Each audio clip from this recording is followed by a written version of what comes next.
Chonda, you know what it is. It's in your heart. You know what it is.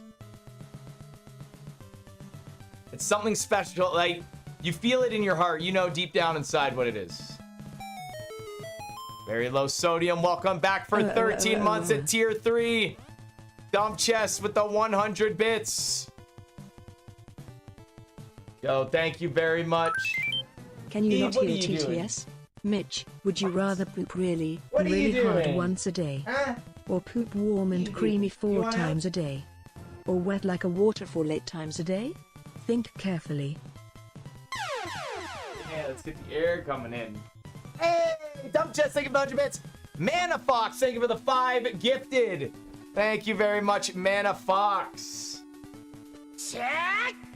Gotta try to keep the clock above 200 hours. Gotta try and keep that clock above 200 hours. You guys are gonna have to do some work tonight because that's sleep time. Will the hype train reach level 6? Yes, it will. Very nice. All right, guys, we gotta get some games going. But first, next prediction. Will this hype train reach level 10? Good luck, guys. Will this hype train reach level 10? New prediction. New prediction. Use your channel points wisely, guys. It's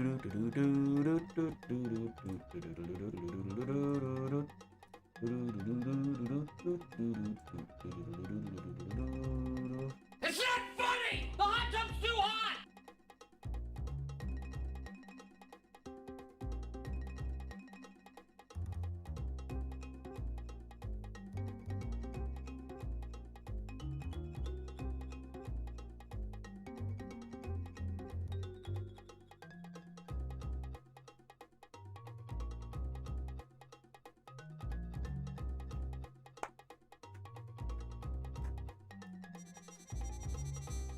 All right, Mana Fox, thank you very much for the 5. Very low sodium, thank you very much for the 100 bits. And TNT fan, thank you for the 100 bits. Nice catch, sodium. Dude, very low sodium. You climbed on that leaderboard. Holy fuck.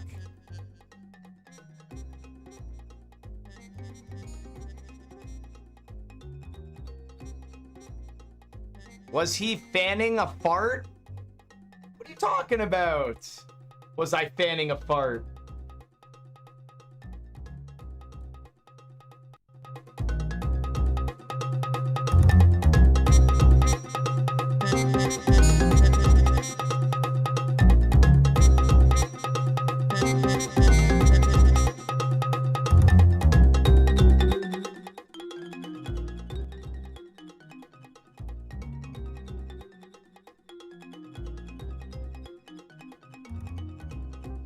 The Danky Kang.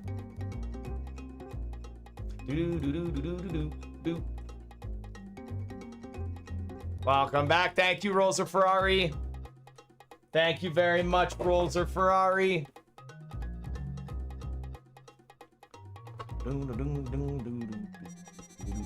Guys, what do you guys think A Link to the Past is the Zelda game we should play during the subathon? Hey, Stinky! Can I tell my Hi, Mitch, husband tell to my stop husband to watching and stop help with watching and chores? help with chores. Well, what are you doing? Are you not doing your chores either, TNT fan? Yo, thank you for the 100 bits. I've never played Skyward Sword. Yo, Ruts, what's going on? Ancient Slayer, how you doing? Yo, Lappy, Gears of War super fan.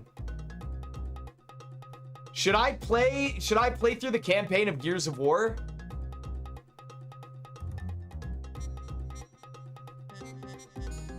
Play Four Swords chat.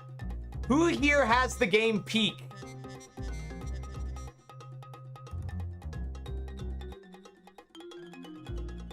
I gotta play Peak with you guys.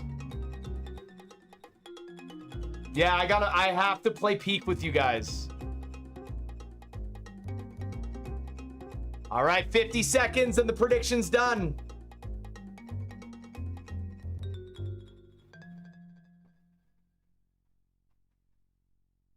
Just flexing. Flexing on you guys, waiting for the prediction.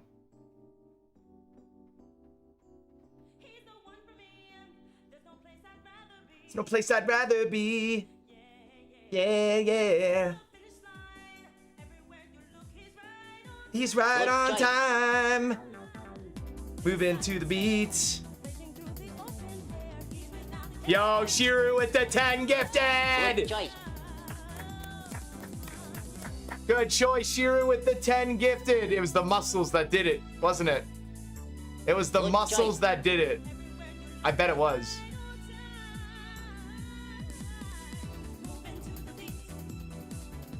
Good choice. Don't call me gayer.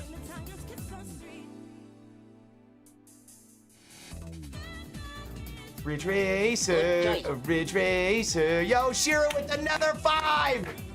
God damn, Shiru. Enjoy those balls. Good choice. Those were muscles. Good choice. Good choice. Dude, the alerts are scuffed. What, Shiru? He's just looking at the levels. Dude, Good he's choice. getting channel points. He's fucking winning it. Shiru with another 12, dude. Thank you, Shiru. Good choice. Bro, these good choices are gonna go forever. He's got 55K on yes. Good choice. Ridge Racer. He's got lots of balls, too. Lots of balls and lots of good choices. And there it is!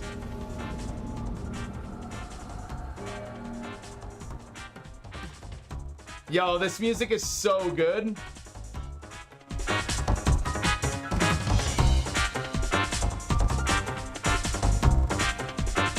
Hold on, we gotta start it over again.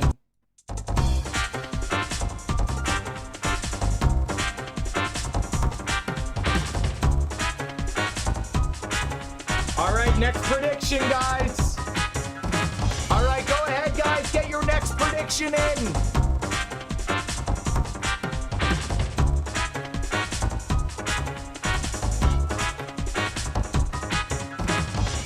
Yo, next prediction. Will this hype train hit level 13? Free the nips, Mitch. Go on equals go on equals go on equals go on equals go I on bet. go on equals go on equals go on Chat, I have a equals, question. go on Yo, great equals. Mount, thank you for the 100 bits. Chat, I have a question.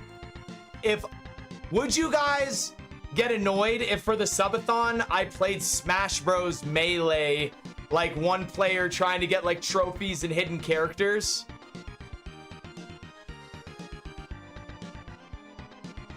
I haven't done Smash Bros. Melee since I was a kid, and like I love that game. I would very, very much like to do that. Can we do that soon?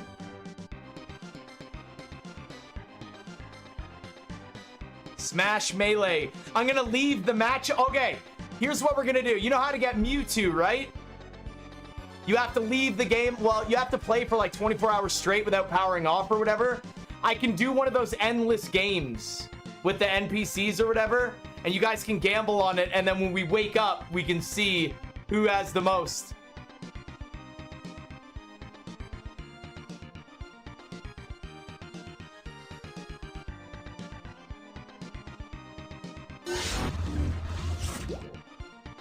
Mitch, you should What? try Hitman Blood Money. It's my favorite non-racing game ever. Hitman Blood Money. I kind of feel like I should do a racing game. Mitch, free the nips. You leave my nips out of this. So everyone says yes to Smash Bros. Melee. I'm just making sure. Everyone's on board for Smash Melee. I have the game. When will I play Undertale? Whenever, baby.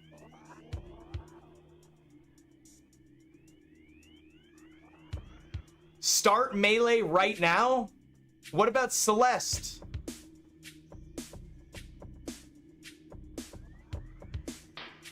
Shouldn't I beat Celeste first? This train won't hit 13 without the nip. So you guys are saying if I show you my nipple. That's so weird. Just kidding. Yeah, what about GTA 5? And Celeste. We gotta beat Celeste. You guys need to help me beat Celeste. Please? Fuck Celeste? Maybe you're right.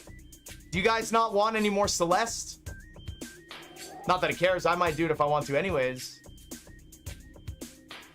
Call me a toot man? Yes, Bat. I know, buddy. All right, you got 1 minute left. The prediction's over, and then we get to the games. Celeste is long? Is it really? I like Celeste, yeah. Come on. No, Bat, no. No.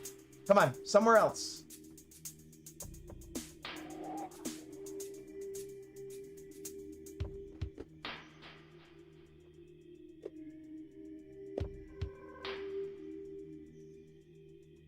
Nice try. Yeah, no, Bat, you're staying over there. You're so persistent. No. All right, you got 30 seconds left. Then we can move on.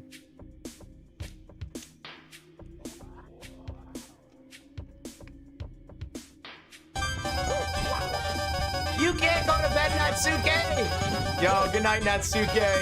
No, Bat, stop. Stop.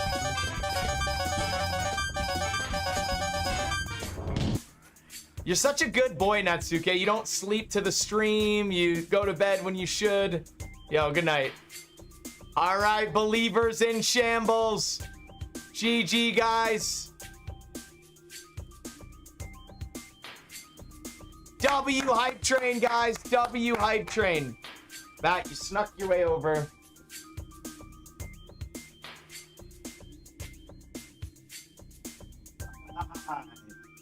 Yes. Hi. Where are you?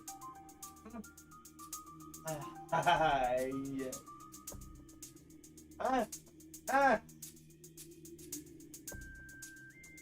Let me get that for you. See? Yeah, got the crusties out of your eyes.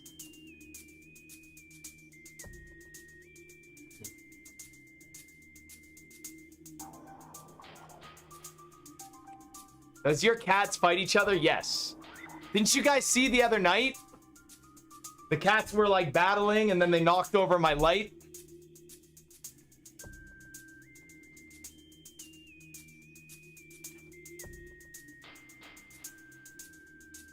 Cat, you're not coming and hanging out at the keyboard. Send you back to the gulag. Ah. What are you doing? Huh? Yeah.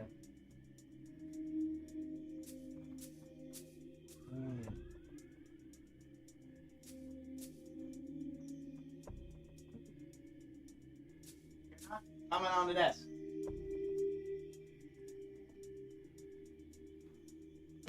He's trying really hard. We gotta have a night though. Chat, we should have a night where we just kind of sit and talk like this, but we do it for the night sesh instead of a game. That'd be pretty cool.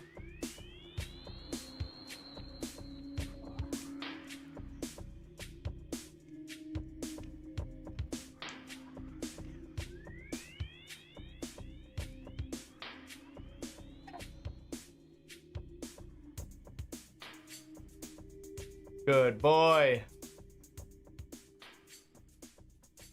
He got caught and he went down. Hey, your buddy. Hey. Hey. Get out of there. He's being such a little shit.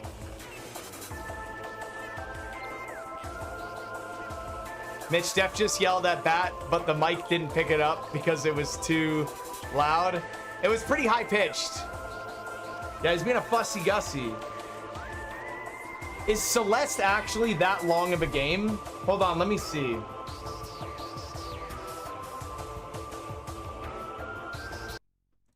Hold on, let me see.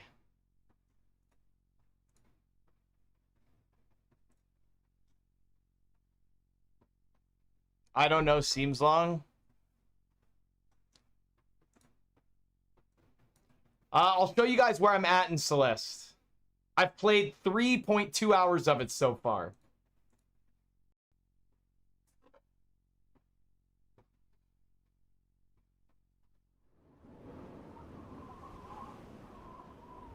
It's cool to see how neutered and intact cats act around each other.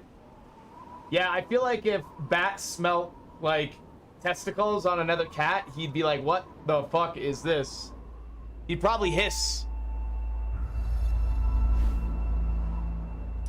Okay, how far in Celeste am I?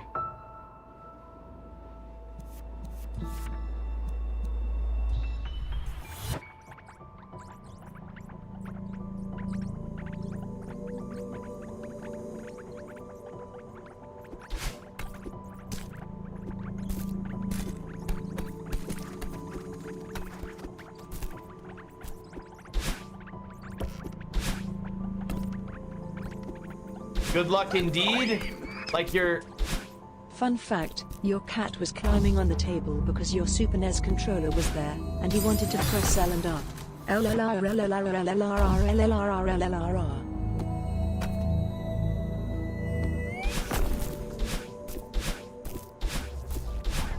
The neuter cat is still aggressive with the hissing and spitting, but the intact cat is the one that's confused.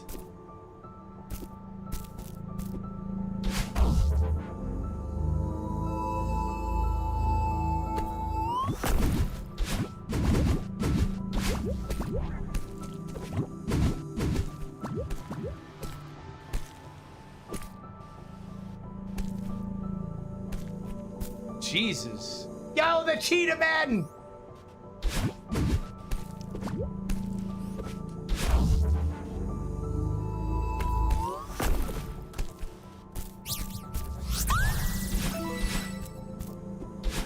Yo, nice try.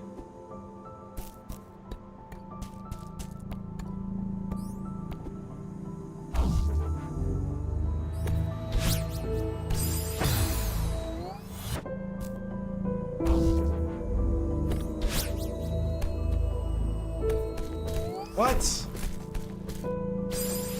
I didn't make that jump.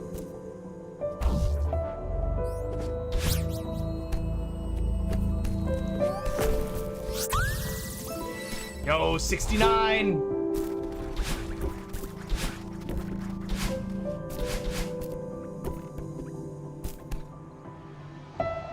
Your heart is no longer racing? Why would it be racing?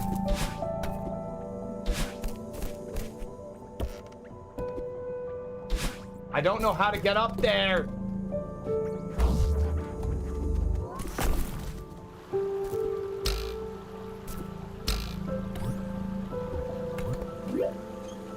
Yeah, I get it. I get it, but I don't get it.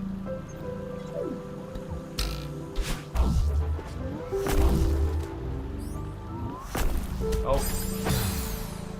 How do I know the difference between one that lets me...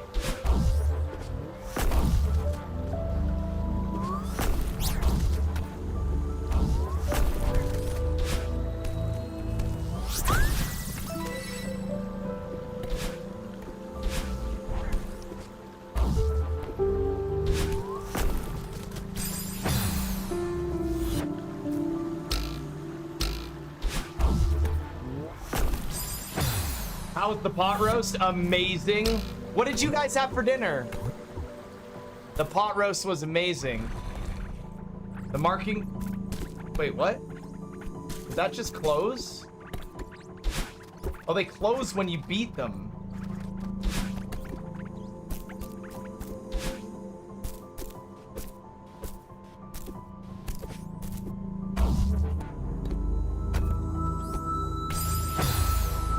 I see.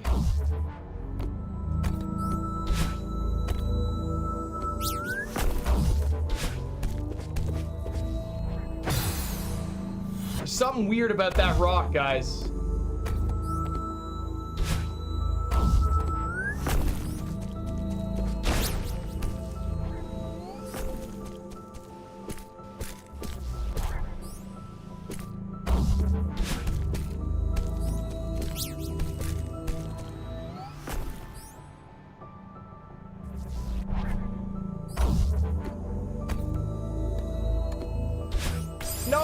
wanted. Oh man, no way. No way. It was chat's fault. Chat made me jump like that, man.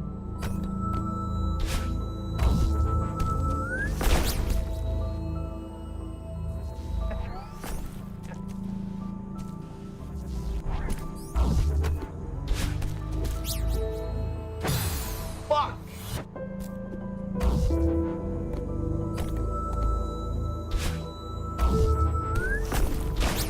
Yo, did you guys see how I was ignoring Dump Chest TTS for like 4 hours?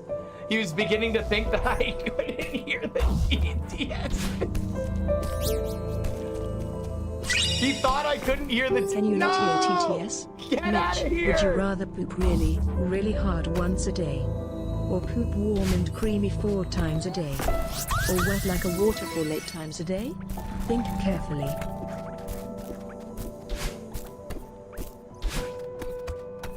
No, Dump Chest, how?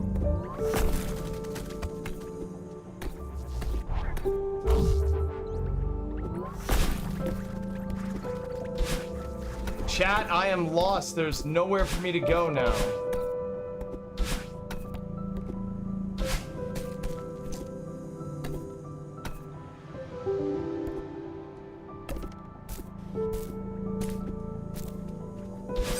Am I missing like a power-up?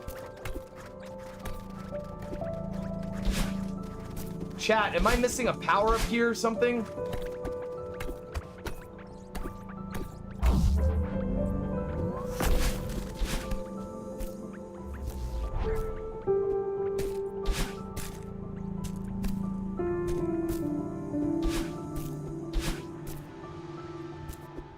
I have to get up there, but I can't. And now everywhere's closed. Jump on the block. I thought this block doesn't change direction. No, unless I hold on to it on the side. Oh, no way. Oh, that's so annoying. It does change direction like the other ones.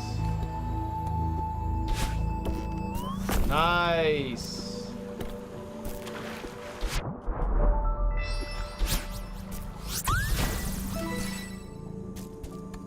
What? Is this the white block like Mario 3? Dude, there's no way this isn't like Mario 3. If I hold down on this, hold on. Fuck yeah.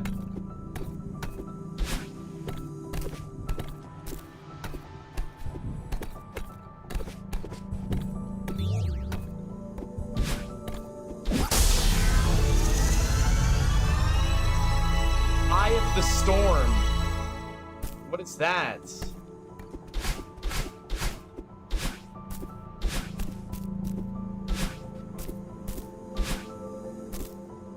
What is Eye of the Storm?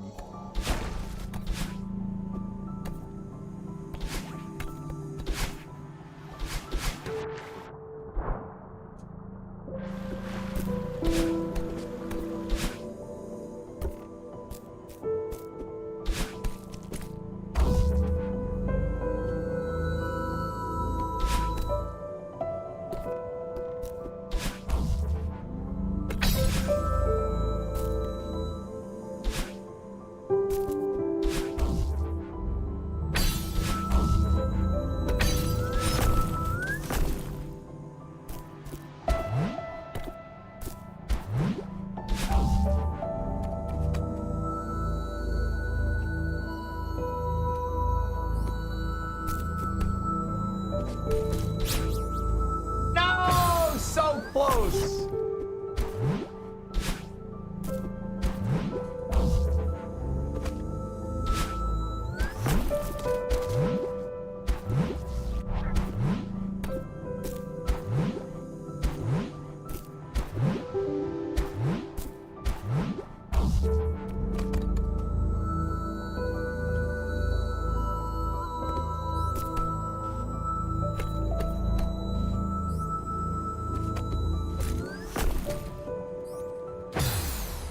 You gotta take a fat listen, bud, okay?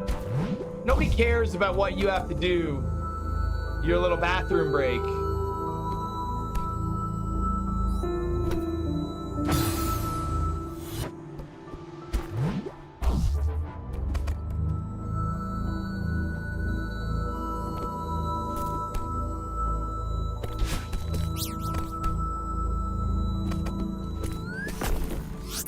Yeah, give me that strawberry.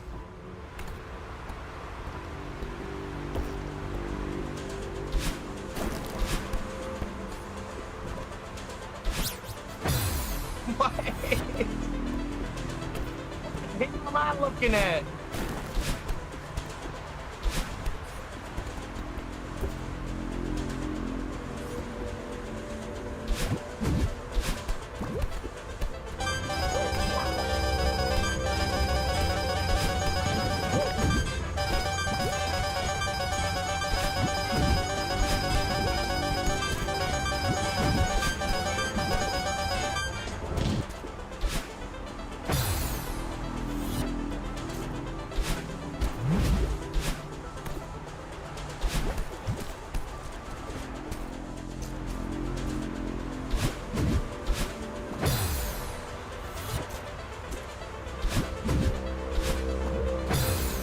Do I have to wait for the wind?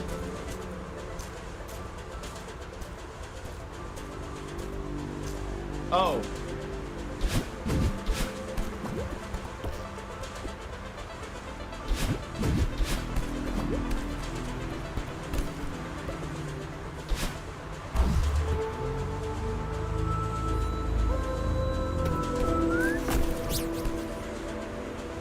Uh-oh.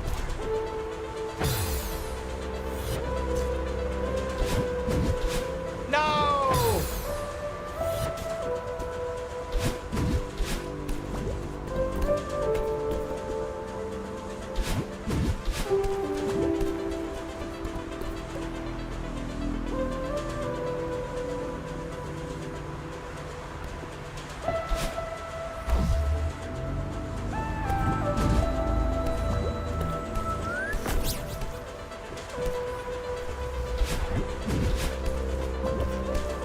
Nice, dude. That was sick.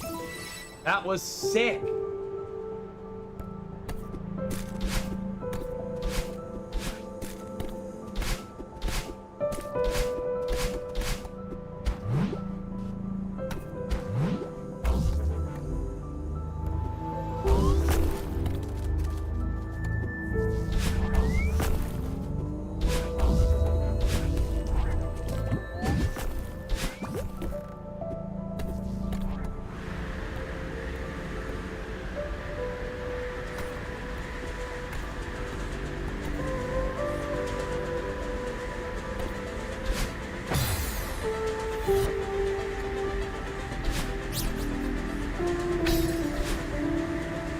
Wow, dude, that wind.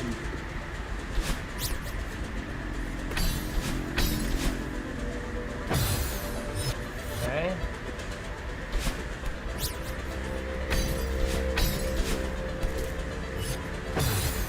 No way.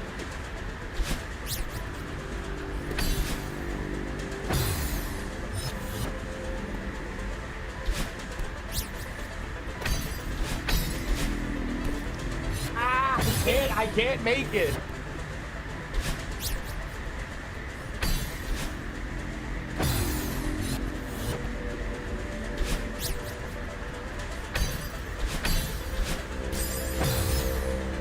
Dude, I don't know.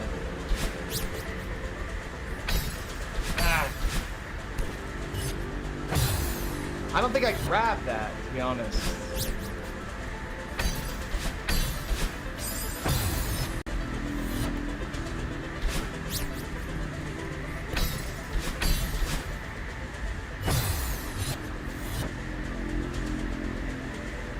Bro, why do you keep saying the word eunuch? Why do you keep saying that?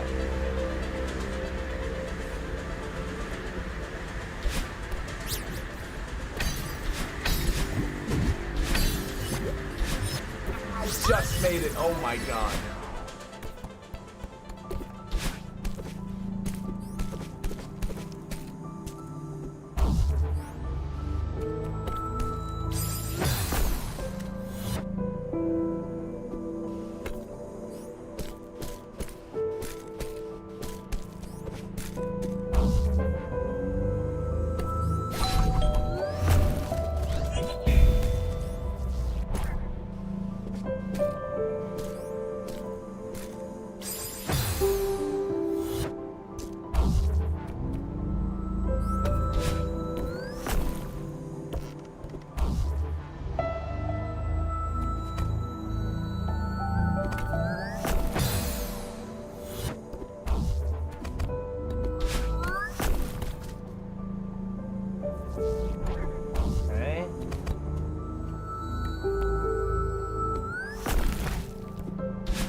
don't touch that.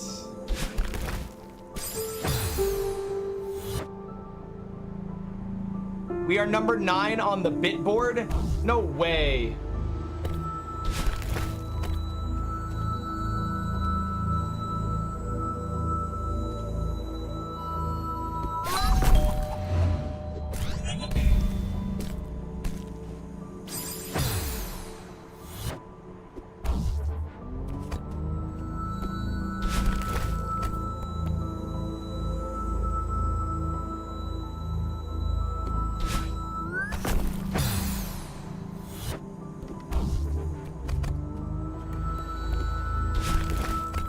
We're actually number 9 on the bit board. That's nuts.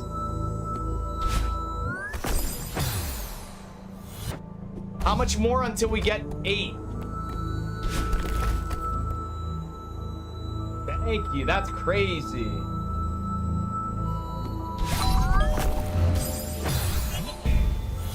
Okay, I gotta rush that. Holy moly, we hit 8. 50K for 50K for number 8. 50K, we can do it. That's actually a lot, guys. I think we're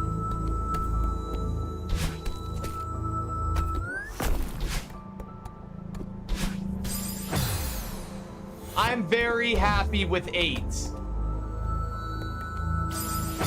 We hit 7,400. 90% of the bits were done by Dumb Chest.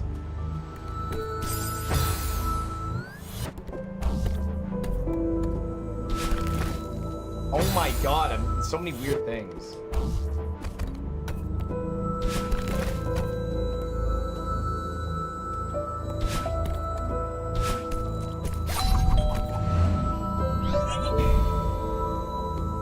That took way too long.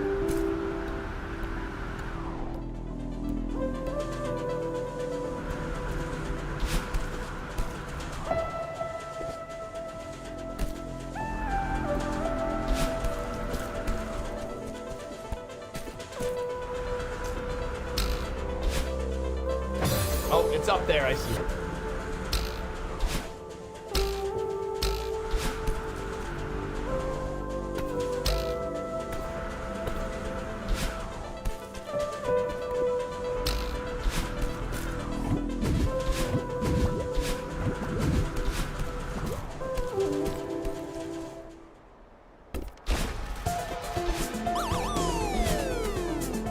Can you not hear TTS?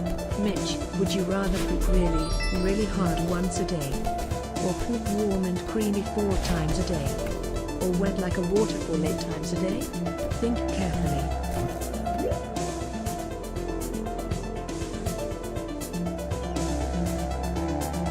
Go on that side, we hit that, we go over, we go up. Go over, we go up, we hit that. That's gonna go up, jump over.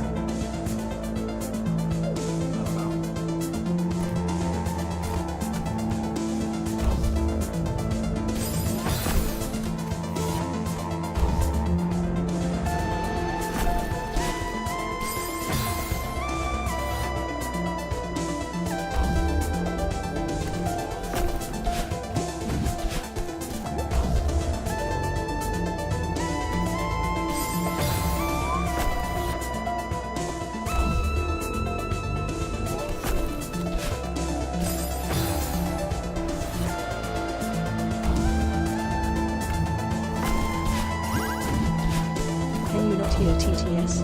Mitch, would you rather poop really, really hard once a day? Or poop warm and creamy 4 times a day? Or wet like a waterfall 8 times a day? Think carefully.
would rate poop warm and creamy 4 times a day.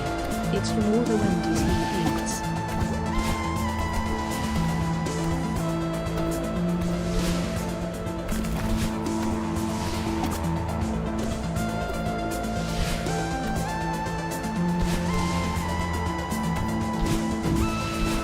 Nice, let's go.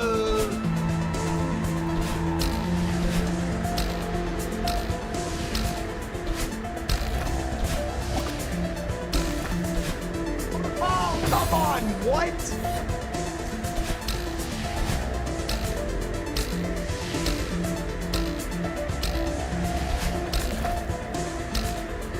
Oh, I hit it again. Fuck.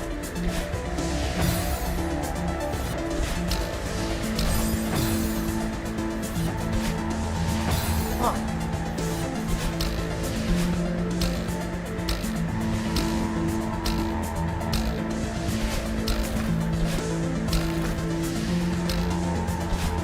What?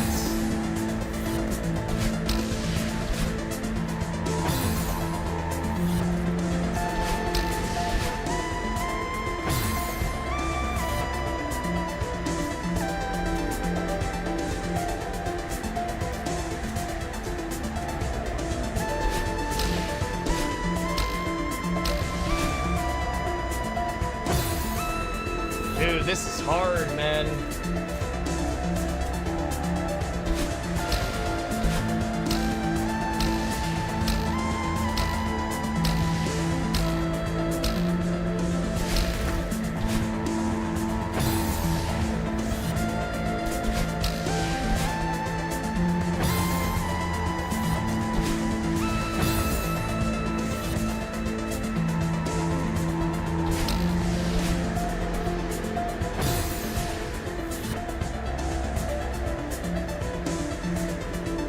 You allowed to give a tip? Yeah, that's fine. Like, I'm guessing I have to use the snowball, but like, I don't have time.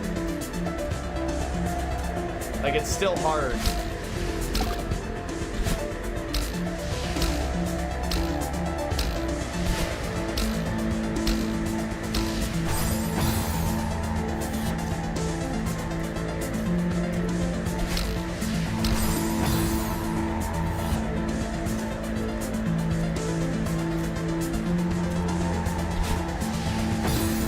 Rather than diagonal? Right, okay. That makes sense.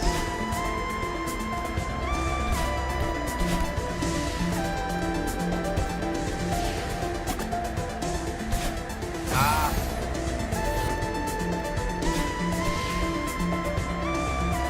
What?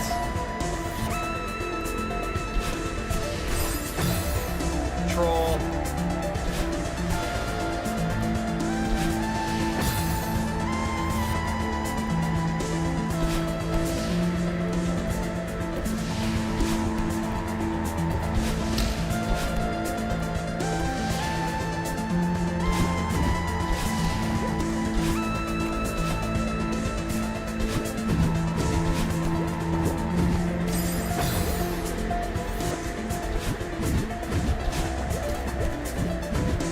What?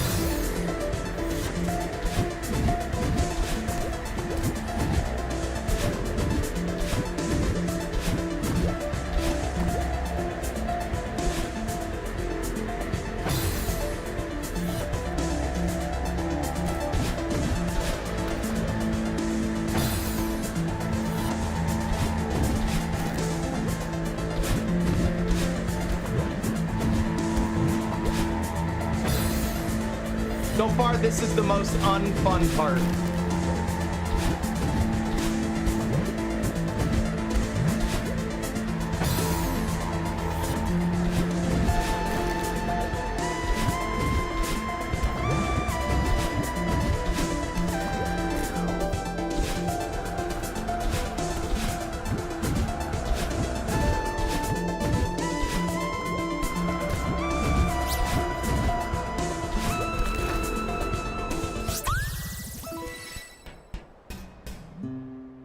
Tondalin, wait up! How did you get up here? This guy's weird. Something off about this guy.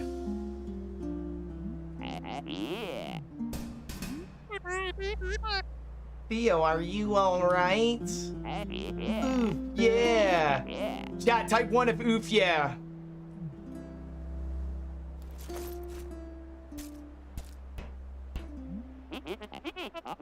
A gondola.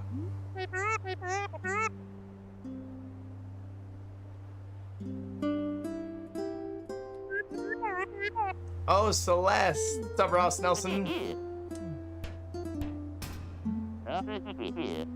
For everyone who didn't type 1, I'm gonna end the stream earlier tonight. So, let's see, about 4 people did 1. How many viewers do I have? So, about 560 minutes early. Nice. Yeah, all right, bedtime. Nice. It's easy bedtime.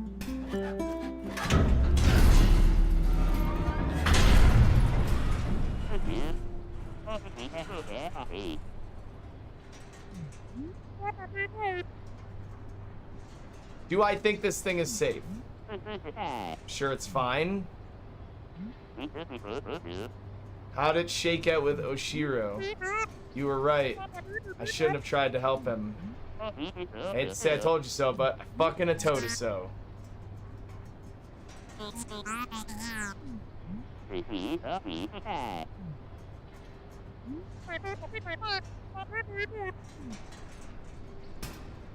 Are they gonna bang? Okay, if we don't get a selfie on this thing, we're gonna regret it.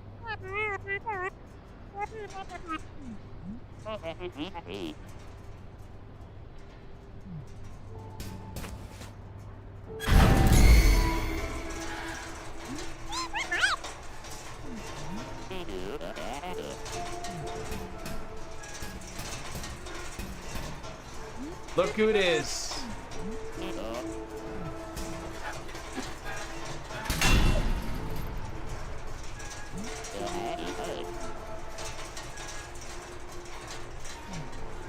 I broke the handle. No, this really isn't good. Gondolin, you cool?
That toad alert, as I'm like dying on this gondolin.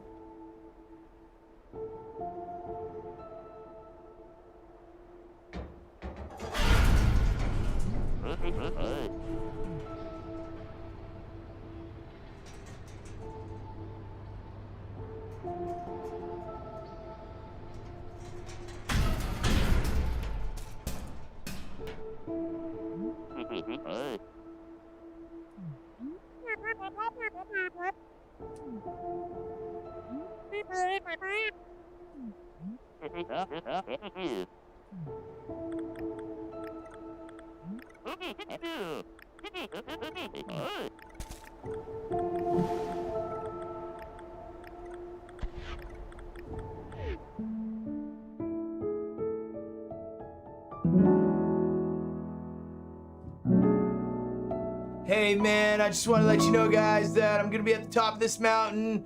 Hit like and subscribe. Totally met this chick up here. She's totally crushing for me.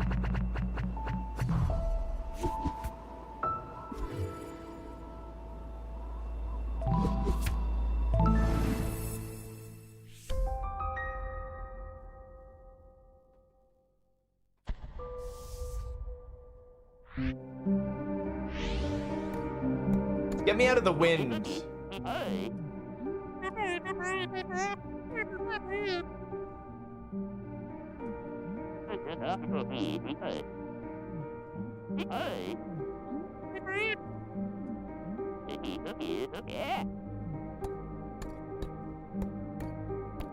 You guys got Instapics or what?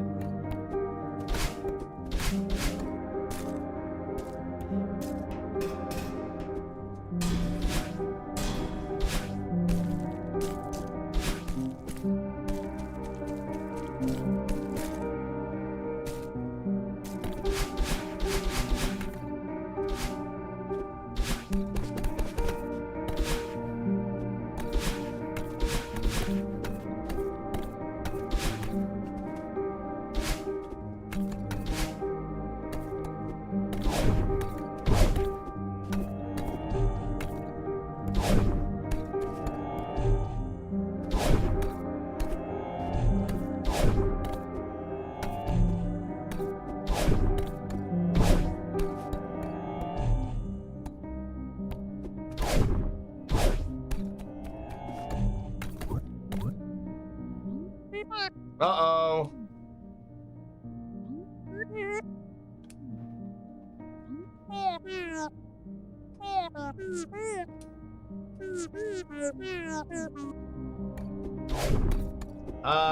I will never find it.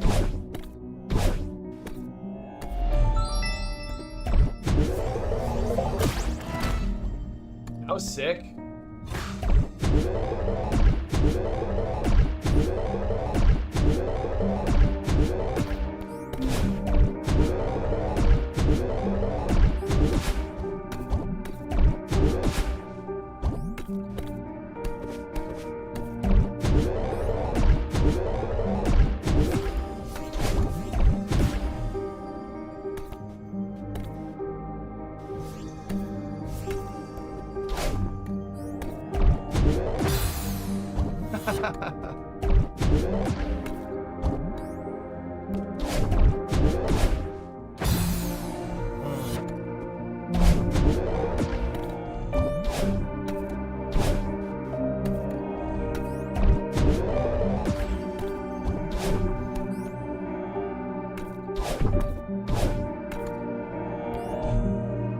No, I didn't want to do that. Fuck.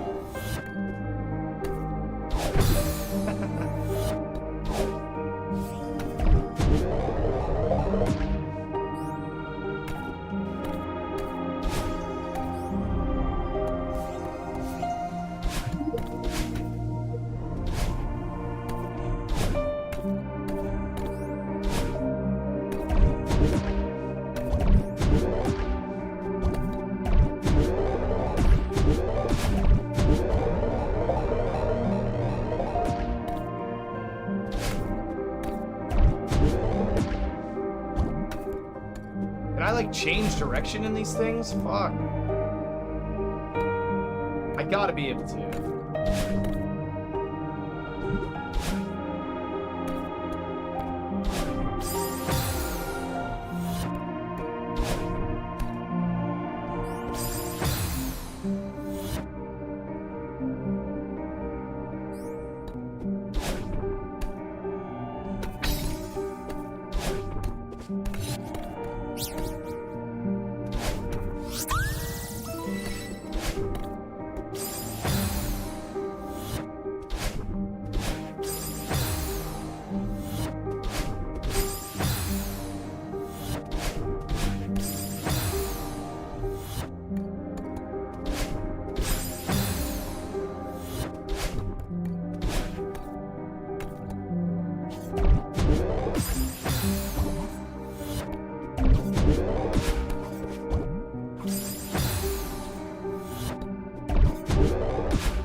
No, I didn't want to fall into that.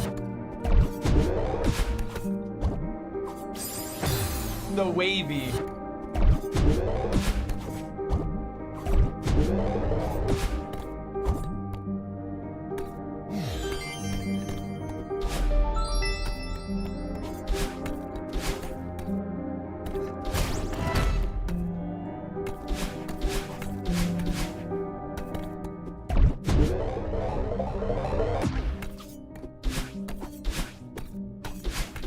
did that...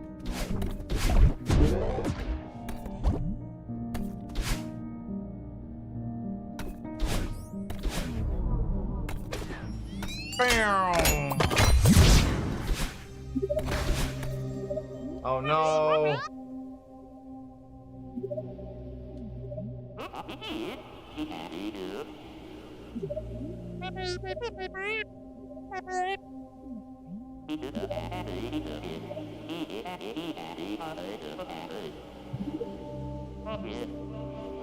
Hashtag blessed in a mirror.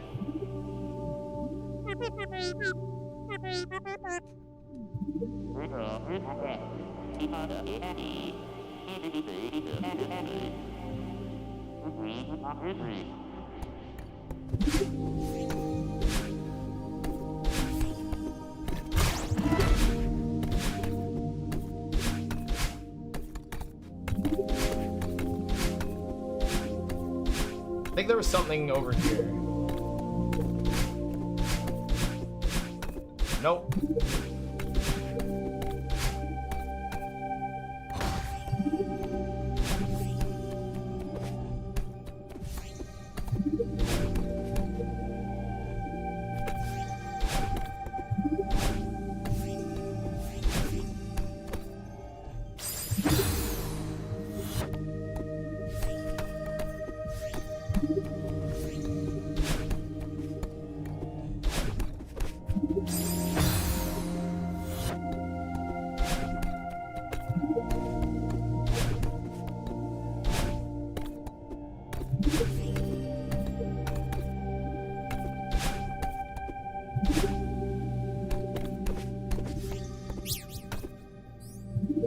Come, Mr. Strawberry.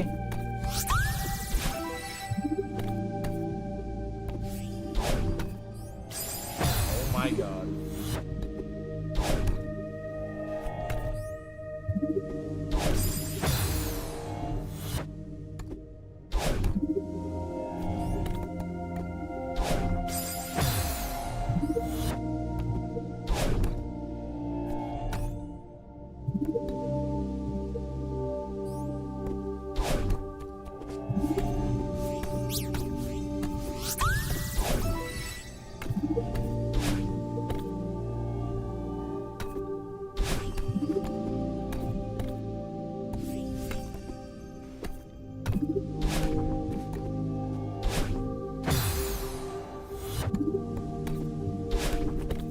What the fuck? Right. Shadow Labyrinth?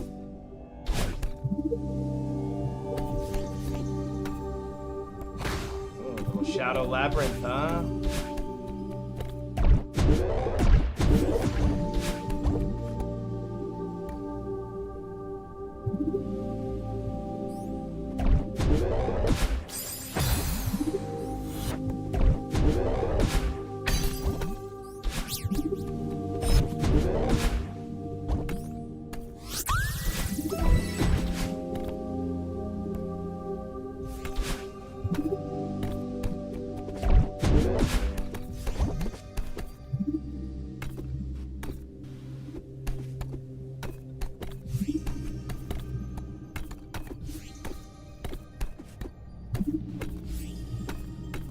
Gotta find the key. This game's okay. This game makes me quiet, though. It's the only thing I don't like about this game. It makes me quiet because, like, I'm kind of, like, focusing so hard.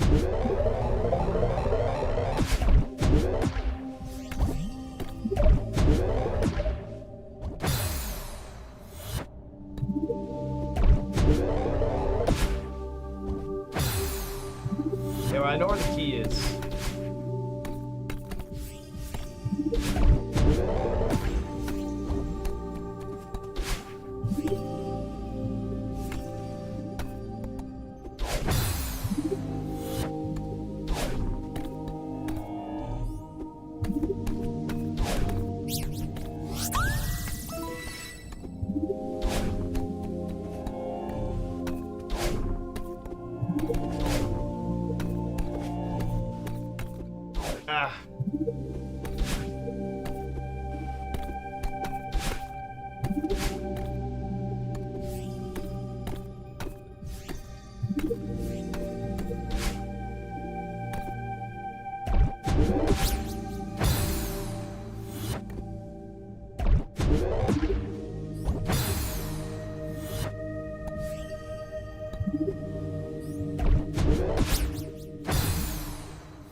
The real treasures are friends. I don't know what to do here.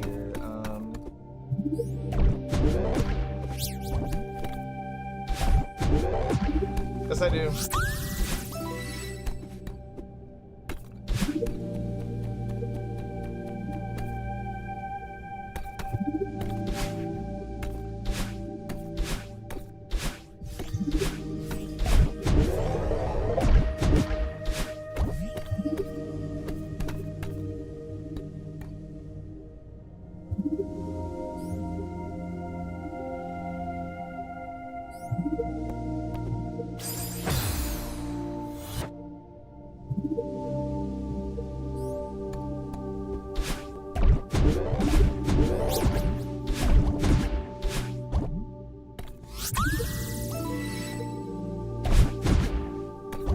How do I get...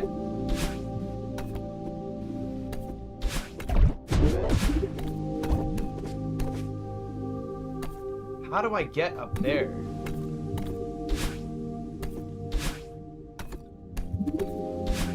Looks like I come over from...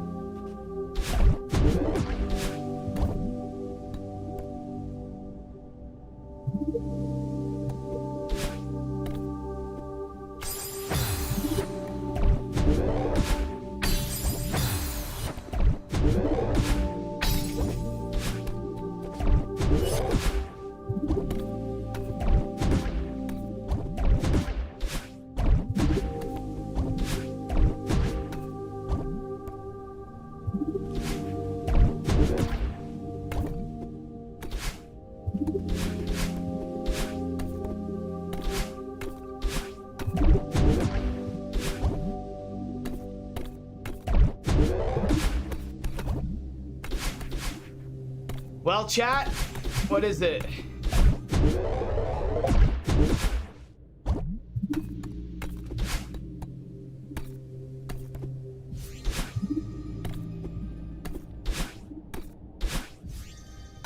You're not allowed to go to work. Not while this still needs figuring out. Oof, good luck.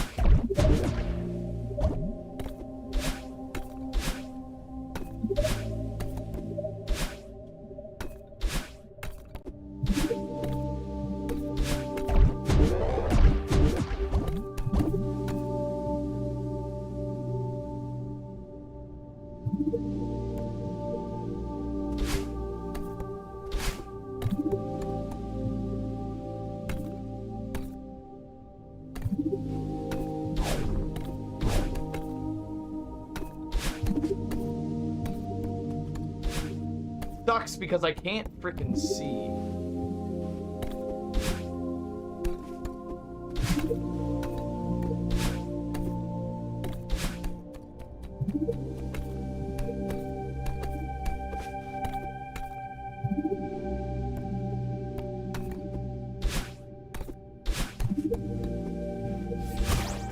Nice. Nice, guys, we did it.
I don't get it.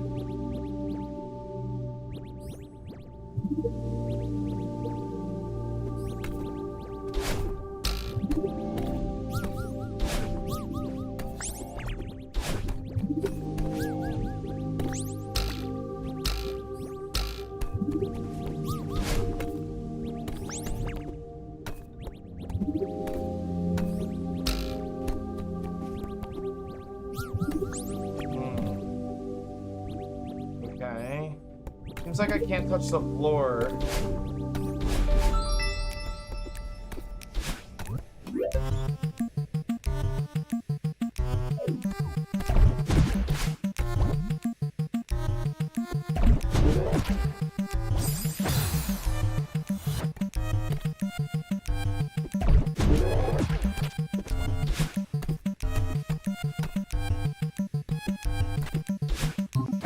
What?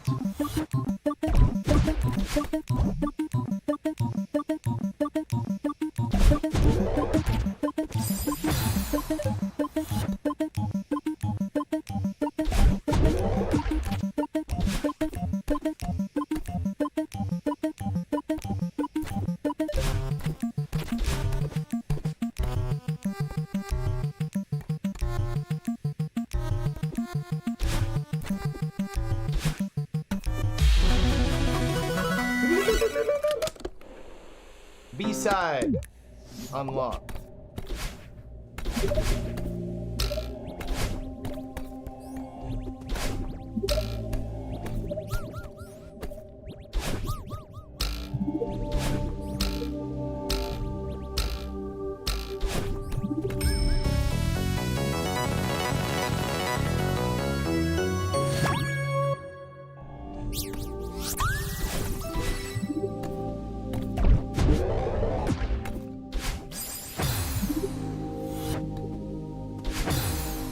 I had to double check, make sure there's nothing down there.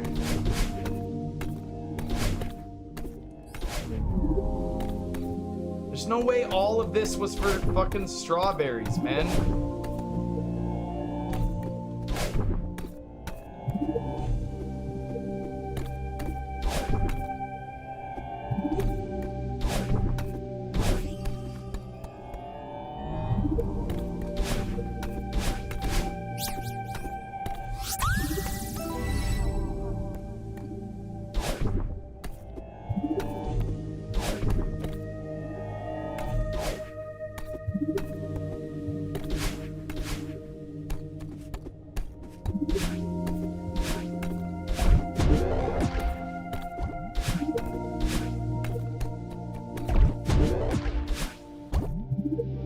Telling me it didn't open anything else?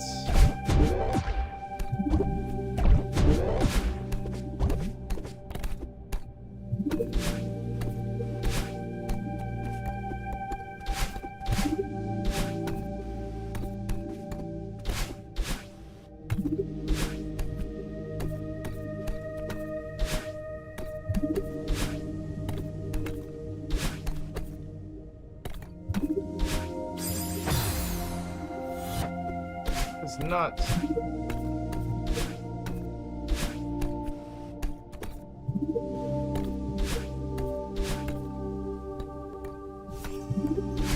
What?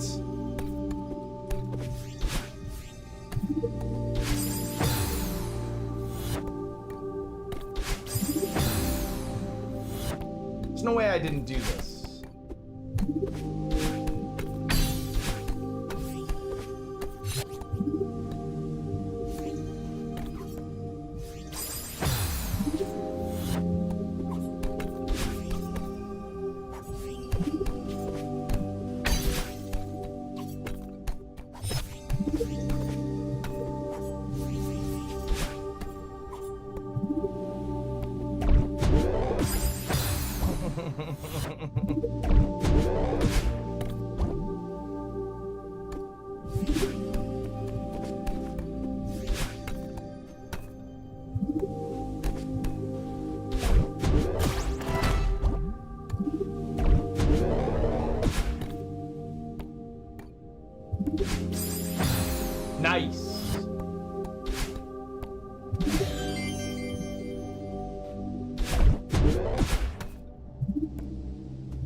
didn't know I had another.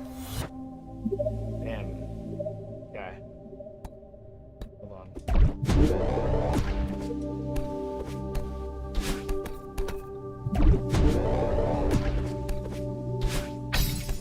No.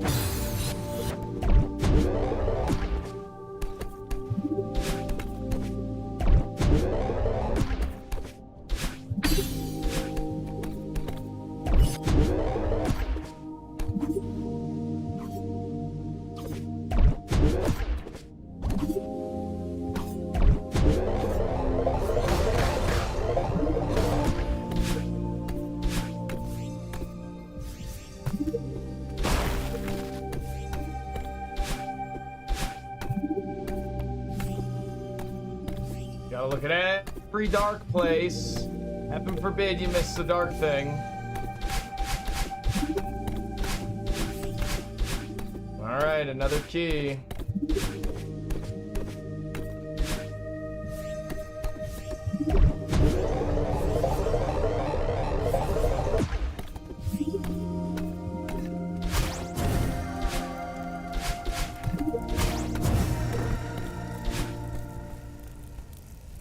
Well, well, well, if it isn't my purple friend.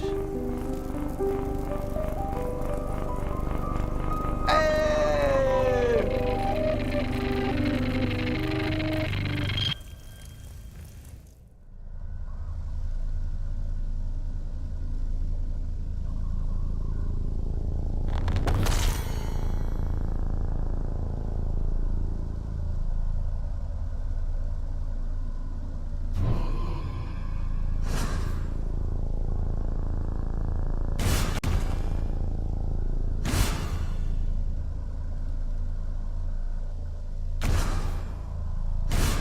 What the fuck is this?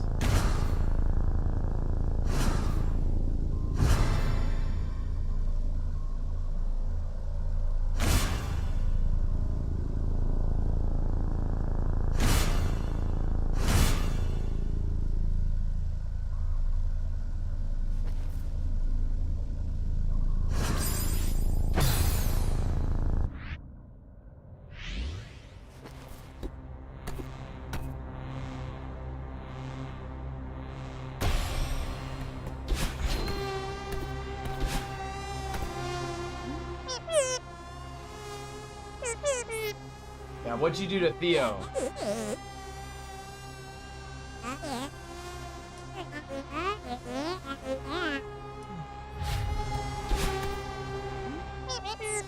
I'm trying to make this my fault.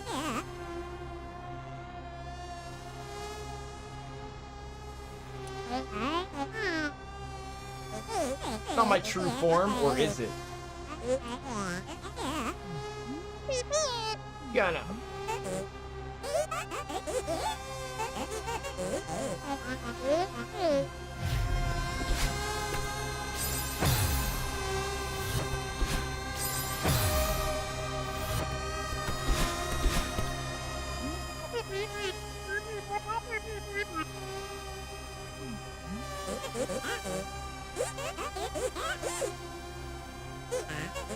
Sounds like how you guys talk to me, honestly.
Why am I having trouble thinking about this?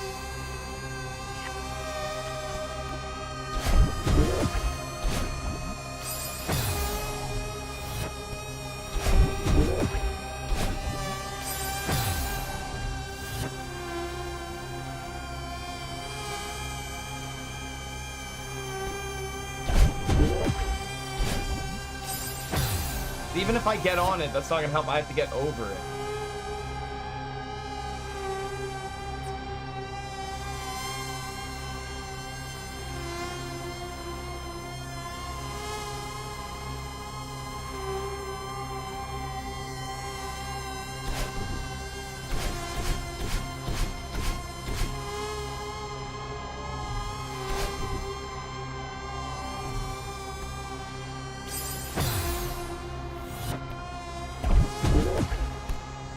Oh, I'm dumb.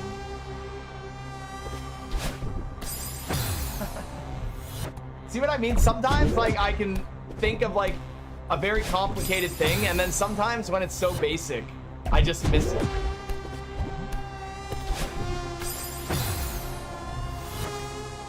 Why don't I just dash into it?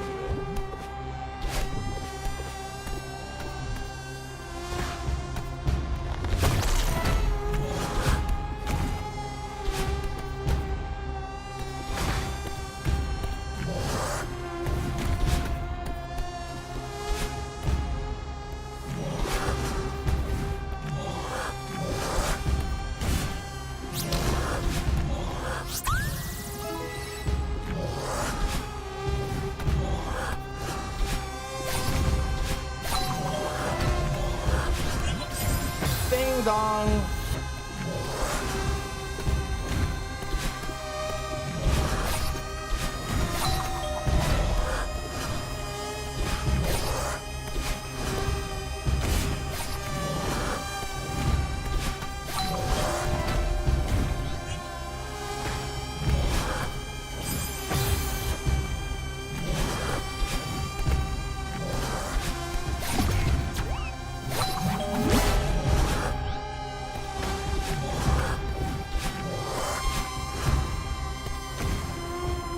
I think I'm safe here, right?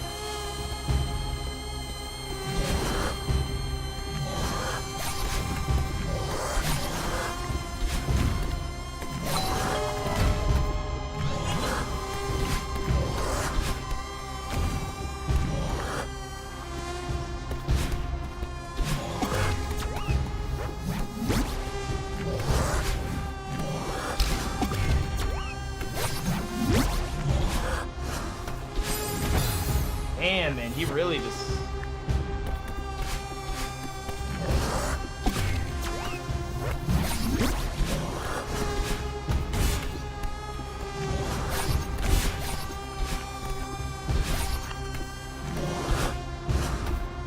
No way, he went right through there.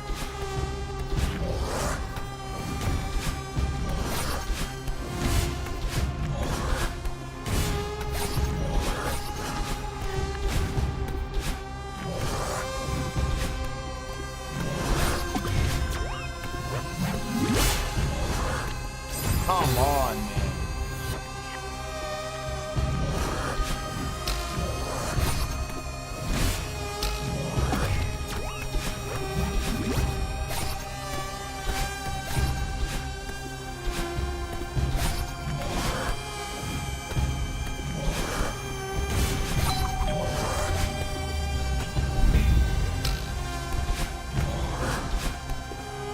Oh my god, that was crazy.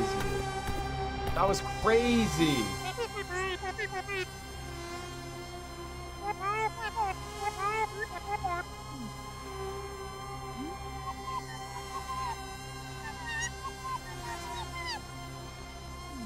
No.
4.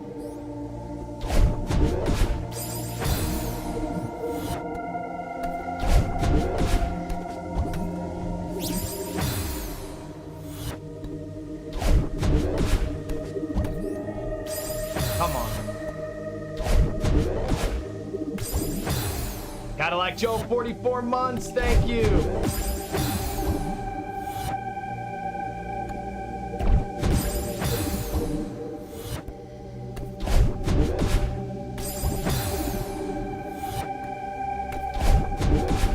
Stop. Stop, stop, stop, stop, stop, stop. The momentum, the momentum, the momentum.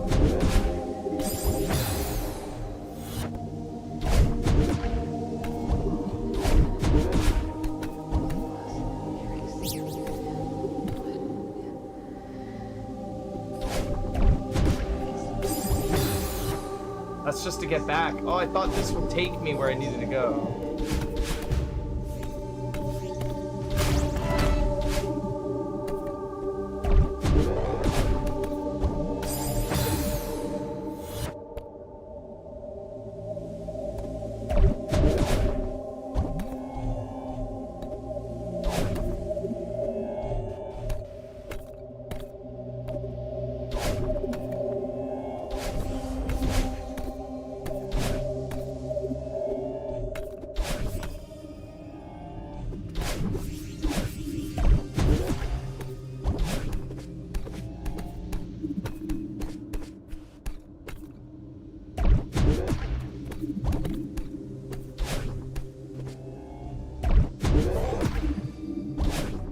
Ah! That happened?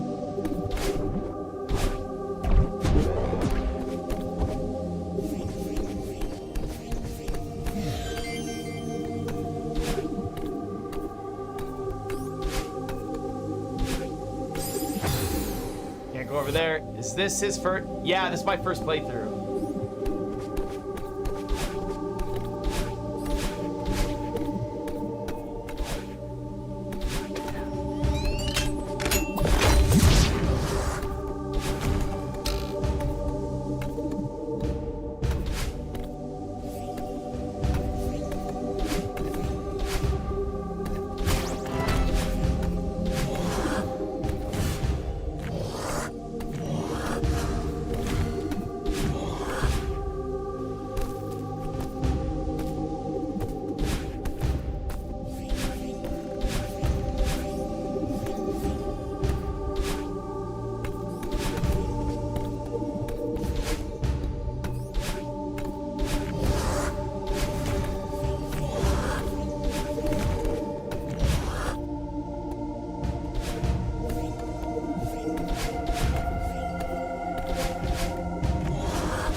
No!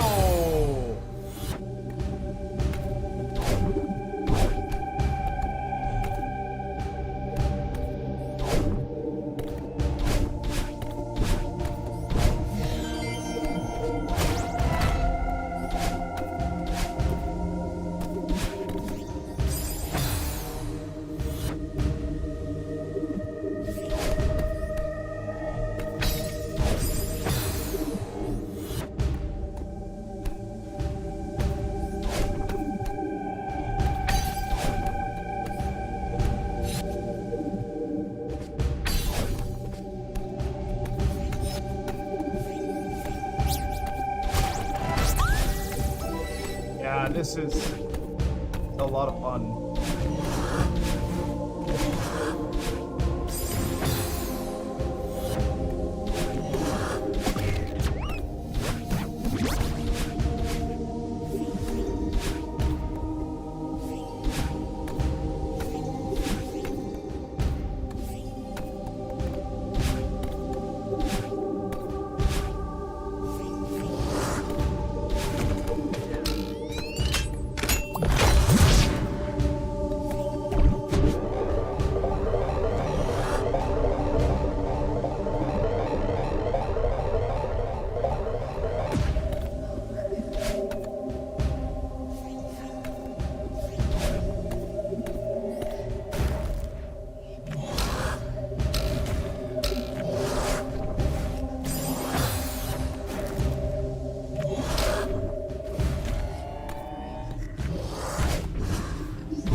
I wanted to do that. I did not want to do that at all.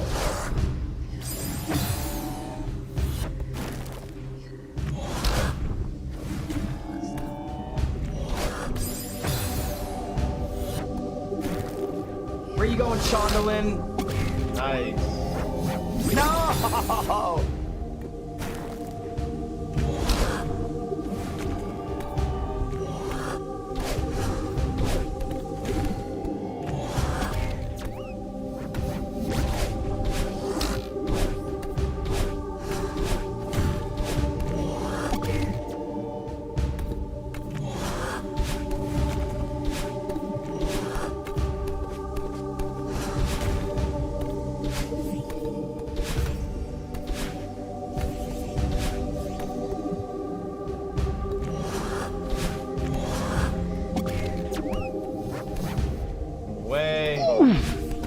I didn't oof. That was sick what I did.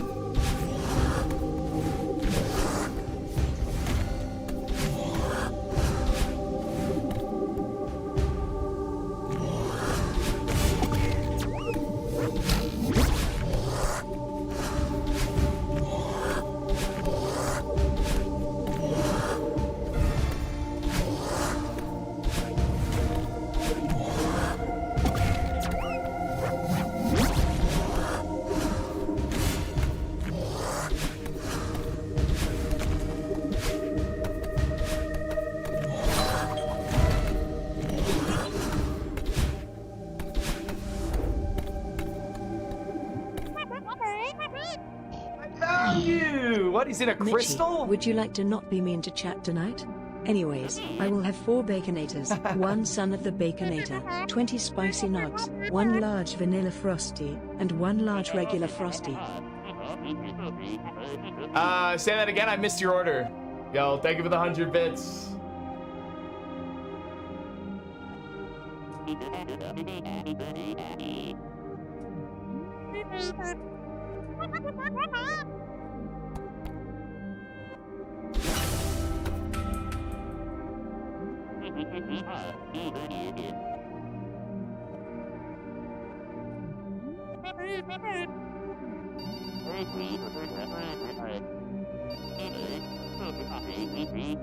I'm calling to check on my 4 Baconators, 1 Son of the Baconator, 20 Spicy Nugs, 1 large Vanilla Frosty, and 1 large regular Frosty. K, thanks. Guys, what should the sub goal be to eat a Baconator right now?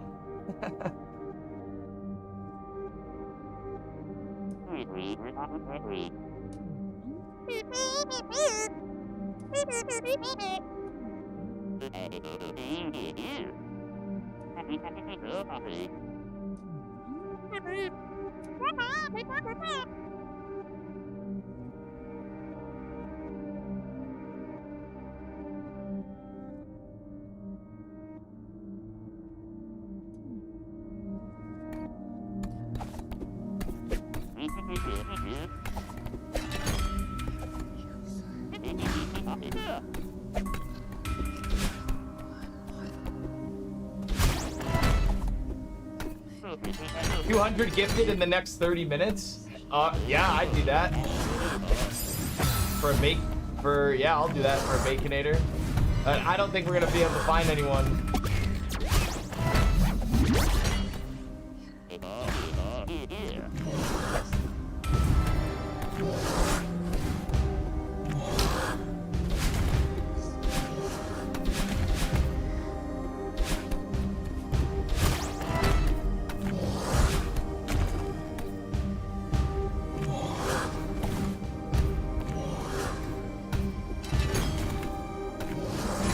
Oh my god, it killed him.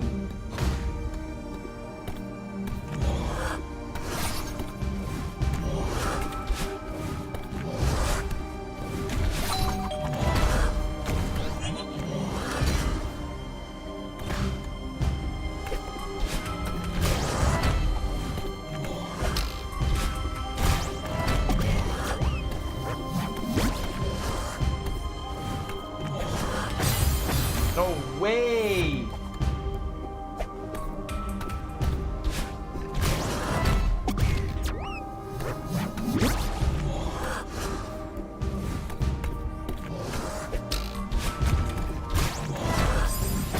Bro, I jumped.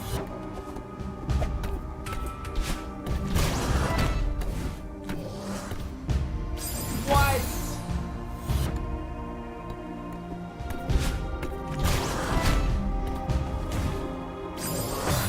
Theo at least landed on him.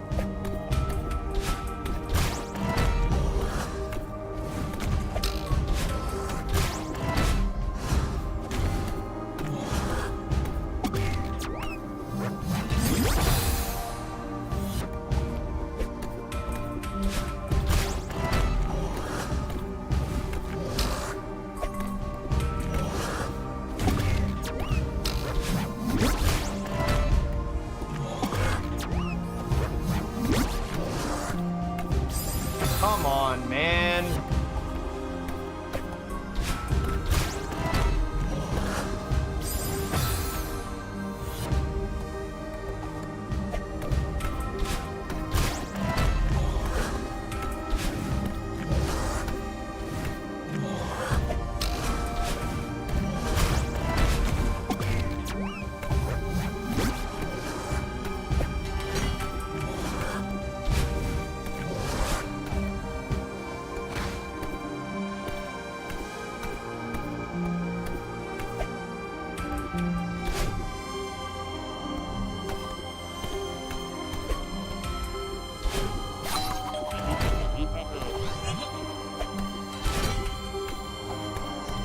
Thanks, Theo.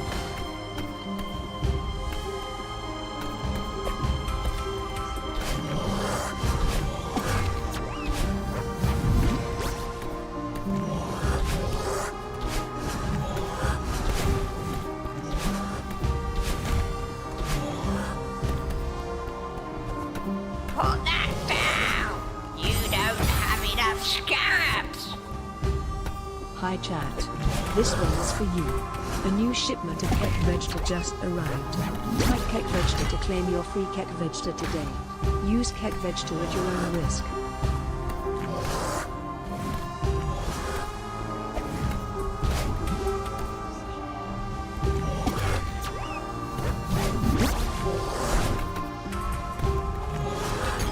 No way!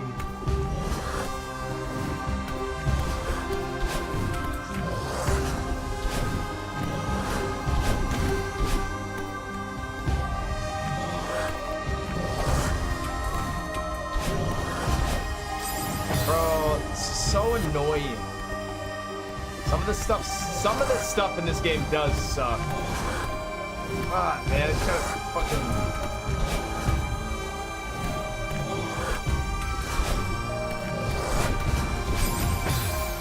So annoying. It's like fucking Big Boss Bass.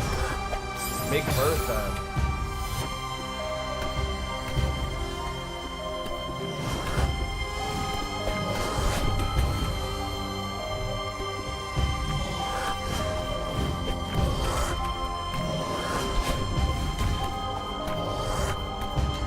Get my ass through.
Oh man.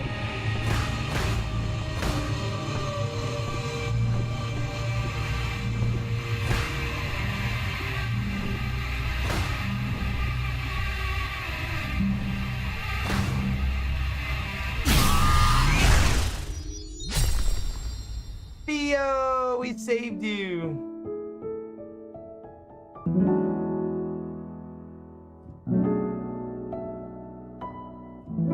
He's got a cell phone though.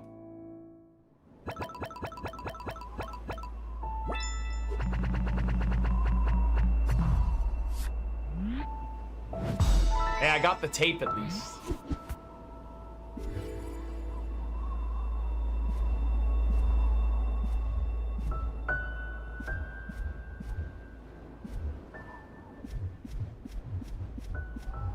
How many more chapters after this?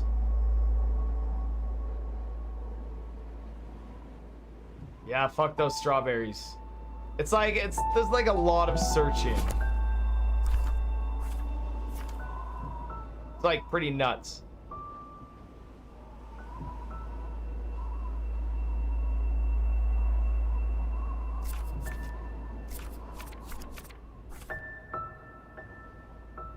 Is Reflection the last one?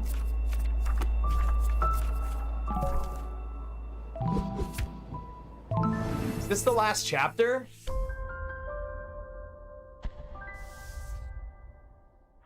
Wait, yours says it costs 500 bits for what?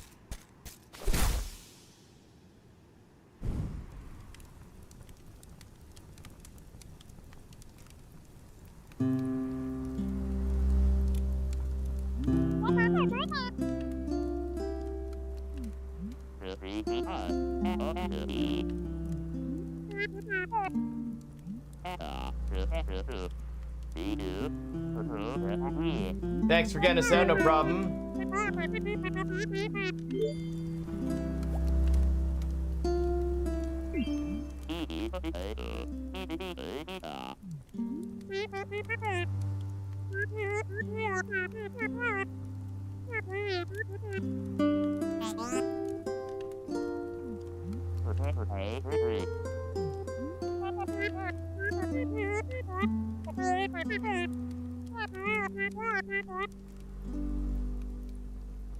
Hi.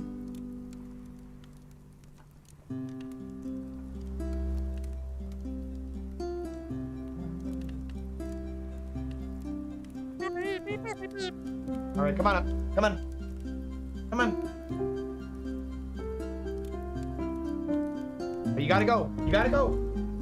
Move it, move it, move it. No.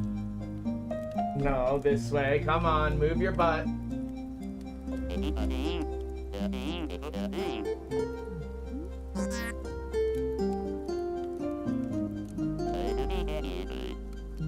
A demon doppelganger.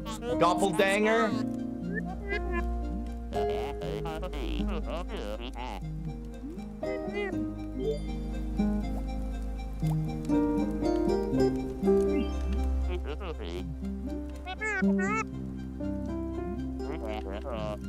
Man, what a ride.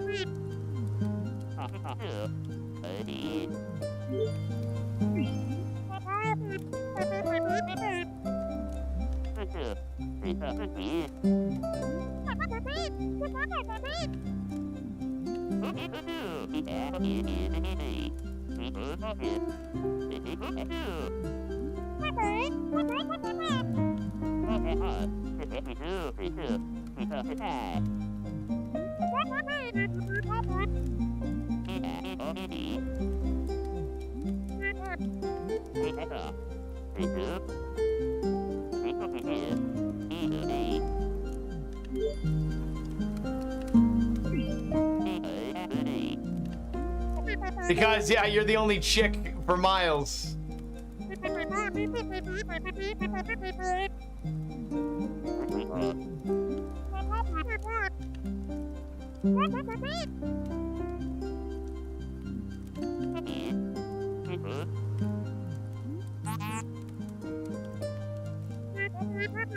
Did you short today?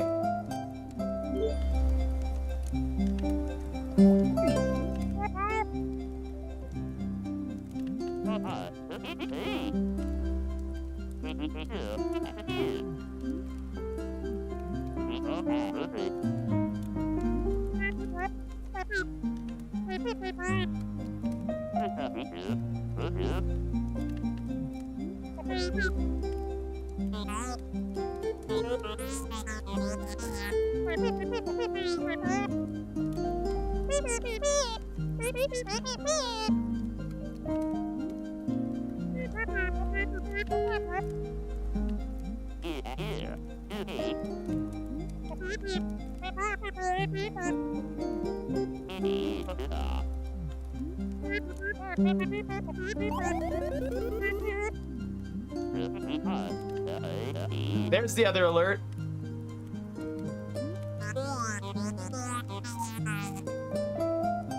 Did she just say she drinks mostly and gets mad at people on the internet?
Yeah, we did another prediction.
Can we take a moment?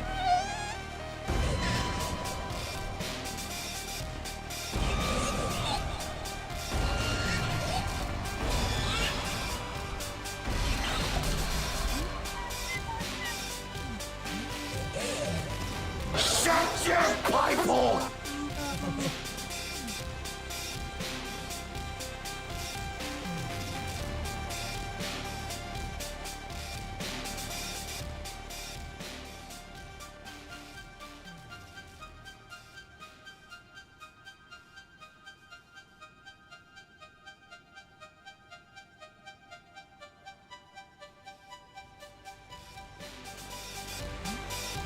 Bro, what?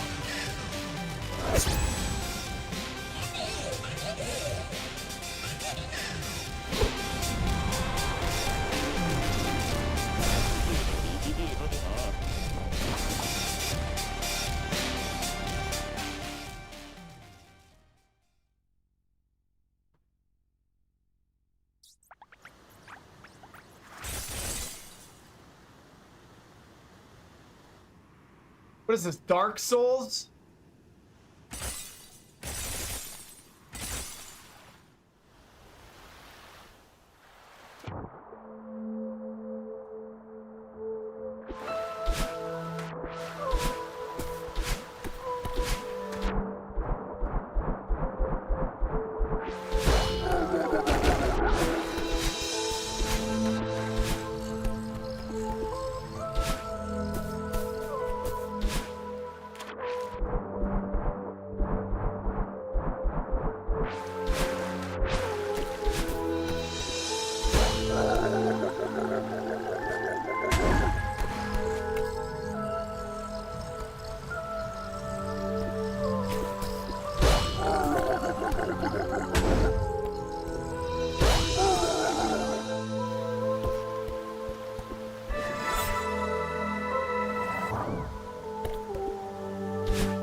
What the fuck?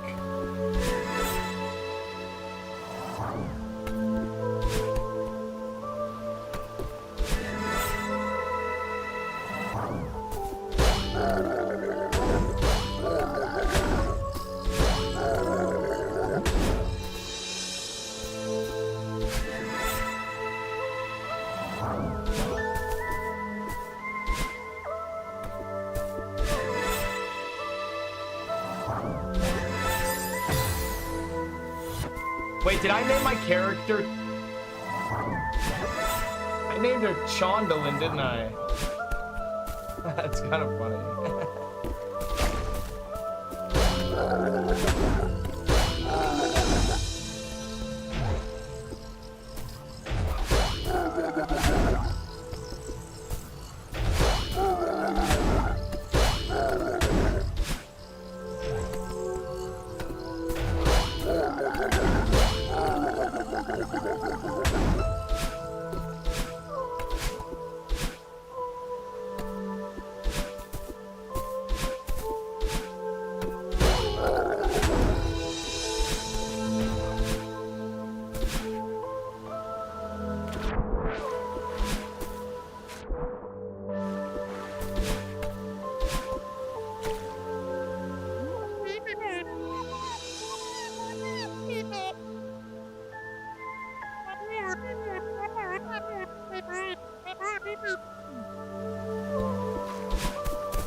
Bro, it's not your fault that you couldn't climb the mountain. It's my fault because the stupid fucking... The feather trolled me.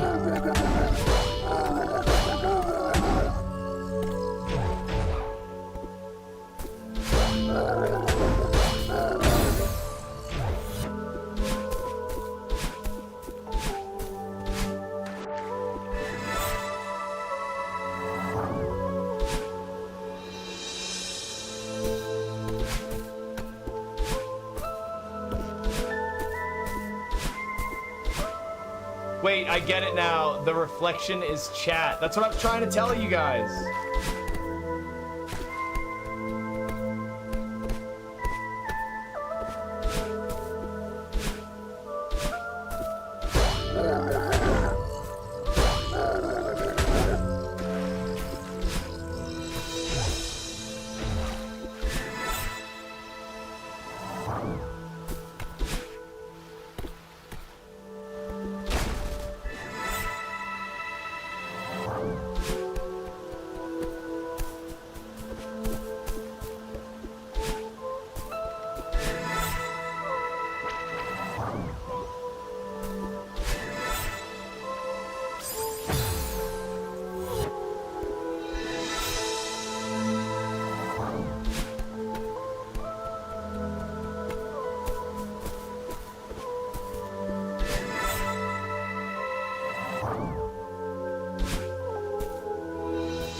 Bro, what? What the hell is this? Gloom, gloom, gloom, gloom, gloom, gloom, gloom, gloom.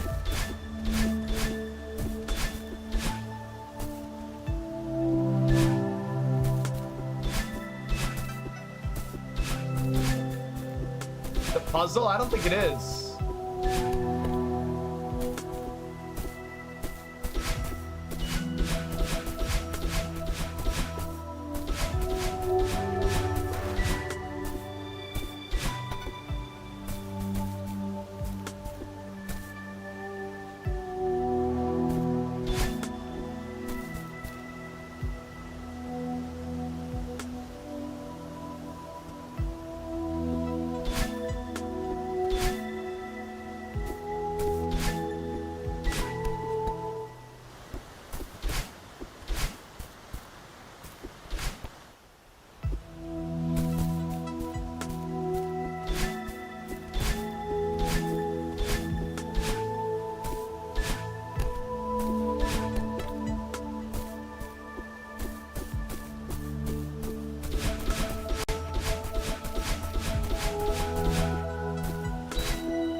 Dude, beats the hell out of me, man.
What the fuck is this? Like, it's...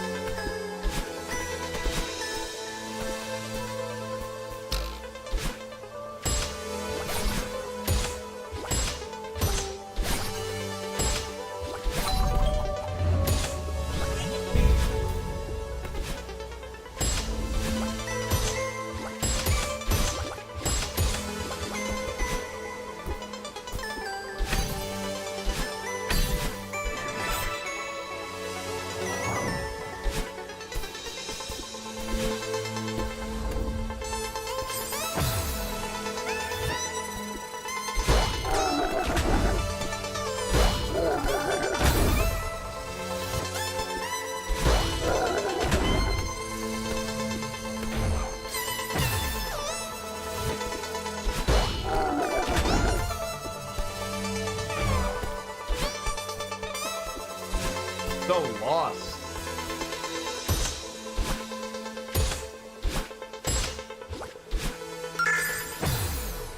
Kids are fun.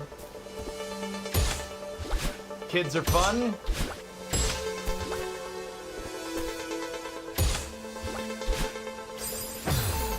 I think I dash up into that ice.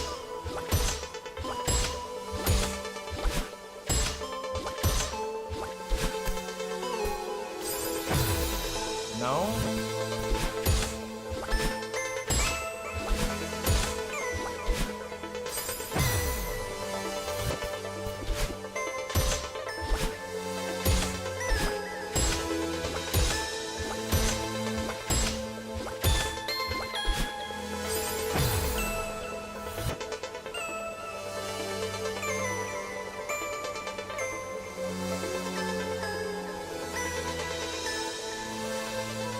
Do you think it's been all the cheese? Today's been a very platform heavy, huh? This plus all the MegaMans. Yeah, big platform day, you're right.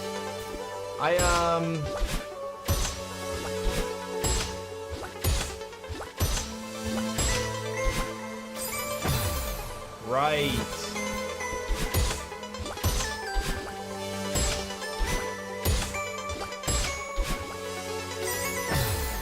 Right.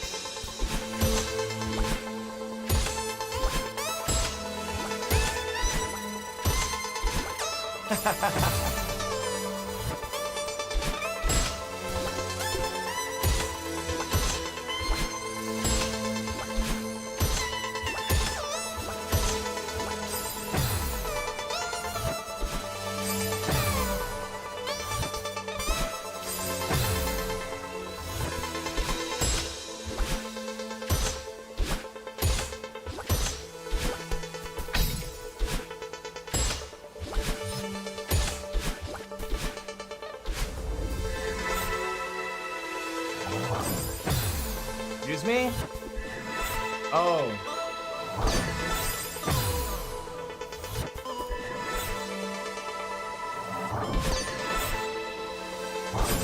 I didn't even see that. It blended in.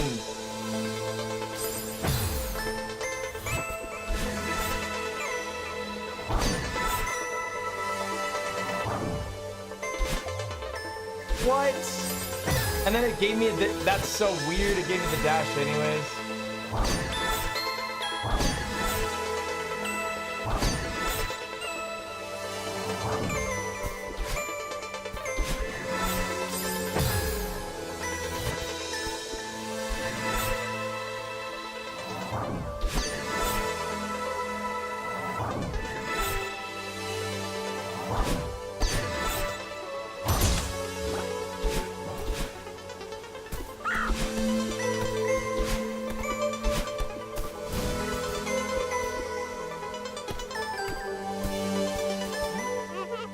Oh, hello again.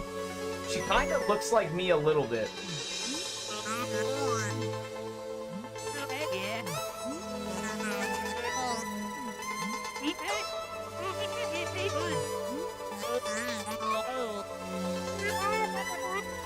You ever been up to your ears in unexpected cheddar? What are you guys talking about right now?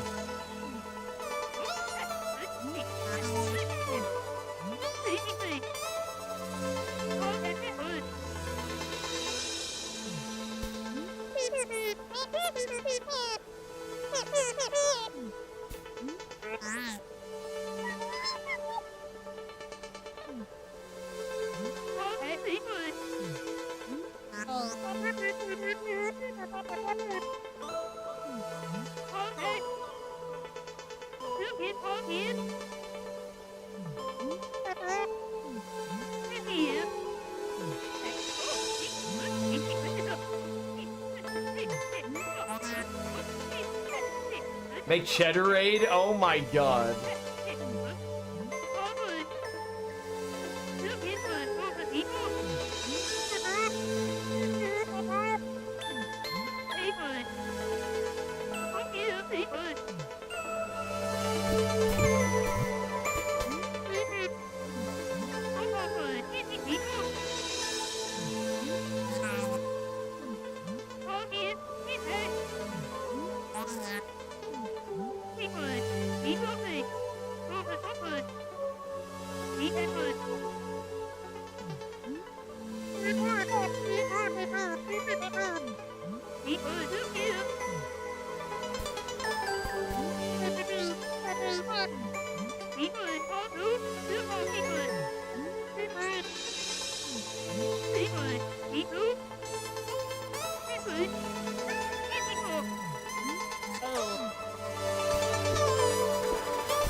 What the fuck is this game?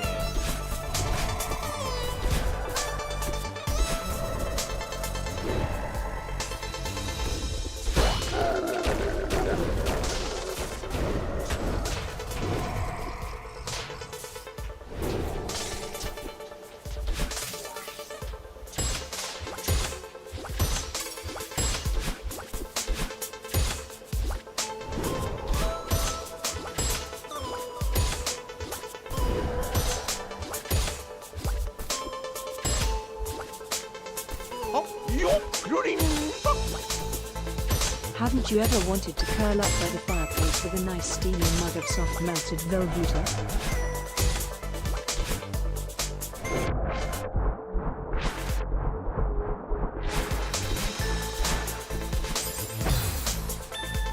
No way, man.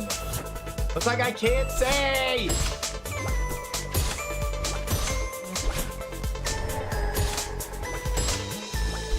You trolled me on purpose.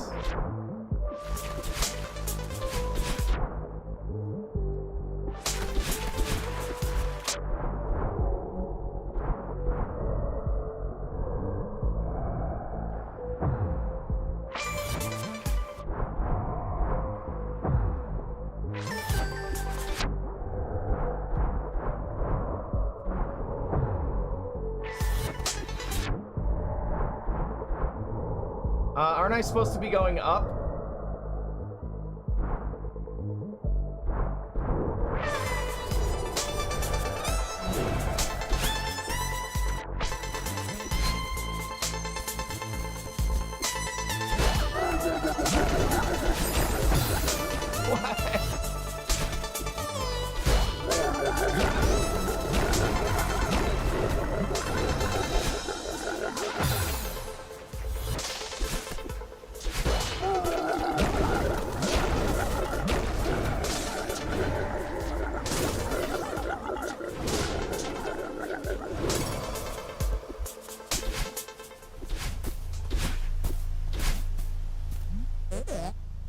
Yeah, I'm looking for you.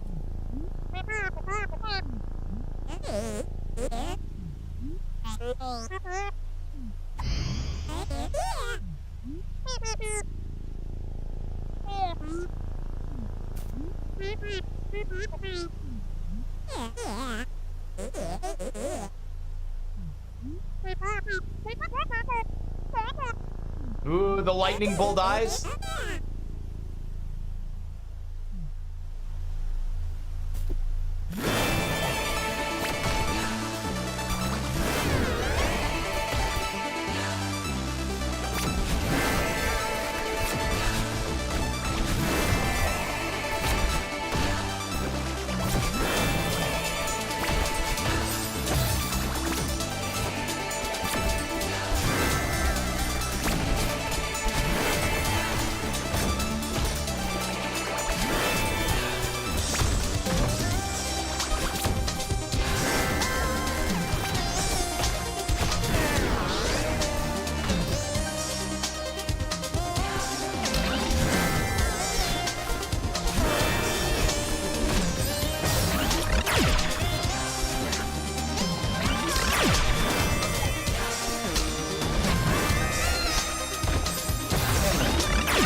I just got some Wendy's on the way home.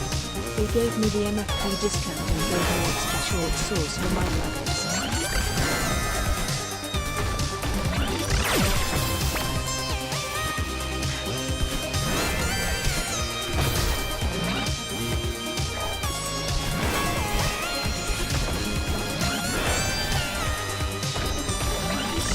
No, man.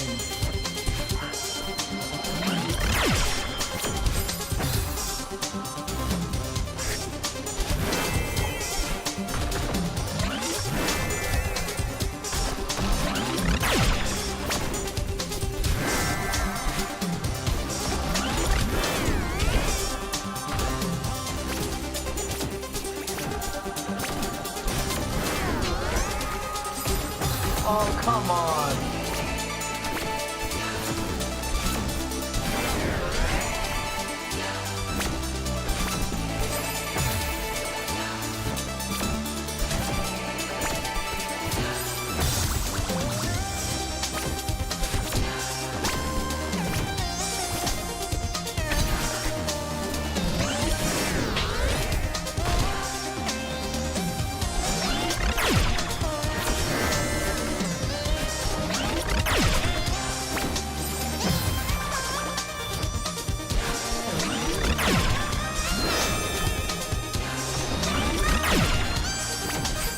Bro, come on. She like shoots like right at me.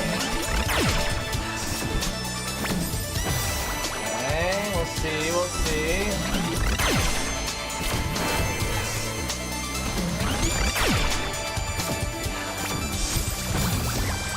What?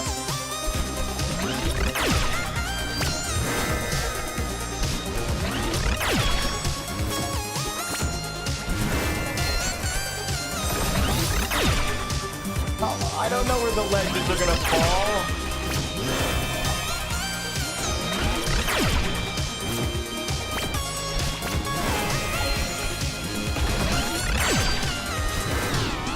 Yeah, get wrecked.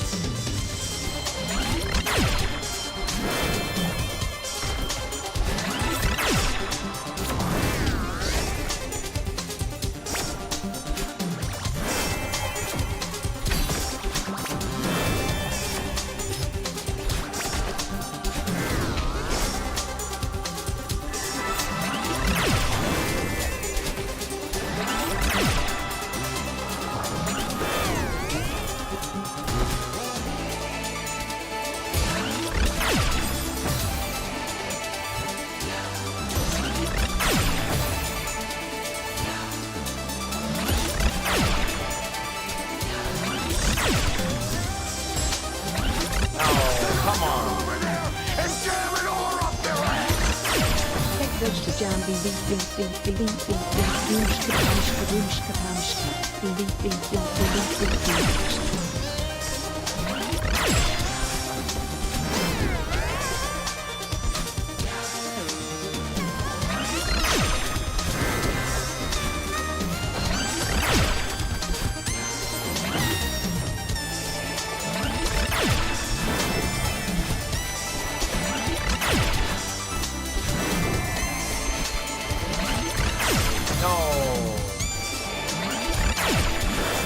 Sometimes it's hard to like see what you're doing.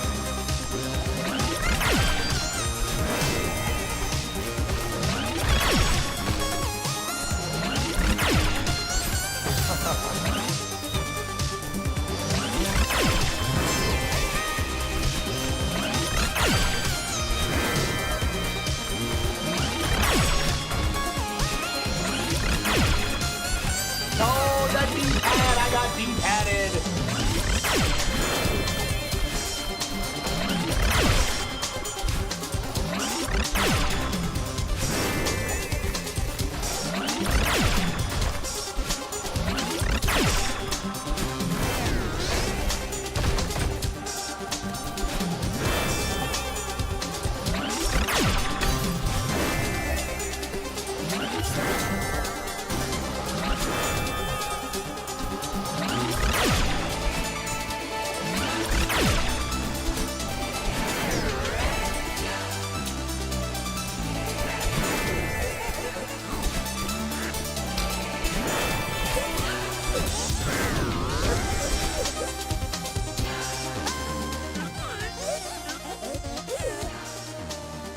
music's too loud. It's good fucking music.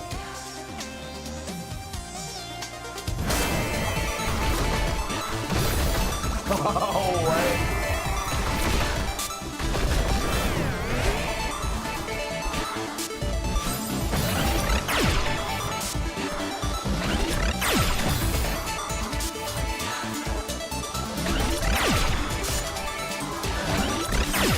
I didn't even see that. Okay, I'll go up. I'll go up.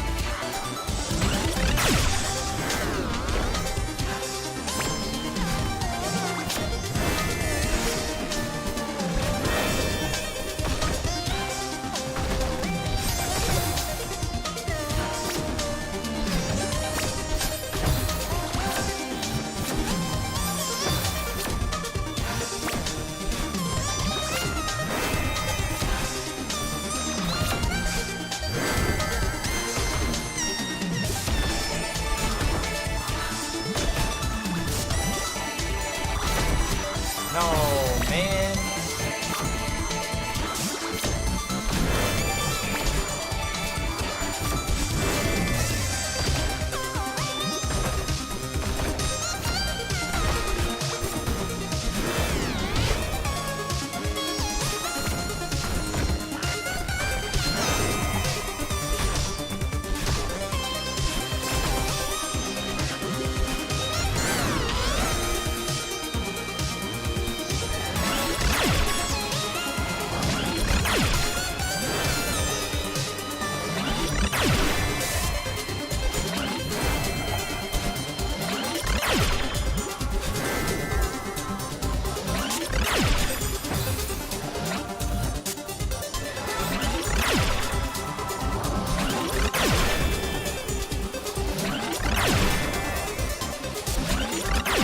Wait, where am I going?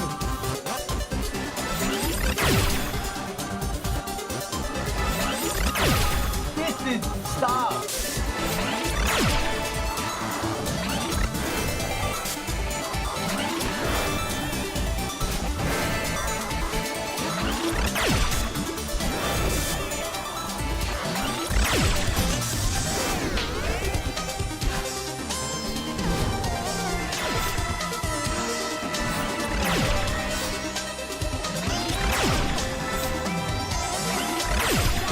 What?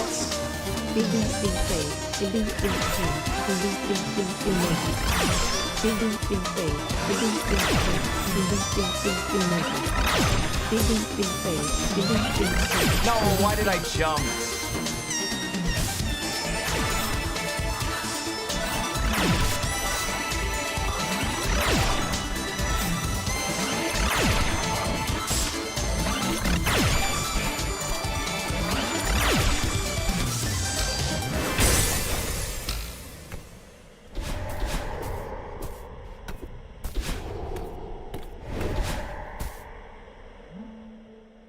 All you can hear is lasers?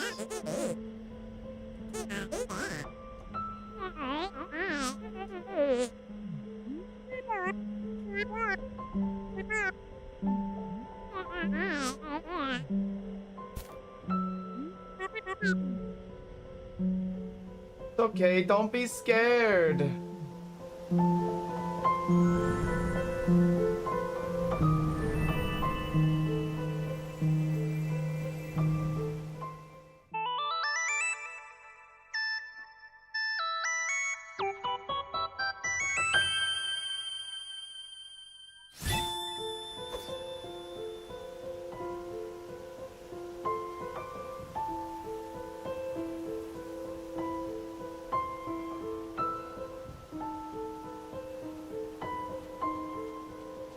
It's a bit nutty.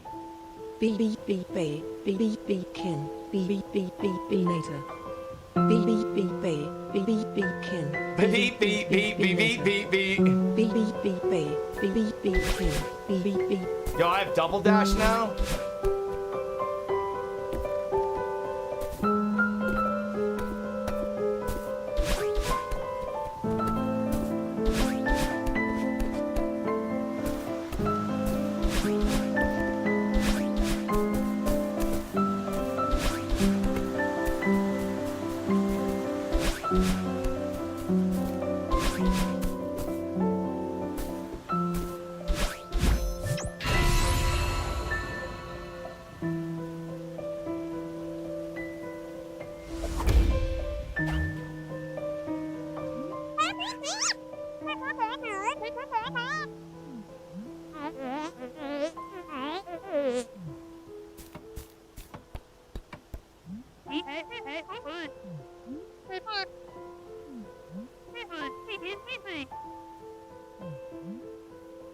Dondelin!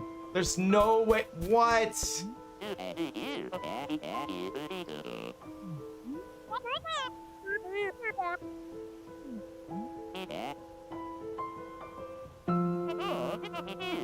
Bjorkin? What is that?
Yeah, W Granny.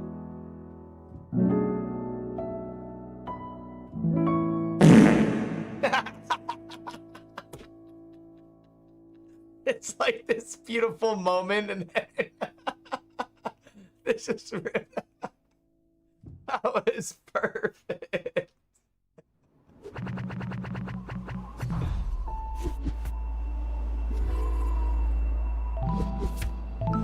I'm about to beat the game, guys.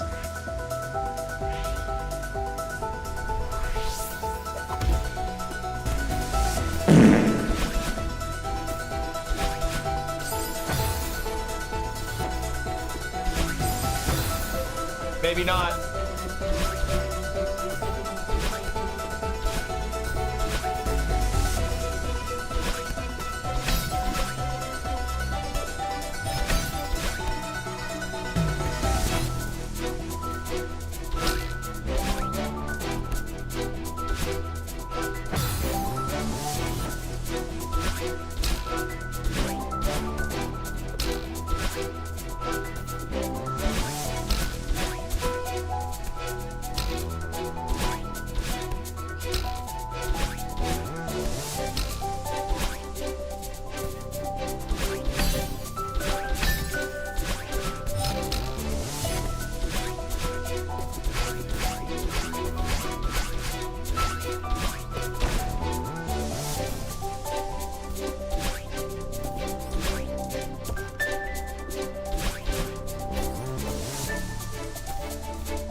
That's it, I'm beating the game. I don't want these fucking strawberries.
Bullshit.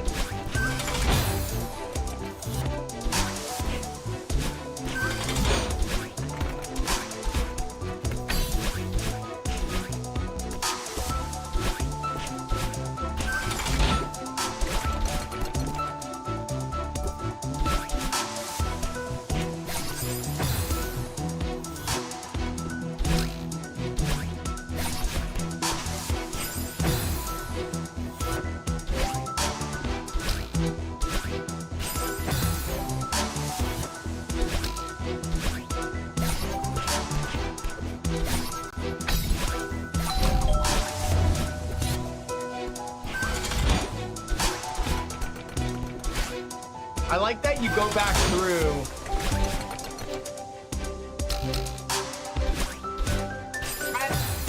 I like that you go back through.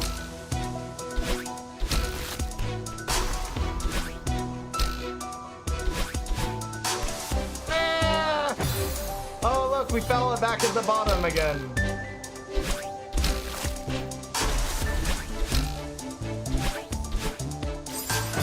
Bro, what?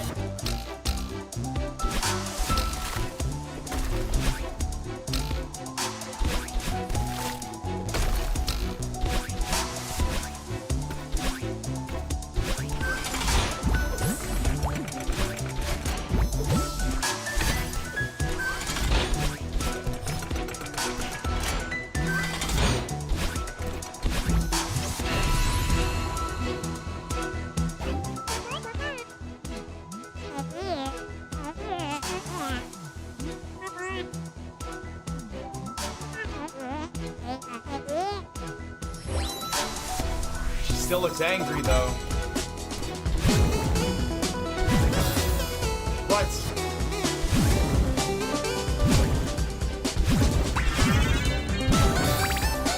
Mitch, you're going to finish today over $200. I can't wait for those sweet, sweet channel points.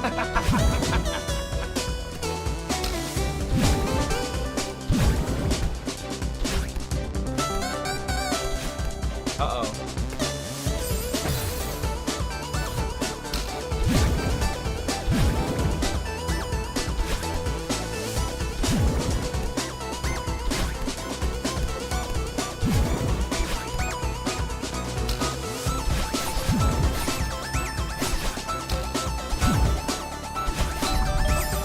Why didn't I grab the ledge, man?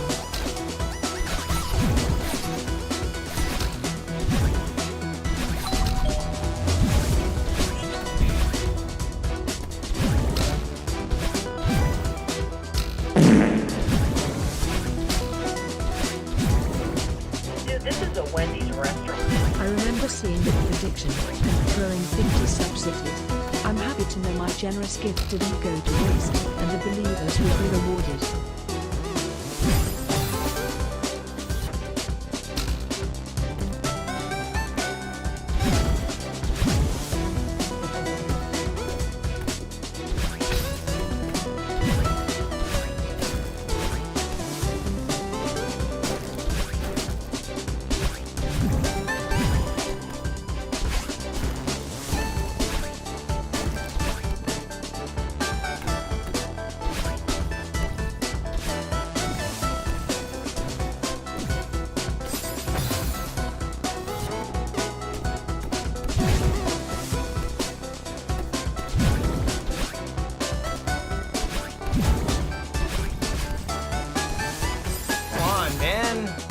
Fucking diagonals.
Didn't see that there.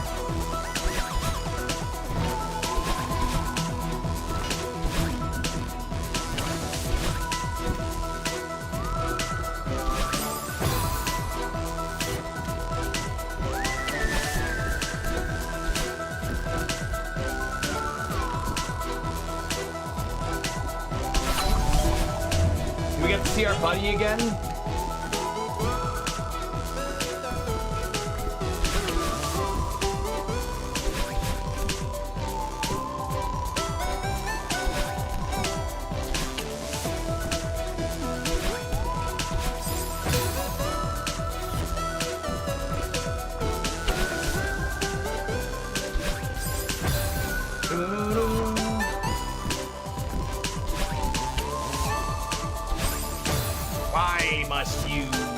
Disobey me, fingers.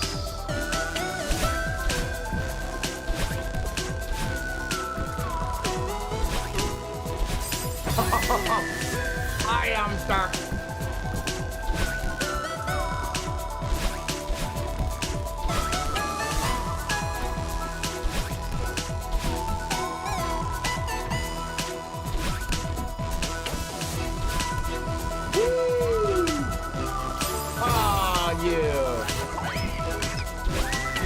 AMFQ, long time, first time. I'm curious. When did you decide on the streamer pseudonym Mitch? Did you name yourself after a celeb or a family friend?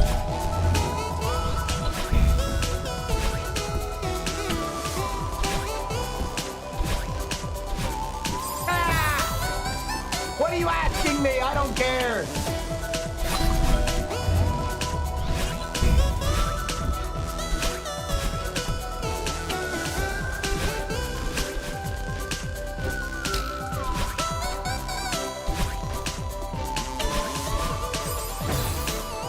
Can't hear? I can hear. He said first time, long time. Hey mate, could you pay attention to chat? This game isn't that hard.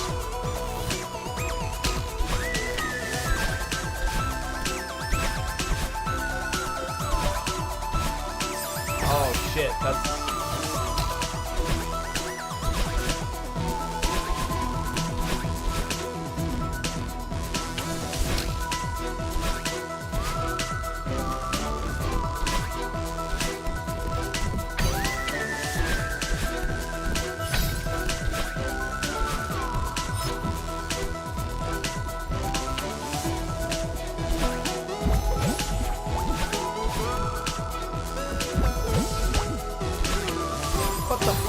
which way she's gonna go. Thanks for the help.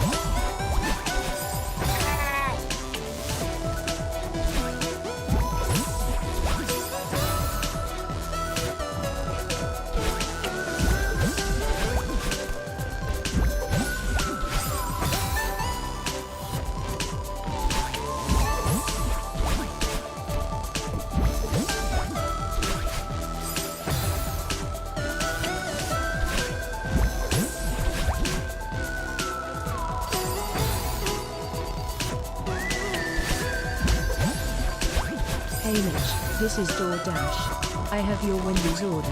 I'm ringing the doorbell, but nobody's answering. There's no doorbell.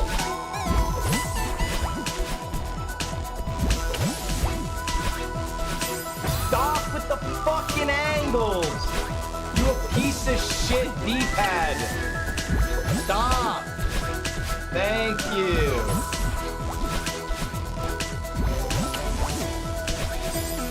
Is she toying with me? I thought she was supposed to be helping me. I'm fucking playing Ring Around the Rosie with her.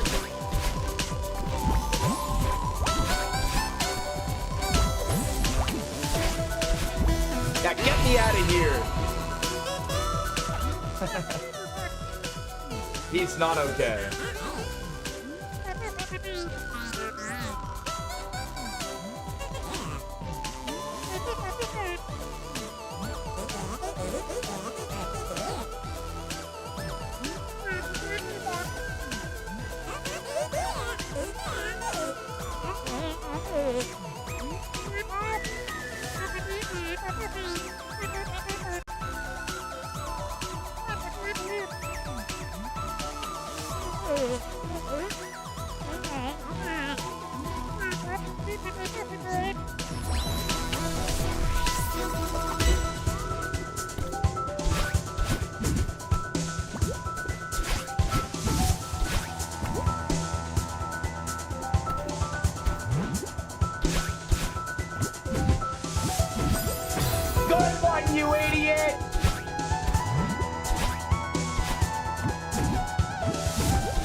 The angles of the D-pad are so annoying.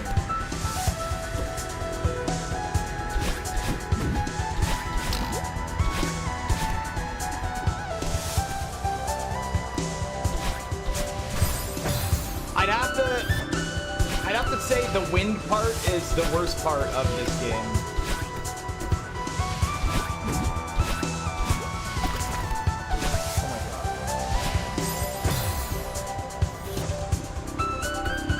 Just like in 2J, that's right.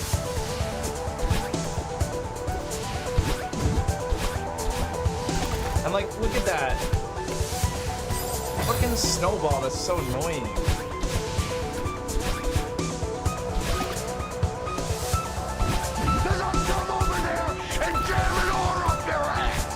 Is this wind worse than SMP2J, though?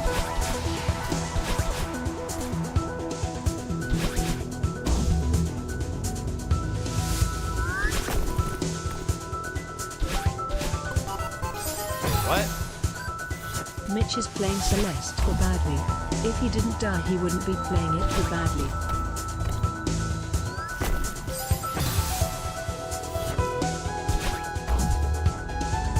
Yeah, I canceled the prediction because Real Jedi Knight was really upset. So we started making more predictions throughout the day.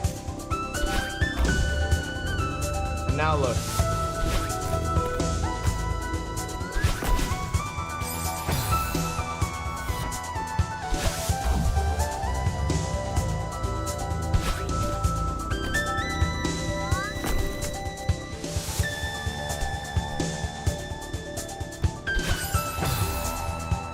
Fuck.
I think I have to keep the thing the whole way.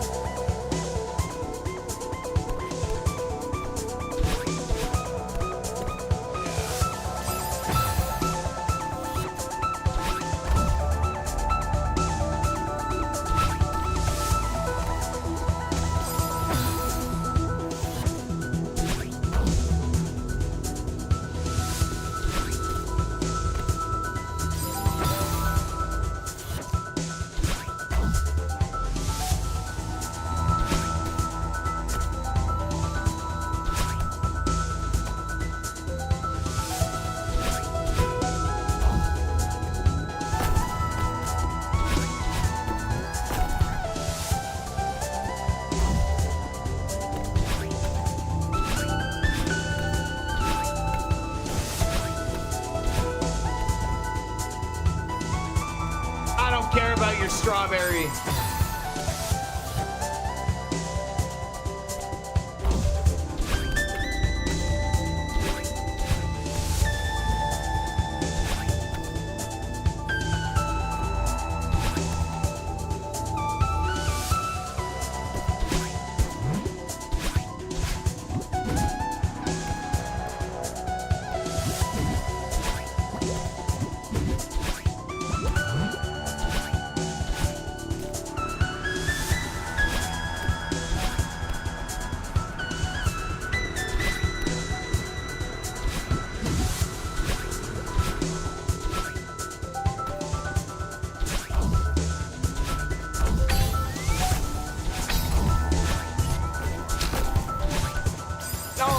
it went up in the nook.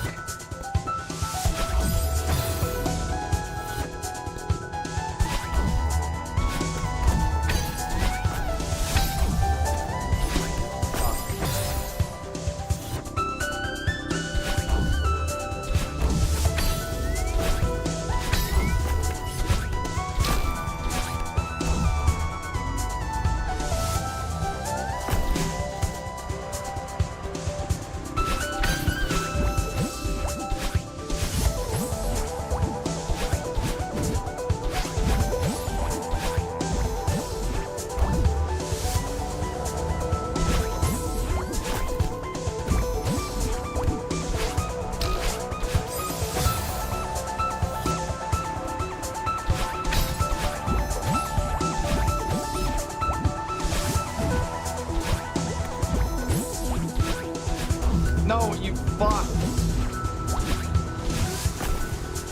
Okay.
To me, game. You said that I would be safe.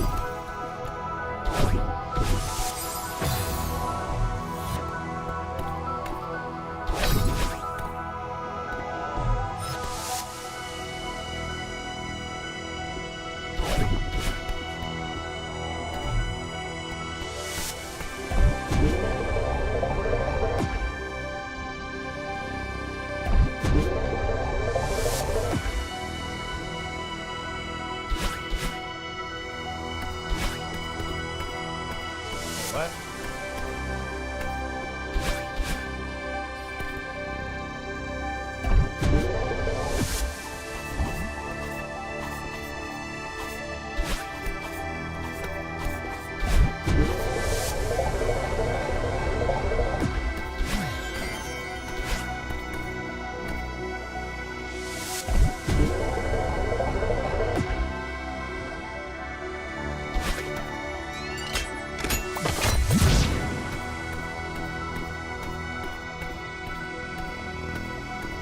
Oh, I think he was asking somebody else.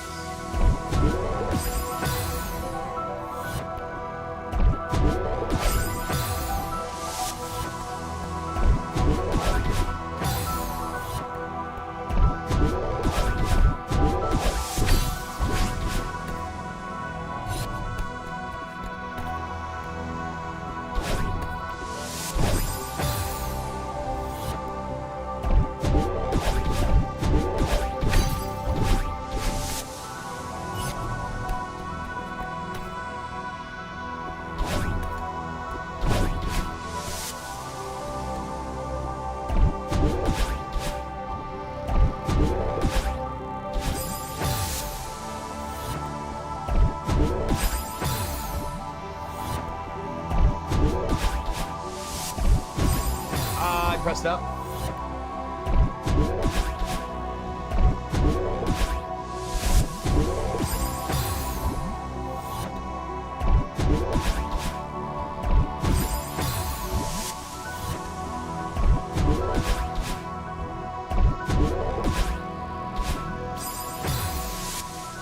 Get that little sneak right through.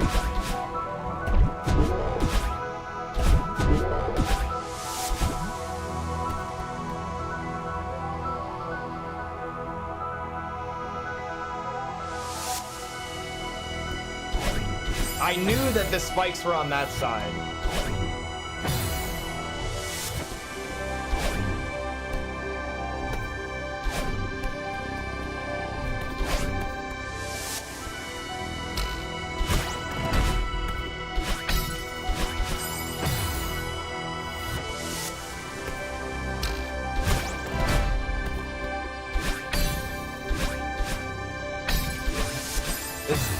Dude, the D-pad makes this so annoying sometimes. I wish I had the NES D-pad.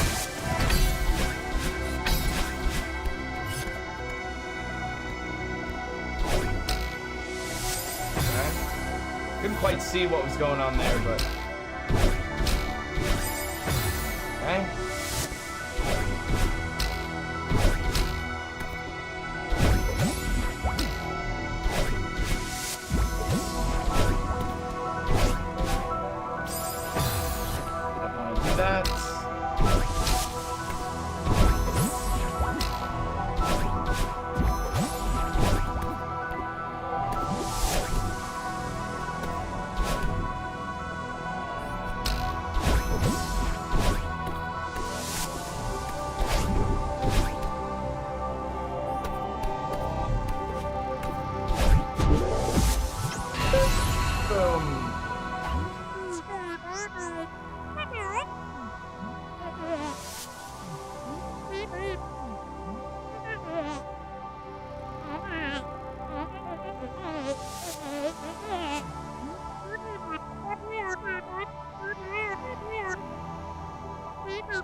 Oh, is this that puzzle thing? I feel like it is.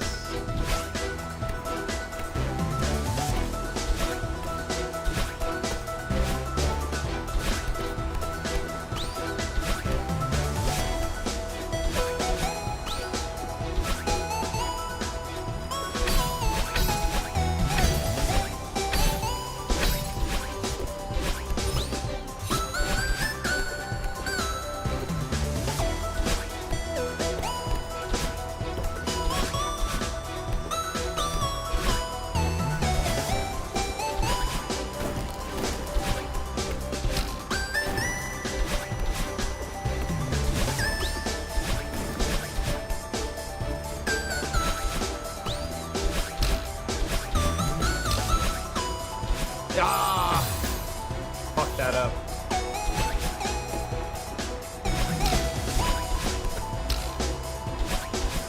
What?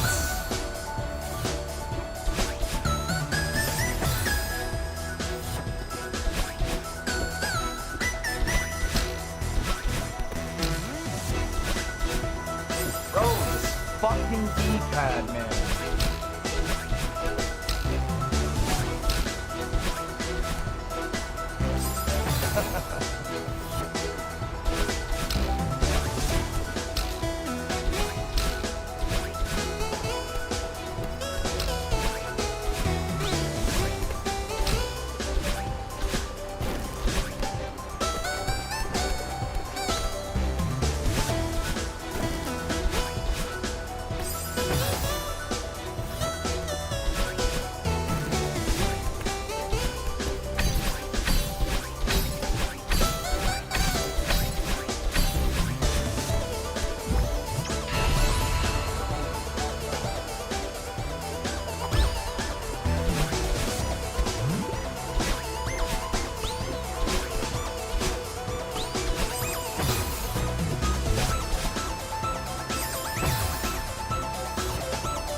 is helping me.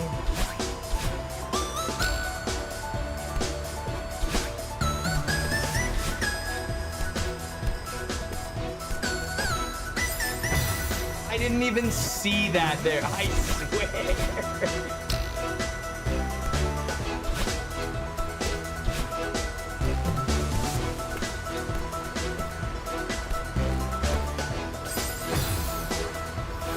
This game is so colorful.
This fucking D-pad, man.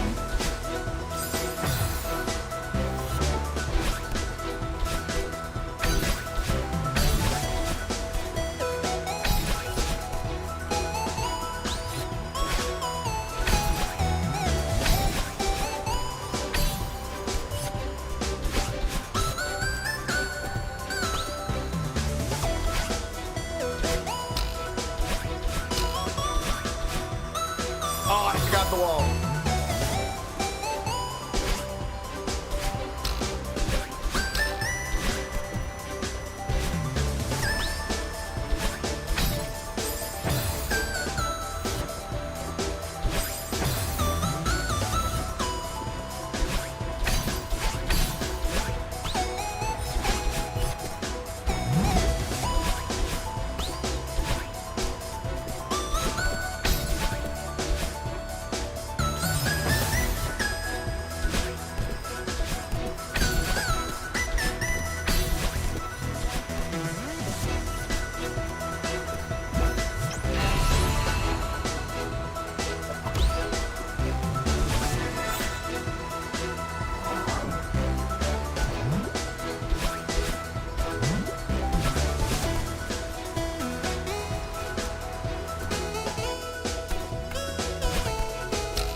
Anyone wants a quesadilla?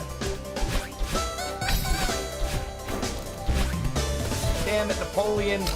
Make yourself dang quesadilla.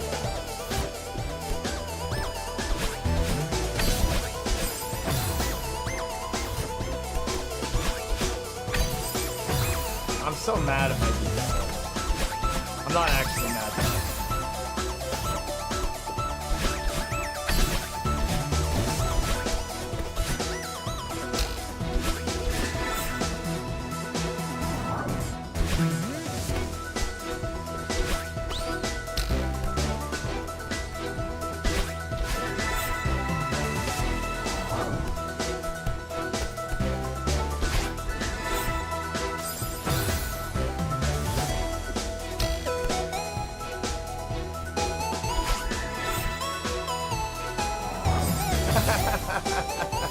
I went like up in the nook.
choice.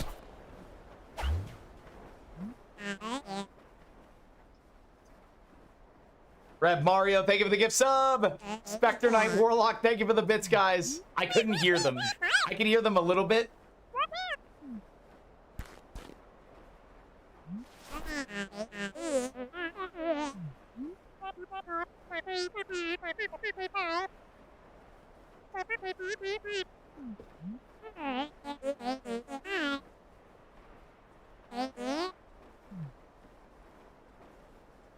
You think Good choice. climbing down is going to be a lot harder than climbing up? I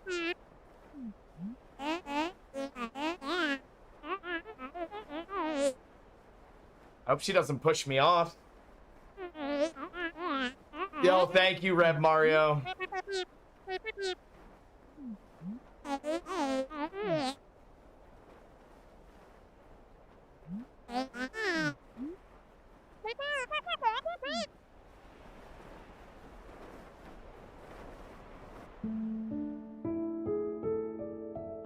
I got 0 strawberries.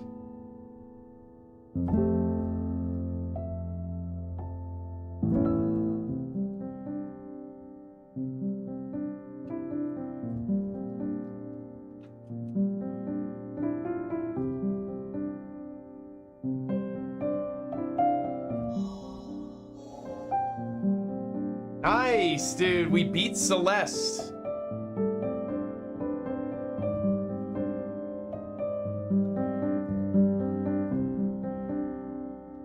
A game. I honestly never thought I would have played this. I always told people, like, I don't really like these, like, die once. Red Mario, thank you for the 10 gifted. Gotta do the rest now. No, I think we can move on to a different game. I liked the positive feedback I got from Smash Brothers Melee. I did enjoy this game, yes.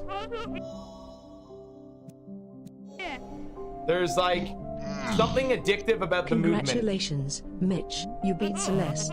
Now you're gay. I don't make the rules. I beat Celeste, now you're gay.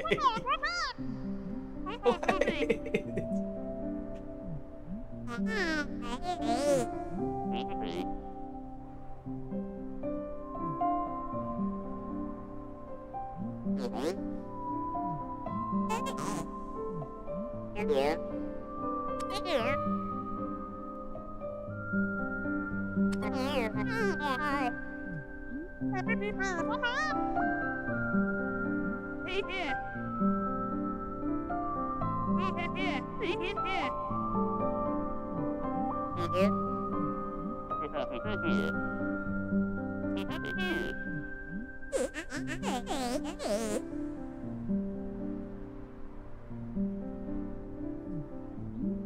Now beat it.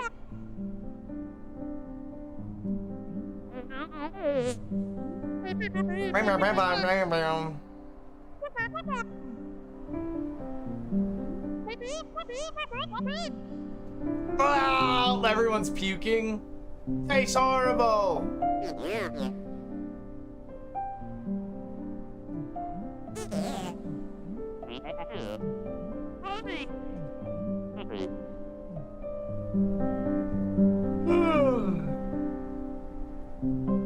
Five hours and 38 minutes and 685 deaths.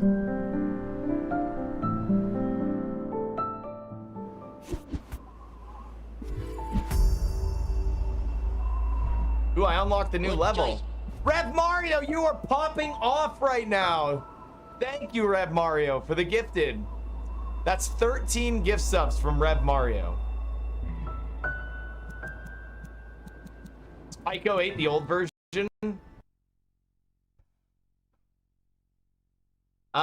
That's a pretty W game. That's a pretty W game. I'm not gonna lie, that game's fun. I can see why everyone liked it. I still don't really care for games where it's like you die once. It's like kind of reminds me of Super Meat Boy a little bit, right? That was so absorbing. It was good. The soundtrack, it was really immersive. The story was actually really good too. The story was really good as well. Rev Mario, thank you for another gift. So that's 14 gift subs from Rev Mario.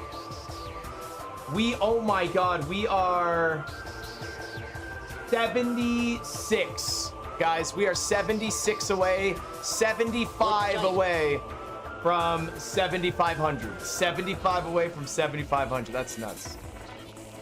You like the new Rayman game? Did you find the SMB3 secret?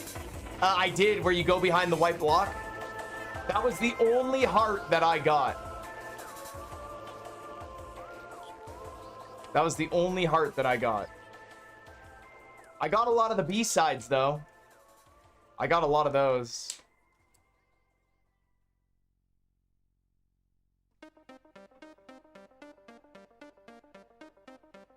Thought they were well, there's strawberries and then there's like hearts. Oh my God! Mario! What the fuck? Oh my God! Yo, shoutouts to Goku! We love Goku! Yo, thank you so much. Holy crap! Dude, Red Mario popped off. That was almost 100 you just did. That's crazy, man. Thank you. 206 hours. Jesus. All right, well, throughout the night, we are definitely gonna go. We are definitely gonna go lower than 200. Yo, big GG. Yo, big GG, guys. I'm not going just yet. I'm gonna actually set up my GameCube. I want to see if my GameCube works for Smash Brothers. Because if we do Smash Bros, I might want to do it tomorrow. Hold on, let me go look.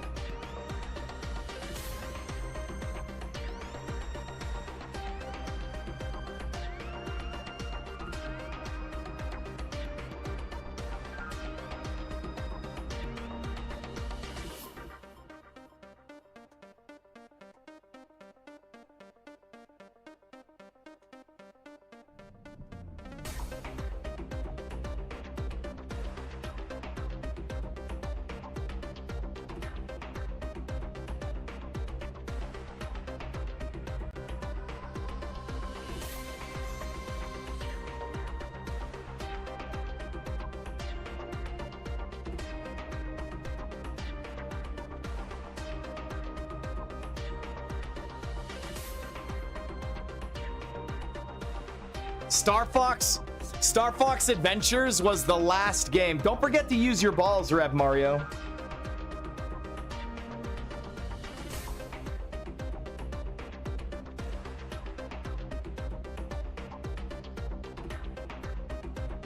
There's crust on this part. I think it's okay.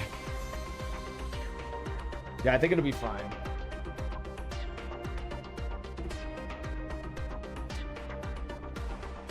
Okay,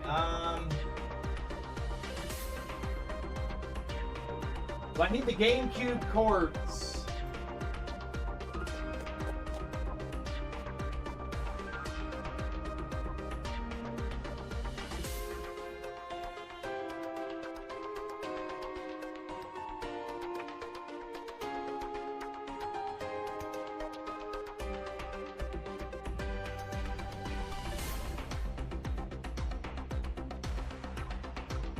I need the GameCube cords.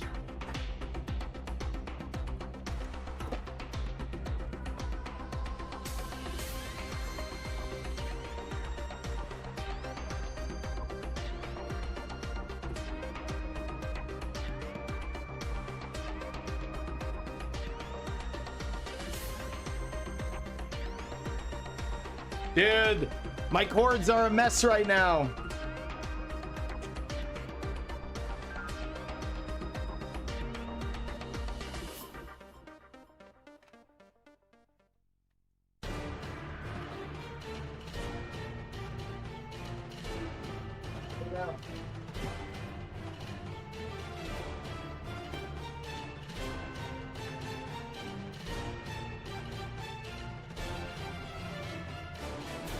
All right, let's hope this works.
Not gonna work.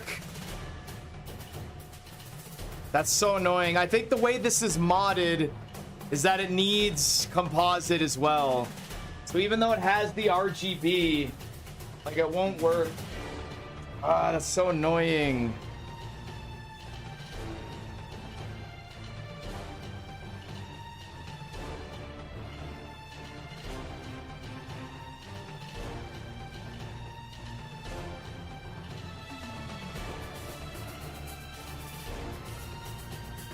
Dude, that Shy Guy is being such a bitch. Man, that's annoying.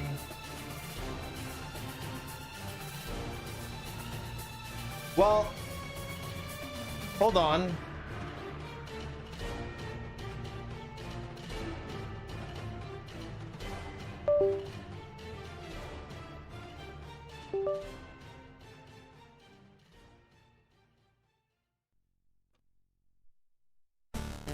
Ah, there we go.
I have one of those official Smash controllers. I don't even know where I got this controller from.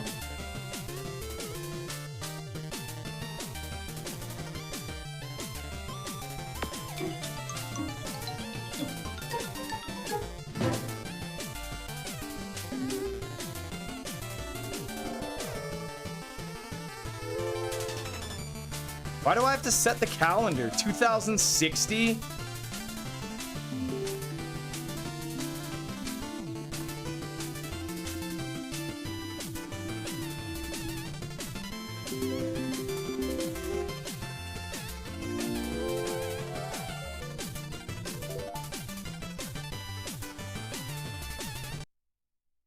Bro, I have not. Oh my god, dude. I have not.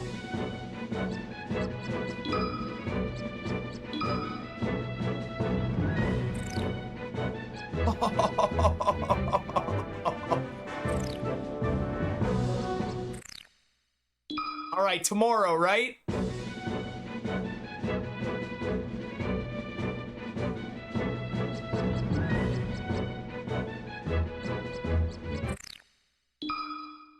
We save this. Oh my god, this is tomorrow.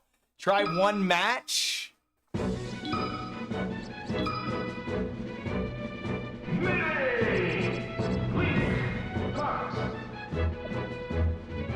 Who should I fight?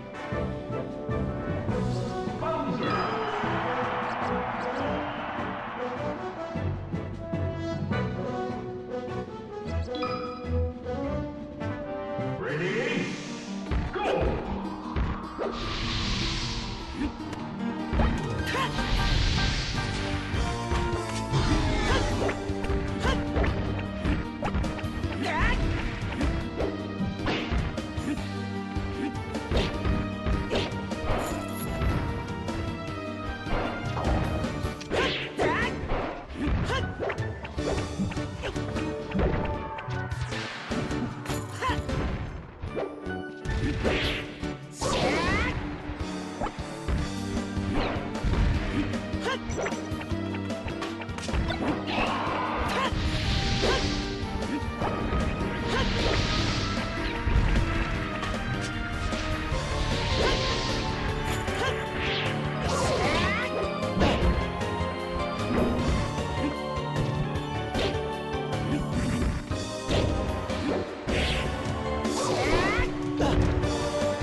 Yo, this game is so good.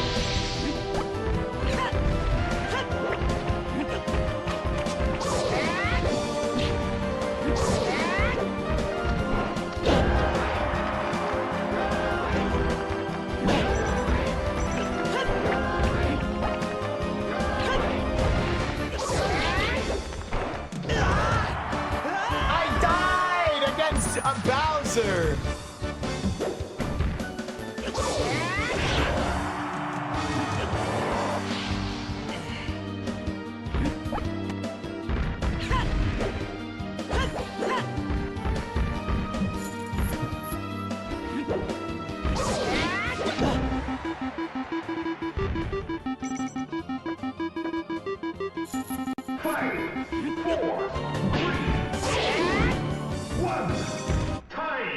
Did I lose? Sudden death. Go!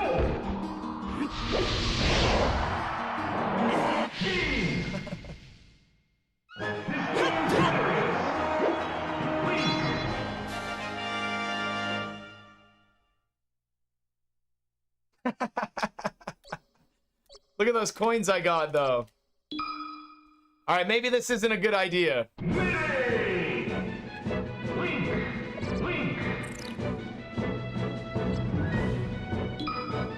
Tournament mode.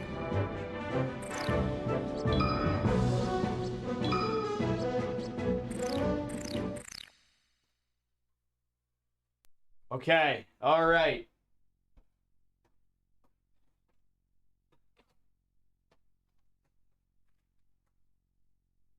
Okay, good news. Good news, we know it works.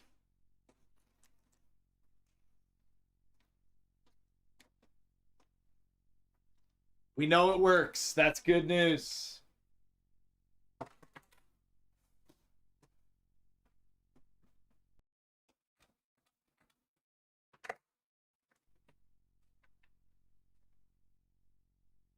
I should really have these, like, set in a way.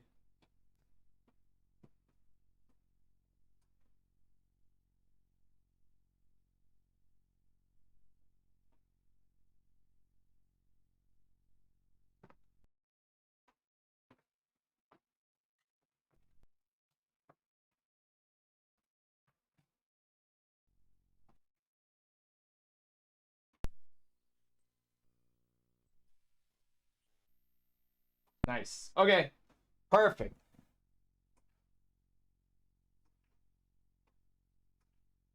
Dude, Rev Mario coming in clutch at the end of the day. That's insane, dude. I guess you really like Celeste. You're a big Celeste liker. Dude, my cable management's gonna be fucked.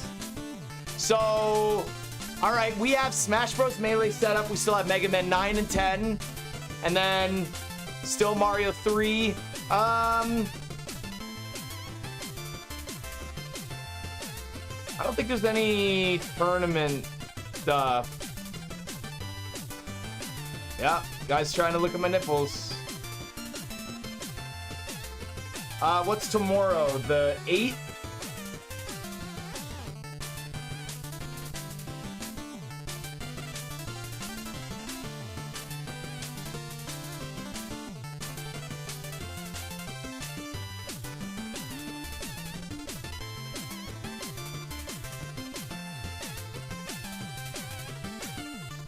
Yeah, we're not gonna have any Mario 3 stuff for a while. 1 week down, guys. Guys, 1 week down. We did it 1 week. Let's go, guys. We did it 1 week. Very awesome. But with that being said, I'm gonna transfer you guys over. I'm gonna get some sleep, and I'll see you guys in the morning. Week 1 is down, and we're still at 205 hours. Disgusting. All the leaderboards reset tomorrow. GG, guys. Let's go.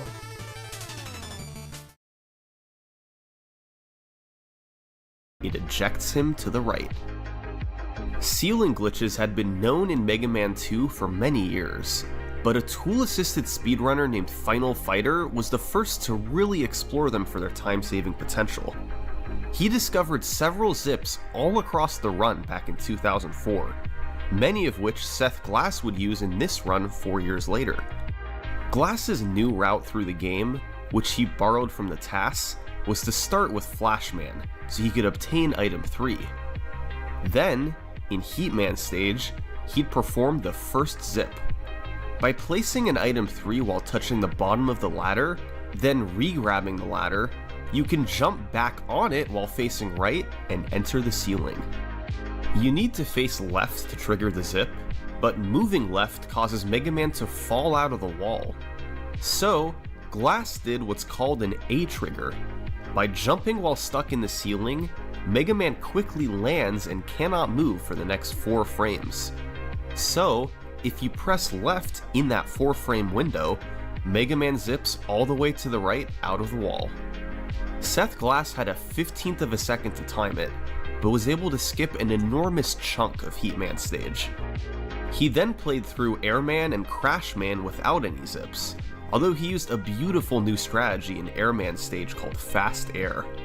By precisely placing and jumping off of item 1, then jumping on the very edge of clouds to avoid taking damage, Glass was able to make it across the gap without having to ride on the slow-moving clouds.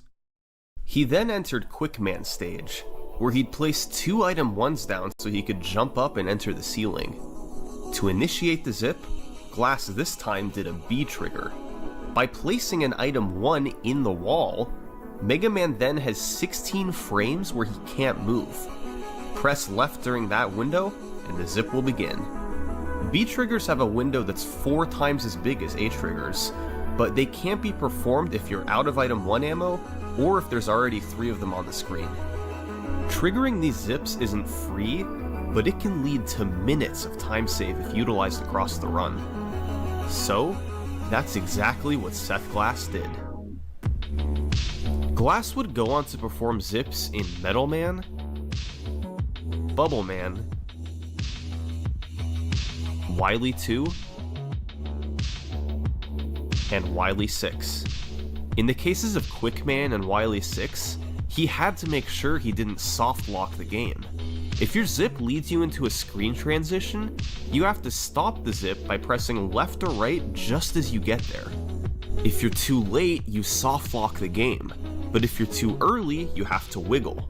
By repressing left, your zip begins again, and you can continue to adjust or wiggle until you perfectly land on the screen transition.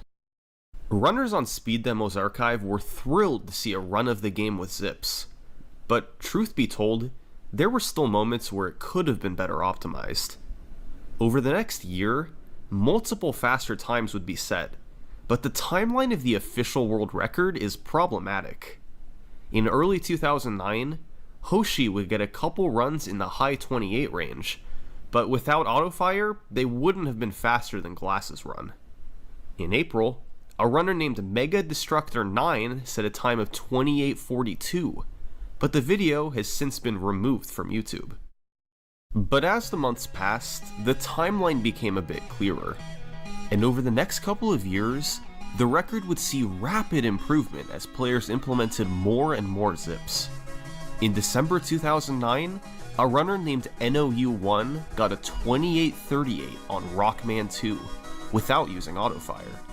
It stood for a few months until Seth Glass came back and set a series of records on normal mode, ultimately getting a run that clocked in at 2751. This was a legendary record. It was posted to Speed Demo's archive and quickly became one of the most popular runs on the site. His 2751 would go on to inspire a new generation of Mega Man 2 runners, and stands to this day as a benchmark for high-level runners to compare against. But it would only remain as the world's fastest run for about 10 months, when a runner named Furemo beat it on Rockman 2 with a 2748. Furemo used autofire, but only at 10 shots per second.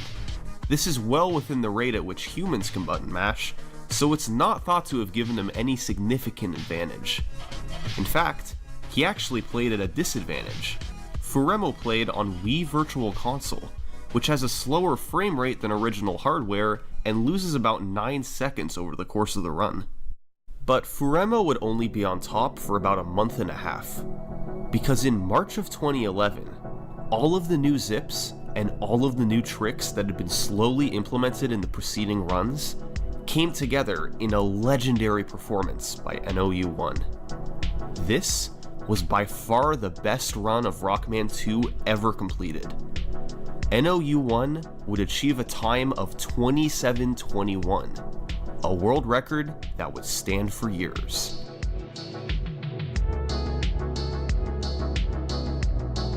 The first 3 stages of this run, Flash, Heat, and Air, were all similar to previous records. However, the new antics began in Clashman stage, where NOU1 performed a zip that looked like this.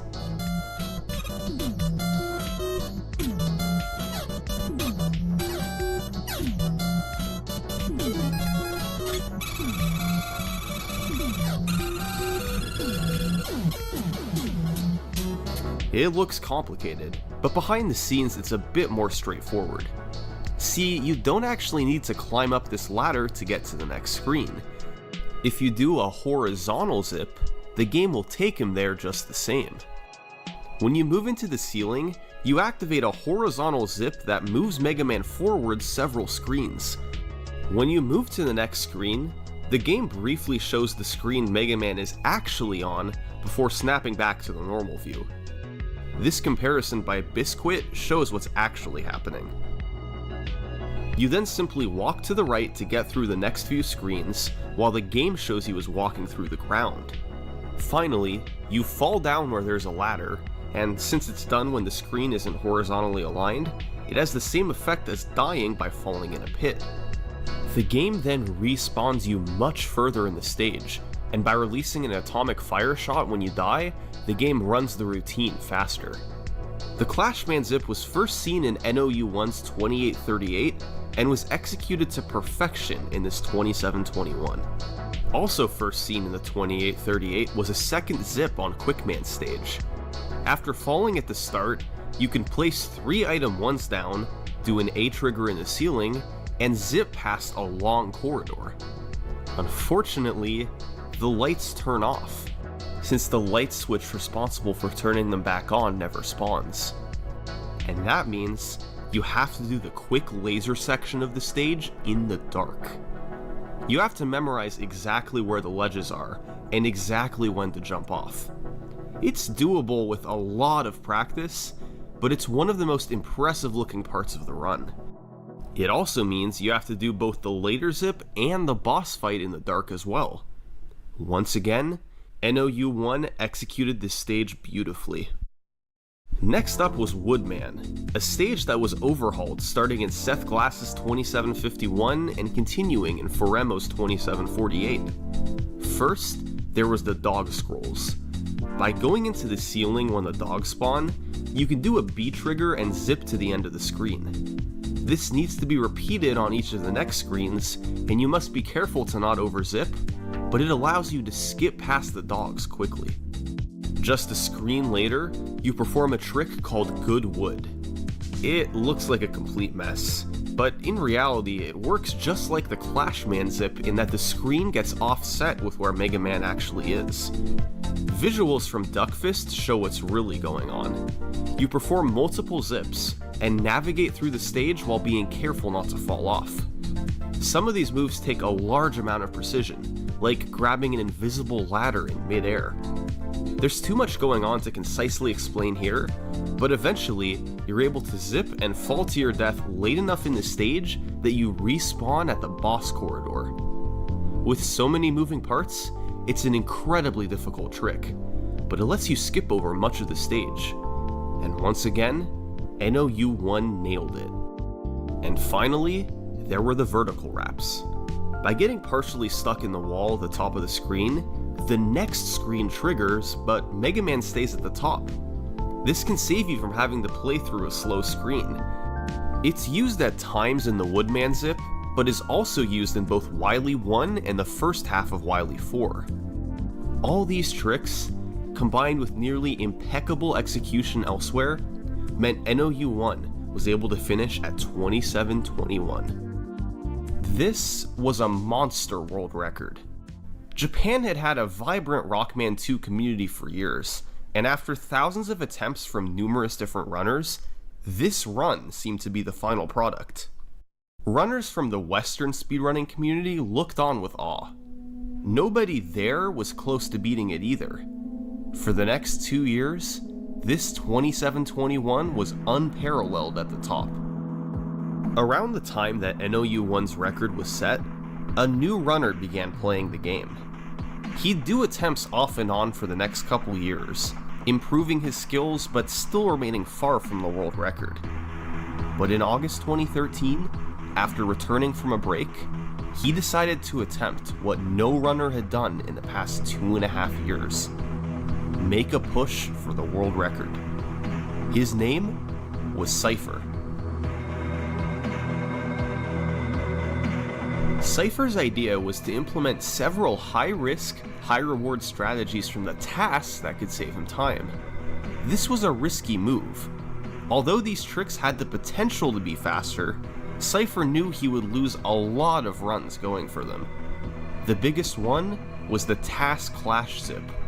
By going for the zip on the first screen instead of the second, you could save up to 10 seconds, a huge amount of time in an optimized run. But it is tough. You have to very precisely place 2 item 1s in the right spot, and zip multiple times in the span of a few seconds.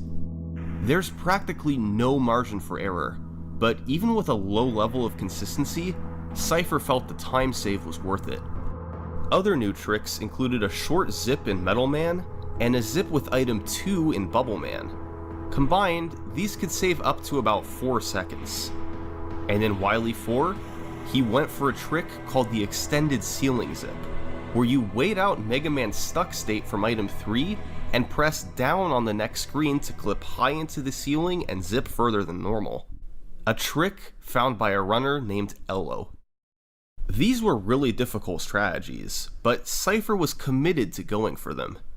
His consistency wasn't amazing, and he struggled to get a clean run. By October 2013, he was still nearly a minute off the world record. He would need to shave off more than 55 seconds to beat NOU1. It would take a miracle to get all that in one run. Right?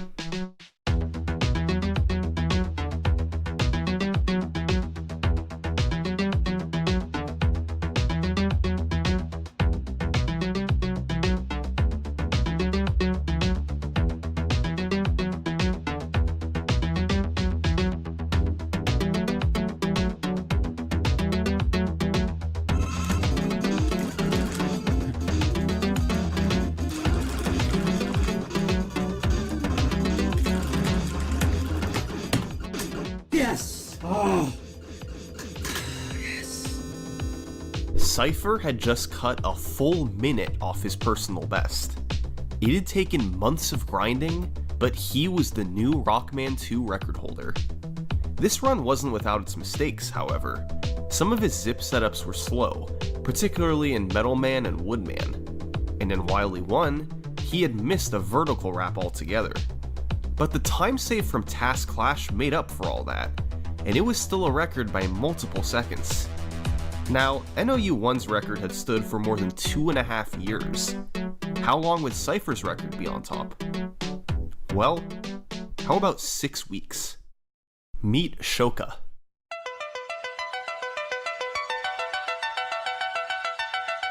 In December 2013, a runner named Shoka would take 9 seconds off the world record.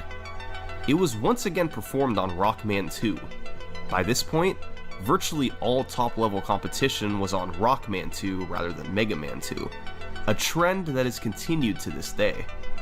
Shoka went for the incredibly difficult Task Clash, but skipped some of the smaller time saves, like the bottom Metal Man zip. It was overall a very consistent, balanced speedrun, with fewer obvious mistakes than Cypher's run.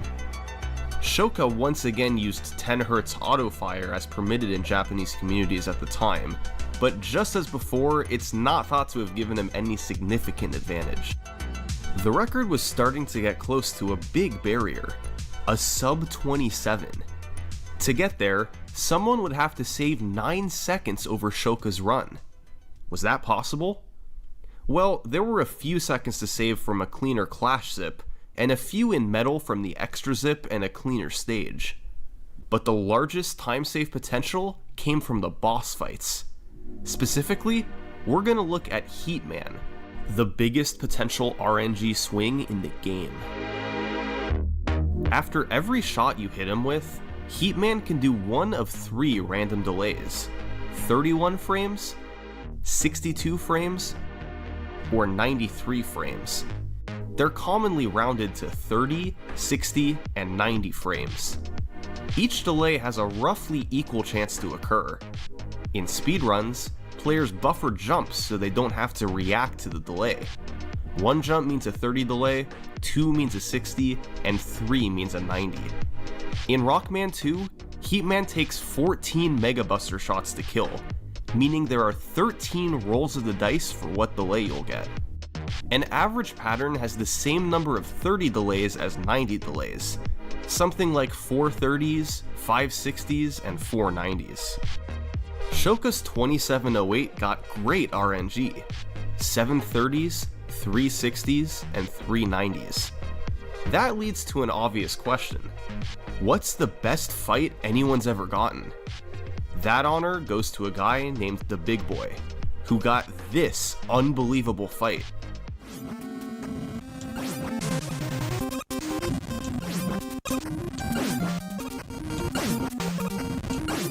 I want to play some MegaMan 1. Can I just... Are you kidding me?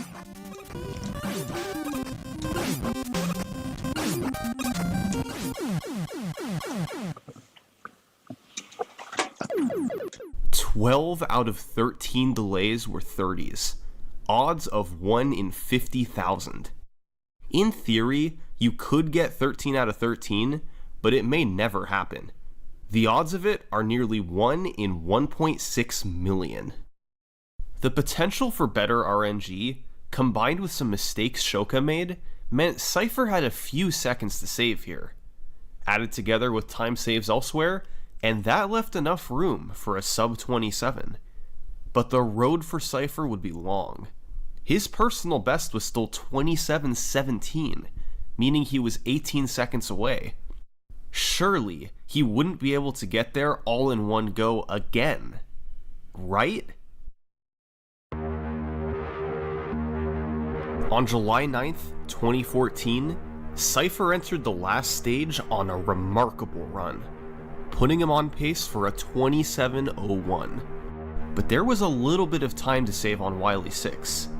If he got a fast setup into the ceiling and didn't have to wiggle to enter the door, he would save time over his split. The question was, would it be enough for sub 27?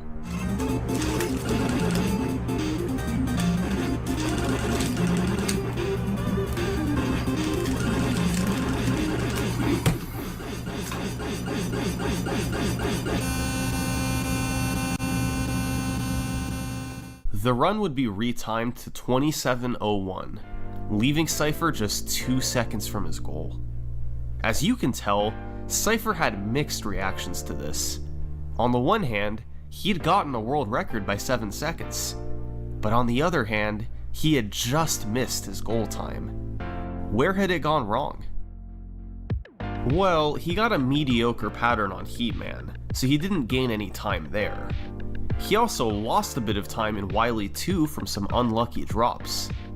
But his biggest mistake was in Wily 4, where he missed a vertical wrap to lose 5 seconds. That mistake alone cost him a 26.56. One tiny imprecision was the difference between another 27-minute run and the world's first 26. So, Cypher knew he had to keep going. It had taken just 3 weeks of attempts to get to 27:01. He was prepared to continue.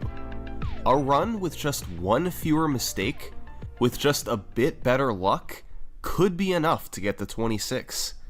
Any attempt could be the one. But it wasn't happening. Weeks passed with no new record. Then months passed. Cypher's personal best remained at 27:01. And then, in February 2015, Cypher announced his retirement from speedrunning.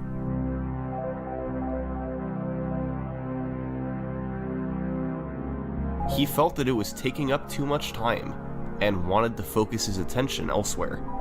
Cypher's legacy would remain, however.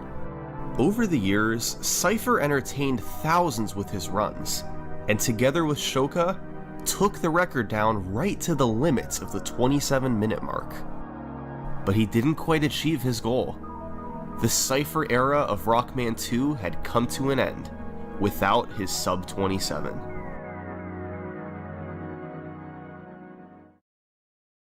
A trick found by a runner named Elo.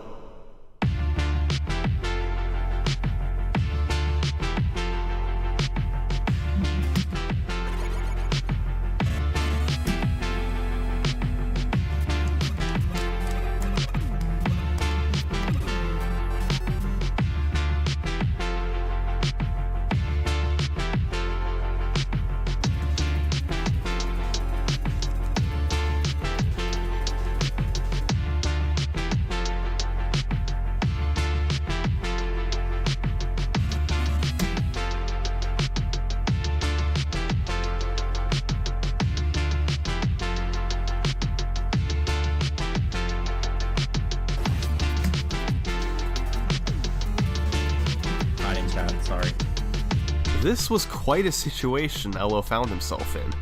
On pace for a 26.55 with one stage to go. Who was this guy? Well, Elo had started running the game in 2013, and started a steady march of improvements. He stayed well behind Shoka and Cypher's records, but throughout 2014, the gap got smaller. Finally, by November, he was within striking distance. His skill level was on par with Cypher's, and he started doing sub-27 attempts. This had been a great run through Wily 3, cleaning up the mistakes that Cypher had made. But the amazing part started in Wily 4. Elo hit everything, including his own extended ceiling zip, leading to a gold split. And thanks to beautiful luck and execution in Wily 5, he got his second gold split in a row. The fastest he had ever completed two of the most important stages in the run. It led to him being 6 seconds ahead of the record into Wily 6. But there's one other aspect of Elo's game we haven't talked about yet. Elo is an incredible button masher. He can mash at 16 presses per second. 10 Hz autofire would be a huge disadvantage to him. This comes into play in a few spots, like the Dragon in Wily 1, but nowhere is it more important than on the Alien in Wily 6. The Alien starts on the right, then moves in a figure-8 pattern around the screen. Your goal is to hit him 28 times by the time he leaves the right side for the second time. If not, you lose a few seconds. Even for top runners, this can sometimes be difficult, since you can only hit him when he's low enough and you have to worry about hugging the alien. But Elo was better at this than anyone. and after entering the door in Wily 6, he was just an alien fight away from the world's first sub-27.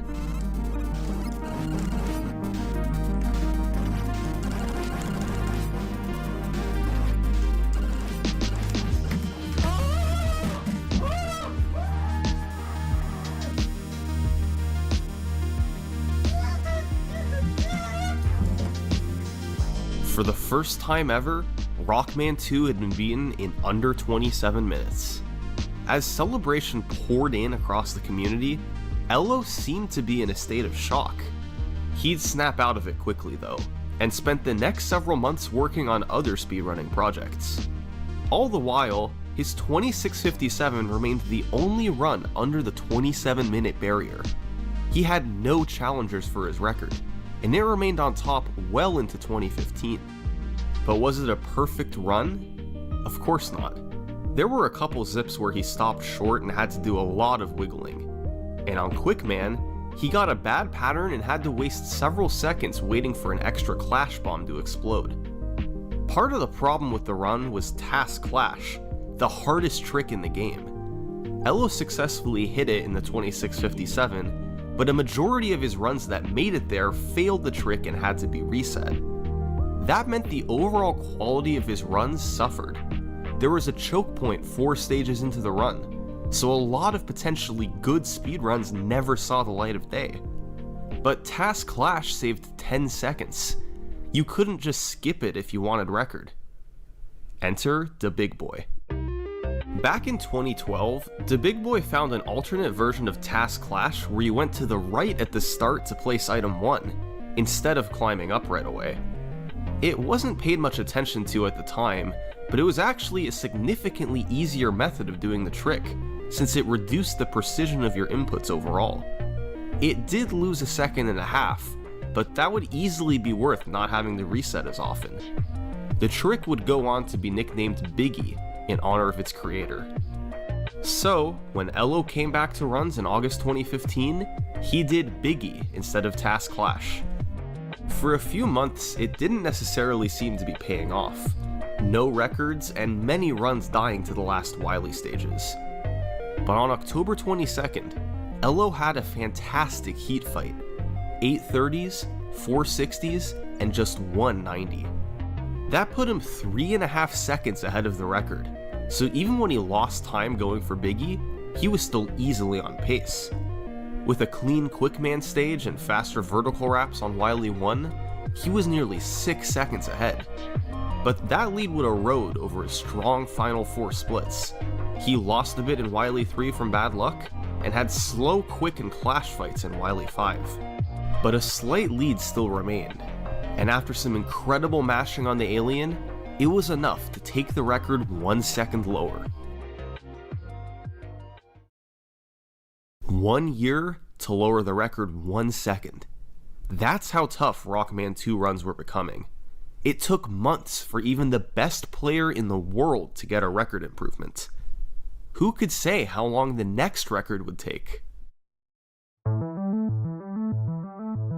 The very next day, Elo was a couple seconds ahead going into the refights. Wily 5's boss refights is one of the most random parts of the game. The biggest points of variance are quick, air, and heat. QuickMan has random high jumps and boomerang throws that can lose you time. Airman has different projectile patterns he can shoot out. Elo's goal was to get a 2-cycle fight with the Leaf Shield, but it often wasn't possible even with good execution. And Heatman works just like he did the first time, but only has 4 spots for delays instead of 13. The execution on some of these fights is tough too, especially quick, air, and wood. So, Elo just had to do his best, and hope his RNG and execution was good enough to keep the run alive. Oh, I got screwed hard. PV's over. You have no idea how much time that costs. And then I flew the clash fight, it's over. I haven't even seen the major RNG, and it's already over. Oh. It's over. 90. 90. 90. If you didn't know it's over, it's over. It wasn't over. The refights weren't great, but Elo was only a second behind overall. And with a really good zip and fast alien kill, he could save up to 2 seconds on the last split.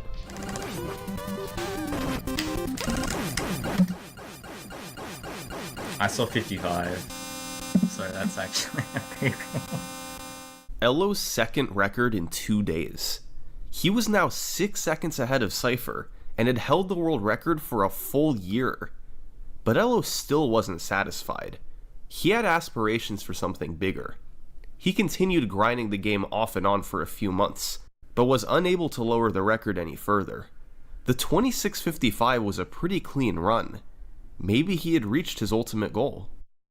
But if he was to beat it again, the key would be Wily 5. It was possible to save 5.5 seconds on that split alone.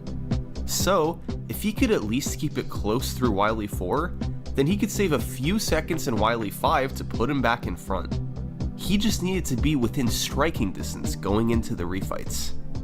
One day in late January 2016, Elo started up a run and would gain a second on Quickman from a better boss fight. And from there, he chipped away frames until entering the Wily stages, 1.5 seconds ahead of the record. Being ahead this deep into the run was impressive. He just had to keep it close by the time he got to Wily 5. But he didn't keep it close. He pulled further ahead, with a nearly flawless Wily 1 and 2. He was 3 seconds ahead going into Wily 3. But there was potential to lose some time on the Wily 3 boss. He takes 14 shots to kill, and you have to jump up and mash the fire button in a brief window while in the air. Ideally, you want to do this in 3 jumps, or about 5 shots per jump, but sometimes it can take 4 jumps or even longer. But as we know, Elo's really good at mashing.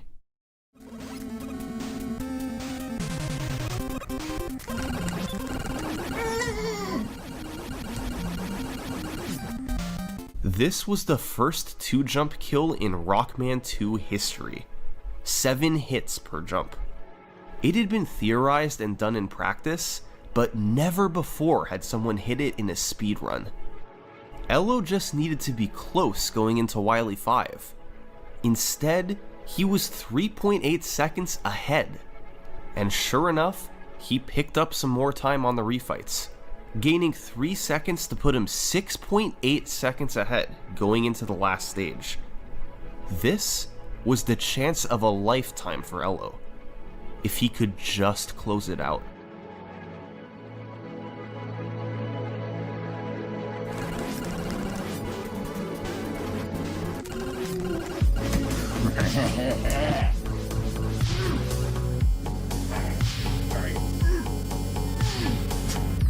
This wasn't just a record, it was the demolition of a video game.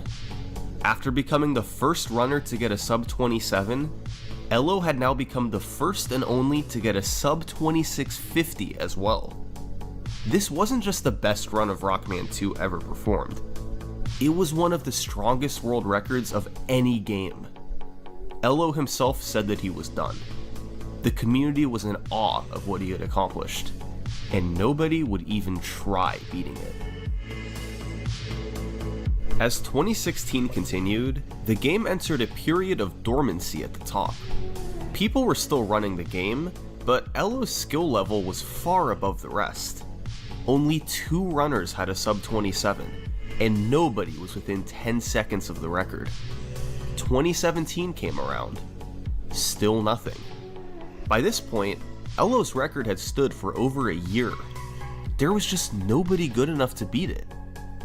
Well, nobody who wasn't retired, at least. Cypher retired in early 2015 with his 2701. Since then, new strategies had been developed that would allow that time to be significantly faster. If anyone in the community could beat Elo, it would be Cypher. But unfortunately, he wasn't interested in coming back. Cypher had moved on, and the community would just have to accept that. Someone else would need to be the one to beat the 2648. And then came AGDQ 2018. That year, a runner named Sinister1 was organizing a relay race of Mega Man 1 through 3 for Awesome Games Done Quick, and he really wanted Cypher to participate. He hadn't ran the game in 3 years, but he was a hugely important part to the game's history. Cypher resisted. He was done with speedrunning and had no interest in returning. But Sinister kept pushing, and finally, after having time to consider it, Cypher agreed to play the game for the relay race. He had 3 years of rust to shake off. It was hard to say how well his skills would translate after such a long time off. He learned the new strategies and built up his consistency with all the game's tricks. After weeks of diligent practice, race day finally arrived. And to give you an idea of how the event went, going into Mega Man 2, Cypher's team was in last place of the 4 teams. 28 minutes later, his team went into Mega Man 3 with the lead. Cypher had single-handedly taken his team from last to first place, and largely thanks to his performance, they would go on to win the race. Cypher's skill was still clearly all there.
Oh my god.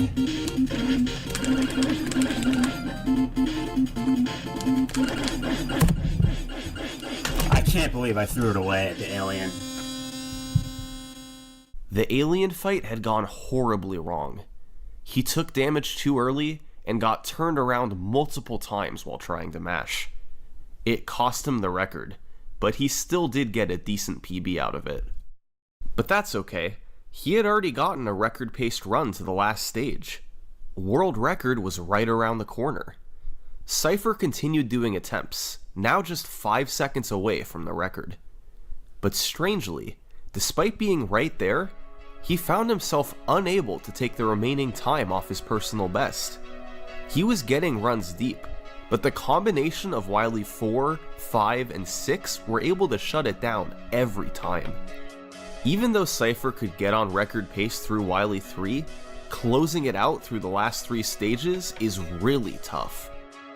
The attempts continued, but Cypher's personal best stayed put. The time he had sunk into the game was adding up, and he wasn't getting the returns he wanted. He had come out of retirement for a record grind, but while the grind was certainly real, the record was nowhere to be found. And all the while, Cypher felt like he was neglecting something. Perhaps it's best to let him explain it. Around that time, I was trying to break into the tech industry as a software engineer. I needed to find a job. So during this time, I was looking for jobs, and in my spare time, I was working on Mega Man 2. I did about a month of serious grinding, and then I had decided the Mega Man 2 grind is simply too distracting. Like, I'm not doing as much work as I would like to be doing on the job search, and I feel like I need to put down the Mega Man 2. And I decided, I just picked a weekend, and I told myself, all right, I'm gonna do attempts up until this And if it doesn't happen, then it just doesn't happen. And I need to buckle down in the job search. So, he had a deadline, the first weekend of February. It quickly approached, and Cypher poured in attempts to try and get the record.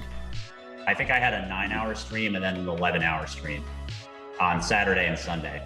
They were like, I never do attempt sessions that long. Those were marathon attempt sessions. I was probably, I mean, the play quality was probably not that great across both of those sessions, just because I was going much harder than I would have gone otherwise for a normal attempt session. But yeah, that's how it was. And by the end of it all, no new record. Cypher's deadline had come and gone, and Elos 2648 was still on top. It was time to give up the record grind. But he decided to give himself one more chance before throwing in the towel for good.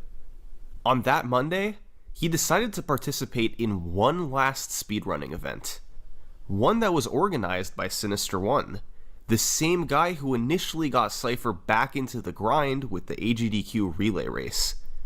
This event was called Chase for the Record.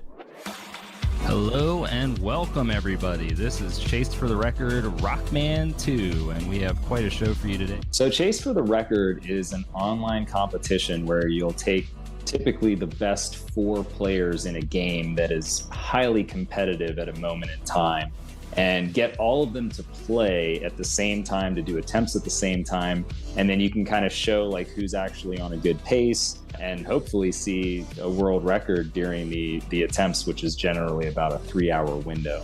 This event would feature 4 competitors. Cypher and Ella were the first 2, the former and current world record holders. The third was Zoda, a promising runner whose best time was in the low 27s. And the fourth was Cool Kid, but you might know him better as the Big Boy. He had changed his username and started running Rockman 2 seriously, and had driven his time all the way down to 26:56, a legitimate world record contender. This was going to be Cypher's last chance. 3 hours to get it done. But the odds of him actually pulling this off weren't great. I think Cypher was hoping for big things, but realistically, you can't expect in a 3-hour period in a game of such a high level of difficulty that you would actually get the record. The odds are very low. They're not in your favor. It was my last day to do runs, and it would have been a sort of historic moment where it would be the first time anyone ever set a record during an event like this. So in the beginning of the event, typically you want to kind of introduce the game to the audience. So we have them do a no reset run, just 4-way race. Nice mashing there from Cool Kid. He can finish it off. Looks like 27-28. Wow. And then it was on into attempts. But Cypher has moved on. He is going to be into Heatman in a moment, and Zoda right into attempts as well. I'm not sure I've ever been as focused on anything in my life. And Cypher going to set up this first zip here. Nicely done. Yep. Right up against the ceiling. That's what you're looking to see from any of those item 1 zip setups. I've got 3 hours.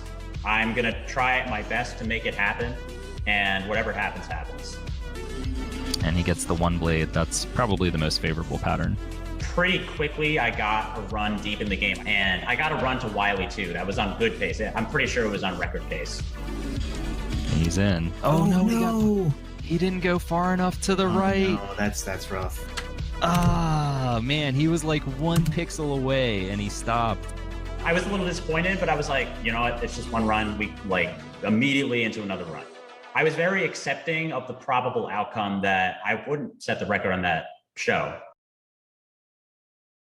As Cool Kid makes his way into what many think is the most dangerous stage in the game, Wily 4, Purple Hell. Cool Kid managed to get on a run, and he actually got a small PB. For this, just being on this show. Okay, let's see what kind of entry he gets. Really?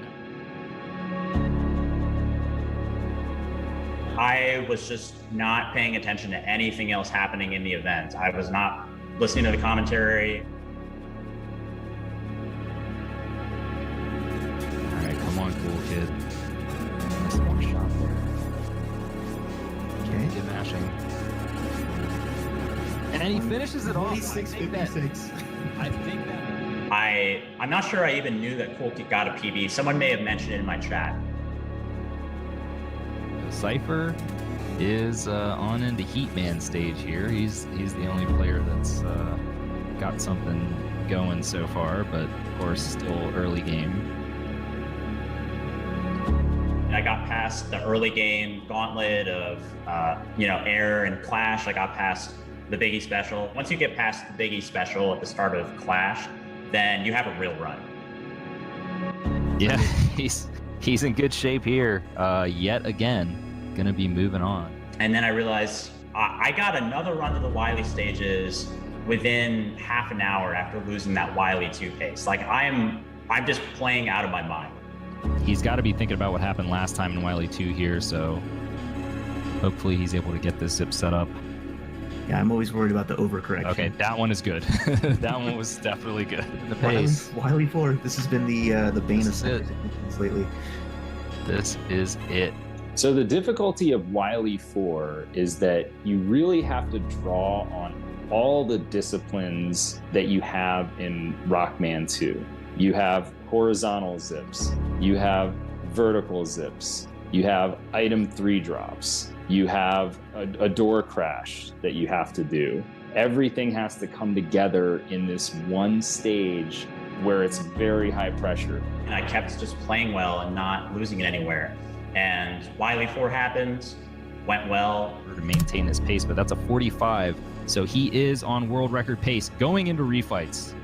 So going into Wily 5, we knew Cypher was on a good pace. We didn't know his exact pace because as the way commentators had things set up, we can't really see their splits. So we knew he's ahead, but not by how much. He goes air first, which can really go badly if you don't get a good pattern. And he got a decent pattern. So we were thinking, okay, there's a chance here. Important. He's getting a really nice fight so far. Nice, these low jumps. Oh yeah, this is good.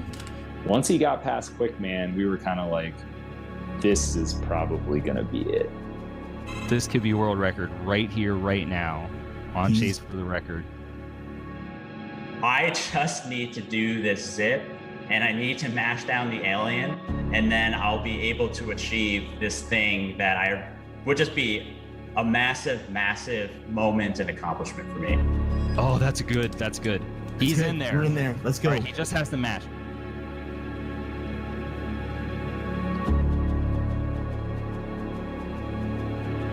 Everything off, but if he can avoid this first shot, he'll be in good shape. Just don't touch the alien.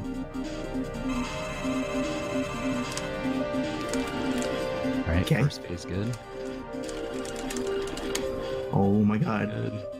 Dude, we got this. We got it. It was a truly euphoric moment. It was euphoric. That's it! World record! Cypher has just gotten the world record. 26:43. Unbelievable.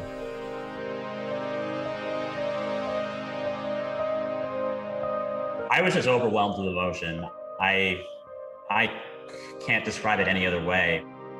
We saw that, not only is this record, but this is record by a significant amount. I was just kind of floored. He had done this knowing that, this is your last time that you're actually going to be running the game. It's now or never. I was just overwhelmed with emotion, and then I just started crying.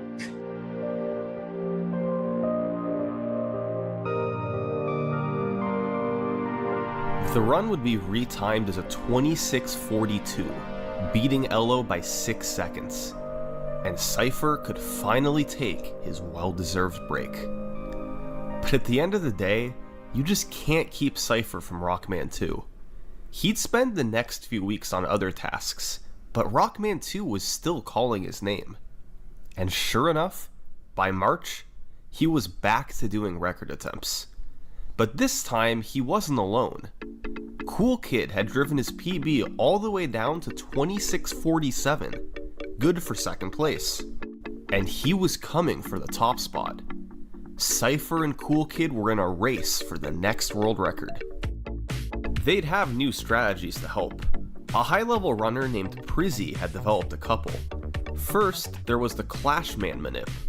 By jumping and shooting left at the start of the fight, you can guarantee the 2-shot quick kill to save a bit of time. And second, Prizzy rediscovered that you could use item 3 to jump through the floor in Wily 4 to save time. This had been done in runs years ago, but Prizzy found that even though you have to wait for item 3 to disappear before doing the vertical wrap, it still saved time. There had also been a new strategy discovered in Quickman stage that Cypher first did in his 2642. By doing a slight hesitation during the first zip, you could keep the lights on. It didn't save time on its own, but it made the rest of the stage easier. Cypher and Cool Kid both had a legitimate shot at this.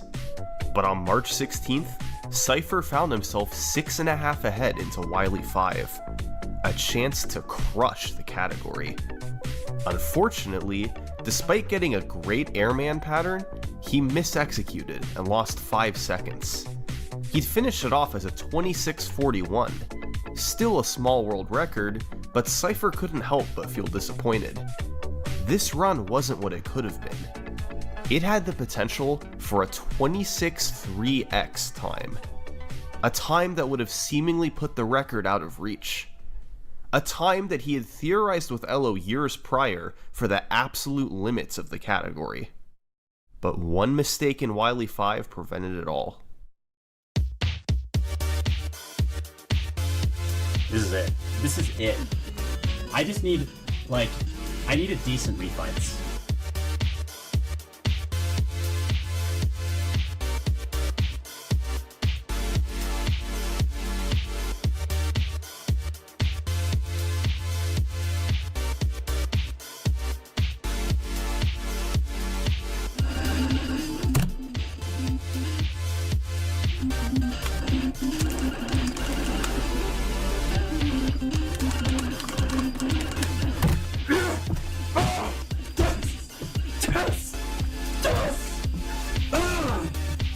This was the record Cypher had been looking for. It was a solid run through Wily 4. He lost a little bit of time on the Airman and Quickman fights in their respective stages. But he knew he had time to save in Wily 5, and he saved 7 seconds. It put him well into the 26:3x range, and he closed it out with a 26:37. And as it turned out, this was good enough for Cypher to end the grind. He stopped playing the game, and his record remained far ahead of anyone else.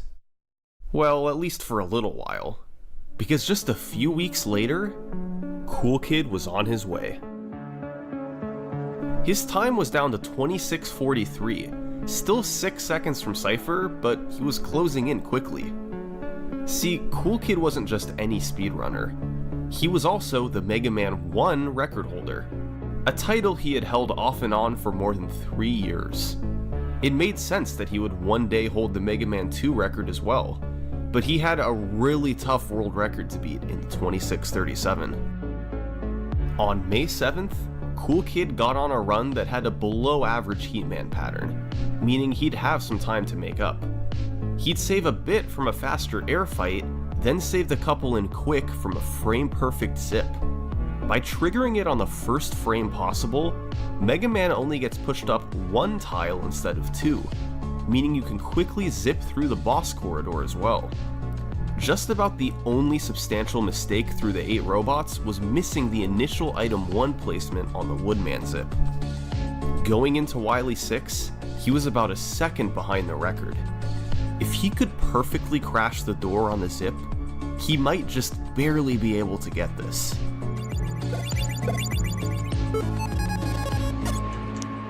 Oh my god. This might be a record, alright.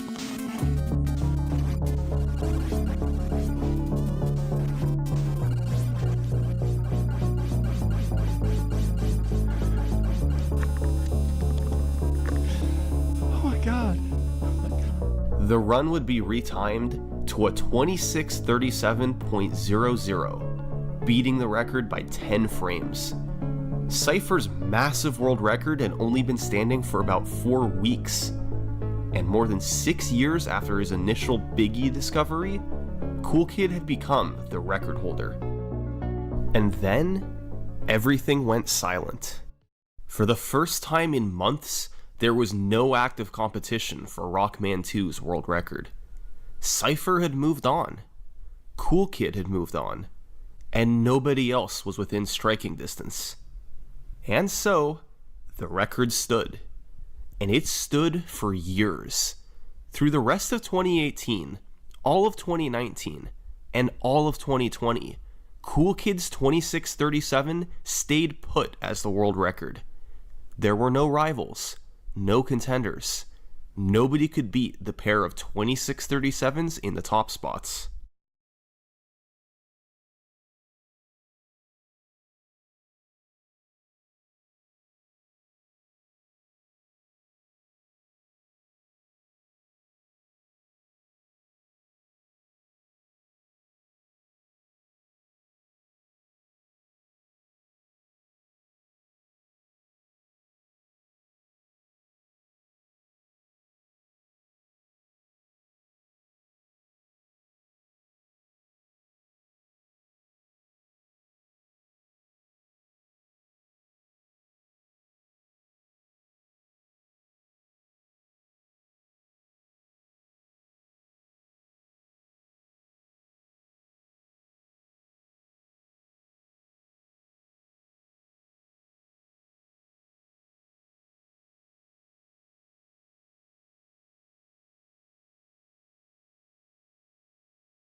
Whoa, my power almost just went out. Oh my god, my TV's all I'm not even kidding.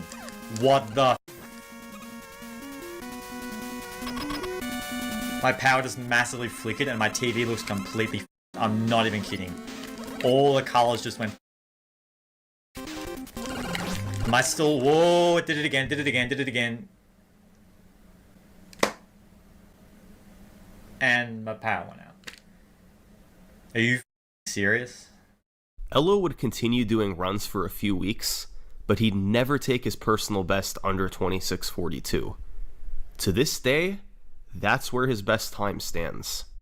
He's still considered one of the best to ever play the game, but it remains to be seen if he'll ever take the record again. However, it wouldn't take long for there to be more competition at the top level, because just a few months later, Cypher would return to the game. A big reason why Cypher and Elo came back in 2021 was a new, faster way to play the Wily stages. It was first found in a task from 2015, but was rediscovered by Shinryu in 2020. You start by using item 2 on Wily 3 instead of Wily 1, which is still pretty fast, but saves a bit of item 2 ammo. This allows you to fly through Wily 4's spike screens. On the first, you want to wait until you take damage, then use item 2 on the next screen to avoid having to wait for the conveyor. On screen 3, you can place item 2 at the top and quickly make it to the other side. Altogether, this saves about 2.5 seconds, but it is quite a bit more difficult than the old route. There was also a new zip in Wily 3 that saved a bit over a second, and a runner named Endy had a new setup for the dog scrolls that made them more consistent in exchange for a small time loss. All these strategies were enough to make Cypher come back. He knew the record could go under 2637, but just how far wasn't clear. He grinded for months, and initially didn't see any results. But on July 10th, he'd have a run that fell behind the world record early. A bad airman pattern, slow execution of Biggie, and no frame perfect zip on Quick. But he saved it all back and more in the Wily stages. The Wily 3 zip, the new Wily 4 route, it all combined to save him several seconds.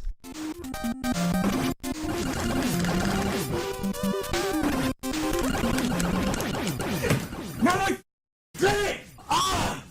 Yes! Oh my god! For the 6th time, he had set the Rockman 2 world record. But you know something interesting about Cypher?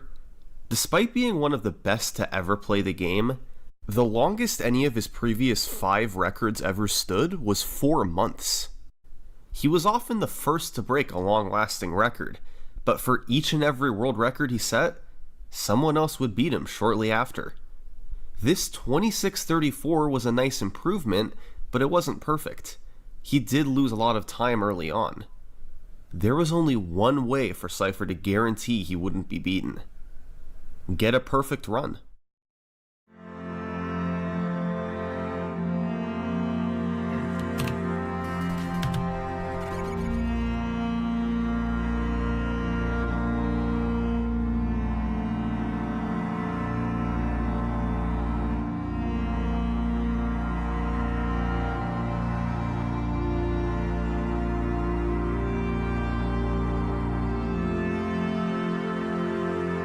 Oh, don't tell me to pay some mod, please.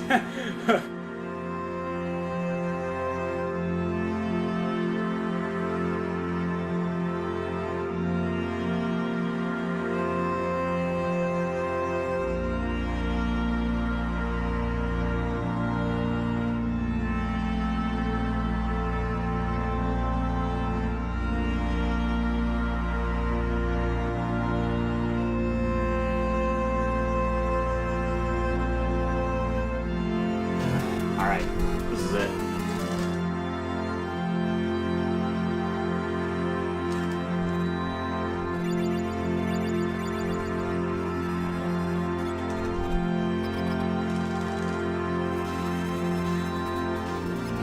Ah.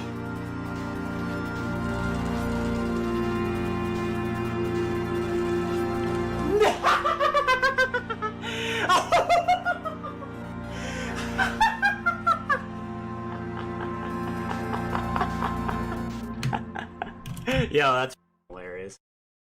It was on pace for 26-26. Cypher was set up to get the game's biggest record cut in 8 years. But he went for an extremely quick kill on the alien that's far harder to execute than normal. It was supposed to look like this. The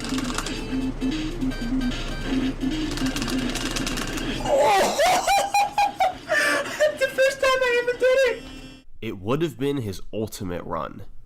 It would have been the culmination of a nearly decade-long journey. But it wasn't meant to be. And to this day, he's still searching for it. As for his fastest completed run, his 26:34, it would go on to be Cypher's longest standing world record. It remained on top for 7 months. But it's not where the world record stands today. That honor goes to Cool Kid. On February 3rd, 2022, Cool Kid set the game's current world record. It got off to a great start, with a fast airman fight and clean clashman stage. And from there to the finish, it continued on a steady pace, never pulling way ahead of the record, but also avoiding any catastrophes. He lost a bit in Wily 2 from picking up health, and had to wiggle a bit in Wily 6.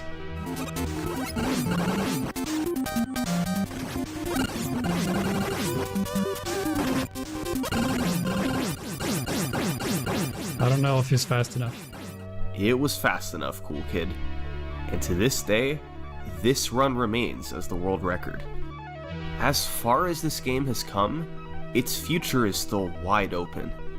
A sub 26:30 is on its way, but as players improve and new strategies are developed, even lower times will become possible. Cool Kid and Cypher are the two most likely to take it there, but who knows who may come along in the future. There's certainly a lot of possibilities. The top 8 runs on the leaderboard are each from a different country. Regardless, this game still has a long history yet to be written. Thanks for watching.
This is level 5-2 from Super Mario Bros. The Lost Levels.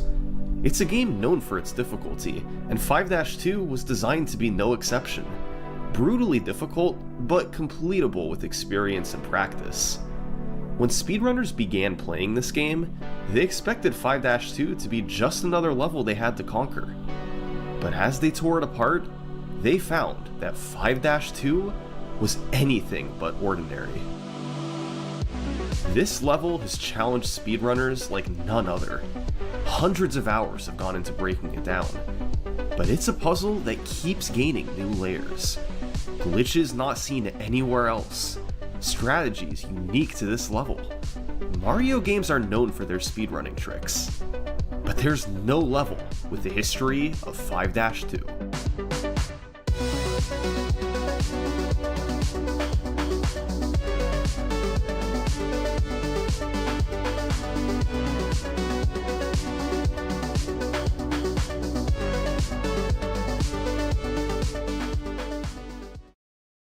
And now, a word from this video's sponsor, Rocket Money. Look, I'm subscribed to a number of services. Streaming platforms, music, cloud storage, it's hard to keep track of it all. And recently, I realized that I was still subscribed to a platform that I hadn't watched in months. It was costing me money the entire time. Well, Rocket Money is here to help.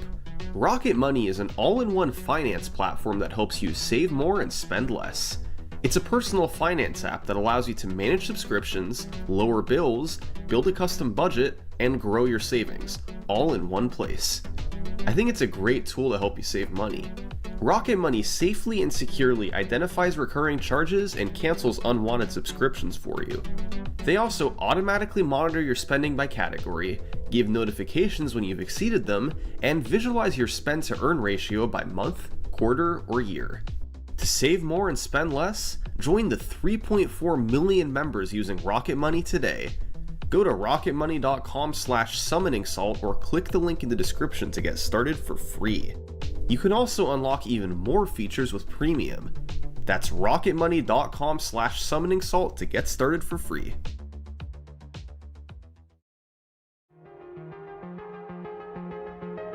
What makes 5-2 so unique? Well, it begins as a straightforward stage. You run forward while dodging Koopas and Piranha Plants. This can be tricky without slowing down, but with practice you can time your jumps so it's no issue. But 5-2 gets interesting after running past a long upside down pipe. This block contains a vine, which, when climbed, sends you to the World 8 Warp Zone. So 5-2 is a gateway to the final stretch of a Lost Levels speedrun. Now, the beginning of the stage and the warp zone itself are both pretty straightforward. You can just run and jump without stopping. But the challenge comes from the transition. How do you get from the underground section to the warp zone as quickly as possible? Well, back in 2004, tool-assisted speedrunners tried to answer that question. Biscuit published a task in February 2004 where he hit the block from below, then landed on an elevator and rode to the top. It worked, but it was pretty slow. A few days later, he found a faster method. With precise movement, you could barely land on this higher elevator, then just jump up and climb the vine. This was about a second faster, but there was still one frustrating element. After exiting the screen, you have to sit there and wait for 5 seconds while a cutscene of Mario climbing the vine plays. This is universal anytime you climb a vine in Super Mario Bros. It's not unique to 5-2, but it did slow the stage down quite a bit. So Biscuit's methods from 2004 were fast, but a question still remained. Can you somehow get rid of this 5-second cutscene? Welcome to 2008. The best Super Mario player in the world is a man known as Andrew G. Andrew is synonymous with Mario speedrunning. He's held the Mario 1 record for years, and is so far ahead that he's gotten bored with it.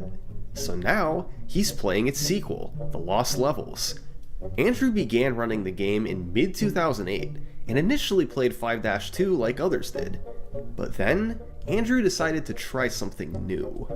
See, whenever you leave the screen, the game determines where you go based on a value called the area pointer.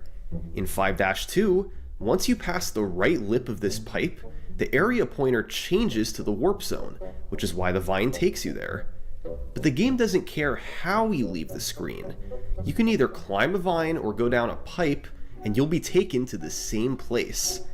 Except the cutscene only plays when you climb a vine. If you arrive somewhere via a pipe, you simply spawn in without fanfare. So even though you're intended to use the vine, accessing the warp zone with a pipe would save about 5 seconds. If only we could find a pipe. These upside down pipes were new to the Lost Levels, and they put one right next to the warp zone. This would be perfect. Except you can't enter upside down pipes. None of them across the entire game. A lesser man would be discouraged, but Andrew G simply said, "How about I do this instead?"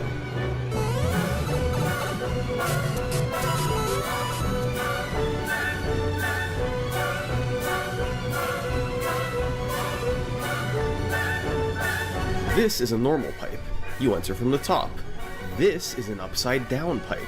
Its pieces are simply reordered, not rotated, so it's still accessible to enter from the middle. And normally, if you jump into the edge of a block, the game just ejects you out. But here, the game pushes you into the edge of the screen, and no further. So you can't exit the pipe, and by mashing jump to clip further inside, you can go down the middle. Andrew G had found the first human viable method of a 5-2 wrong warp. Andrew entered the pipe with a 349 on the timer. It counts down from 400, so the higher the number, the faster you were. There were few speedruns of the Lost Levels back in 2008, so Andrew's 349 was the time to beat. However, his platforming was pretty messy, as he picked up a star and missed a jump to the pipe. This was Andrew's first speedrun of the Lost Levels, and he wasn't going for perfect optimization. So, don't get me wrong, Andrew's pipe clip was revolutionary, especially for 2008. But it was clear that his run of 5-2 had room for improvement. The first improvement came the next year, and it was a big one. In 2009, a player named Agwawaf was able to get a 357. It was pretty much what you'd expect. He used the same pipe clip as Andrew while cleaning up the earlier platforming. Yet it still wasn't perfectly clean. He had to stop and scroll the screen a bit more before jumping back across the gap. But in the end, it was enough to save roughly 3 seconds over Andrew G. The following year, Andrew came back for a more optimized run of the game, and he ended up getting the cleanest version of 5-2 we've seen.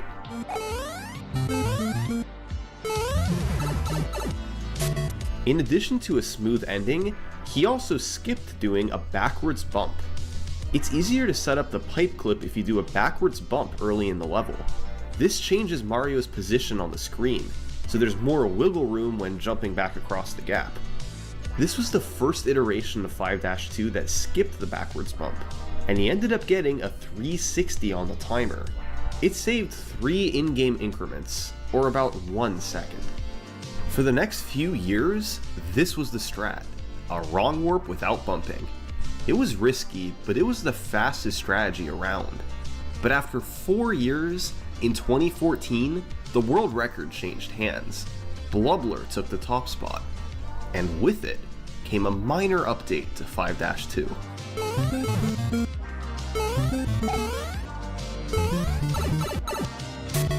This was a very smart idea to make the strategy more consistent. You start by doing 2 bumps, one forward and one backward. Then, by brushing off this block and rebounding to the left, you can quickly make it back across the pit. When combined with the 2 bumps earlier, this scrolls the screen just enough to leave a small gap next to the pipe, allowing you to complete the wrong warp. This method is super consistent, and the rebound itself is fast too. But due to the bumps required to set it up, you end with a 359 on the timer, slightly slower than the 360 from the bump-free turnaround method. As a result, it sometimes loses a frame rule. Oh yeah, you might not know what a frame rule is.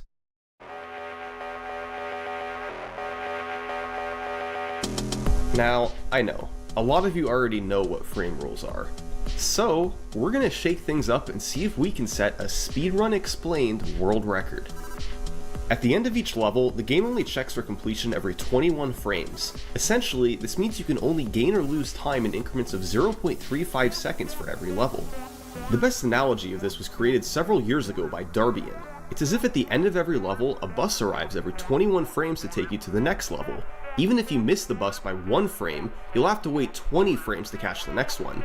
But it also means you don't have to play perfectly. You can be close enough to someone who did play perfectly and not lose any time.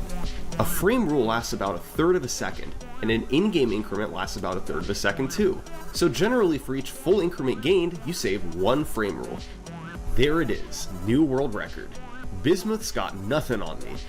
Now, that was a lot of information, but the gist of it is that in 5-2, you can only gain or lose time in increments of 21 frames. And generally, if you've saved an in-game second, you've saved a frame rule. Despite being a little slow, the block rebound method was the strat from 2014 into 2015. Its consistency was just too good to pass up. But typically, every time a new record holder took the reins, the 5-2 strategy changed a bit. And in late 2015, someone new got the Lost Levels world record. This runner was none other than Darbian. Yeah, in addition to being the bus metaphor man, Darbian also happened to be the best Super Mario player on the planet from 2015 through 2016. Initially, Darbian did the block rebound method too, even getting a world record with it. But eventually, he was looking for more time to save. So in early 2016, he decided to switch back to Andrew's bumpless turnaround method, and he got really good at it.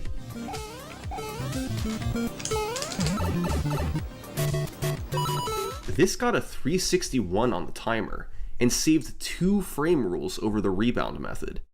But even this didn't satisfy Darbian. He wanted more time to save, darn it, and nothing was going to stop him. So in mid-2016, Darbian started trying to throw this into his runs.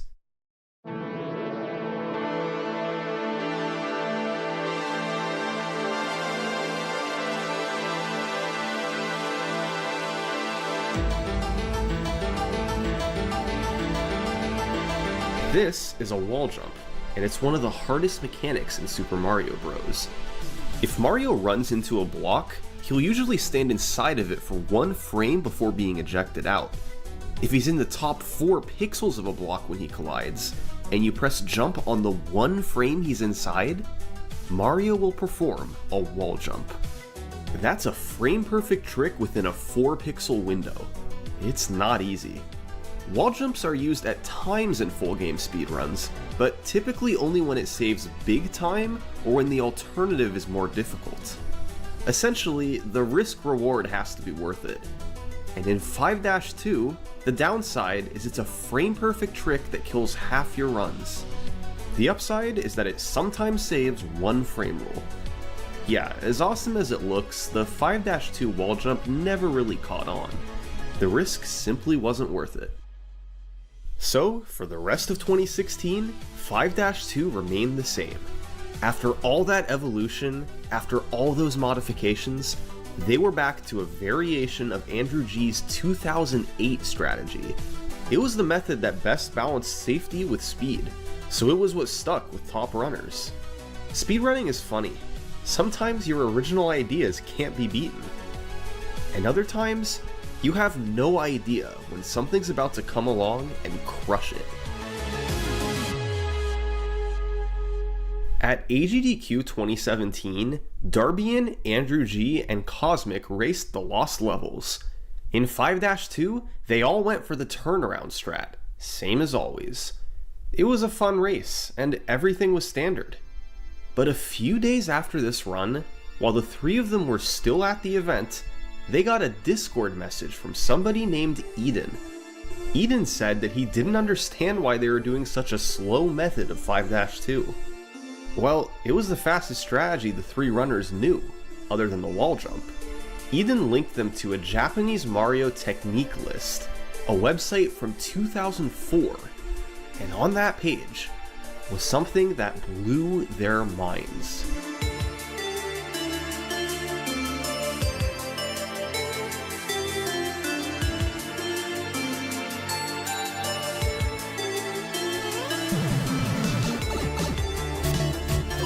You just clip straight into the pipe.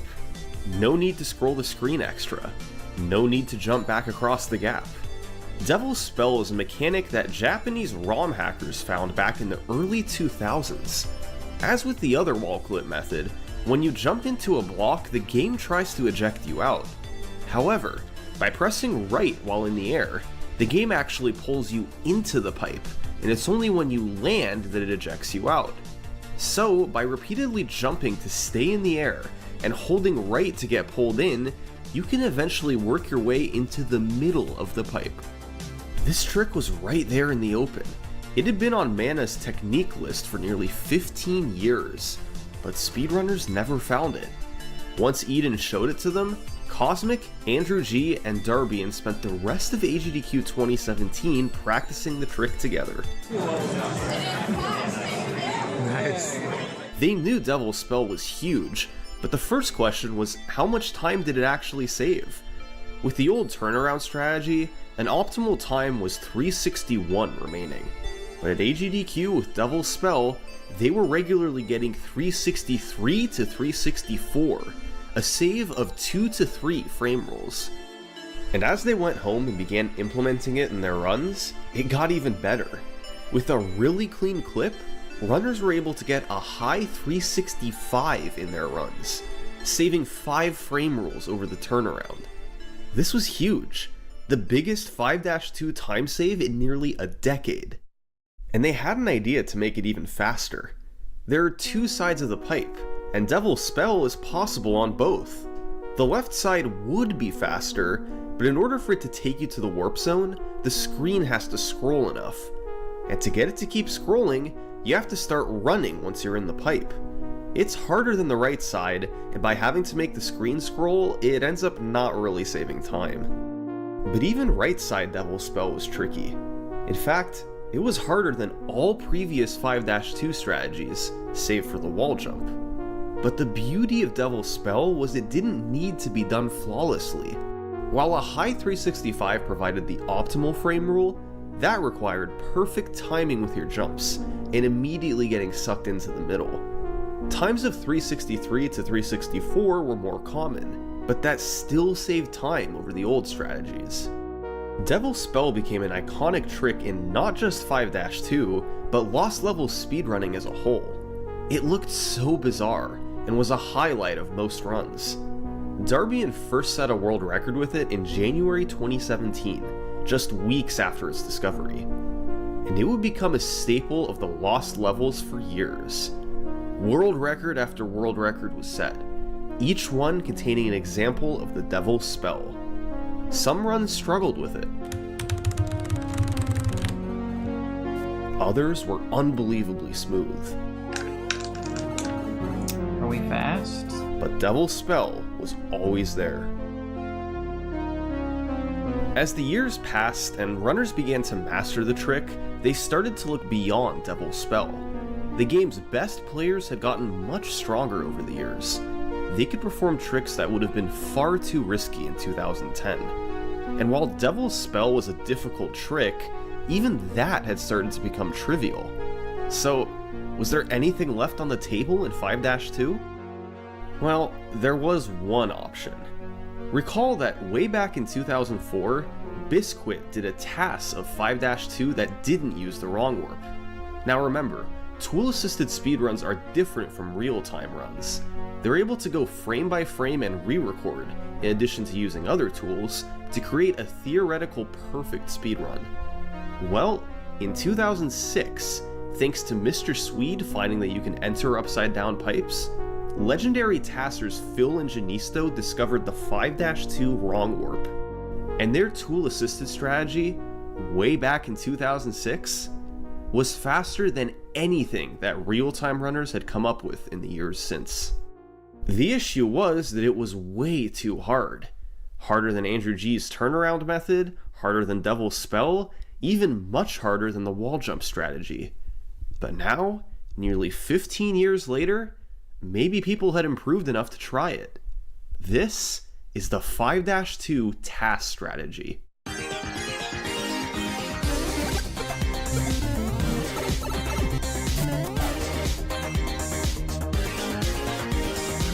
So it's obvious why this is faster than Devil's Spell. You barely even have to slow down. But it's like the wall is liquid. How do you just run inside of it? Well, if Mario is running at full speed, he can potentially land 3 pixels inside the wall before he's ejected out. But just like Devil's Spell, if you press left when you enter and repeatedly jump, Mario will continue to get sucked in. Once you're fully in the wall, you start running to scroll the screen and can then go down the pipe. Now, several components of this trick were hard, but the real roadblock was just entering the wall. In order to land 3 pixels inside the wall, Mario's sub-pixels need to be correct. That's his positioning at a level more precise than just the pixel he's on. In normal gameplay, this value is essentially random. Nearly every small input you make with the D-pad changes Mario's sub-pixel value. So unless they got very lucky with sub-pixels, real-time runners weren't clipping into the wall. Even though the strategy was found in 2006, it wasn't even considered in speedruns. But by 2018, a year after Devil's Spell was discovered, a bit of progress was made. They were trying to find a consistent setup for the sub-pixel value in order to make it a viable strategy. Top runner Tecate was able to perform the trick using a save state shortly before the pipe. Yes! Yes! Yes! Yes! And someone else managed to get it full level using a turbo controller. 420 Blaze It, the same guy who discovered the 4-2 wall clip setup in Mario 1. Over the next couple years, more players got the task strategy using a frame-perfect setup, but it was still considered far too risky to go for in runs. Needing a frame-perfect setup, combined with the difficult inputs at the pipe, meant it was an extremely inconsistent trick. They needed a better sub-pixel setup.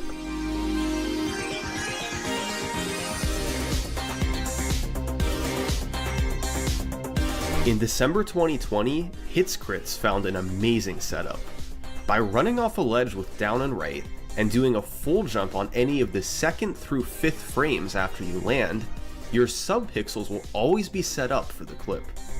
Now, this still didn't make the trick easy, but at least the sub-pixel setup was nearly trivial. The question did remain: could anybody actually hit this in a run? Well, leave it to Niftsky, the current world record holder in the Lost Levels. Oh my gosh, dude. We've seen so many different setups, so many ways to clip into the pipe, but in reality, they were all just substitutes for the task strategy. And now, after 14 years, it had finally been done. This is the fastest way to clip into the pipe, and level 5-2 is now fully optimized.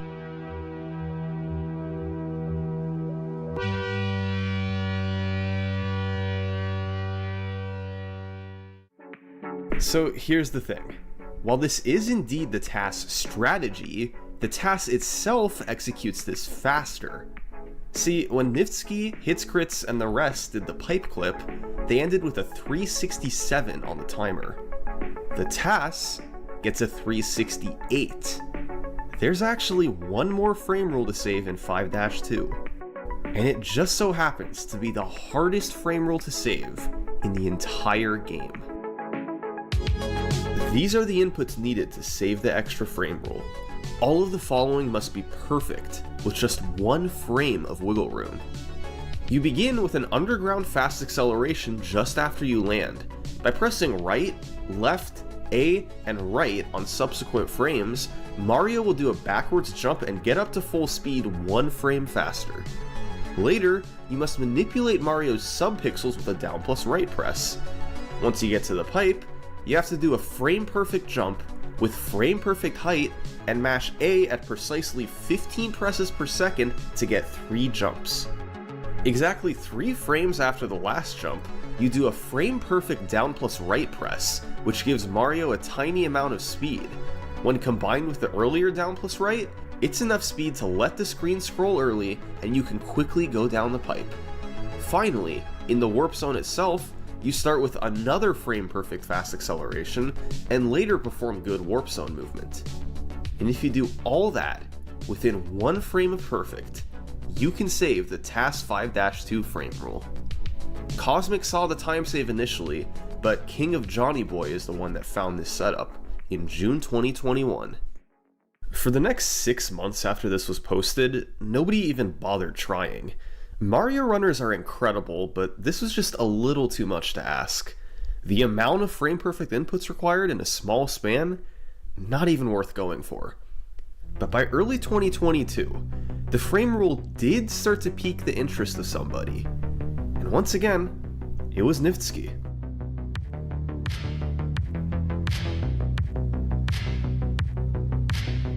Niftsky is the best Super Mario player on the planet. If anybody could do this, it would be him. But even Niftsky didn't feel confident. He decided to try breaking it up into different steps. Step 1. Use a save state as you enter the pipe, and try to get the screen to scroll quickly. And eventually, he saw results. Holy cow! This was enough for him to stop, but 6 months later, he came back to it. And this time, he backed up the save state to before the pipe. Oh my god! Niftsky had successfully gotten the pipe entry. This was the hardest part of the trick. So, he tried doing full level attempts. But stringing everything together was a different story. He wasn't able to get it. So once again, he shelved the 5-2 project and had to go back to setting world records. Poor guy. Yes! Yes! Yes! But finally, in February 2023, Niftsky came back again. This time, he was committed to doing the full level. After all the strategies we've seen, all the innovations that brilliant players came up with, they all built up to this moment. Somebody had finally gotten good enough to play a perfect 5-2. Now, Niftsky just had to execute it.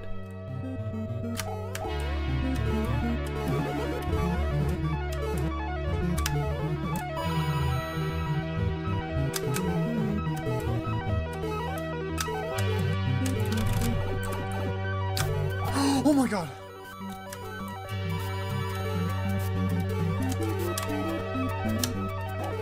Yes! Yes! Oh my god! Oh my god! I did it! I did it! Oh my god! Yes! Holy crap! Dude, I literally imagined myself getting into Warp Zone and I did it! And I freaking flipped it first from Warp Zone! This has been the history of 5-2. Thanks for watching.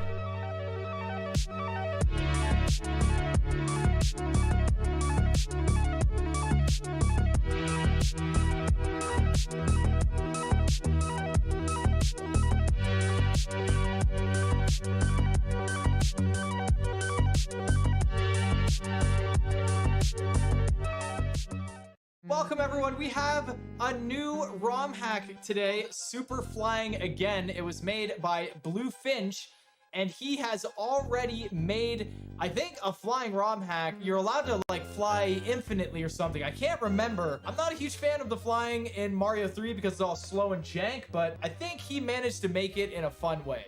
What? There was no start menu. Okay, so it starts up like normal, right? And there's nothing here.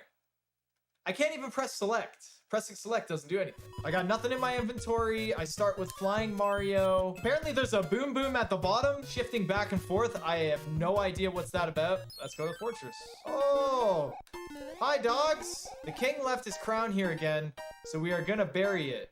I mean, woof woof, bark bark, woof woof, bark bark, okay. Dear Mario, our good friend made a new power-up and he wants you to try it. Okay, yeah, so I got a hammer. I can't go here. Let's go here again.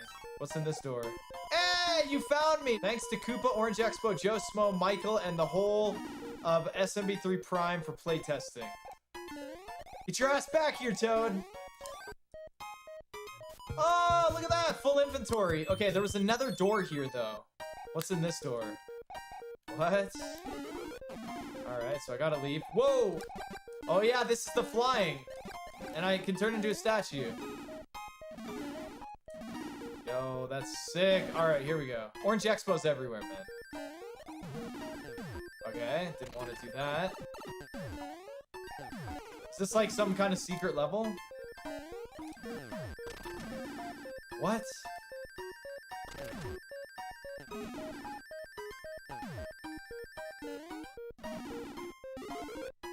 Hey, look at that. Wait, I'm a leaf again? Okay. What is going on? I can like... I mean, alright, I'll take it. This level tile has a T and R on it. I think it's for training. I think this is the training level. Yeah, hand it over. Yeah, because shooting fireballs takes up your B button, but if you hold up, you can tail swipe.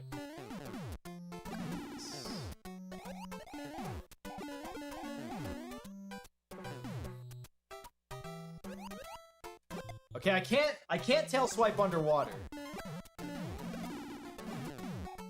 I think I need to P-speed fly through there. Oh wait, no, I can just take a shell. Yeah, get wrecked, nerds. Man, I need to...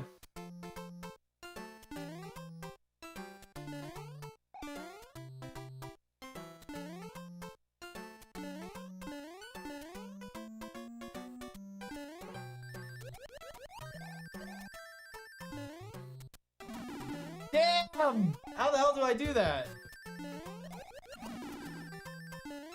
See, I didn't want to do that. Look, I can fly as Baby Mario. That's so weird. Is this a... That's not a bump block. I think I use enemies to refresh.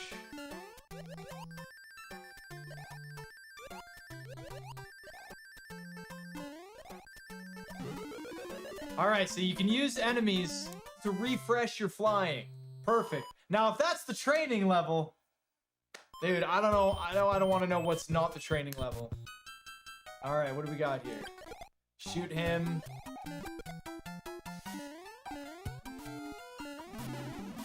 Okay, I can't jump. I cannot jump as statue. What?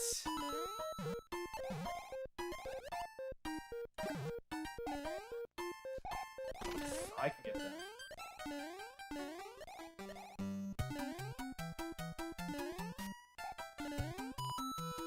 No! The bushes, dude! Those bushes jebaited me, man. Alright.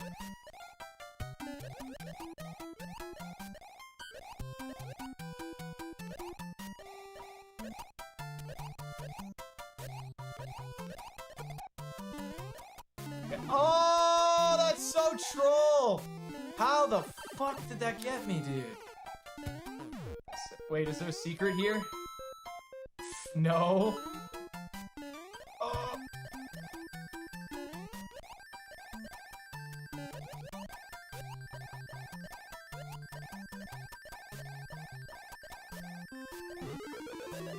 Hell yeah.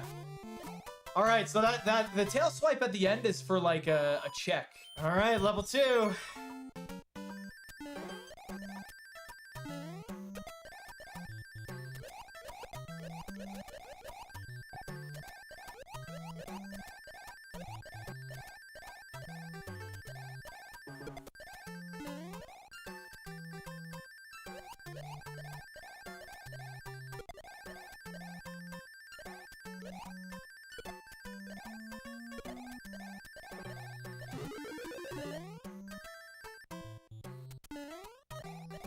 Yo, did we just first try that level? And we got a fanfare. That was sick.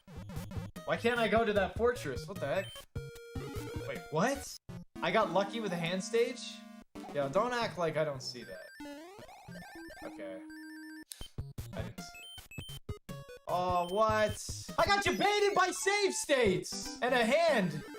Alright, so what's going on in this? Is this Twisty Castle or World 3 Fortress?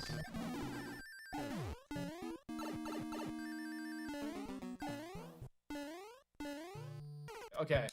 I'll equip the special leaf and create a save state. Let's go.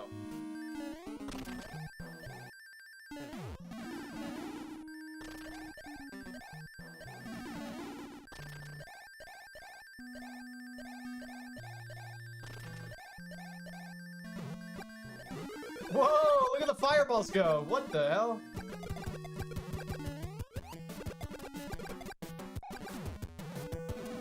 What? All that just for a leaf? I had to use the leaf to get a leaf? Okay. Should we try and clip? We wouldn't be gamers if we didn't try, right? There we go. Alright. Why am I in standing motion and not swimming? Oh, you just fly up? Alright, so this is a secret. What?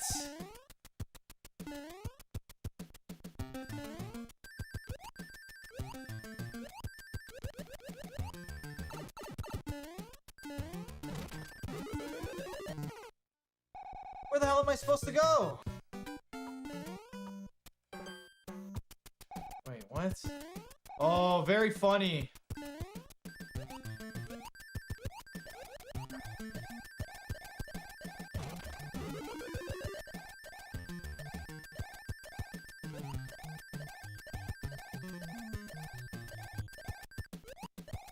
Oh, I ran out. I'm just gonna keep this suit because it's freaking badass. Nice, that lines up nicely. Oh, I suck!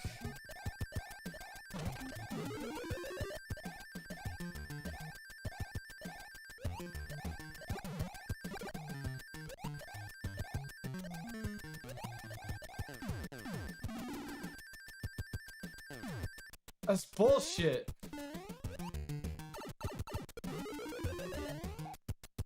I don't think I can make it.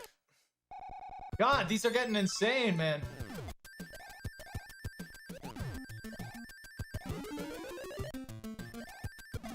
Oh, the turtle shell!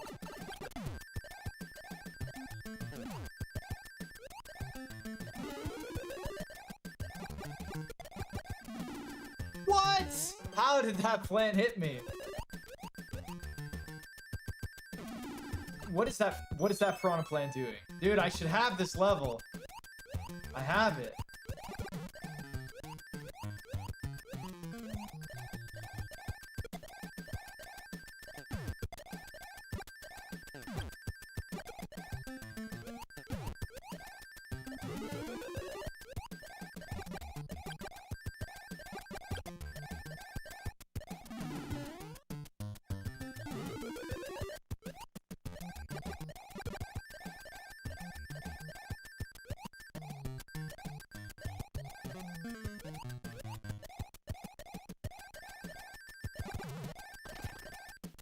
Oh, I did it! Is that the end? Yeah, dude, we did it! That was tough, man. I don't know how they naturally wanted you to do that. Subathon. Awesome. Nothing like blind flies.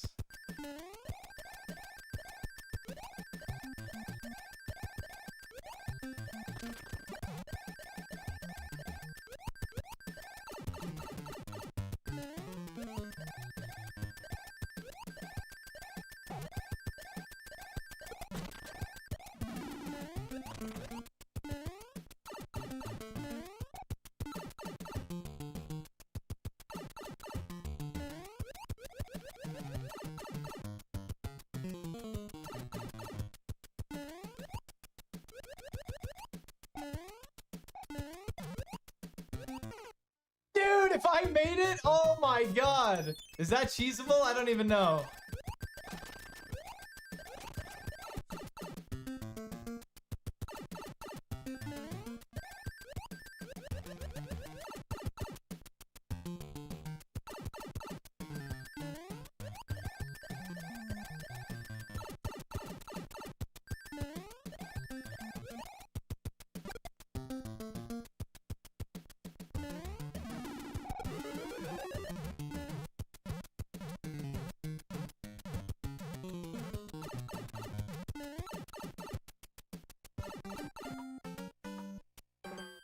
I guess I beat the hack. Anyone else get this far? I think that was the wrong exit. I think so too.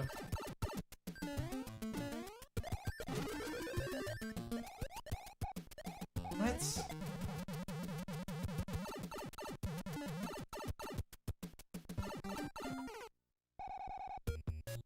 It worked! Dude, this level is impossible.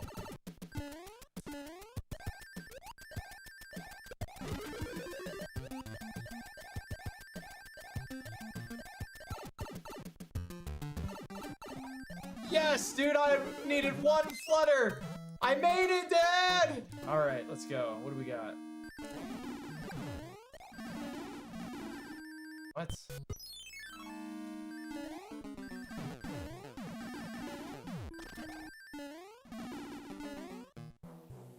What?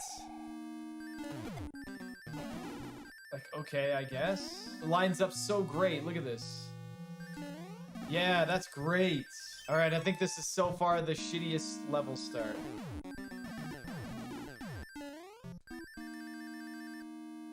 I'm so, like, floaty. Am I supposed to take damage here?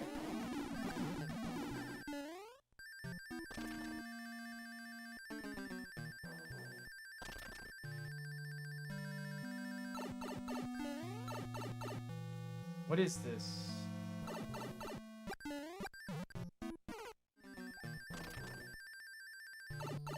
This is so weird. Am I supposed to take damage? I feel like I'm not supposed to take damage.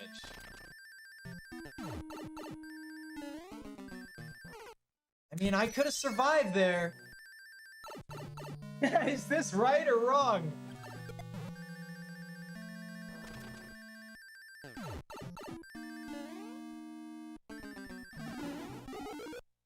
I mean, I beat it? Is that how I was supposed to beat it? I have no idea. That's gotta be cheese, you think so?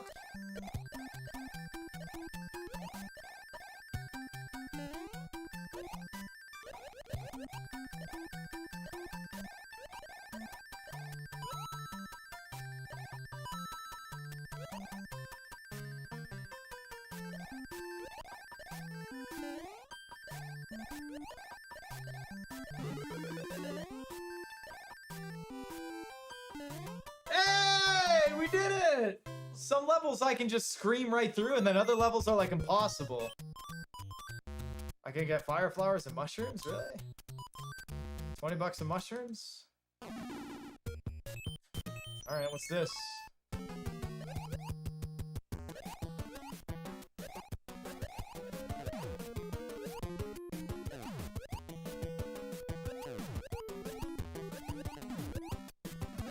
Yeah!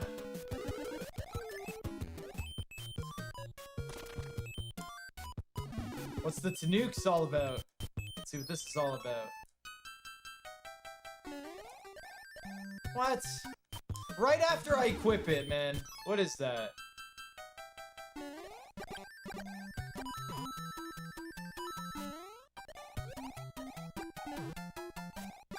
I think I need P-Speed, right? I think I need to keep it here.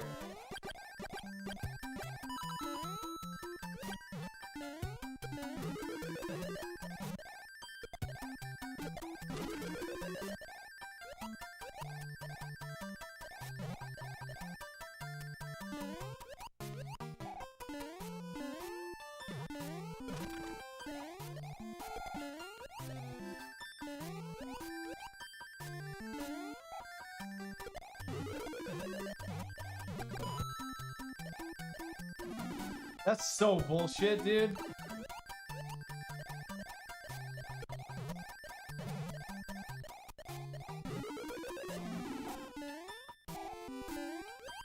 Can't do anything here. I can clip.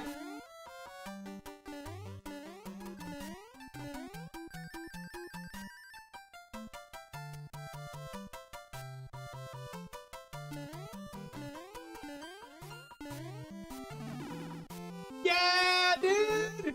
We did it! Let's go! Dude, the cheats. All right. Let's freaking go, dude.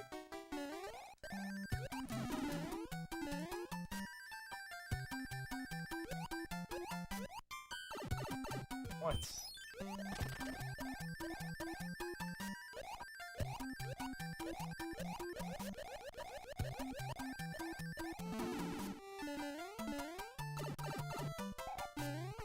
Dude, what do you want from me? There's got to be a star somewhere, right? Like, it wants me to keep the tail, obviously. So you want me to do this every time I start the level? And even at that, I can't make it.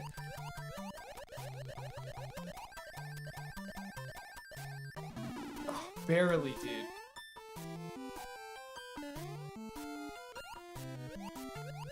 Right, and then I have to fly up this. What do you guys think I'm doing wrong? Playing this ROM hack? How did I not make that? I didn't read the README, that's true. Well, in all fairness, the README didn't read me, though. Oh, look! There's a Goomba there! See? It wasn't my fault! Gee, I wonder why I couldn't get past this part.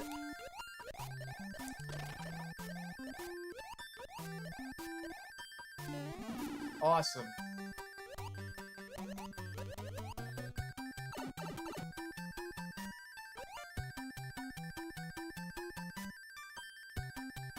Oh my god, can you let me through? That was so stupid. The Goomba's not spawning. Nice Goomba! Once it's there, it's there. Like, doing this right here keeps it on screen.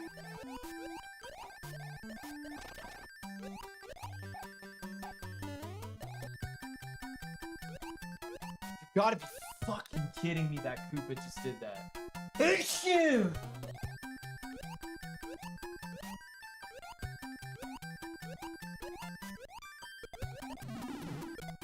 Awesome.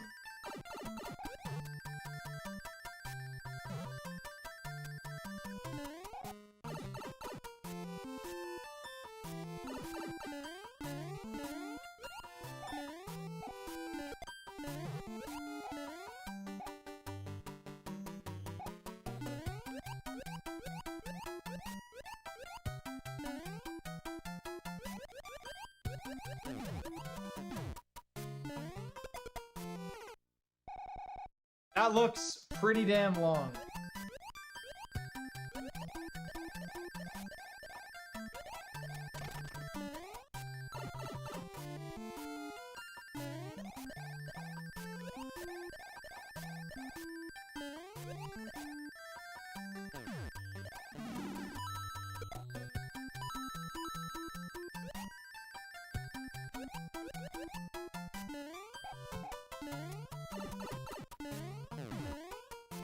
I mean, that wasn't bad. Progress.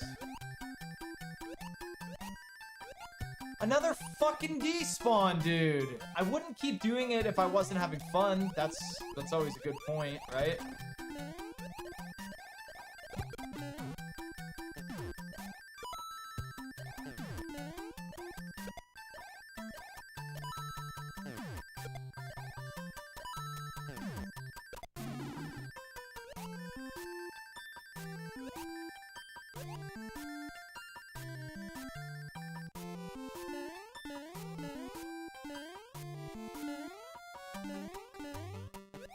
Oh!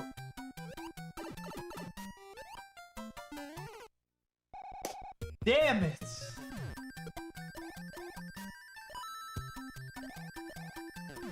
Come on! Shoot, man! This hack's... You don't like this hack? I like this hack. I don't like this level.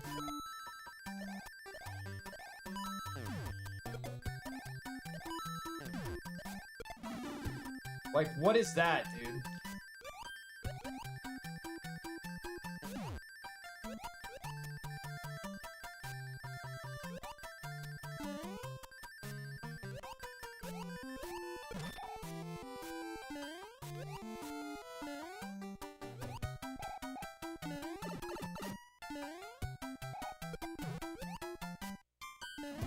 Yeah!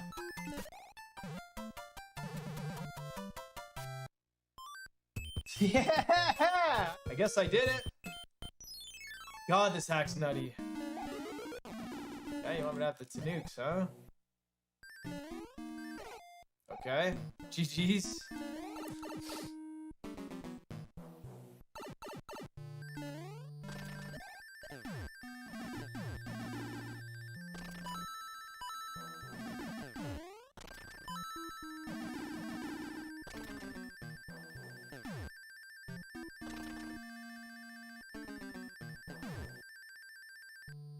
Oh, come on, man.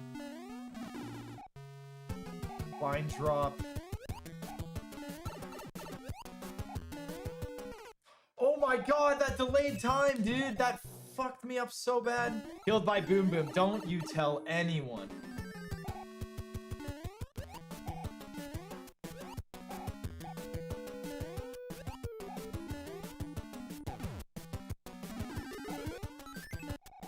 Good, get me out of here.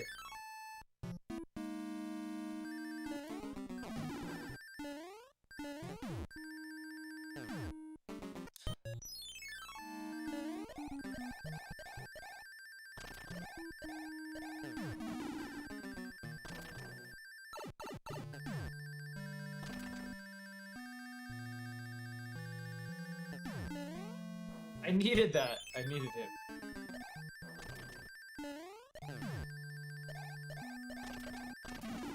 What?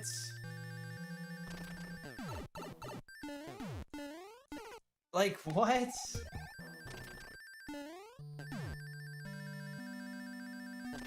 Yeah.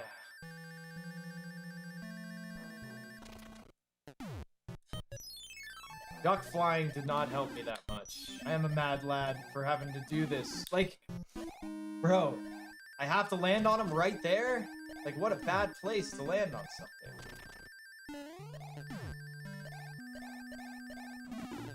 Am I supposed to have the fire flower thing? Because why wouldn't you just make everything?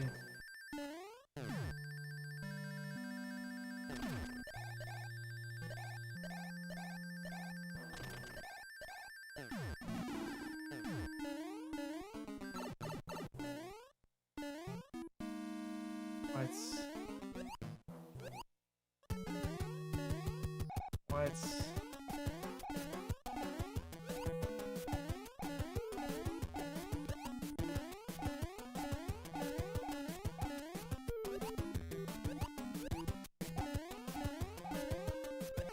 I don't know which one's which. I made it though. Okay, just redo everything I just did. But now I have to fight 3 Boom Booms.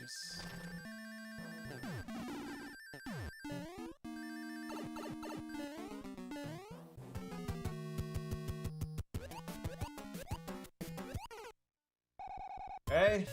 I have to figure out which one is the right one to kill now. What the fuck? Awesome.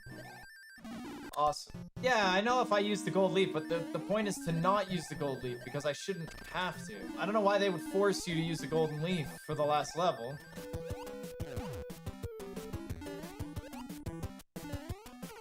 Come on. What do you want from me? All right, we'll use it.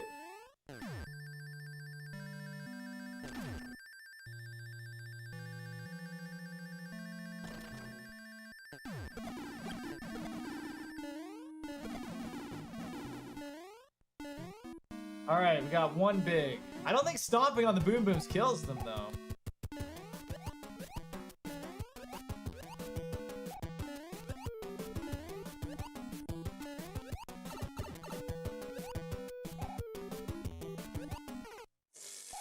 This is so dumb. I would love a hidden block with a star in it. I would love it so much.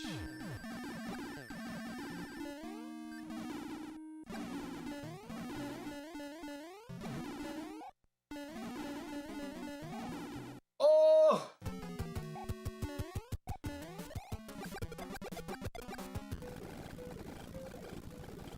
Why won't they die?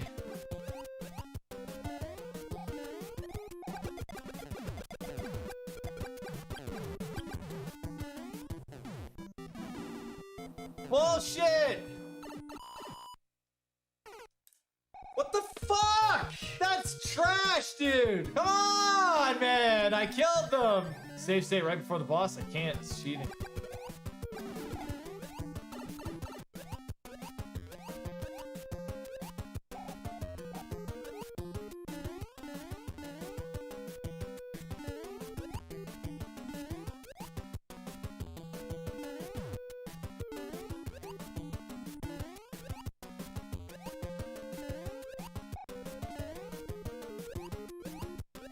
Yeah!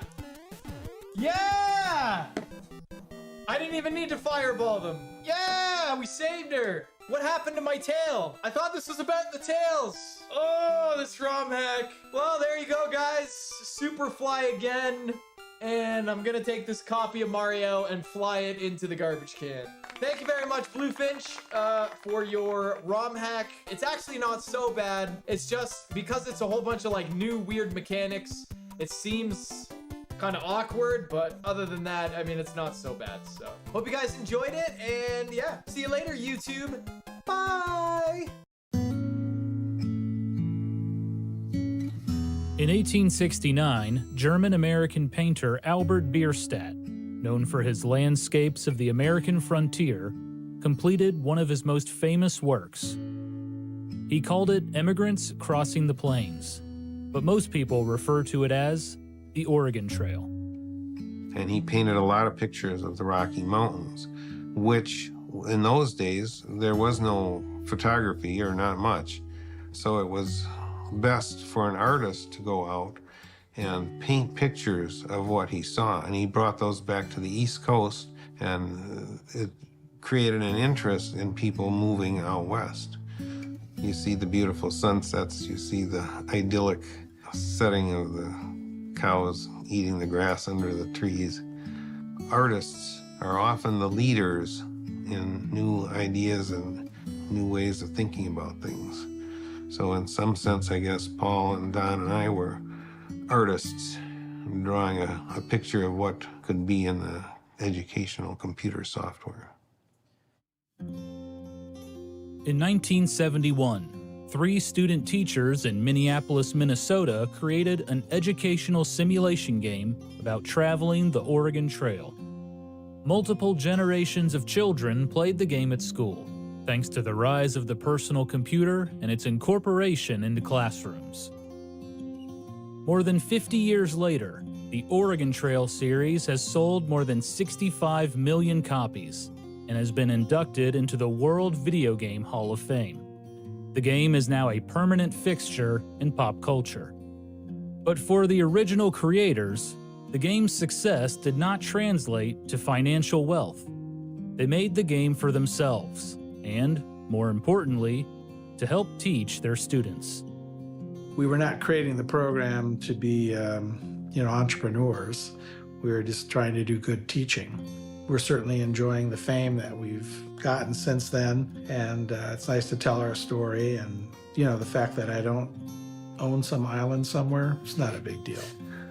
More like just lucky coincidence that I happened to be at the right time doing something that nobody else had done. It's interesting, I've worked hard a lot of different things, but instead I get a lot of recognition for something I spent 10 days on and was having a ball doing it.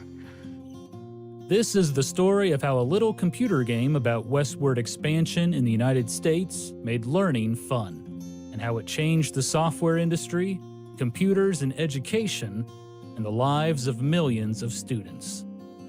This is the story of the Oregon Trail.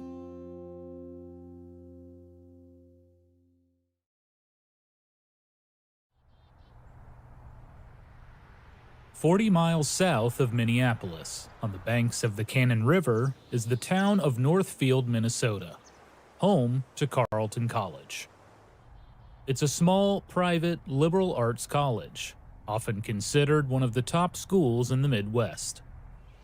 Carleton I knew was a good school. I applied to it because a friend of our families had gone there, and Carleton had 300 to 400 in each year. So maybe there were 1,600 or 1,500 students there. So it was a small setting. The classes were small. They had seminars that had small groups of people. And it was a very socialistic school. Once you paid your tuition, everything else was free. They kind of equalized everybody there. I looked at a bunch of different colleges. I applied to Princeton, but I didn't get in. I looked at Northwestern in Illinois, but I did not like the campus at all. I looked at Carleton in Minnesota, which was a kind of a high-powered school, and that looked like the kind of environment I wanted, which was a little bit not in the city, kind of a rural setting. and everything was contained on campus, and I kind of liked that. At the time, I think the tuition for Carleton was $3,000 a year, which sounds like a real bargain now. In the fall of 1971, Paul Dillenberger and Bill Heineman were seniors at Carleton College. They were math majors, hoping to become teachers after graduation. Well, it seemed to be the subject that I did the best in. I remember looking at my high school teachers and thought, you know, it'd be kind of fun to be a math teacher. Well, I always liked math when I was a kid. I had an older brother who was 5 years older who was into math, and he would teach a lot of things to me about math before I got to them in school. I think part of why I wanted to be a teacher is I had seen it done, and I enjoyed learning, and I wanted to make it enjoyable for other people to learn. I met Bill Heineman in a math methods class. We had a professor who would try to teach us what to expect in a class, how to teach a lesson. We'd practice on each other, how to design a lesson. Bill's a nice guy. We got along right away. I first met Paul my freshman year when he was on the same floor as I was. He was an interesting character. He had real long hair at the time, and that was new to me. And he also played a guitar in a rock band or something. Dillenberger and Heineman were on their way to becoming math teachers. But there was a new, up-and-coming field that also caught their interest: computing and programming. And in Minnesota, it was thriving. Between the 1950s and 1980s, Minnesota had a bustling computing industry. Author Joy Lisi Rankin described the Twin Cities as having a computer identity. Companies such as Honeywell, Control Data, IBM, Univac, and more all had headquarters or offices in the area.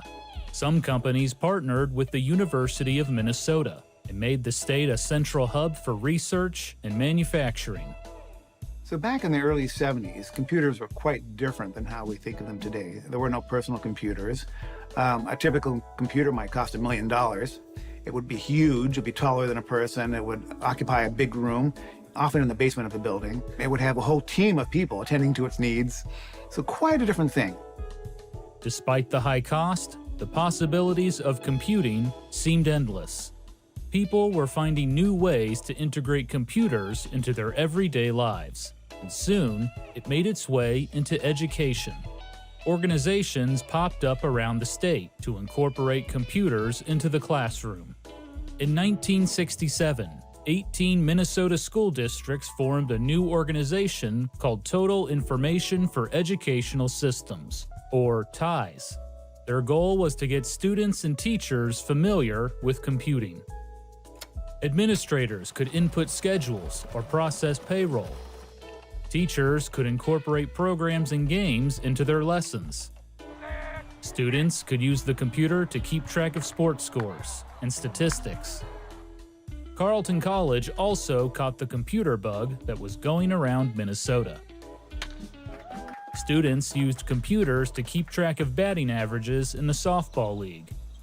There were computer science courses and lectures on programming. Carleton even had their own programming language, FOCARL, a modified version of Focal. At Carleton, the thing that was nice about that compared to the high school class was that you worked on what was called a teletype, which is a big clunky old typewriter, and you would phone up the mainframe computer, which was at Carleton. You'd type in your computer code, then you could type run, and it would follow the statements that you wrote, and you'd get immediate feedback. This is really nice, because now I can debug in real time rather than having to keep waiting a week, waiting another week, and so forth. But one of the more popular uses of the computer was gaming, and students not only played games, they made them. One student created a pinball game that was eventually banned from the computer lab because staff kept having to repair the joysticks.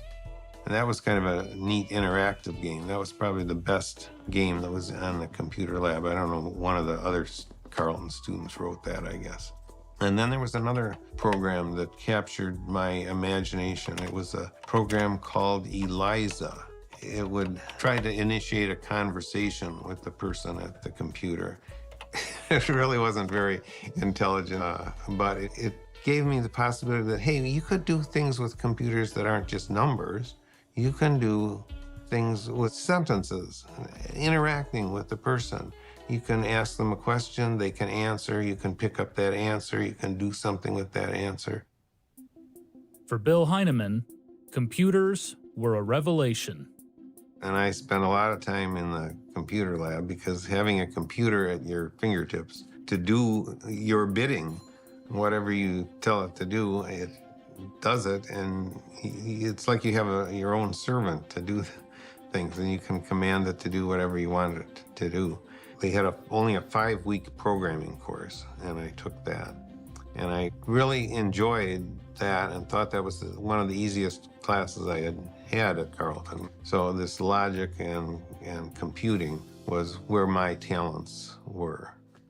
And I took a game theory course, and I wrote a program that analyzed the game of Kala, the game with the pits and the stones. And I wanted to find out what the winning first move was, if there was such a thing. And I programmed it so that it learned. It was a heuristic program that as it played, it would learn how to play and improve. And I watched it for, it must have been 2 or 3 hours. And I saw that it's not anywhere close to the end yet. So I put a sign on the computer, in use. And I went back to my dorm, went to sleep, got up the next morning, hurried over to the computer lab to see if it was done or what was going on, and it said out of memory. So I never did figure out what the first right move was, but I had a program that would figure it out, but at that time the computer just didn't have enough power to do that. But programming on the computer would have to wait. In the fall of 1971, Paul Dillenberger and Bill Heineman began their student teaching assignments. The student teaching experience that we had was a 16-week program where you would live up in the Minneapolis-St. Paul area. Carleton is a good hour south of Minneapolis. And so they actually rented us an apartment, and there were 5 of us, 2 social studies teachers, 3 math teachers that lived in this apartment. There were 2 bedrooms. There were 2 of us in each bedroom, and 1 slept on the couch.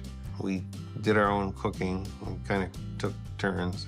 I think maybe after I did my turn cooking, they said, well, you don't have to cook anymore, Bill. So the 5 of us would go off and do our student teaching, come back, and then just share the experiences that we had teaching and problems that we encountered and successes that we'd had. One of their roommates was Don Rawich, a history major from Homewood, Illinois. Rawich originally wanted to be a math teacher, but when he arrived at Carleton College, he quickly realized that math was much more advanced than he thought. He switched over to history, thanks to his love of nonfiction books. I knew Don just because everybody knew Don. He was the Rotblatt Czar, which was the softball league that almost everybody at Carleton participated in. We lived on the same floor, but at different ends of it. But I didn't really get to know him until we lived in this apartment and this student teaching experience. Don's very methodical. He's a good leader. He has good ideas. We got along very well as well. Dillenberger and Heineman were assigned to do their student teaching at Bryant Junior High, near downtown Minneapolis. Rawich taught at Jordan Junior High, about 20 minutes north, and was assigned an 8th grade American history class. For Rawich, it was a somewhat challenging environment. The students, quote, didn't sit still for anything, and his supervising teacher taught in a very traditional way, reading mostly from a textbook. At Carleton College, Rawich learned the importance of finding new ways to educate students, incorporating creativity into the curriculum. He put those ideas to the test. One time, he and a fellow student teacher dressed as the famous explorers Lewis and Clark and told the students about their travels. Another time, Rawitch had a teacher pretend to shoot him with a starter pistol in front of the class. The students put on a mock trial and learned how people observe an event differently. I was excited and maybe a little naive. I really wanted to do something in the classroom that the students were not necessarily used to. Don Rawitch. By November of 1971, Rawitch had mostly been observing the classrooms. But now it was time for more responsibilities. His supervising teacher assigned him the unit on westward movement in the United States. He would have 2 weeks to prepare. Once again, Rawitch looked for creative ways to engage the class. He came up with the idea for a board game, where students would be assigned roles on a wagon train and make their way through a frontier trail. As he brainstormed how the game would work, Dillenberger and Heinemann arrived home from student teaching. Don had this big roll of butcher paper or something rolled out on the floor, took up the whole length of the living room. And I said, "What is this?"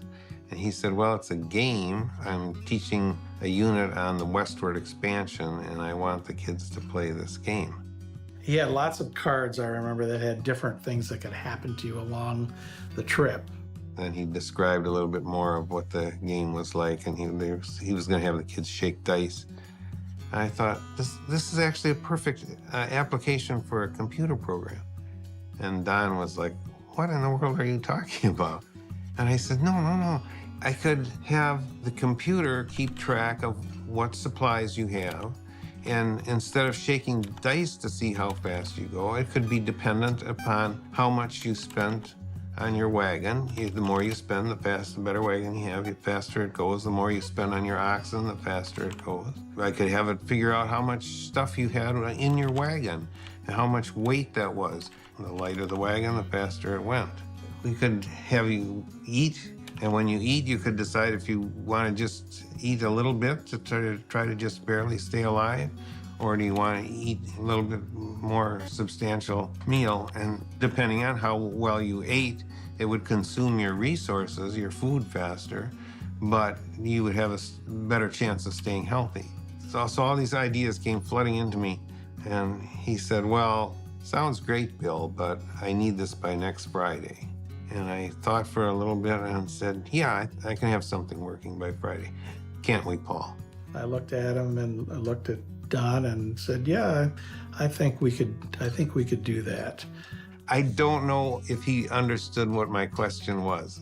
What my real question was, "Paul, is it okay if we stay at school from the time school gets out to 9 o'clock at night for the next 7 or 8 nights?" As the trio discussed the possibilities of their new game, one question remained. Which frontier trail would they use as the base of their game? For Rawitch, there was only one choice. It was the longest and most traveled trail of them all, the Oregon Trail. Between 1836 and 1869, more than 400,000 people made the 2,170-mile journey to Oregon. They were farmers and ranchers hoping to acquire more land, business people starting new ventures, missionaries wanting to spread the word, miners hoping to strike gold, and families seeking a better life. I find this episode of American history fascinating, this westward migration, and particularly the Oregon Trail aspect. This was a bit of history written by ordinary people. So much of what we read about history is all about famous names. The presidents who did things, the religious leaders who did things, the captains of industry who did things. And here was something where we don't worry about the names. We worry about what these 400,000 people did. And we treat each of those 400,000 people as being heroic in their own way, making this very difficult 2,000-mile journey to Oregon in order to try to have a better life. And that's why this episode in history is particularly well adapted for a game. You don't have to change history. You can just be one of those 400,000 people making that journey. Over the weekend, Don Rawich, Bill Heineman, and Paul Dillenberger laid the foundation for their new game. Rawich, admittedly, knew nothing about computers. His role was to, quote, bring the history into it and suggest the various things that could happen to settlers traveling the trail. Heineman was the main programmer. He drew up flowcharts for the game and wrote the majority of the code by hand on paper. Dillenberger was essentially the debugger. He wrote up subroutines, cleaned up the text, and tested the game. After talking to Don about what was done, I started imagining the things that I would do and started asking Don, and we had a lot of feedback. If I do this, is that going to work? How many turns? How long do you want this game to last? And then I asked Don, well, how long did it take the wagon trains usually to get where they were going? And so we discussed this, and I finally decided on that each turn would represent 2 weeks. You'd have so much money, you could buy oxen and supplies and food, and you type in these numbers. And so I would say, you know, today is March 24th, 1841 or something like that. And then depending on where you are in that 2-week period, certain things could happen to you. My favorite part of the game was actually coding some of the probabilities into it. So it was not just the probabilities of the luck things, but like the probability of getting attacked by a rider was low at the very beginning. They're too close to civilization, but it spiked in the plains where you weren't far enough away from civilization that you didn't have some characters coming after you trying to take your possessions. We tried to figure out what probabilities that something would happen. And so we would figure, well, the probability is pretty high in the mountains that your wagon wheel might come off, or you might be too cold. One of the things that you could do was stop to go hunting. There was a timed input so that we could record how long it took for them to respond. So if they spelled bang wrong, they didn't get anything. They were a terrible shot. If they took too long, they didn't get anything. If they took a reasonable amount of time, they got a reasonable amount of meat from hunting. And if they did it very quickly, then they were rewarded even more. I remember coming up with the idea as well, if they're going to die, let's ask if they want a gravestone, or do they want a priest, or whatever. When we were programming this, Paul and I were confined to the computer room at Bryant Junior High, which was actually a janitor's closet. It was about as big enough to hold a ladder and a bucket, and that was about it. And instead they'd taken the ladder and the bucket out, and they'd put a teletype and 2 chairs, one at the computer and one on the other side of the doorway. The computer was in kind of a closet. We would spend time after school working on it. And I believe one weekend we even took the darn thing home to the apartment and called, you know, via our phone there. Over the course of 2 weeks, Don Rawich, Bill Heineman, and Paul Dillenberger had created an educational computer game. It was one of only a few at the time. There were a few, I don't want to call them educational. There was a Civil War simulation, which basically the only thing you educated there is if you give your soldiers enough cigarettes, you win. And it wasn't very interesting at all. And as soon as we started writing this, we said, this is way better than anything that's out there. We were young, we were 21 years old. It was a fun thing to do. And Don put his trust in us that we could get this done. He stopped what he was doing and said, okay, you know, go ahead and do this.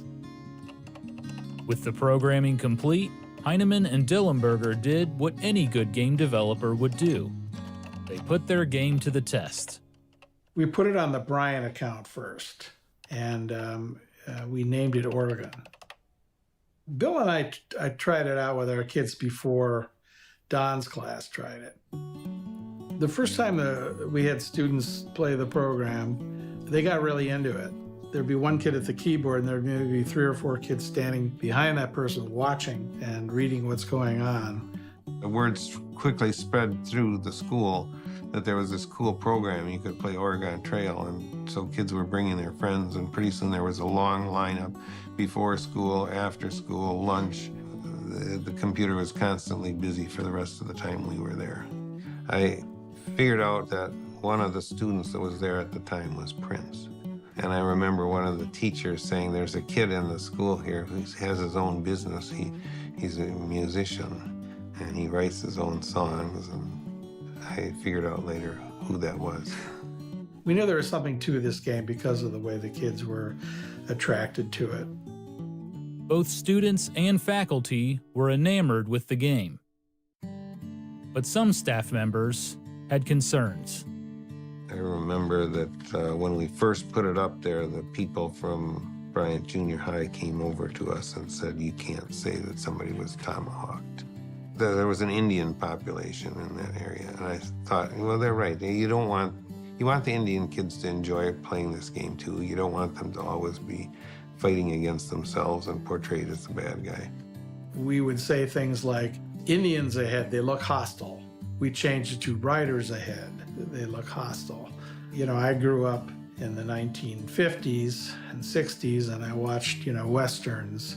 And in the Westerns, the Indians were the bad guys. So, like I said, we were a little naive about that, but we learned quickly and we made changes and kept it that way. With the testing phase complete, it was time to debut Oregon in a classroom.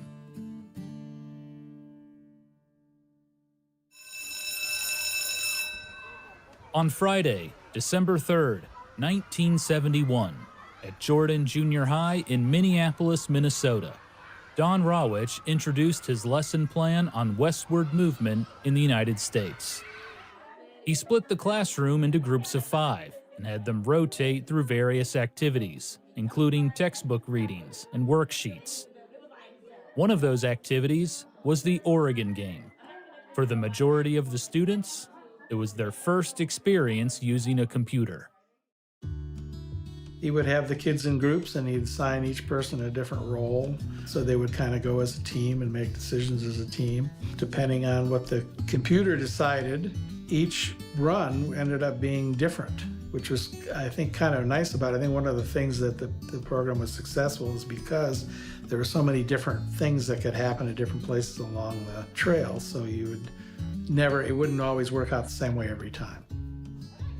If I sat 5 students down at the teletype device and told them to follow the instructions, I was interested to see how they would solve the problems of group decision-making. At first it was chaos, but the clock forced them to create a democracy to make decisions. Don Rawich. And it put the kids in the driver's seat, so to speak. One of the things that maybe it wasn't intentional, but I realized right away that when we put this program out there, that it was gonna not only teach history, but they were gonna have to do math to figure out how much money they had left and what they were gonna spend it on. The other thing is reading. Some of the kids, even though they were in 8th grade, we were in the inner city of Minneapolis, some of the kids, their reading skills were not very good. So the kids learned how to read, how to do math, how to plan ahead, and a little bit of history on the side too. Rawich used the Oregon program for 1 week, teaching 3 or 4 classes a day. He estimated about 100 kids experienced the game. And just like at Bryant Junior High, the students at Jordan Junior High were obsessed with it. Kids came in after school or skipped lunch to play the game again. But with the fall semester coming to an end, the buzz over Oregon was short-lived. Since it was on the Bryant Junior High account, we had to give Don our passwords so he could use it at his school, which was Jordan Junior High. So I remember talking to the district computer person, and they were looking at their records to say, now wait a minute, Bryant is signed in 2 different times. How can that be? So they kind of figured out what we had done. Don Rawich, Bill Heineman, and Paul Dillenberger collectively decided to remove the Oregon game from the Minnesota Public Schools' high-priced mainframe computer.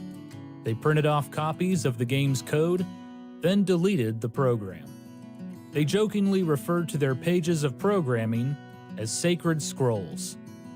After completing their student teaching, the 3 friends headed back to Carleton College to finish their final semester. The Oregon game was officially unplayable. for now.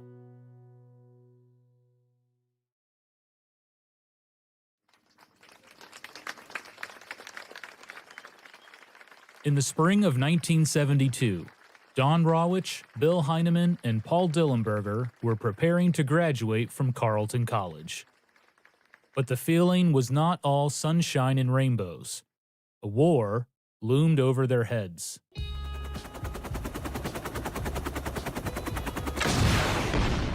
Since 1965, the United States military had been fighting in the Vietnam War, and as the conflict dragged on, the American public's support for the war dwindled. It was one of the first conflicts seen at home. Images and videos were broadcast to televisions across the country, and the soldiers who made it home were often traumatized by what they experienced. When I was a freshman, there were a lot of protests on campus over the war in Vietnam. I did meet with some of them. I had similar ideas to some of the hippie-type people that normally I wouldn't have associated with at all. But they were opposed mostly on the grounds that this was not a just war. The Vietnam War, I was very much against the war. I couldn't even imagine myself shooting at anybody and anything like that.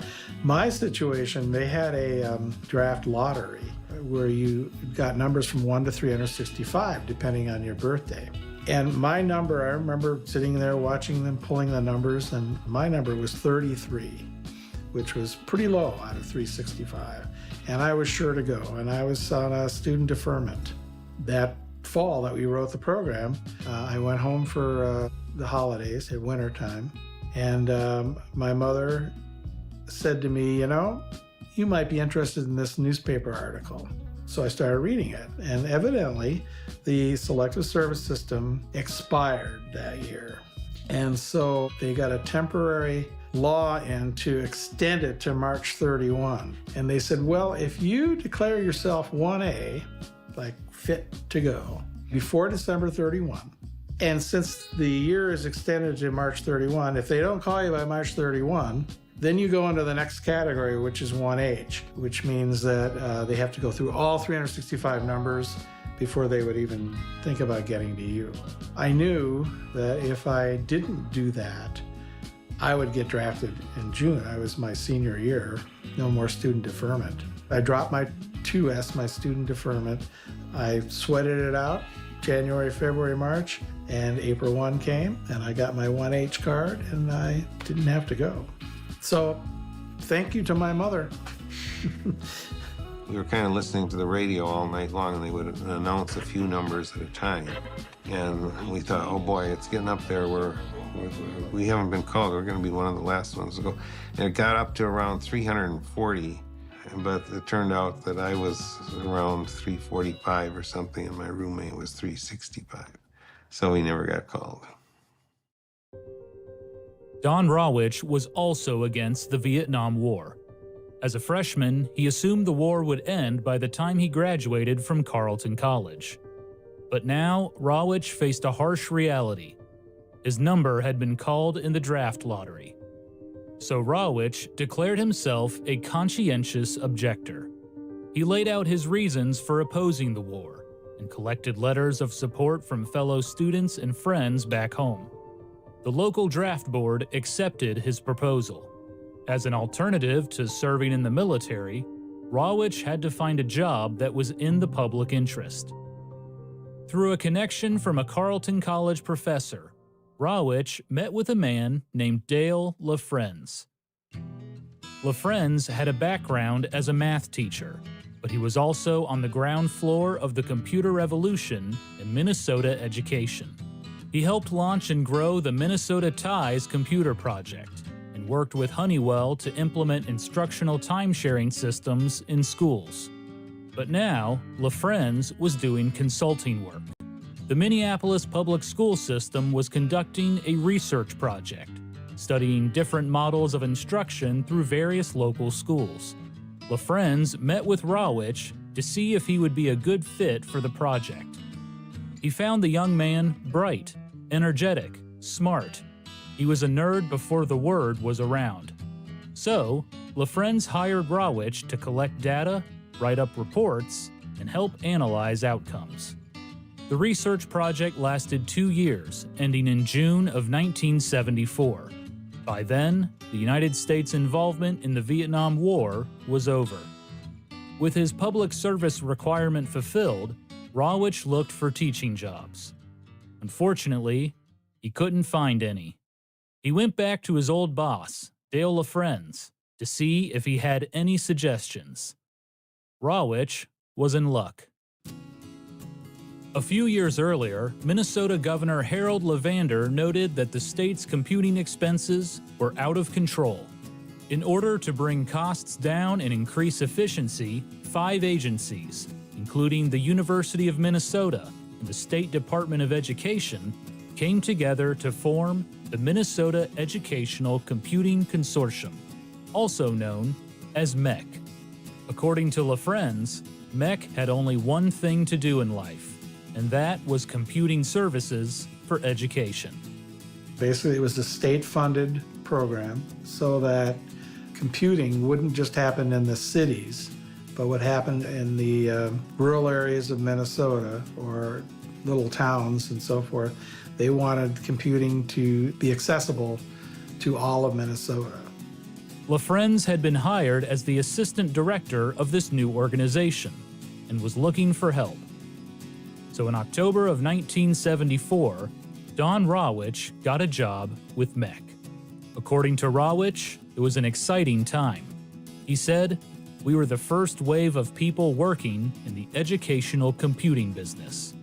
There was nothing else like it in the world. MEC held workshops to get teachers comfortable using computers in the classroom. They created a software library accessible to every school across the state. They bought teletype terminals in bulk and resold them to schools at a steep discount. MEC even helped with infrastructure. They collaborated with telephone companies to help bring down the costs of rural schools connecting to the network. Before MEC, only 14% of students outside of the Twin Cities area had access to computers. By 1975, that number had tripled to 46%.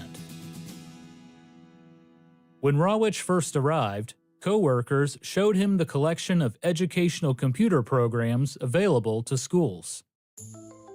There wasn't a lot. In those days, the math departments really were in charge of the computers. There were like math games on it. It could ask math problems and things like that. Rawich noticed there was a severe lack of social studies programs. And that's when he remembered Oregon. It could make a great addition to the MEC software library. When he asked his superiors if he could add software to the library, they replied, "Yes, as many as we can find." So over the 1974 Thanksgiving break, Don Rawich took home a teletype and retyped Oregon from his printed off copy of the game's code.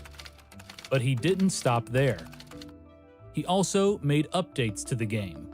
According to Rawich, he got a, quote, crash course in programming. So he cleaned it up so it was a lot more accurate. And I know he did a lot of research. He read a lot of the diaries of settlers that took the trail to Oregon. He got more realistic probabilities. I mean, when we first wrote the program, we were guessing at a lot of it. And he was able to find out more about how likely you were to die or get sick or something to happen.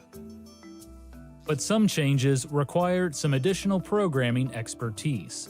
For that, Rawich turned to his old friend, Bill Heineman, for help. I remember him asking me if I'd be willing to make some changes to the program. And I said, sure, that sounds like fun. Don soon discovered that kids will try to stretch the possibility of answering questions. So when it said, how much do you want to spend on your clothing? They just figured out they could enter a negative amount in there and essentially get money back. So they'd enter a negative real high number and they'd get tons of money, which they would buy tons of bullets and tons of food and whatever. So that was an easy fix just to make sure that the number was positive. If it was negative, it would say you can't do that, and it would go back, loop back and ask the question again. Later, Heineman also updated the hunting minigame. Kids soon learned that, oh, we're going to have to type bang, and they would get their fingers set on the keys for typing bang, and then they would say, okay, somebody press return now, because they didn't want to take their fingers off to press return. On the scroll here, I've got my pencil scratches on the back that has 4 choices: blam, wham, pow, or bang. So they didn't know what was going to come up, so they couldn't get their fingers on the keys and just wait until somebody pressed enter. They had to actually read what came out. When you're doing it quickly, you don't always think of doing devious things like the kids think of. In 1975, the updated version of Oregon was made available to Minnesota schools statewide. Rawitch also wrote up a teacher's guide. It not only explained how the game worked, but provided learning outcomes, historical documentation, suggested readings, and ideas for integrating the game into the curriculum. Once again, Oregon was a hit with students. For the next 5 years, it was the most run program on the MEC software library. When I was hired in Minneapolis, I then had access to the game, and I managed to include it in my math classes. Sometimes it's just a reward. So I was fond of it, fond of the game. I got a job at UNIVAC, and interestingly enough, it was while I was at UNIVAC that UNIVAC put in a bid for the mainframe to run the TIES system or the MEC system. I wasn't on the project, but one of my co-workers was, and he was saying that he couldn't figure it out. There's this one program that's using up all the resources. And I said, let me guess, Oregon Trail. He says, yes, how do you know? I said, I wrote that. He said, well, what in the world is it doing? It runs all day long, every day, and never stops. He was not impressed. With the game taking off across Minnesota, Rawitch wanted to share Oregon with the rest of the world. So, with permission from Bill Heineman and Paul Dillenberger, Rawitch submitted the game for publication in a popular computer magazine. And with it came an unofficial new name, popularized by the students who played it: Oregon Trail. Creative Computing asked for permission to print the code in their magazine, which was a hobbyist's magazine. At the time, there was no such thing as software that could be purchased. So they printed out 10 pages of code or something in the magazine, and you could type it out, and as long as you didn't put a period where there was supposed to be a comma and got every parenthesis and every number exactly right, it would work. But we gave them permission, and I realized at the time that, okay, I'm giving them permission to do this. It's public domain software now. I won't get a penny from it ever, but it'll spread like wildfire. But it wasn't until the introduction of a revolutionary new piece of technology that Oregon Trail would truly begin its cross-country journey.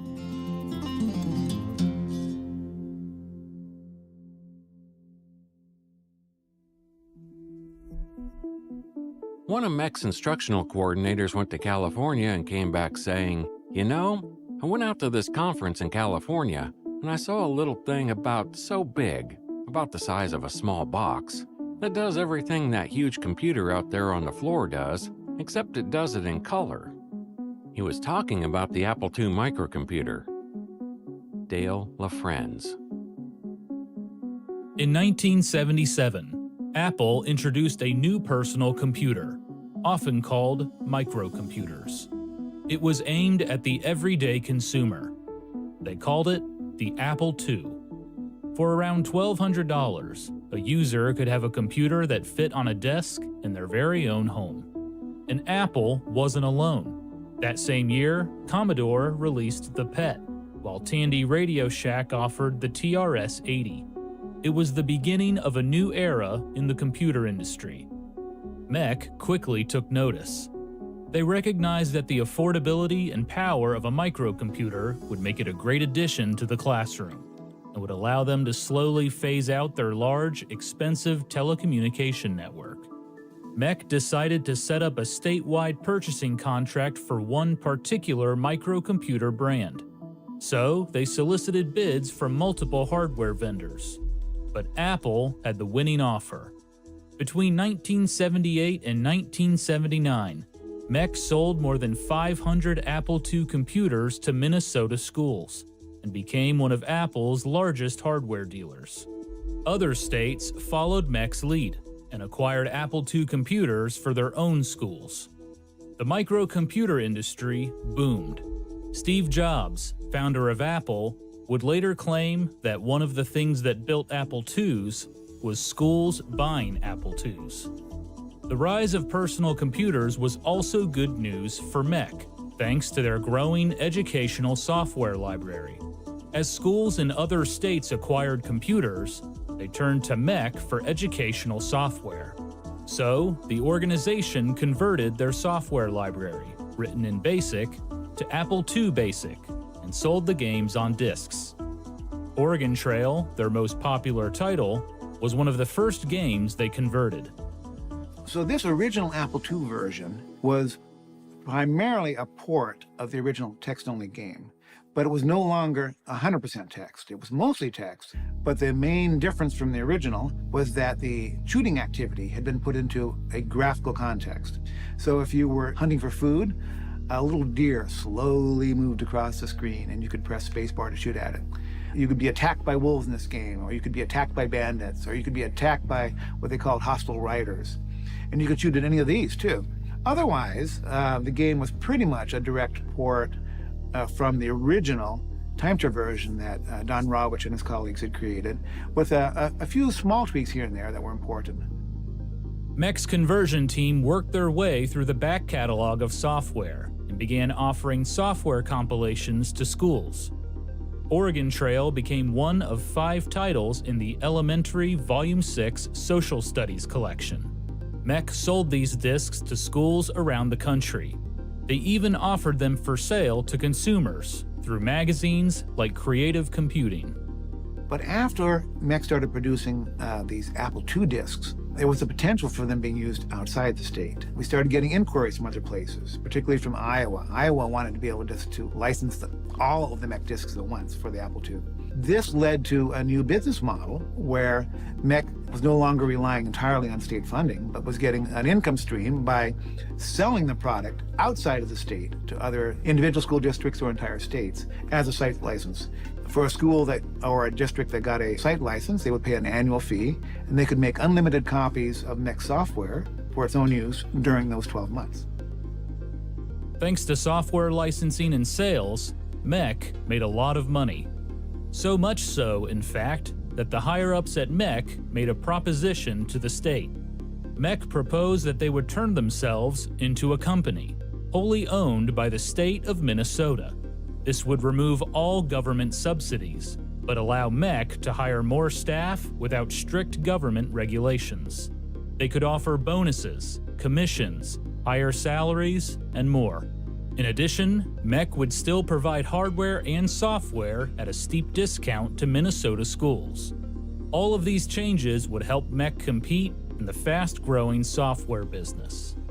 In 1984, the Minnesota State Legislature approved the measure, and MEC became known as the Minnesota Educational Computing Corporation. Dale LaFrenz, who was now the Vice President of Marketing at MEC, was ready to lead the company into new territory, the home consumer market, and for their first wave of retail products, one title stood out above the rest: Oregon Trail.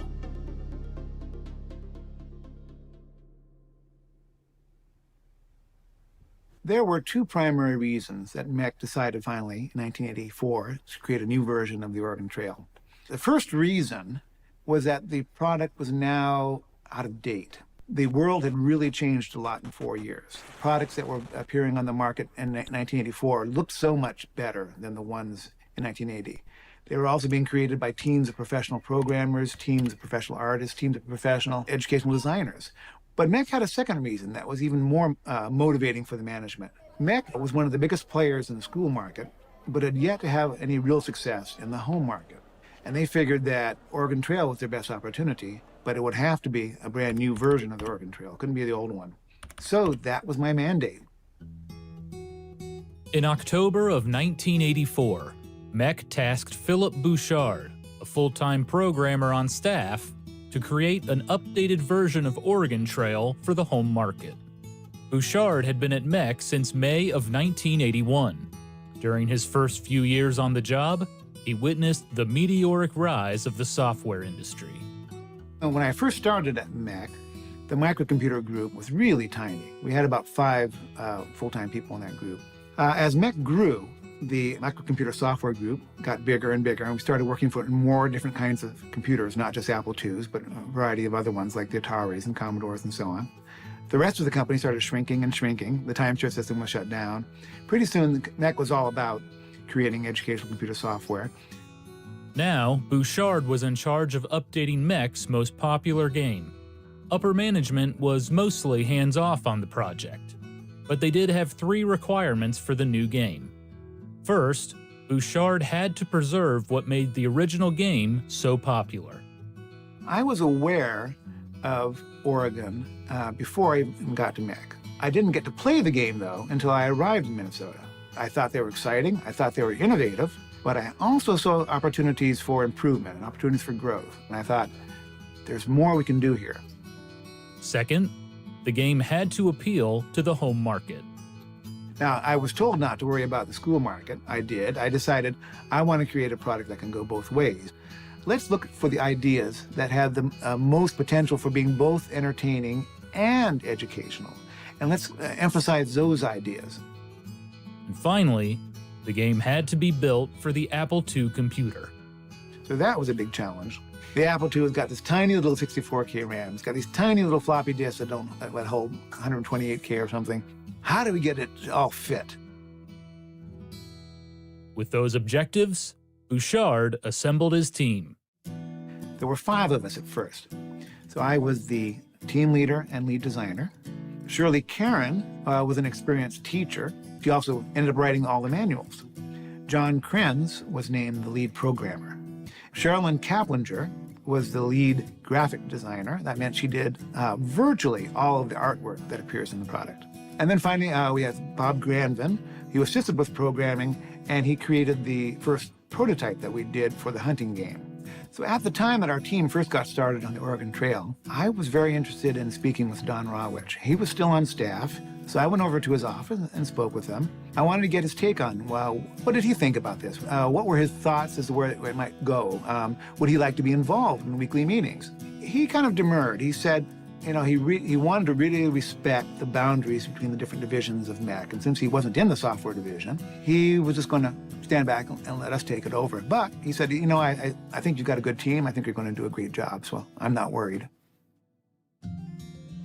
To begin, Bouchard and his team got feedback from their target demographic, children.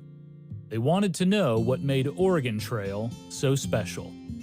Why do you like the Oregon Trail? What is it that most appeals to you? And the boys would enthusiastically answer, hunting, hunting, we like hunting. That was the universal answer. Girls, interestingly, we found that half the girls didn't much care for the game, and half of them did. Then when we started observing the kids playing, we could see it wasn't just the shooting that was attracting them. 2/3 of the kids actually cared about getting to Oregon. So we could see that the resource management aspect was a key part, making sure that you kept an eye on your supplies, that at no time you allowed anything to run out, because that would be certain death in that game. The other thing was the fact that after every 2-week period, some random thing would happen that was usually bad. And it kind of kept them on the edge of their seats, like, what's going to happen this time? What's going to happen this time? So those 2 aspects turned out to be what I thought were also crucial. This goal of surviving all the way to Oregon, watching your resources, and wondering what's going to happen on the way. With the feedback, Bouchard envisioned a new foundation for the game. The original game was based on a 2-week structure where 2 weeks would pass, a couple of things would happen, 2 weeks would pass, and so on. This particular structure did not facilitate the inclusion of any actual geography because you couldn't know where you would be at the end of these 2 weeks. I wanted a game that was heavily based on geography. I wanted it to be as much geography as history. This ended up being the idea of going from landmark to landmark, that I would include a bunch of different landmarks along the way, dividing the trail into about 16 segments, each ending in a landmark. Once I presented this idea of a landmark-based game structure to the team all bought into it. Shirley and I, we both started coming up with lists of different things that people would anticipate along the way. So there were forts, of course. There were a lot of different river crossings. But there was a lot of geographical features that people would anticipate, like Chimney Rock being the most famous. But there was still an issue because I wanted the player to be able to react immediately if they ran out of food or if something happened. I wanted things to be able to happen between landmarks. So the first step in solving that problem was that in addition to the landmark to landmark cycle, I had a daily cycle going underneath it. And all of the formulas would be recomputed every day. How much food do you have left? What is the current health of every member in your party? What's the current weather on this particular date? But the next problem was now I had 150 possible stopping points along the trail. That's too many times to ask the person, what do you want to do now? Finally, I came up with this idea, well, what if from landmark to landmark, it just goes on its own? It goes day after day. All the data is up there on the screen. You can see all the different variables changing, your health, how many miles are left, how much food you have, and so on. But anytime you can stop it and then take an action at that point. But you aren't forced to answer every single day, what do you want to do next? The new system simulated a day-to-day journey along the Oregon Trail. Bouchard and Shirley Caron also expanded on random events that could happen daily along the trail. A thief could steal supplies, or a member of the wagon party might break their arm. Some occurrences were positive, such as stumbling upon wild fruit. It made the journey more exciting and kept players on their toes. Still, Bouchard felt like things were simply happening to the player in the game. He wanted to give people more agency on their journey to Oregon. In the original game, as compelling as it was, there wasn't that much opportunity for decision making. Basically, each 2-week period, you decided, do I want to hunt or not? And how much am I going to eat? Otherwise, it was mostly things happening to you. In the new product, I wanted to take that great beginning and expand it, give the users lots more opportunities, lots more decision-making potential. Part of that was adding, including additional resources, additional things that they could decide in terms of how resources were being used. Spare parts is one thing. So 3 different categories of spare parts, because as I was doing the research, I saw how often things broke down on the trail, which could sometimes be fixed, sometimes not. Bouchard also gave players more things to do while traveling. They could set their pace, attempt to trade for resources, or rest for a few days to recover from injuries. But one player decision became a tense experience: river crossings.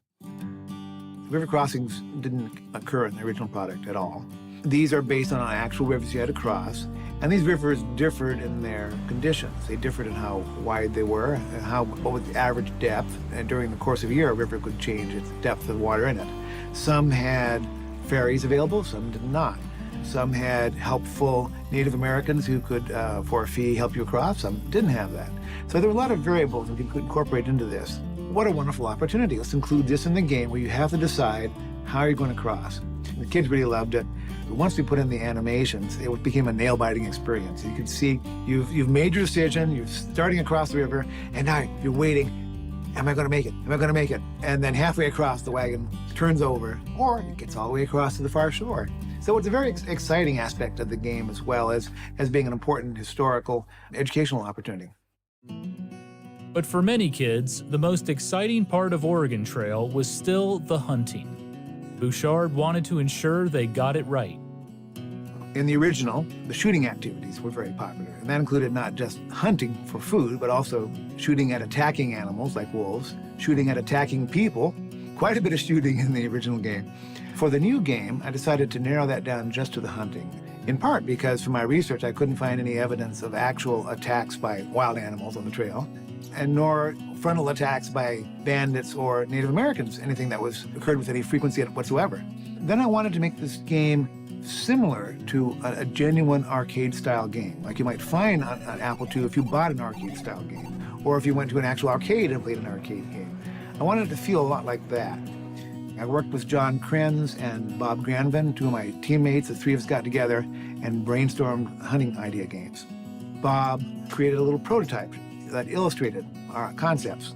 The problem, though, was that it couldn't be done in AppleSoft Basic. It would have required assembly language programming, which is a bit more, well, considerably more involved. It requires a specialist programmer. But eventually my boss gave me permission to do this, and we brought in another teammate, Roger Shimada, specifically to program this hunting game. When Roger first programmed the game, we didn't have the dead animal graphics ready yet. In his first cut of programming it, he just flipped the graphic upside down to show that the animal had been shot as a temporary measure. Well, it was so cute, we liked that. But we decided, we went ahead and put in the dead animal graphics that we shot it just collapsed into a lump. That wasn't nearly as effective. It turned out that it was far more effective just to flip the animal upside down, and it made for a more entertaining game, and it clearly communicated what happened. With all of the updates, the Oregon Trail game became more and more interactive. But Bouchard couldn't forget that the game was also meant to teach students about the people who made the journey and the hardships they experienced. So in the original game, one of the things that really caught my attention was that it almost gave the illusion that you were alone on the trail. Mentions of other people were very rare. I said, I want to be able to have other people in this wagon. It's you and these other people, probably your family members, came up with this idea, why don't we name these people? You as the player not only provide your own name, you provide the name of these other 5 people. And then things can happen to the individual people on the wagon. Sickness was a real problem on the Oregon Trail. A lot of people got sick along the way. Sickness and accidents were quite common and were, of course, the main causes of death. I did research on what diseases people mentioned most often, using the terminology that they used. I found the 6 that were mentioned most often. I took those 6 and put them into the game.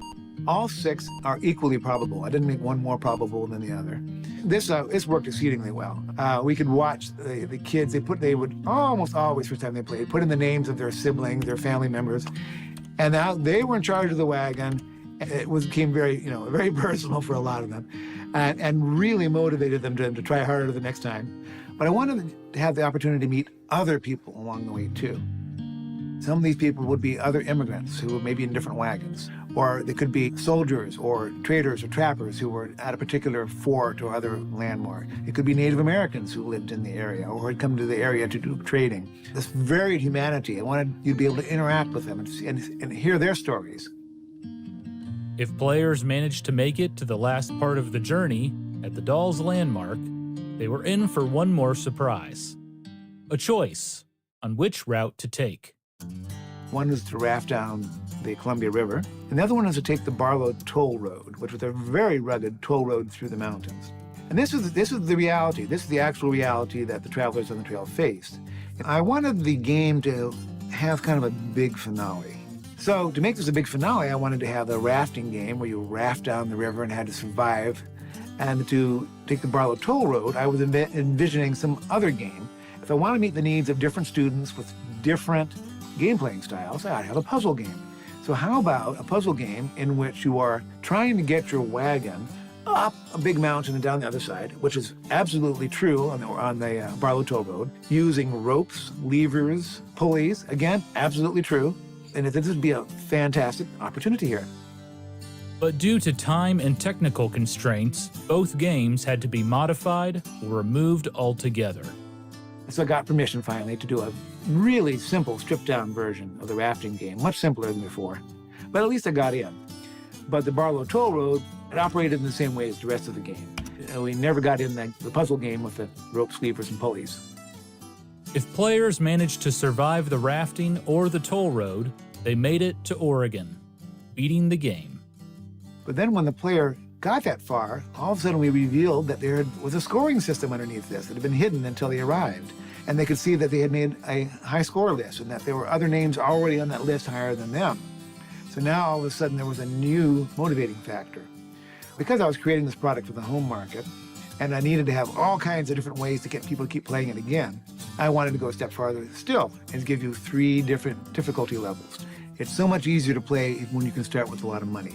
Ultimately, it ended up being presented as, do you want to be a banker, a carpenter, or a farmer? The implication with that, each one came with a different amount of money. If players couldn't complete the journey, they were given the option to write out their tombstone. A fun yet grim way to show a game over screen. So the tombstone idea came up rather late in the project. The door had already closed on our being able to put many more new ideas into it. We were instead throwing out ideas. I think it was Shirley Karen, one of our team members, who brought up the idea in the meeting. She had been reading about how people often pass grave sites, and she was wondering if you might be able to include that in the product somehow. We had this idea, well, what if after your entire party dies, you can write your own tombstone? This tombstone that you write would be stored on the disc, and then the next time you played that same game, you could see where you had last died by seeing your old tombstone. Or in a school environment where many kids might be using the same disc, the next kid to use that disc could see the tombstone of the previous player if they got as far as that other player had gotten. And kids loved it. It was a big success. And one of the nice things about it is that if you die on the way, you might feel disappointed in having failed to make it. This was a bit of a little boost. Okay, well, I didn't make it Oregon, but at least I get to have a little bit of fun writing the tombstone. By February of 1985, 6 months after development began, the team was finally ready to start testing an early build of the game. We decided to test at a school. We went to a 6th grade classroom. It was basically a 1-hour test with each of the groups of kids that we worked with. We paired them up on the computers. I would tell them, we have this product that's not finished yet, and you guys are going to help us find out what's working, what's not working. So we found that they really liked the game. There were a lot of things they did successfully, but they were bored by the main travel screen. Now, the purpose of the travel screen is to show time passing. That's where you're going from one landmark to another, and the days are going by, clicking by, the data's changing on the screen. Kids were not interested in just looking at boxes of data changing. Got the team together and said, let's think of some radical ideas. What's something different that would keep the students engaged? While we were doing this brainstorming, another person who wasn't even on our team, a programmer named Bill Way, who was well known for his ability to do cute little animations, he walked up and he said, why don't you include a little animation of an ox pulling a wagon? Yeah, we should try that. Don't know if it'll work, but let's try it.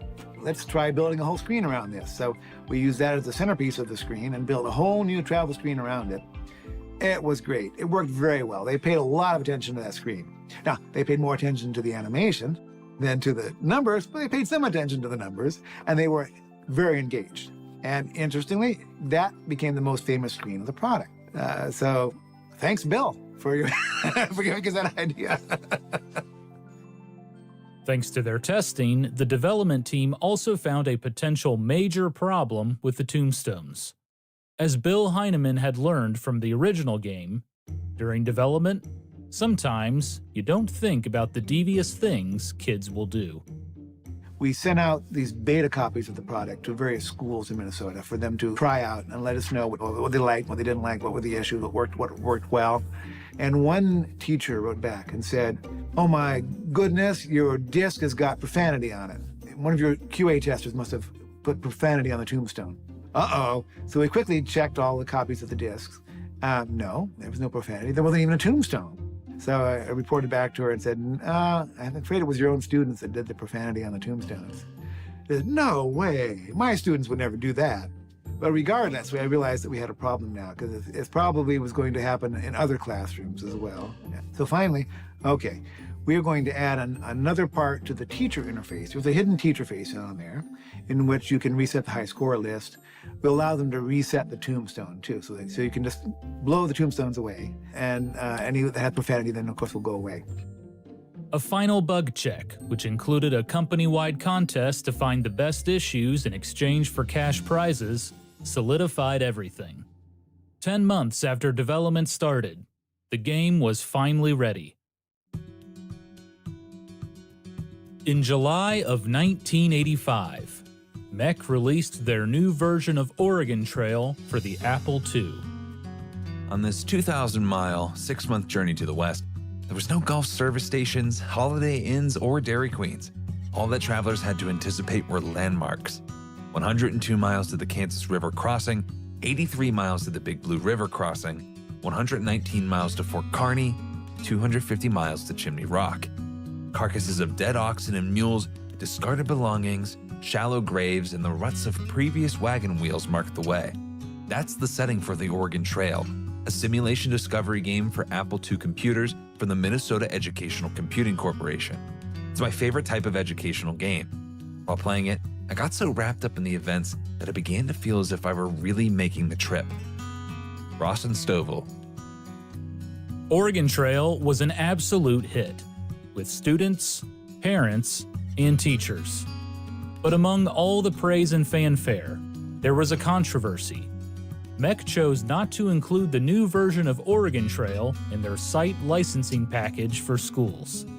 This led to a revolt. Like all of our customers, our main source of income was all these site license holders who were in other states who were buying our entire collection each year. And they said, how dare you create a new version of the Oregon Trail and not include it in the site license? And MEC said, okay, we'll do a school version of it, but you'll have to buy individual copies. It won't be part of the site license. So we created the school version, which is actually the same product. Has a different manual and different packaging. And no, well, that's not good enough. You know, we want to include this in the site license. We're paying you a lot of money every year to get all your products. We want Oregon Trail in there too. So MEC agreed, and it was included in the site license. Once it did, there were copies all over North America. This was really crucial because suddenly it became very well known. Everybody was seeing the game. It also turned out to be crucial to success in the home market. You know, rather than trying to sell this thing through advertising, kids learned about the game in school, loved it, and then asked their parents to buy the home market version. And then we started getting letters from teachers saying how much they loved it and how much they liked playing it on their own when the students weren't around. By that point, I realized, okay, this is a big hit. This is going very well. But for Philip Bouchard, the greatest compliment didn't come from the press or teachers. It came from his family. Well, not long after the game came out in 1985, we drove down to Georgia to see my dad, and my sister, and my siblings. And I brought with me an Apple II computer, and I brought this newly released Oregon Trail game. I set up the Apple II computer, and I spent a few minutes showing it to my family. I thought, look at this cool new game we did. Now, to my surprise, my dad decided he wanted to play it. And he didn't make it Oregon on the first try, so he tried again. Once he got to Oregon, he saw that there was a high score list, and that he was near the bottom of the high score list. Well, my dad was always very competitive, so he said, well, I have to get higher on this list. So during this week that we were visiting, I hardly saw my dad. He was all the time on the Apple II computer playing Oregon Trail over and over. And finally, just before it was time to go back, he said, all right, I've done it. I'm the highest name on the list now. I've beaten Stephen Meek. You can take your Apple II computer back now. And to the best of my knowledge, that is the only time my dad ever played a computer game. But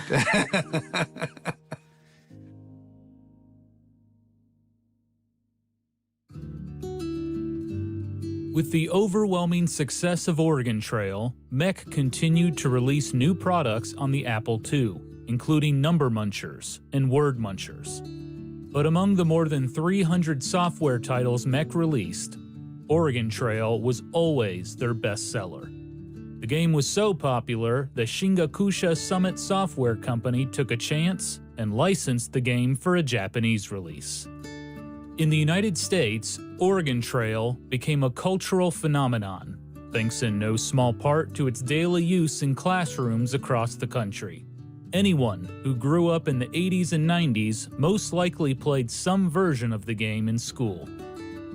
I remember when I went to a track meet that my daughter was running in Oregon. I went out there to watch her senior year, and there were a bunch of girls on the track team there. Suddenly there was this commotion, and they all came running over to me and said, "Did you ride Oregon Trail, really?" They had thought that it was only people in Oregon that played Oregon Trail. I guess when I realized that just out of a random group of kids on a track team that they had all played Oregon Trail and they all thought it was great, maybe this was a little more pervasive in society than I had even imagined up to that point. But the kids were impressed. Just the other day, I was in a class and he says, "You're the Oregon Trail guy, right?" So they, it's just, I don't know what it is, but I had no idea that it would have such an expansive audience of people who played it. It's like, to touch that many people is kind of humbling in that way, even though the game is quite different from the original. But I thought this product would reach a peak of popularity, maybe 2 years, and then kind of fade away. I certainly never anticipated talking about the product 35 years later. Oregon Trail's success allowed MEC to dominate the school software market. But in the retail world, things were different. While the Apple II was the primary personal computer used in schools, at home, other platforms reigned supreme. There were more and more options available to consumers, and prices were coming down. The Apple II was also beginning to show its age. It was only a matter of time before schools upgraded to new computers. In order to compete, MEC had to start porting their games to other platforms. In 1990, 5 years after the Apple II release, MEC finally ported Oregon Trail and other popular titles to new platforms, such as MS-DOS. But it seemed too little, too late. Dale LaFrenz, who was now the president and CEO of MEC, admitted that the company was, quote, going to get eaten alive. It needed investment capital to develop new titles, port more games to other platforms, and expand their distribution. But the state of Minnesota couldn't provide any additional funding and decided to sell the company. In 1991, a venture capital group called North American Fund II bought MEC for $5.25 million. 3 years later, in March of 1994, MEC went public and raised more than $22 million. It was a huge success. Oregon Trail continued to be a moneymaker for MEC. The company worked on sequels and spin-off games that featured the same concepts, such as Amazon Trail. At one point, Oregon Trail games accounted for 33% of MEC's revenue. Meanwhile, the original creators of Oregon Trail, Don Rawich, Bill Heineman, and Paul Dillenberger, never made a penny off the game. When you're an educator, you're encouraged to write and publish. Paul and Bill and I, when you get right down to it, we were teachers. We have the teacher mentality. And so to get rich off of this would have been nice, but not as important as having donated something to the world of education. Don Rawich. If we had started out as entrepreneurs and we wanted to write something and try to sell it and make money, that's one thing. But that's not what we were about. We were always about good teaching, and there was no expectation that it would go beyond that. Nobody knew anything about software. There were no people to sell it to. I think people sometimes forget that that was a very different world then, with no screens, just teletypes, and very few people were even acquainted with computers at all. It really wasn't much of a possibility. But in February of 1995, the original creators of the game finally got some recognition. To celebrate the release of Oregon Trail 2, MEC threw an Oregon Trail-themed celebration at the Mall of America. They invited Don Rawich, Bill Heineman, and Paul Dillenberger as special guests. It was the first time they were recognized for their creation of the game. We were acknowledged as the original writers, creators of the program. We were invited to come and we were given jean jackets, which said Trailhead on the back. And we were given copies of the CD-ROM, the latest CD-ROM of the game. And that's the only thing that I ever received from Oregon Trail was the game and the jacket. 8 months later, MEC was acquired by SoftKey for $370 million. SoftKey, founded by Kevin O'Leary, was on an acquisition spree of educational software companies. It also bought The Learning Company, makers of the popular Reader Rabbit series. After the purchase, SoftKey changed its name to The Learning Company and used it on all of their products, including Oregon Trail. 3 years later, the company purchased Bruderbund, makers of the Carmen Sandiego games. After all of the mergers, the Learning Company became the second largest independent consumer software company, behind only Microsoft. Meanwhile, the MEC offices in Minnesota continued developing games for the Learning Company. But in 1999, everything changed. Kevin O'Leary finalized the sale of the Learning Company to toy giant Mattel for an astonishing $3.8 billion in stock. He would stay on as president of a new software division at the company. Mattel hoped the purchase would add $50 million to its quarterly profits. But Mattel grossly overvalued the Learning Company, seemingly ignoring its aging games and declining sales. Instead of adding profit, Mattel lost $105 million in the third quarter of 1999. In the fourth quarter, they lost another $184 million. Kevin O'Leary cashed out his stocks and was subsequently fired. As a result of the financial losses, Mattel permanently closed the MEC offices in Minnesota. Later, Businessweek would call Mattel's purchase of the Learning Company one of the worst business deals of all time. Meanwhile, the people who created the Oregon Trail games went on with their lives. In 1990, Don Rawich left MEC and continued his career in the educational technology sector. He worked for Jostens Learning and McGraw-Hill before finally starting his own consulting business. Paul Dillenberger worked as a math teacher and consultant in the Minneapolis school system for 30 years. Today, he's enjoying retirement. To see it expand like that and used by so many people, it makes your heart feel warm. Certainly there was no thought of, hey, let's make something that's going to change the world.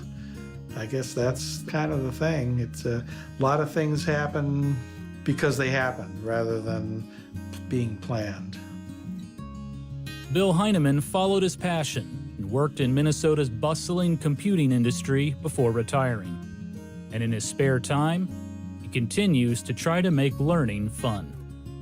So I coach math team before and after school, and I coach chess teams.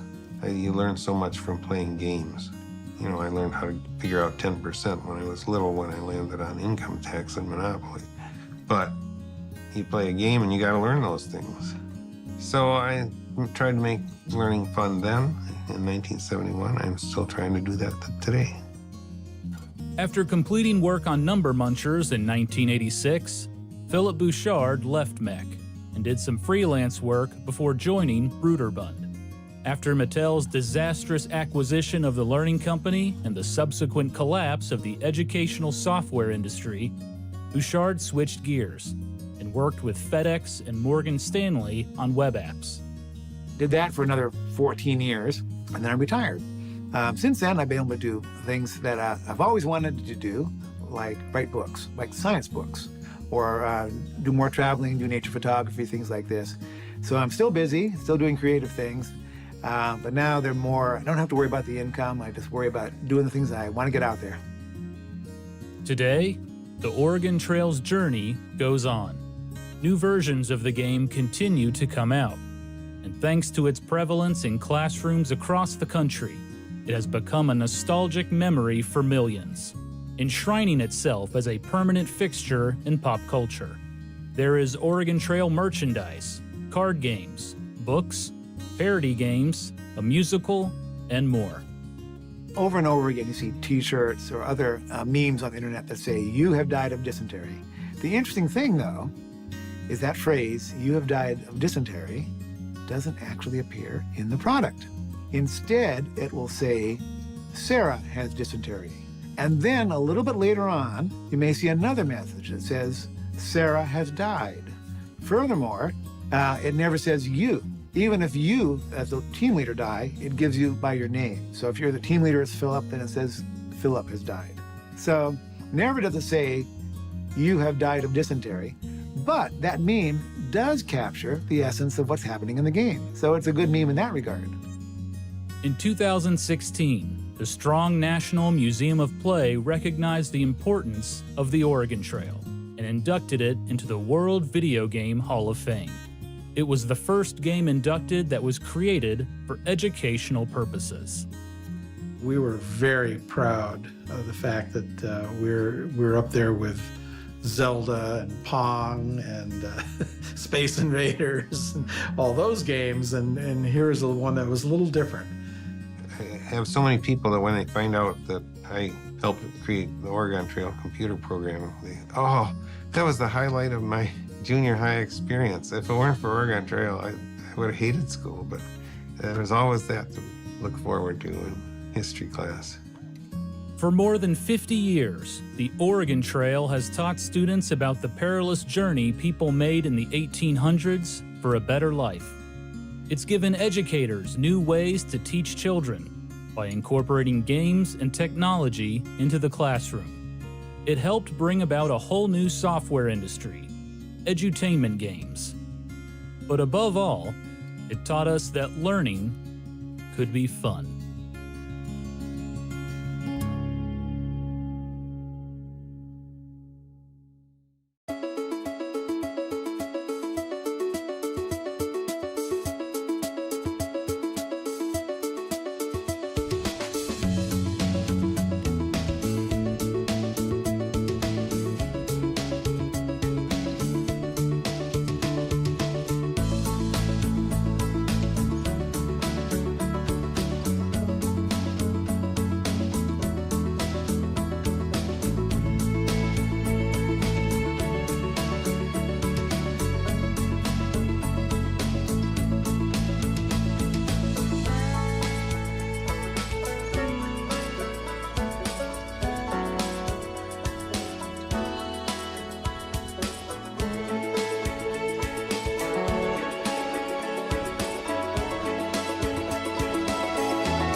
You might be familiar with the Minus World. It's the most famous glitch in gaming history.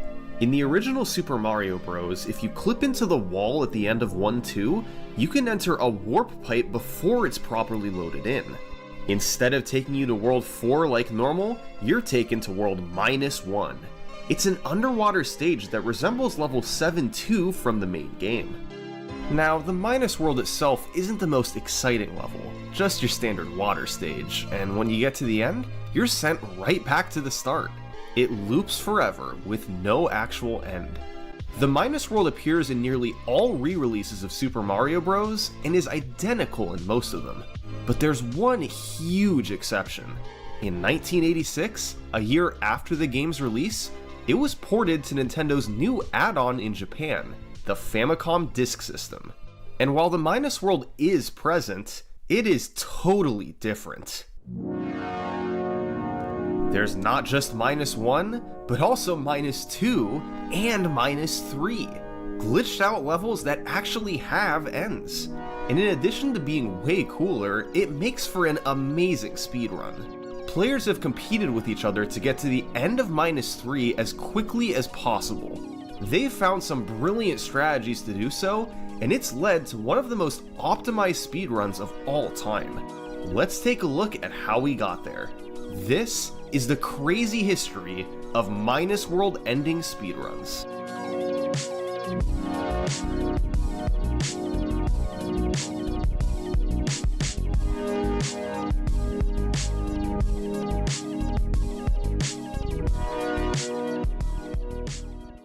And now a word from this video's sponsor, Rocket Money.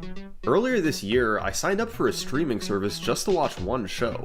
I meant to cancel it right away, but I forgot, and months later, I realized I'd been throwing money away. I bet that's happened to you before too, and if so, you should be using Rocket Money. Rocket Money is the personal finance app that lets you cancel subscriptions, lower bills, and manage your money better. I like Rocket Money for canceling unwanted subscriptions. They safely and securely identify recurring charges and cancel subscriptions. You just tap a couple buttons and Rocket Money takes care of it. They can also negotiate bills on your behalf and analyze your spending habits to create a custom budget. Look, I think money is great, and you can save up to $740 per year if you use the app's premium features. Join the over 5 million members using Rocket Money today. Go to rocketmoney.com/summoningsalt or click the link in the description to get started for free. That's rocketmoney.com/summoningsalt to get started for free. Thanks again to Rocket Money for sponsoring this video. Okay, first question to get out of the way. Does this really count as a speedrun? Are you actually beating the game? Well, no, you're not actually reaching the end, defeating Bowser, and rescuing the princess. But if you reach the end of -3, the game does act as though you've beaten it. You're sent back to the title screen, and once there, you can play second quest and select a world with the B button. These are both features that are only unlocked once you beat the game. So, as to whether you're really beating the game, that's up to you to decide. And if you'd like to argue about it in the comments section below, please feel free. But either way, it makes for a sick speedrun. It may seem trivial, but the saga that's about to unfold is anything but. And the origins of the category come from the year 2013, when a game collector named Oatax purchased a Famicom disk system.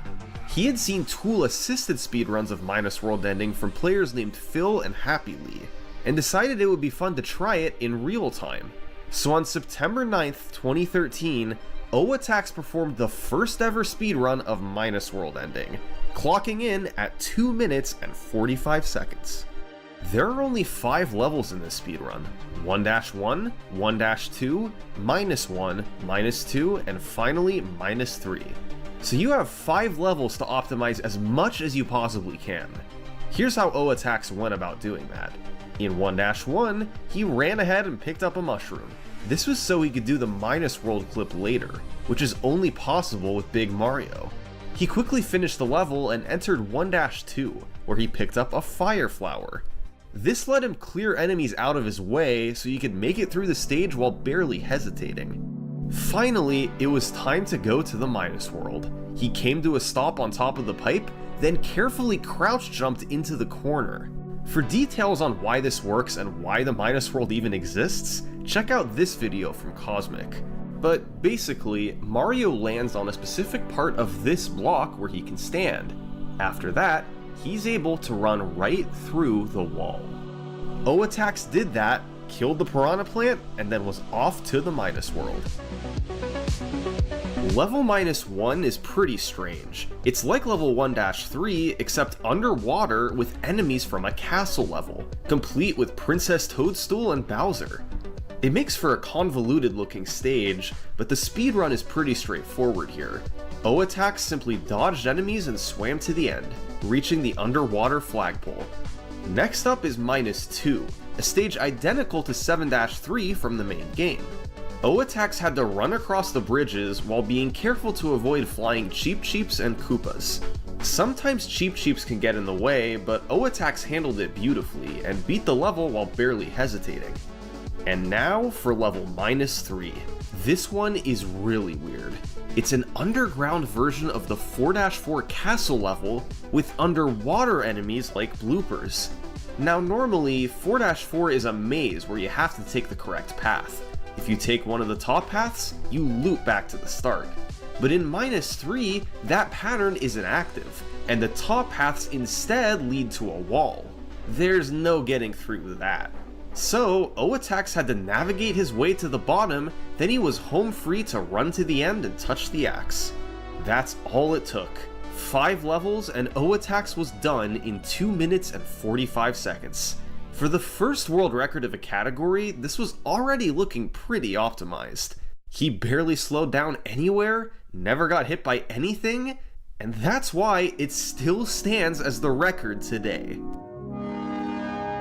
Just kidding. He beat this run literally the very next day. On September 10th, O-Attacks improved his record by 3 seconds, taking it from a 2:45 to a 2:42. The time save came from a couple spots. He grabbed the power-ups just the same, but at the end of 1-2, he came to a stop and did the minus world clip much quicker. It was enough to save him 5 frame rules. What's a frame rule? Well, last year a YouTuber named Beryllium, or something like that, tried to explain it, but he used bus skip, which is obviously cheating. So here's a proper explanation from the reigning record holder. Super Mario Bros. Has something called the frame rule system. The game can only send you to the next level every 21 frames, or every 0.35 seconds. This amount of time is known as a frame rule. So in each level, you can only gain or lose time in frame rules, increments of 0.35 seconds. Imagine a bus at the end of every level that leaves every 0.35 seconds. If you miss one, you'll have to wait for the next one. So that means if you want to save time in a level, you have to be fast enough to catch the next bus, or you won't gain anything. O-Attacks did the minus world clip fast enough that he gained an entire 5 frame rules over his previous run. -1 and -2 were completely identical to the record, so entering -3, he had exactly a 1.75 second lead. But in -3, the frame rule system doesn't apply, since timing ends immediately upon touching the axe. So every frame saved or lost counts in this level. And O-Attacks had a brilliant new strategy. Instead of navigating through the maze, he just jumped up top and ran on the ceiling, all the way to the end of the level. Simple, but effective, and it saved another 1.5 seconds. That was 2 records in 2 days for O-Attacks. For the pioneer of real-time minus world-ending speedruns, he'd done an excellent job. No mistakes, some clever strategies, and fantastic execution, culminating in a time of 2 minutes and 42 seconds. How much more could you really save across just 5 levels? Well, more than you might think. Just a month later, O-Attacks' run was beaten by an entire 5 seconds. The runner's name was Saradoc. A year later, he'd go on to take the any% record from Andrew G. But now, in October 2013, he was just starting out. And he had some ideas on how to improve the minus world record. The first idea was quite simple. There was no need to pick up the Fire Flower. While you need to be big to do the minus world clip, the Fire Flower is just for clearing out enemies, so there was no actual need to pick it up. Saradoc's second idea came from Happy Lee's TAS of the category, a strange trick at the end of -1. It looks like this. This is the full flagpole glitch. To end the level in Super Mario Bros., Mario first has to touch a flagpole and then touch an invisible block in the castle to trigger the timer countdown. First the flagpole, then the block. But in certain scenarios, it's possible to clip into this block and grab the flagpole at a lower height, then bounce out of it and contact this block instead. It instantly triggers the timer countdown, with no need to slide down and walk all the way to the castle block.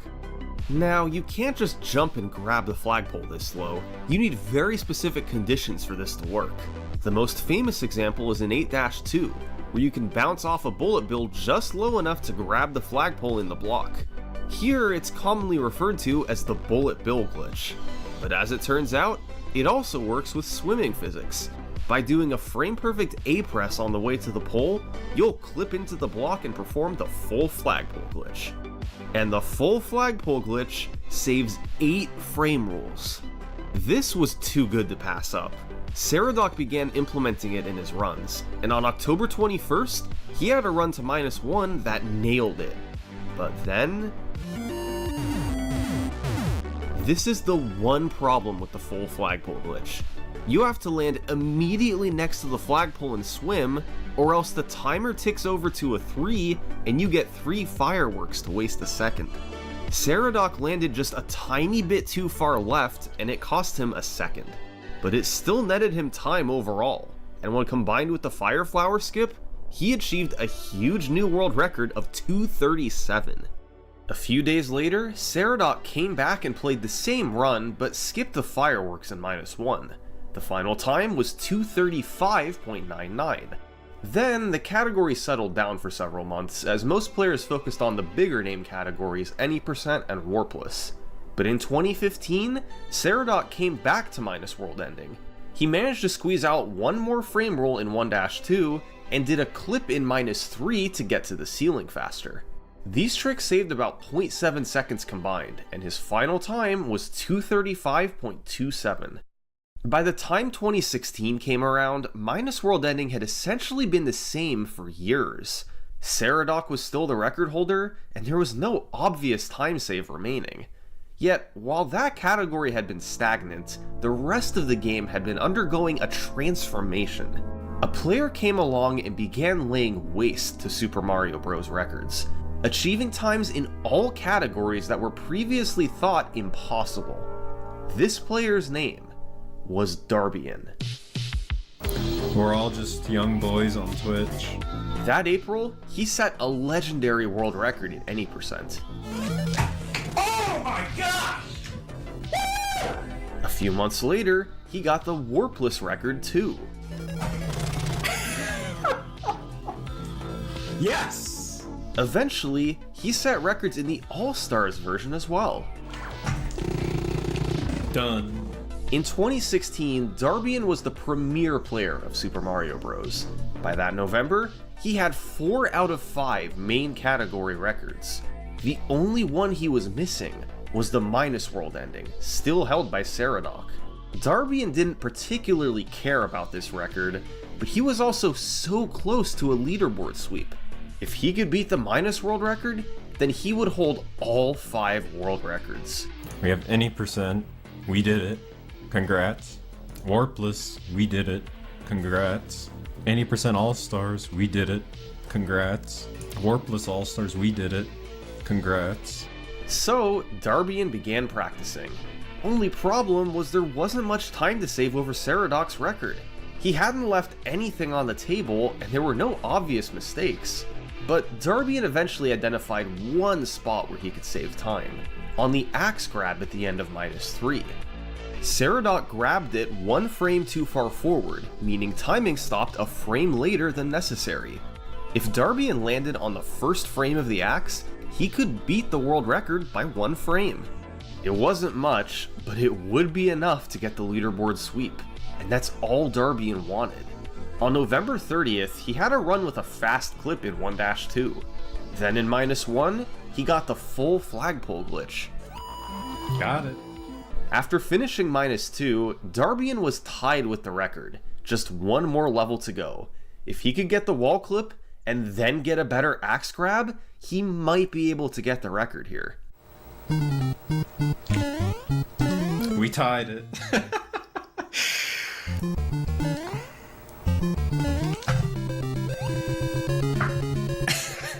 Unless we got a better axe grab. Darbian went to frame count the run. He looked at the axe grab, and it turned out he did indeed save that 1 frame. New world record, 2:35.26. Darbian was the undisputed champ of Super Mario Bros. He officially had the 5 out of 5 leaderboard sweep, and the minus world ending record seemed to be approaching the absolute limit. So now we were at a breaking point. Darbian got all frame rolls that Ceradoc got and saved the frame on the axe. Where do we even go from here? Well, in 2017, that question was answered, because longtime runner Andrew G started looking at minus world ending. Andrew G is a Mario legend. He's best known for holding the game's most prestigious record, Any%, for 7 years straight. By 2017 though, he'd been out of it for a while, having passed the torch to Ceradoc and Darbian. But the game still piqued his interest from time to time, and now, minus world ending had his attention. As good as Darbian's run was, Andrew wondered if there was more he could get out of it. Perhaps these 5 levels weren't actually perfect, specifically level 1-2. Darbian picked up the mushroom in this level, and its only purpose was to make the Minus World clip possible. If only you could go to the Minus World as Small Mario. You could skip the mushroom altogether and save over a second. Well, Andrew G knew there actually was one way to do this. This is the 1-2 pipe clip.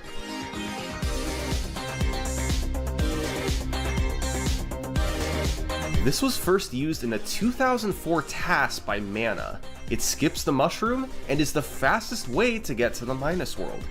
And the problem is it wasn't humanly possible. When you're running at a wall, it's possible to be barely outside it on one frame and barely inside it on the next. The game responds by ejecting you out in the opposite direction that you're moving. But if you switch to left on the D-pad once entering the wall, the game instead tries to eject you out to the right, effectively sucking you further into the wall. That's the basis of how the pipe clip works. You have to slow to walking speed just before the pipe, press jump for just one frame so you don't go too high, then tap left at the correct moment to clip inside and eventually resume running. It was just too hard to string all that together, so real-time runners barely bothered looking at it. That is, until Happy Lee posted a Human Theory speedrun of 1-2 that involved doing the clip from a save state. He clearly showed what inputs needed to be done, and while it was difficult, it was enough to make Andrew G think that maybe it was possible. And it certainly would be worth trying. The 1-2 pipe clip saves an entire 8 frame rolls, although you give some of that back in -3 by not being able to do the ceiling clip. If Andrew could hit this in a run, he could blow the door off the record, but actually hitting it was much easier said than done. After hundreds of tries, Andrew finally managed to pull it off, entering the pipe to the Minus World.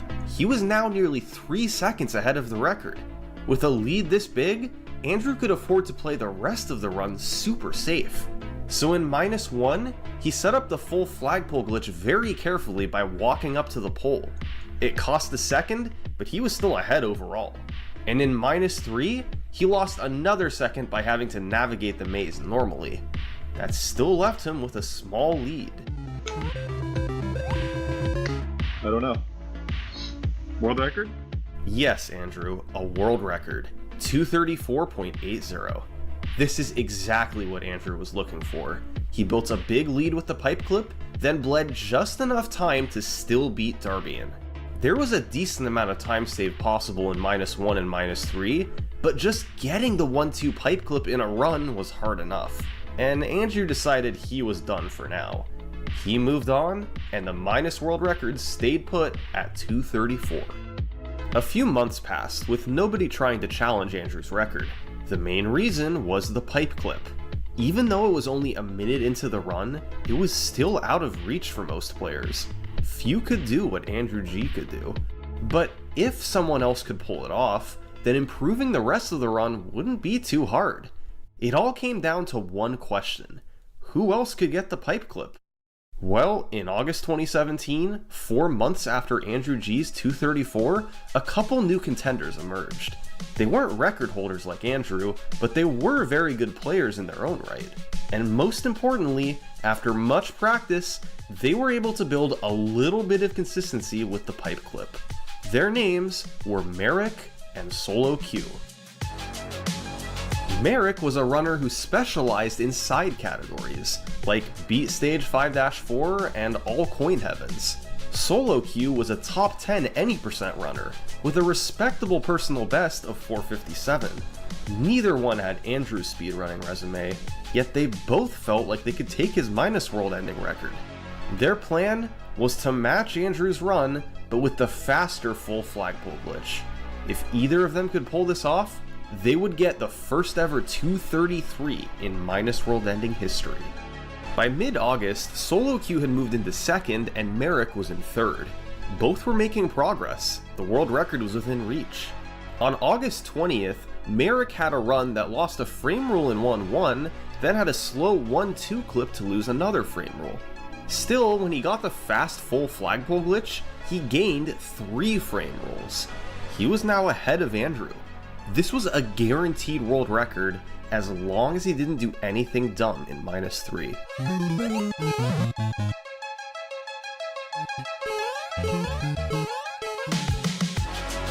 New world record. Andrew G had been dethroned. The final 3 levels of the run were amazing. The only time save potential was in World 1. Weeks later, Solo Q aimed to pick up that time. He got the 1-1 frame roll, then a fast clip in 1-2. Now, if he could hit the full flagpole glitch, he'd be on 233 pace. Dude, is this actually it? Oh my god.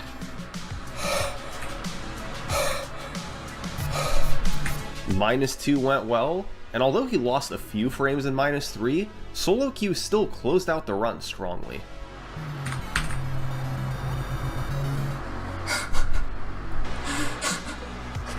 It's world record. This run combined the World 1 from Andrew's run with every frame rule in the minus world. It was, from Solo Q's perspective, essentially perfect.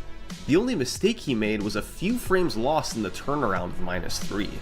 A while later, Merrick tried to save that time. He managed to match Solo Q's pace, but then lost the exact same amount of time in -3. He tied him. The world record was now 233.73, held by both Merrick and Solo Q. Mission accomplished for both players. As so often occurs in speedrunning, this peak of minus world ending competition was followed by a valley of inactivity. Over on the other categories, the any percent world record had just changed hands again, going from Darbian to longtime record contender Cosmic. Yes! Yes! This wasn't Cosmic's first record. He'd held both the any percent and warpless records on multiple occasions. And now, after getting yet another world record, a third category started to pique his interest. This is perfect timing, by the way, because today in the mail I got my Famicom disc version of this game. It has the different minus world, so I'll be doing minus world ending world record attempts. This was gonna be good. No disrespect to Merrick or Solo Q, both great speedrunners, but Cosmic was a different beast. Time and time again, he'd beaten everyone else and risen to the very top of some quite competitive leaderboards. He was probably the absolute best Super Mario Bros. Player on the planet. Now, he was about to see what he could do to minus world ending. And even though there's only 5 levels, Cosmic had a few tricks up his sleeve. The first trick was in 1-2. To get to the minus world, instead of using the pipe clip, Cosmic planned to do a wall clip. This looks like it shouldn't be possible. It all has to do with Mario's subpixel value.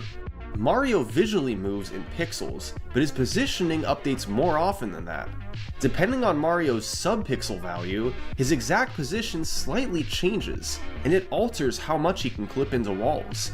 Tiny things change his subpixels. When you press B, when you press left and right, and how long, practically anything when you're not at full speed. So, runners need to find subpixel setups to make wall clips possible. And the setup for the 1-2 wall clip was found by someone named John Smith. Just kidding, it was found by XX420BlazeIt XX. BlazeIt's setup was simple. You push B on the correct frame when starting the level. This always sets up your subpixels to make the wall clip possible. The wall clip was easier overall than the pipe clip, so Cosmic could get more runs to the minus world. Another trick he planned to go for? The flagpole glitch. This is a trick commonly used in top any percent runs, but hadn't yet been brought to minus world ending.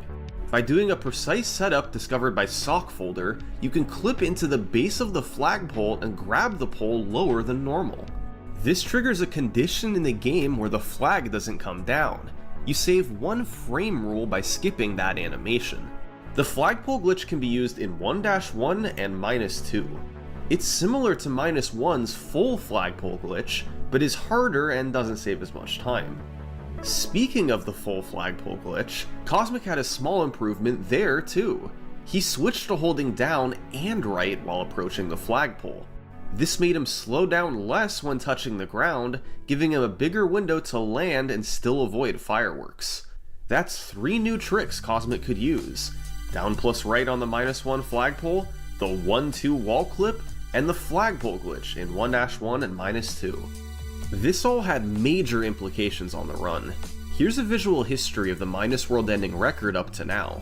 You can see how runners chipped away over time until plateauing in the 233 range. But now, these new strats kinda changed everything. Thanks to flagpole glitch and a potential 1-2 time save, the human limit was a mid 232. There was a long road ahead to actually get there, but Cosmic could get it started right now. He got to work trying to implement as much as he could.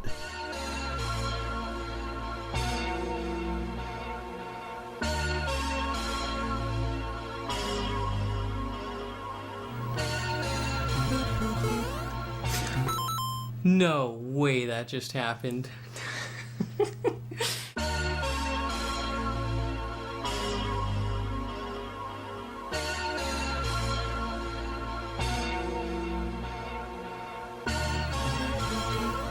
I jumped, holy cow.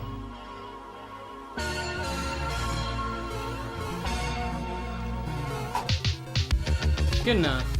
Good enough. Good enough. It took him just 3 days. The record was now a half second lower. The game didn't even know what hit it. Cosmic was way ahead on the leaderboards. Merrick saw what Cosmic had done. He was still interested in competing for the record, but the problem was the flagpole glitch. It's an extremely hard trick, with multiple frame-perfect inputs and more.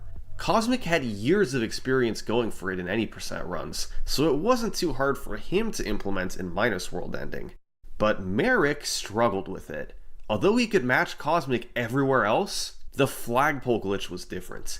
He practiced the trick, yet couldn't build consistency with it. But there was another way Merrick could save time. If he went for the pipe clip and did it really fast, it could save a frame roll over the wall clip. That eliminated the need for the flagpole glitch. This was Merrick's path to beating Cosmic, despite playing from behind and not being a record holder. He'd need all of his capable frame rolls and a great -3. In March, Merrick started whittling down his personal best, slowly closing in on the record. And on the 28th, he found himself in -3, tied with the record. It would all come down to the turnaround.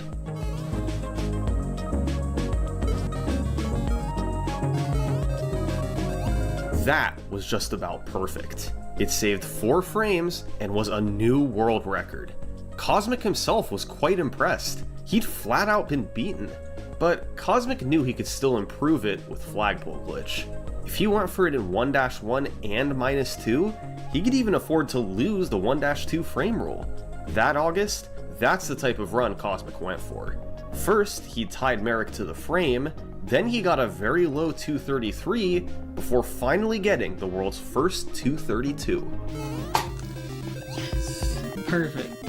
Perfect speedrun. Cosmic now had both flagpole glitches, the pipe clip, the full flagpole glitch, and a fast -3. It was now really hard for anyone else to compete with this.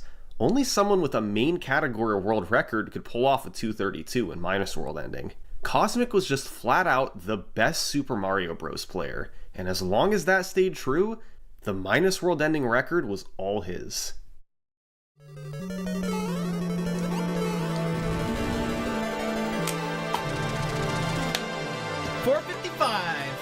Oh my gosh, is it record? That might be record too.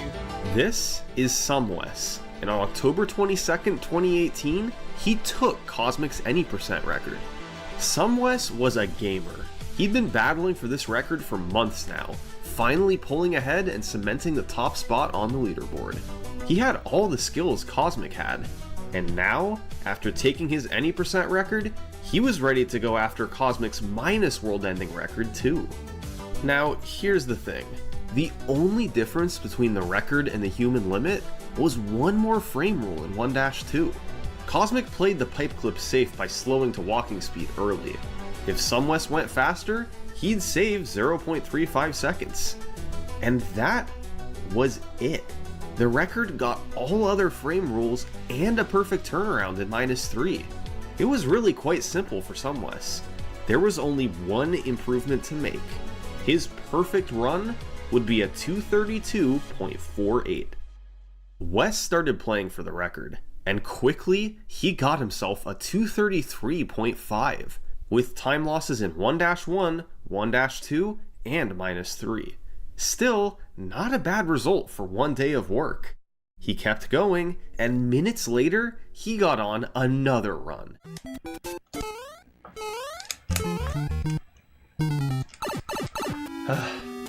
And I get it. I don't know how. Here we are, -3 on perfect pace. If Wes could play a good -3, then this was gonna be it.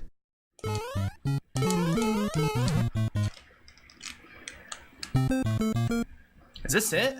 Is this gonna be it? With the cat troll? It was over. SumWes had just gotten a 232.48. All frame rules were matched, and -3 was perfect. The congratulations poured in as SumWes celebrated with his cat. The human limit was officially reached, and this was the end of the world ending world record. At least, as it was currently understood. While the boundaries of the human limit seemed to be set in stone, maybe they could be adjusted. If a human viable time save was found, then the human limit would be lowered. We just have to find a new way to save time. But as we know, there's only 5 levels to search through. Is it actually possible to go faster in any of them? Well, let's see what players currently did. In 1-1, players ran through without stopping, then did a flagpole glitch. No possible time save there. In 1-2, players mostly ran through without stopping. They technically slowed down a tiny bit for the pipe clip, but not much. There's no quicker way to get through the wall to the minus world. In -1, players swam through without stopping, then did a full flagpole glitch. No way to improve over that. In -2, players ran through without stopping, then did a flagpole glitch. Obviously, no improvements possible. That left just one level, -3. This level does have the turnaround. You have to backtrack, so skipping that would save time. The problem, of course, is taking the other paths leads you to a wall. If only you could just go through the wall. You know, something like this. Well, hey, there's an idea. This is similar to the wall clip method in 1-2. You can partially land just inside the wall, then repeatedly jump to fully enter it. Now, for years, this trick was known but seemed out of the question. Players jumped at the wall but never made it inside. But in 2018, it was 420 Blaze It to the rescue. He found a subpixel setup. By buffering jump to start the level, then pressing B while Mario falls off the last step, you'll be able to clip inside the wall. It wasn't easy, but this setup made it a viable trick. It saved about half a second. The human limit had just been lowered again. If a player could get all the flagpole glitches, the pipe clip, all the frame rules possible, and then hit the -3 wall clip, they could just barely get a 231. That's what SumWes decided to go for. The first step was making it back to -3 tied with the record, which wasn't easy. He poured hundreds of attempts in, trying to make every trick line up. Finally, a few weeks later, he had another chance. As he entered -3, if he could now hit the wall clip, the 231 would be his.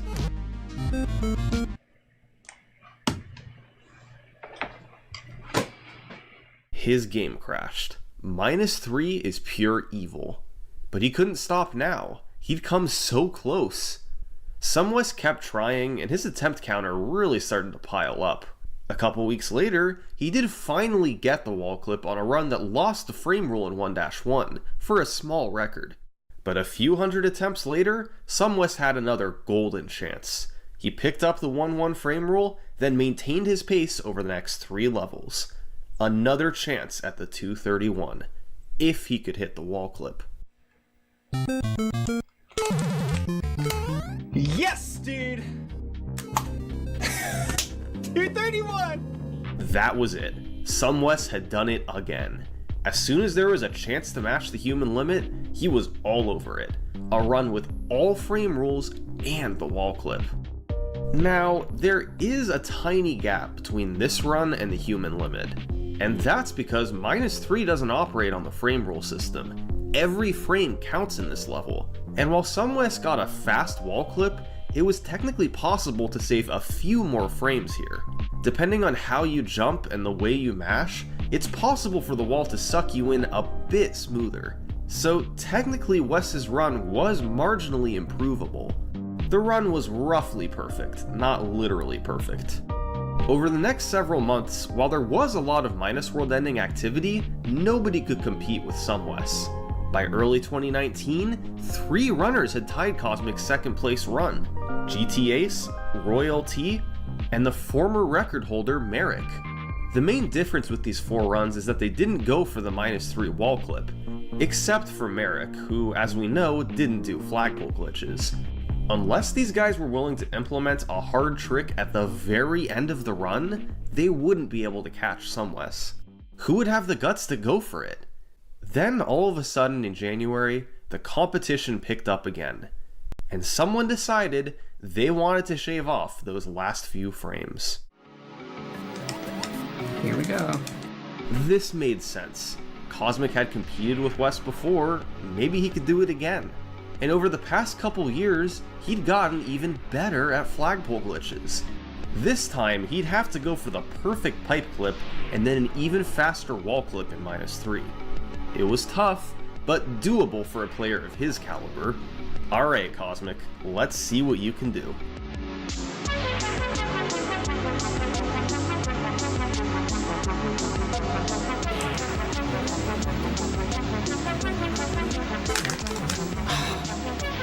Why? I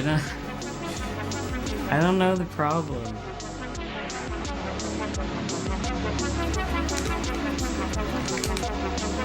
Okay, I get it. It's nice when you get a second shot at life.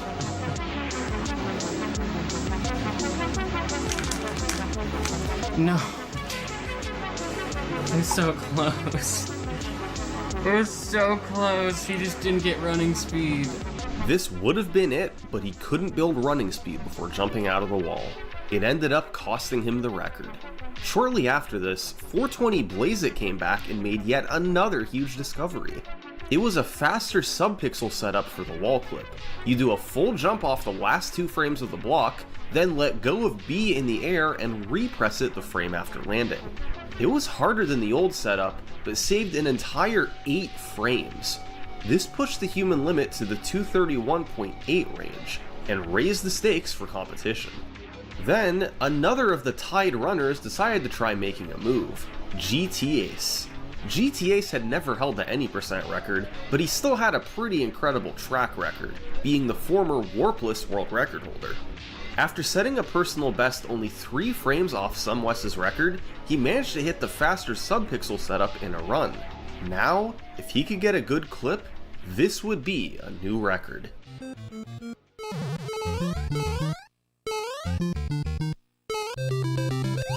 It wasn't a great clip, but thanks to the 8 frames saved on the setup, he wound up beating Sumwest by 1 frame, just a tiny bit closer to the human limit. It was around this time that yet another runner started going for the Minus World ending record. He was an up-and-comer with a lot of talent. If he could get this, it would be his first ever Super Mario Bros. World record. This runner's name was Niftsky. Like the normal Minus World, it's an infinite looping water section. Niftsky felt that with Blaze It's faster setup and a good clip, a time around 231.8 was realistic, but he'd have to beat out players like Cosmic and GTAV to do it, both tried and true record holders. Still, Niftsky's flagpole glitch and pipe clip consistency was pretty good. He just had to make it to -3 with a chance, and on February 11th, he'd get his shot. Yes! Please, dude. Please. Wait. Dude, that was it. But I hit the timer. That was it. That had to be it. That had to be it. Oh my god. This was an amazing wall clip.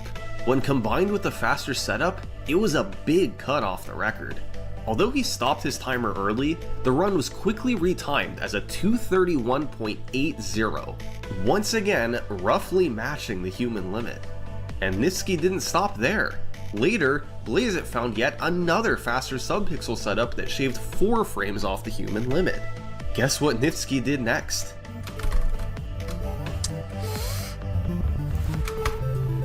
Oh my god, was that it? There's no way. Other runners tried to compete with Nifsky. Cosmic, GTAV, and Scrimzian all had runs that got the wall clip on pace. But time and time again, they were just a bit too slow.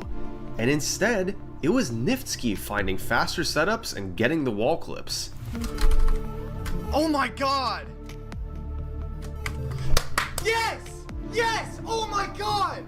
By late 2020, Nifsky had taken the time down to 231.65, and this time, the human limit was actually solidified.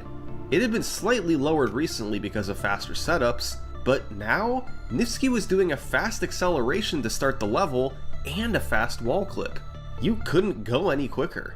Combine that with all frame rules being matched up to -3, and Nifsky had taken the run to its actual human limit. 231.65. So, maybe we have to go past the human limit. This is the TAS of minus world ending, 230.10.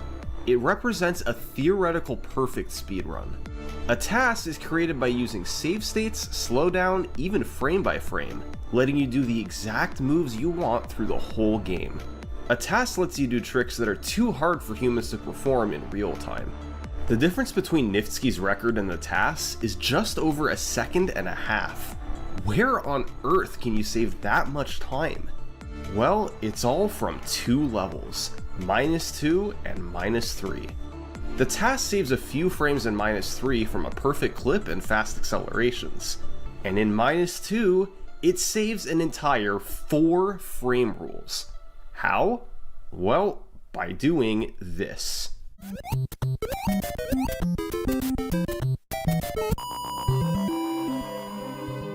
This is the -2 full flagpole glitch. It is the hardest trick in the TAS by an enormous margin, discovered by TASer Happy Lee in 2009. The end result is similar to the -1 full flagpole glitch, but setting it up is a different story. It was hard enough that real-time runners didn't even bother looking at it for years, but the 4 frame rules of time save eventually became too tantalizing. In 2019, former record holder Merrick did some research to find a setup, and this nightmare chain of inputs is what he found. You have to jump on this specific frame for exactly 6 frames, let go of B in the air, and then repress it on this exact frame after landing. Then, after holding right, you must switch to holding left on the very next frame, a nearly impossible task on an original D-pad. Then you let go of left and switch back to right 2 frames later, and finally switch back to left once more to enter the wall. You run to the flagpole, and on the correct frame, you press jump for exactly 1 frame. If all this is done correctly, you'll clip into the base of the flagpole and complete the full flagpole glitch. Merrick practiced all this for months. Eventually, he was able to get the clip in real time from a save state, but it was way too inconsistent to be considered for runs. Besides, at that point in 2019, the world record wasn't as optimized. So, runners shelved the trick until they really needed it. Well, a couple years later, that time had come. Nifsky had run out of time saves, and had to start looking at the -2 clip. Luckily, in the past year, there had been some developments. Kriller37 found a slightly better setup. It avoided the awkward 6-frame jump and made the clip a little easier, but added in a frame-perfect down plus right press. And Nifsky himself found a visual cue to help with the setup. It was still an insanely hard trick, but not quite as insane as it was a year ago. Just enough to give him hope that maybe he could hit it in a run eventually and get a shot at -3. After extensive practice, Niftsky decided that it was time. He was going to go for -2 FFPG in attempts. And he had a game plan for how to do so. Since the trick was so hard but saved so much time, he was going to take other tricks out of the run, at least for now. Later, once he got a world record with -2 FFPG, he'd slowly add the other tricks back into the run. So, for now, he decided to skip both the 1-1 flagpole glitch and the -3 clip. That let him maximize his tries at the -2 FFPG. Over the following weeks, Niftsky did hundreds of attempts. Many made it to -2, but none got the FFPG.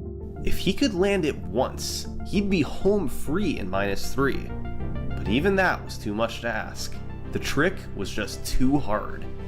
Until one day, in January 2021. Finally! Holy cow! Come on, finish this!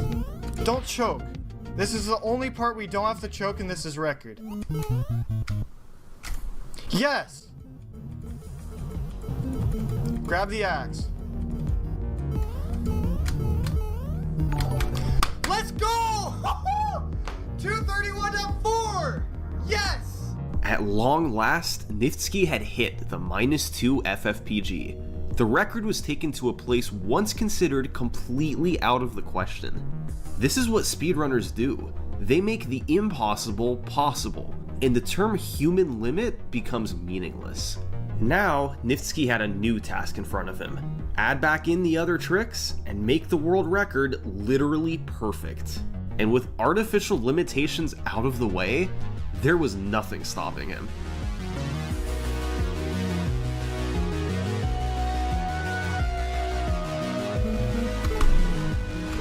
Yes!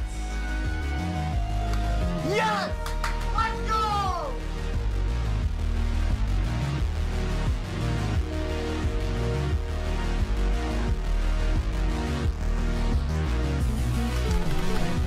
Is that it?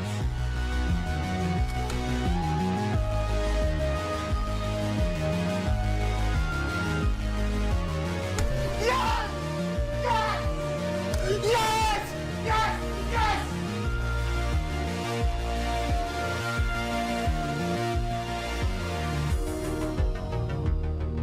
Years of playing, thousands of attempts building his skills, and Niftsky has brought the record just 7 frames from perfection. Over that time, Niftsky became by far the best Super Mario Bros. Player in the world. He now holds all main category records, some of them by relatively huge margins. But even he's not sure if the final 7 frames in Minus World Ending will ever be saved. 2 of those frames come from faster methods of acceleration. The other 5 come from the clip itself. You need a precise angle to save a jump in the wall, frame perfect mashing, and a perfect right repress out of the clip. A perfect stage -3 has never been done before, let alone at the end of a perfect paced run. But who knows, maybe one day the limits will change again. All these runners, all their efforts, have all built up to this.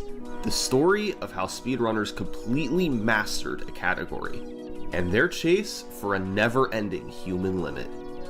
Thanks for watching. For a behind-the-scenes look at how I made this video and storylines that I couldn't include, join my Patreon page. I only charge when I upload a video. Thanks.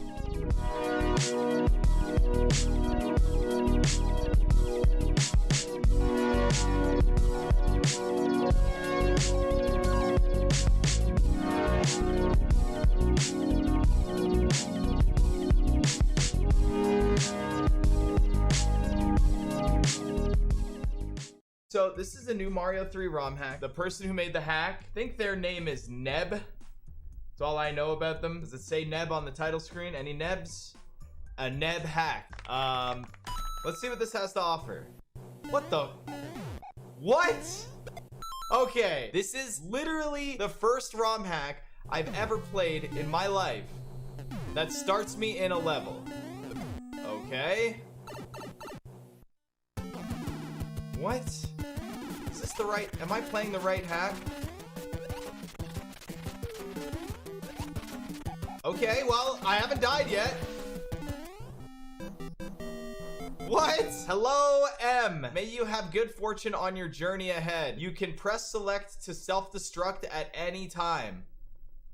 Umbasa. What an awesome gift from Princess Peach. She's like, here's a self-destruct mode. It's like, thanks a lot, Peach. What the hell? Is there... Okay, is there no world map? I can juggle? Oh my god.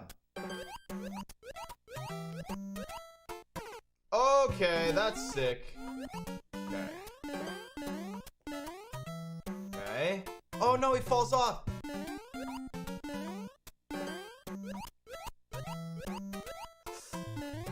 Okay. Oh no! I didn't know it was gonna go... Dang it, I didn't know it was gonna go right into shell form. Everything in my being says stomp on Koopas twice. We all know that in this hack, it's once. Alright, and Mario 3 shell throws are a little different.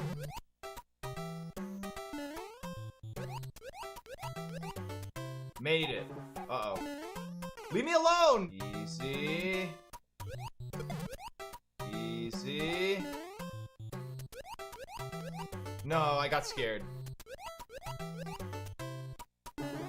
Okay, yeah, that's a go fast moment. I definitely survived that, that's for sure. Wait! What? Give it back! What happens when he tries to get out of the thing? Scammed. 1, 2, 3. Oh, 1, 2, 3. There we go. Wait, what? Huh? Whoa! That's cool. I didn't know you could do that.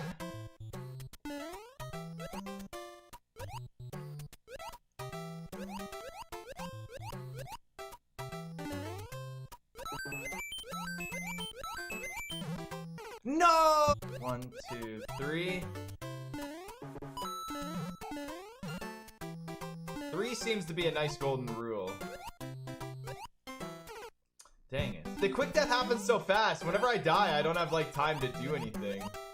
Those of you who like scary movies, so, without any spoils, if you've watched the movie The Nun 2 is another prequel in horror movies, and I fucking hate them so much. So, that movie, the movie was good, but, like, if it's a prequel to The Nun, which is a part of the Insidious, or sorry, the Conjuring stuff, you know that the nun doesn't die, so, like, it's just so stupid. I bet this big Goomba dies. Yeah, nice try, buddy. No Kais, no traps, we did it! First level! Wait. There's a dino. What the fuck? Okay.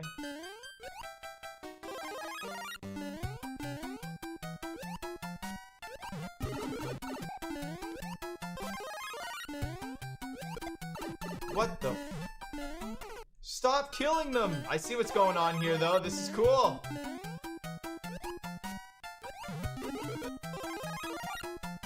No. Come back, dragon. No. He's gonna fall off. That's bullshit. He's rushing me. This is all Mario 3, except for the dragons here. Well, these dragons come from Mario SMB 3 mix. How many levels are in this hack? Is Ned here?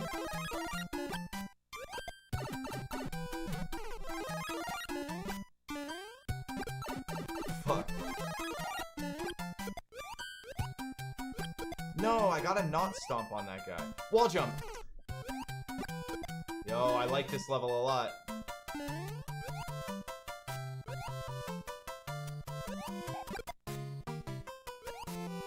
Oh, that jump. When I started streaming on Twitch, I already had world records in Mario, and I already had YouTube videos out there of me doing Mario 3 stuff and clips. So I was already known, so the door was already open for me when I started to become a streamer. And then Mario Maker hit and my skill was able to transfer over, and then that just kind of boomed a lot more for me. Whereas on Kick, nobody knows who the hell I am on Kick. Any pipe enterers? No pipe enterers? Run, run, run. Let's go. Second level done. I like. Whoa. Okay. This level's sick. I fear that he has to change his pipe exit just a little bit. But I'm also very fussy. Alright. I just want to see. Wait, this thwomp is changing. Look at this. Yeah, there we go.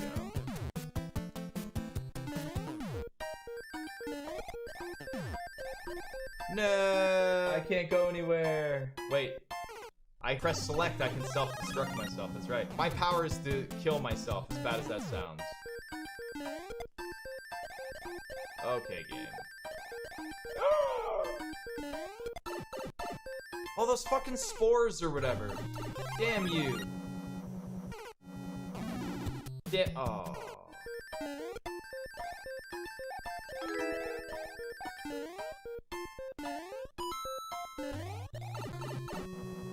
Wait, did I want those dead? Oh, I just made it.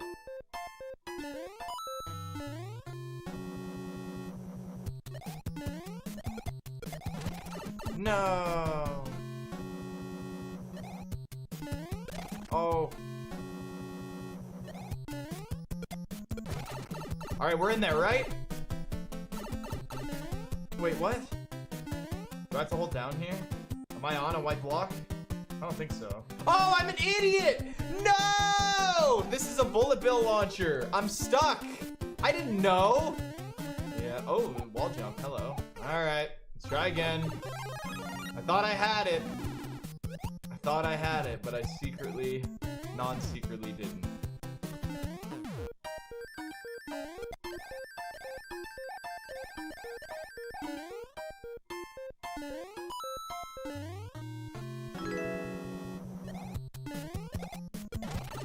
There we go again.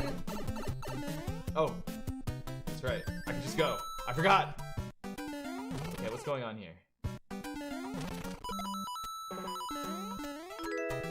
Oh! I am not a fan of one tiles.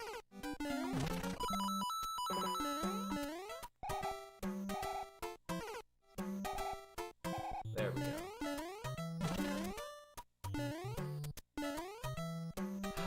I do like this level, though. No, I don't anymore. Yes, I like this level again.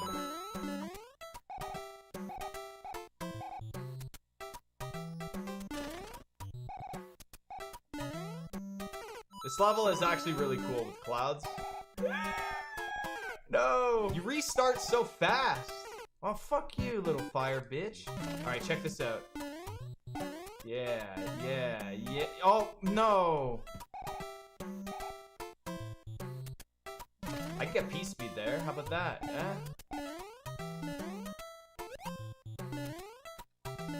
No! I knew that would happen too. I played this game so much that I knew the overlapping tile sets. Don't worry, I'll get back to chat in a sec. Damn it, man, that's so hard.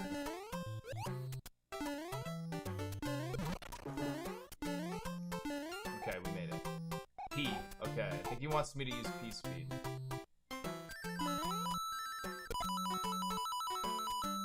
Oh, you fuck!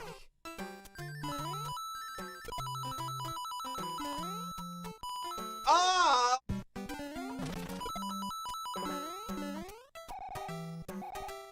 Little micro adjustments. Will I play Shotgun Mario? I hadn't planned on it. I could though.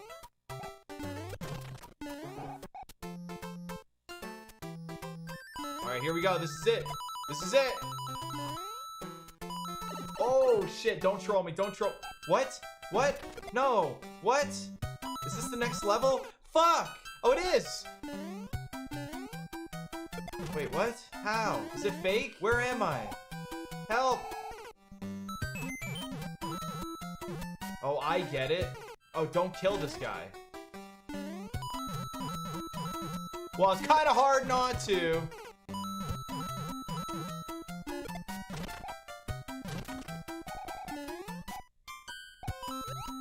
Okay, first complaint, auto-scroller escort level. No thank you. This is creative though, I do like it.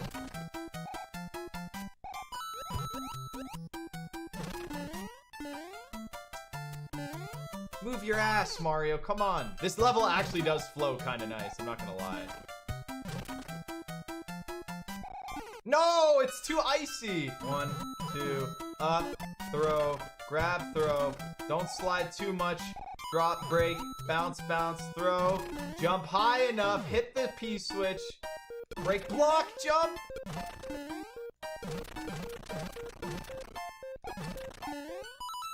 What? No,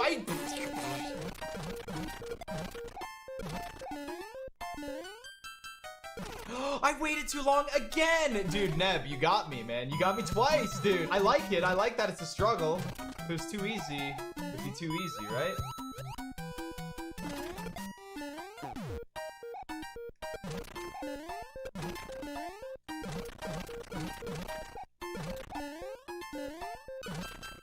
In there. Thanks. Thanks for what? Oh, here we go. Fake auto scroller. Oh, come on, I had it.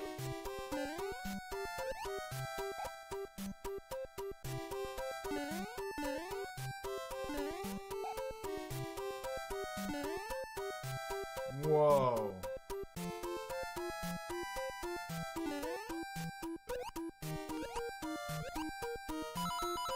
Yo, the clip.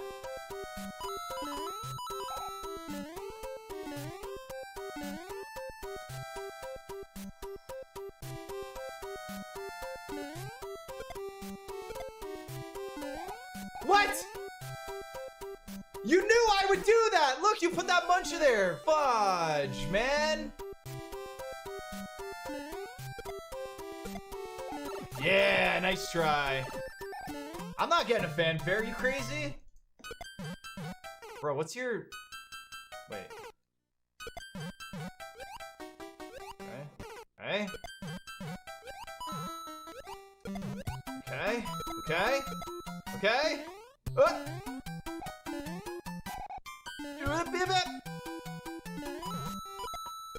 Oh, come on, I was just... Oh, this is sick though. This is a fantastic start to a level. I do like it. It works. It's consistent. Very nice. Oh, come on. I was holding grab. Liar. Liar game. Yeah, you have a real good way of making setups, Neb. You should try and make some Kaizo levels be a little bit longer. Like, if this is the end...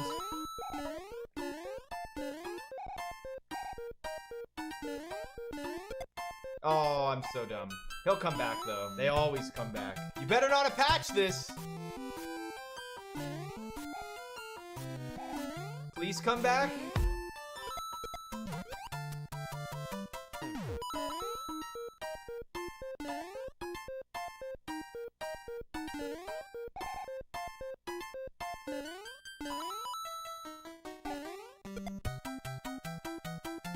Yeah!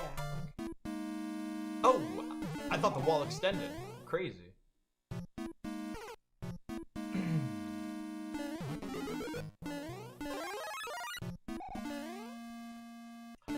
Clipping is patched out. Look, blocks with squiggly lines. A block with a... What blocks have squiggly lines in them?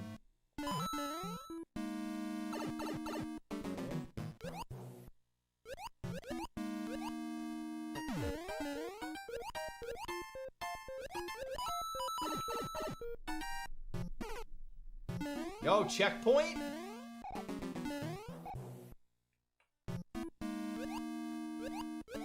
I don't know what you're talking about. Squiggly line.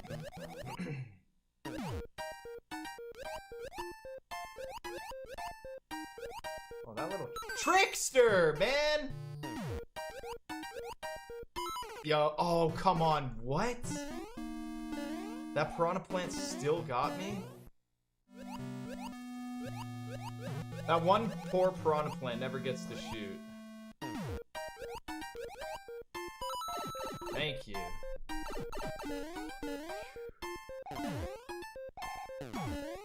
Looking like Bowser's Castle. Not happy about this. I want more. I planned my whole day. Uh-oh. This better be like the first world and there's like 7 worlds. However, I do like this boss though.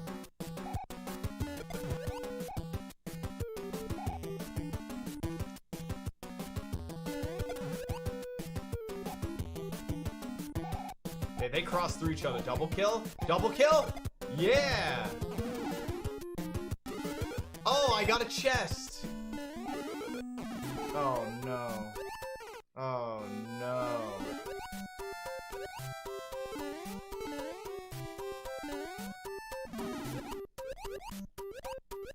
Oh. Yo, Frog Suit Kaizo?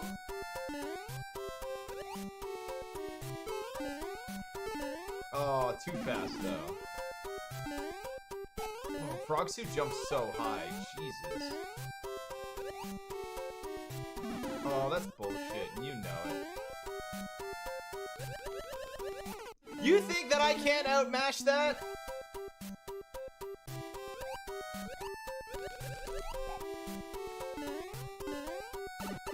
Oh, cheesable, don't need frog suit. I love the frog suit, Mitch!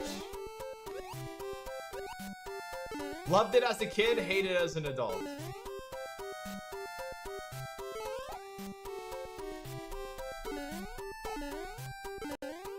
Whoa, we made it.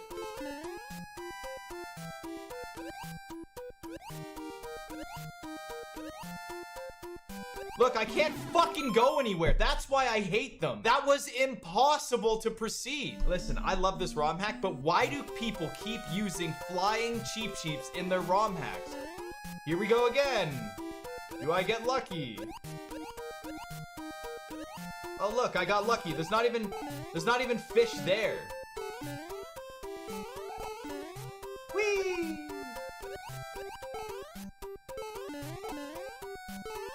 Whee! No! No! Don't take me! I mean, I'm not mad. I'm like rant mad. It's because I like this hack.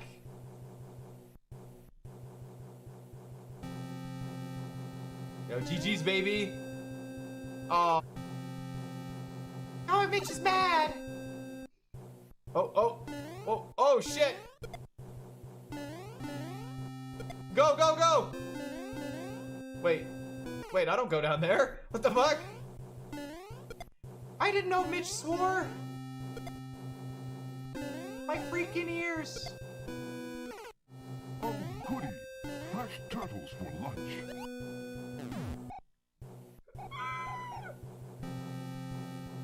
Wait, what's going on here? Wait, oh, I come back here. I think I get it. Do I get it? Very clever. Yeah, this is, dude, you're really good at making ROM hacks. You're really good at this.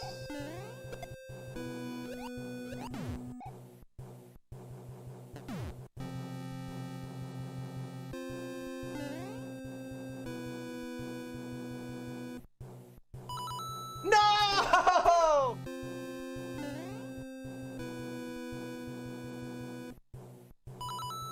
Yeah, that was so cool. Oh, what? No, this isn't cool. That's not cool at all. What? Oh, I knew it. I could rap. I had an idea. I was like, oh, you can rap for sure. I was like, wait, what? Help, help. No, wrong way. Yeah. Come to daddy. No. Stop. No, I don't like that. Come over here. No. What are you doing? You idiot! Yeah, there we go. Yeah, move your ass. All right, there we go. All right, free range. Yeah! You have done well to make it this far, but harder trials yet wait! Ooh! Shit. All right, next level, guys.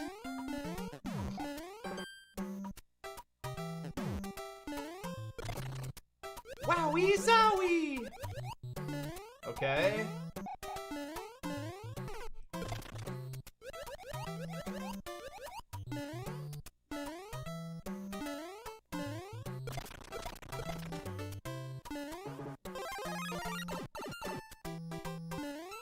Oh my god, he throws mushrooms! That is so cool! At the start, the player is supposed to stay between... Oh! Stay between them, not... Oh, like this. And then... Oh, I see. That changes the pile driver. I see, okay. Well... Get wrecked. I'm doing it this way, so get fucked. I'm just kidding. I had this side jump on a pile driver in one of my hacks, and it was like so... awkward. I patched it. But that seemed to be okay.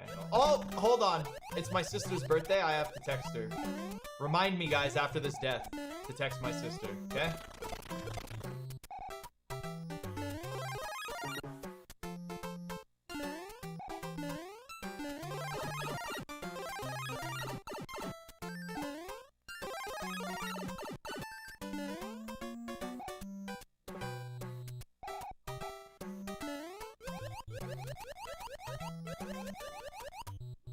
Ooh. Hey, I beat it! Okay, let me text my sister birthday. And that's pretty much what I just said to my sister in a text message. Like, our age gap is so big, it made it hard for us to grow up together. You know what I mean? When I was 13 years old, she was born. So when I was like 17, you know, growing up, my life was changing and I was trying to like find myself more, stuff like that. Like, you don't spend time with your little sisters when you're at that point. So it's like, if there's anyone out there, try not to have such a large age gap with your children, right? Because I feel like I've missed so much time with my little sisters, but like, it's not my fault. There's nothing I could have done with that. Wait, what the heck? Oh, star.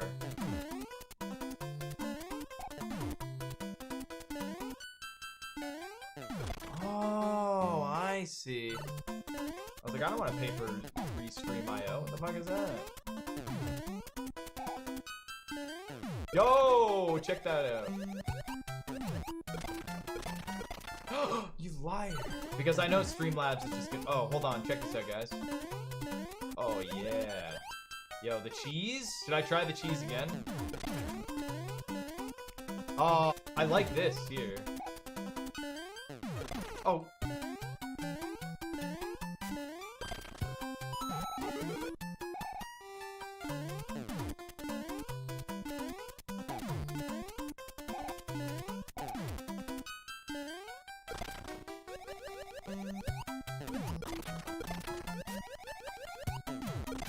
Yeah, that's sick! Good level, man. That's a good level. Whoa, whoa, whoa. No, I'm not ready for this! I was ready. Wait. What is this? Oh god, what just happened? See, that is bullshit. I didn't even get to understand what I was looking at and I just died. The fuck is that bullshit? What? But I do like it, though. What, the double hammer? There's two of them? I didn't know there was two of them. Oh, this is cool. That's a cool screen. That's a very cool screen. What? What?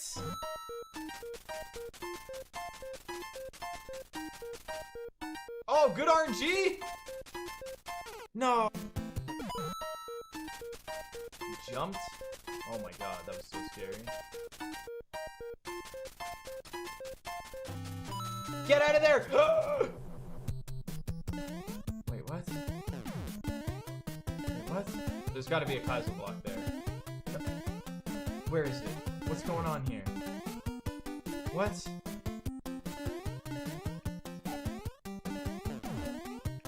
What the fuck? Lure him off? He doesn't get lured. He's not lureable. I can do a wall jump, but I know that's not how he wants me to do it. There's no way he wants wall jump. Insult his mother? That is not the way to do it.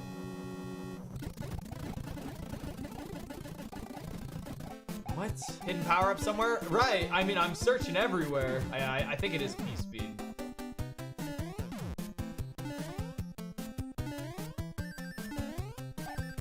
We did it though.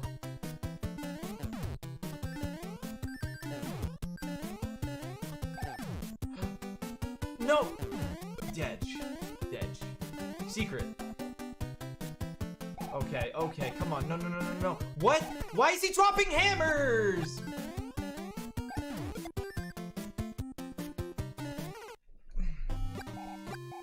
Yeah, there we go. Yeah. Oh, yeah.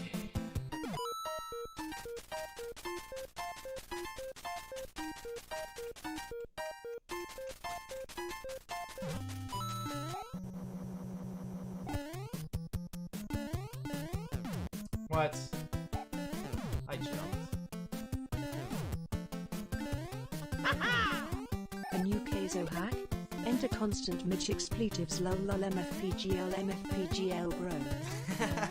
Yo, Marky Mark, welcome back for 19 months, thank you. Yeah, unfortunately you can't put a Kaizo here because then I could use it to get up. So wall jump, unfortunately, yeah, I'm not sure. Yeah, get out of here. That's like the easiest part of the game. And I freaking die from it because I suck.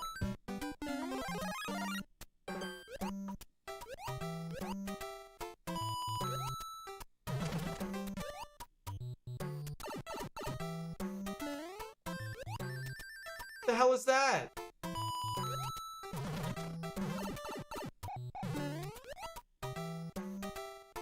I see. Go for the double, get our leaf.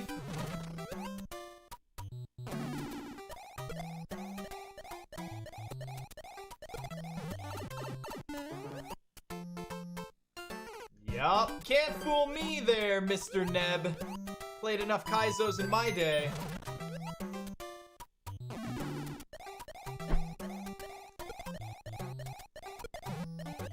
Oh, maybe you can fool me. Isn't there a wall clip? Like...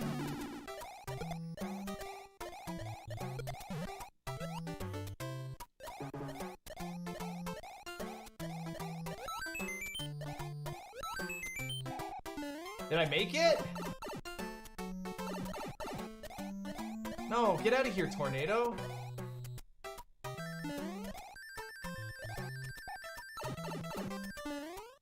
Yeah!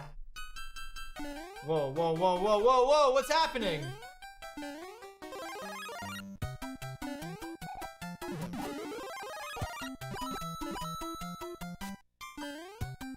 What? This is your least aesthetically pleasing level. But it's also not your fault. Yeah, there's not much you can do about this. If you want to have ideas like this... Oh, fuck you. But I love what you're doing so far with this. When I created ROM hacks, I always disliked using this up and down thing. Because I was never good at getting it to work well, which sucked.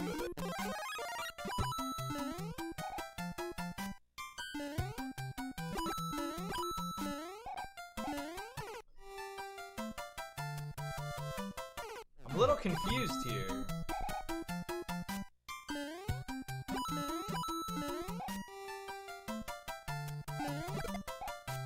We figured it out. Yo, anyone ready for a BLT? Fuck. Ah. Ah.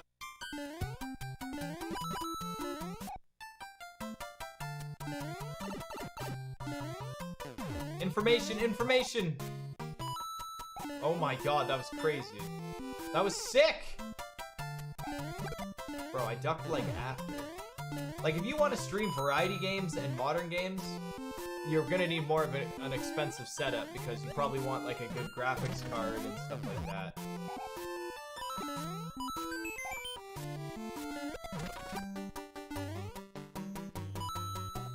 That was fucking bullshit. I made it though. What? Wait, do you want me to damage boost there? I think you want me to damage boost there.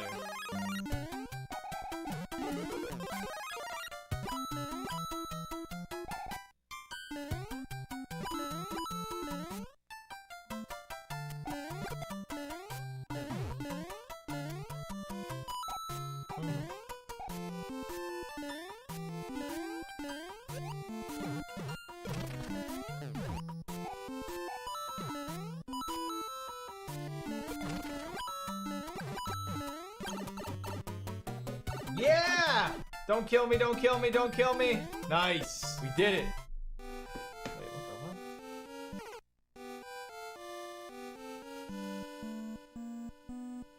I know about this tile. This is the grass tile when there's no flooring. This always happens. You can do this with the ceilings too. What the fuck? All right, Neb. You run out of ideas, bro? Fucking death waffle spam? I'm just kidding.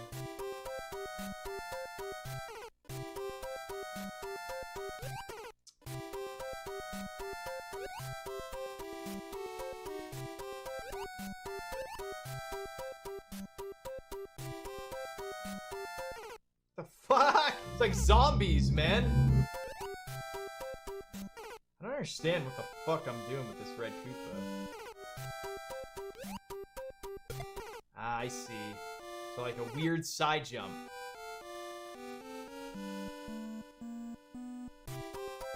Very, very excited.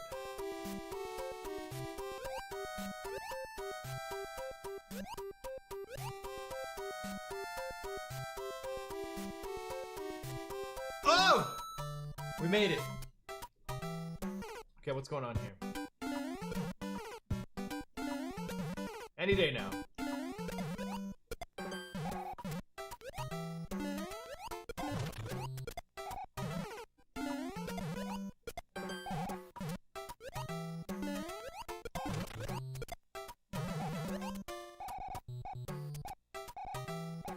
You know, you could have done a big jump, you stupid fire snake.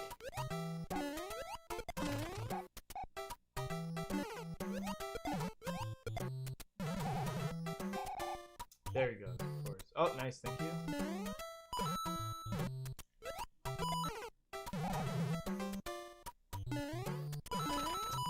Damn it!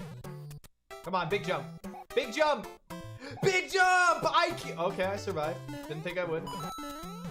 Man, this white block sucks.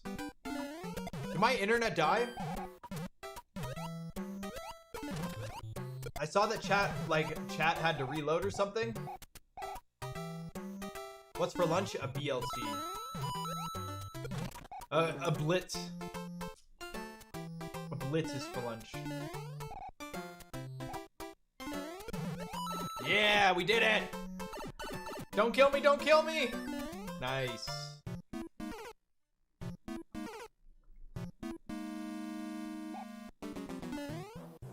Okay. I like this so far.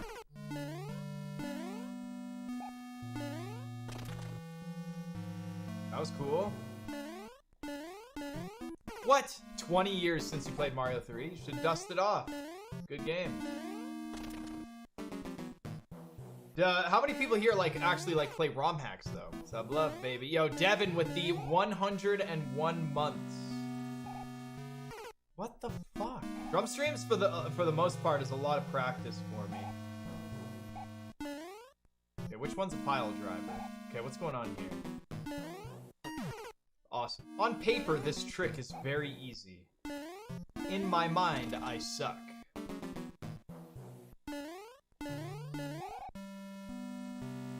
Oh yeah, here's... Hold on.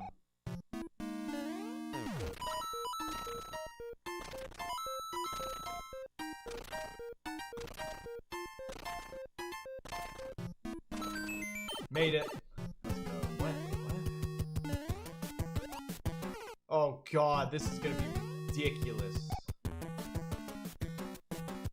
Oh, maybe I hit the spike there.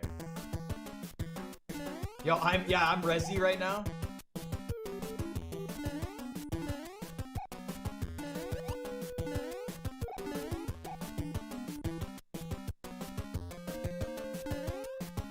Yo!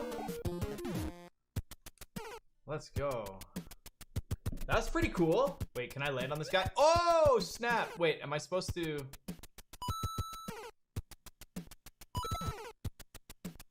This is like the last thing I ever want to do in a game! Oh, thanks for spawning. No, you don't grab it, you freaking turd. You do this. Okay, how about you spawn, game? That is actually pretty cool. All right, I like this level. I hated it at first. Now I like it. Now I hate it.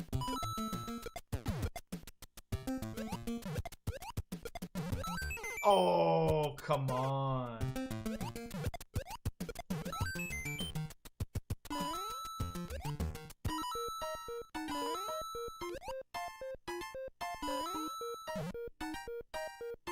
Fucking blue balls in me. Oh shit! That was a good troll! Hey! That was really clever.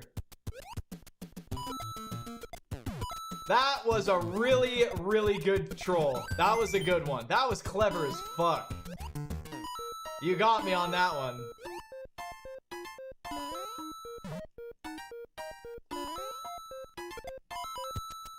Very clever.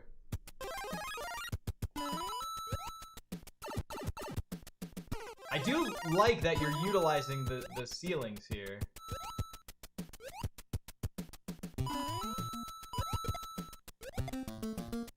Okay, I get it.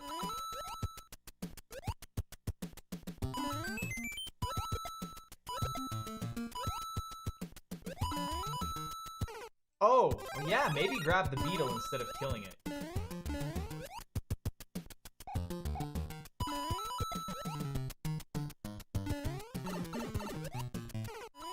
I just want to say that I came up with that idea and I thought of it first before anyone in chat tries to steal my thunder.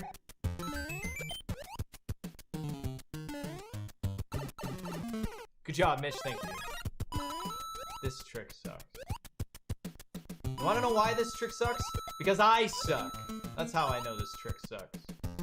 Because I'm trash.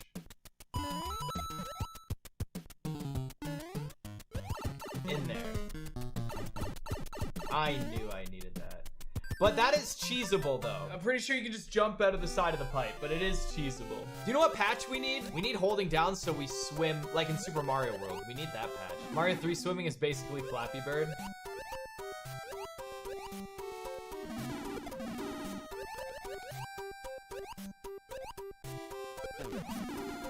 I wonder if I can lob it. Jesus, you launched that.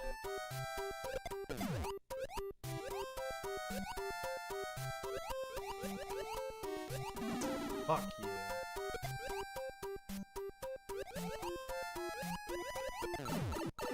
Oh, it doesn't reach. Smart cookie. He shoots, he scores!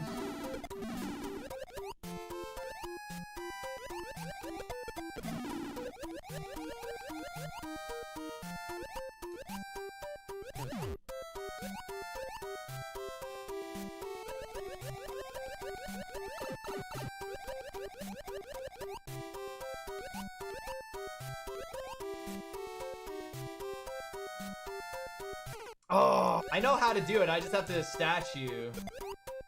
Whoa, the back? Do you see that? I'm supposed to statue there. Stop, man. I'm trying to make...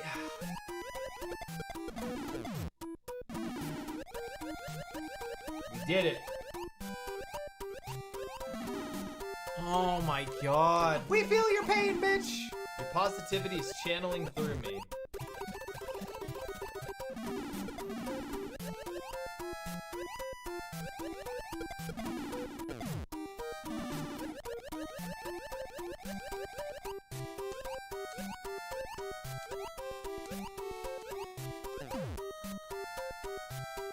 God, get the fuck out of here. God, I'm fucked again because I did.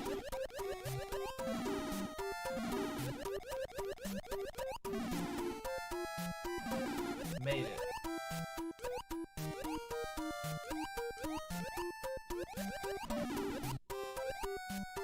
Yeah, get the hell out of here, fish.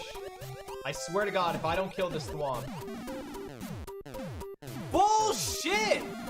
That is so bullshit. Okay, I think I'm good though. I think I'm good. I think we made it. I think we made it. We're alive. We're alive. I think I made it.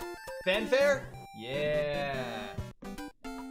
Don't give me this happy-go-lucky level after that crazy chaos level. Whoa. What the fuck? Yo, platforms coming out of blocks? I'm down. Something weird going on.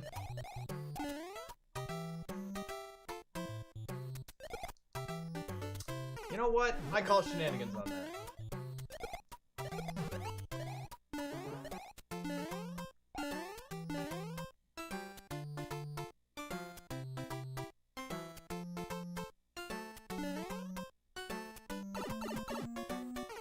Excuse me, but I couldn't go down that block any faster.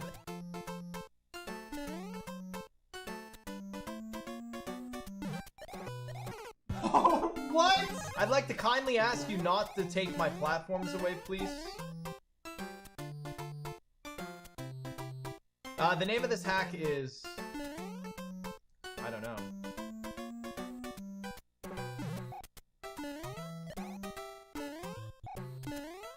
Oh my god, I made it.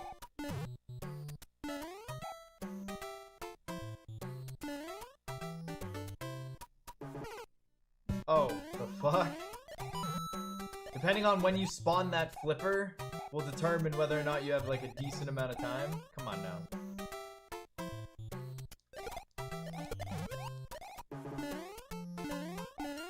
Right, so now I'm going fast.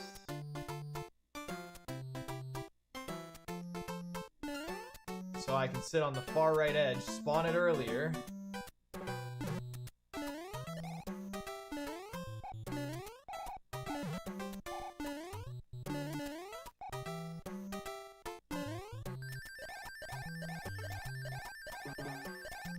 Oh my god, I made it.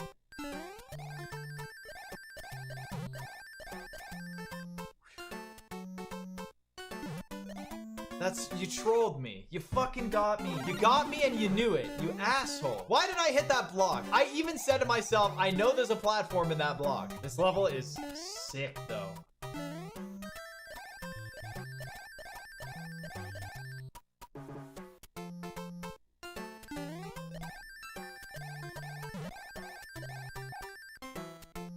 Whoa, I'm gonna hit it. Nice, very good level. Wait, oh, I'm not happy anymore. Don't like this level.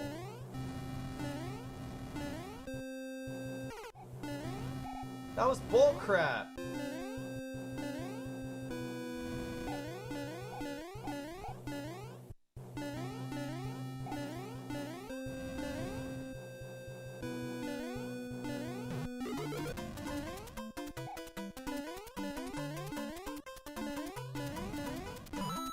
You asshole. What a dick. Is that your first Kaizo block? You've been Kaizo'd.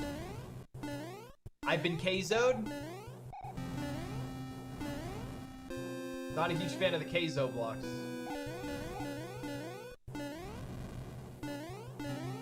New Kaizo Mario 3 hack? Love it.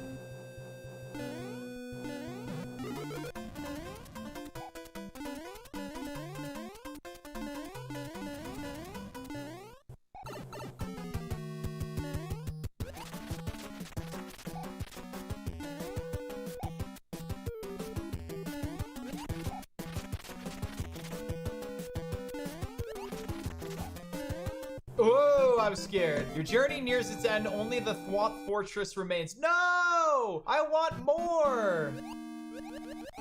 Okay, let's be serious here.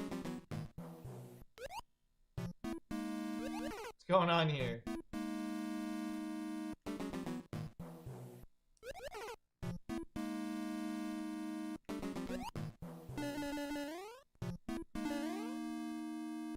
This is an amazing intro to a level. Love this. Yeah, it sounds like I'm practicing Door 3. That's a good point. Oh, come on.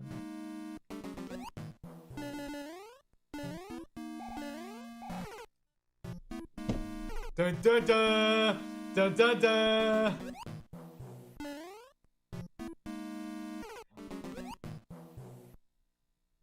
That setup is actually not that bad. Didn't take me too long to learn.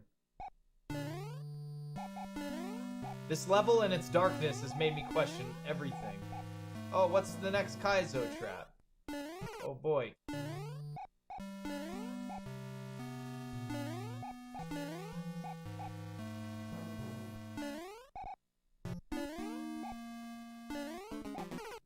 Okay.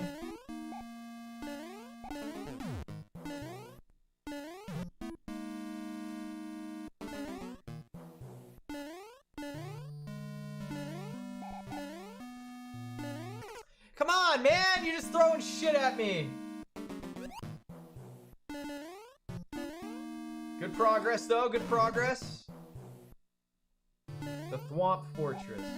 The Thwomp. That's Thwomptastic!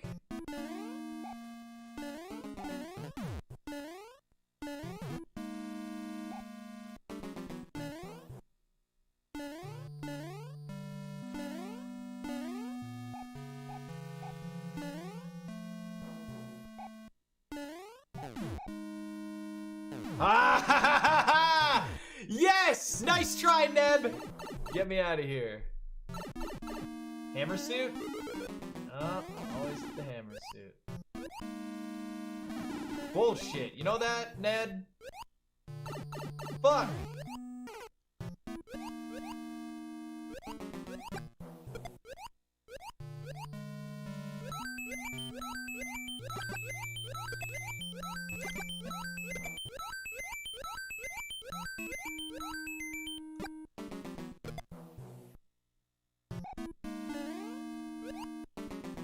No! Why? Why did I have to become a coward and duck jump? This is really, really good.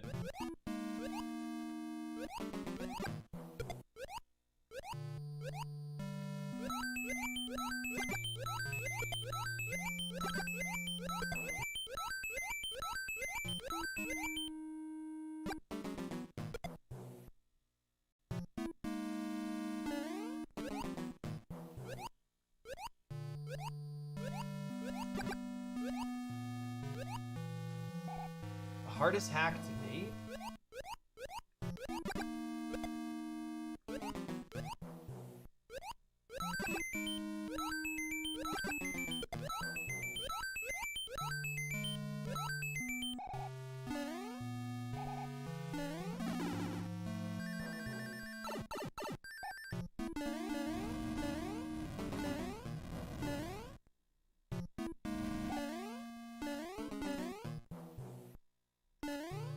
What the fuck? What is this?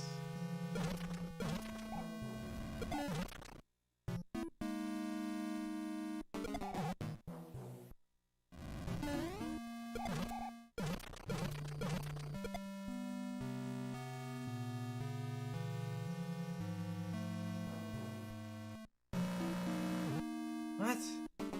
I don't know what that said.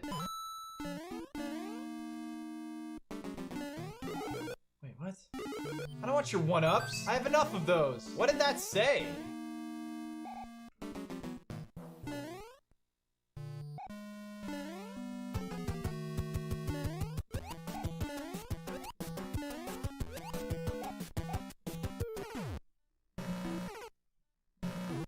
The hell was that? Bowser has disguised himself as a Boom Boom? Alright, I'm out of here. Okay. That's pretty cool, I guess. Pretty nutty.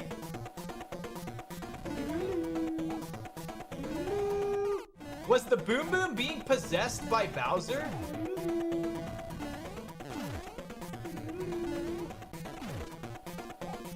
Any exorcist chat? I'm performing one right now.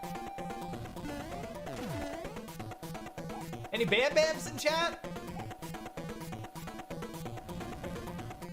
Oh, I got an easy pattern at the end there. Oh, I almost died there. No, that's right. I'm so stupid. No. I knew that Bowser bounces. Oh, and he got me. This is still a very sick boss fight. I agree. Ooh. Okay, wait for it. Wait for it. There we go. We should be good. All right. We beat it. No save states, no nothing. Oh, princess, what makes a man start fires? Not sure about that one. Is that Mitch? Like me, Mitch? Me, Mitch? Oh, that's me, Mitch. You're a blooper nanny. Well, what can I say, you know? Are you able to edit this so it says the Neb?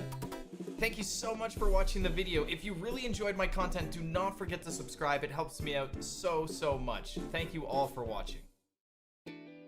By the late 90s, there were two major video game companies competing for the industry's top spot. Nintendo with their Nintendo 64 console, and Sony with their Sony PlayStation. Nintendo marketed themselves primarily towards the preteen demographic, and that was reflected in their games. Super Mario 64, Pilot Wings, Yoshi's Story, Mario Kart 64.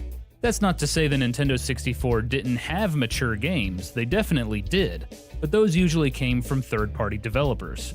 Sony, on the other hand, went the other way and appealed to teens and adults. The PlayStation showcased cutting-edge technology for the time. Full motion video and CD quality audio meant developers could make almost movie-like gaming experiences. Titles such as Final Fantasy VII and Metal Gear Solid presented more mature, violent stories. The lines were drawn. If players wanted a more lighthearted family experience, they went with the Nintendo 64.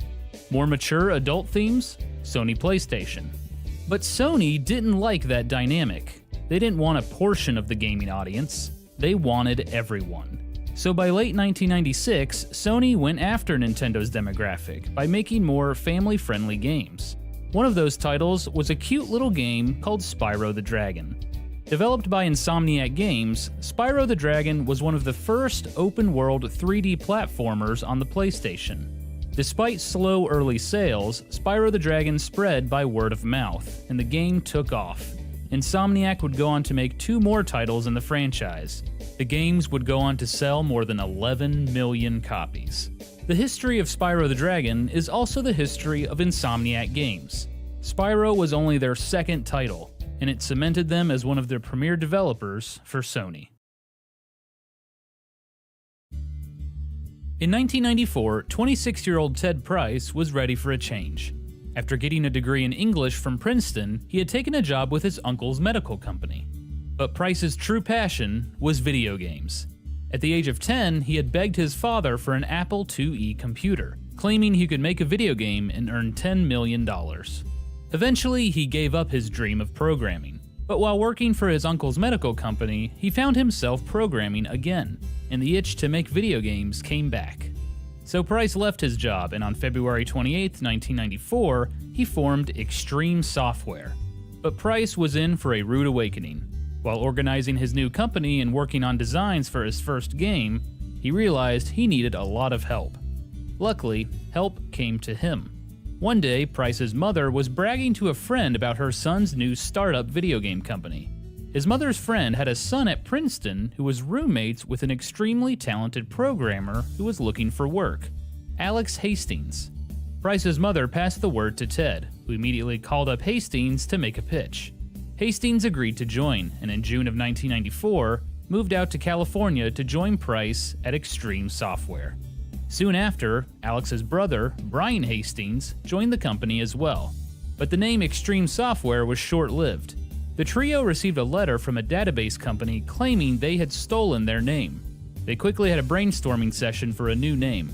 A few ideas were Ragnarok Software, Black Sun Software, Moon Turtle, The Resistance Incorporated, and Ice 9. Finally, Ted Price pitched the name Insomniac Games.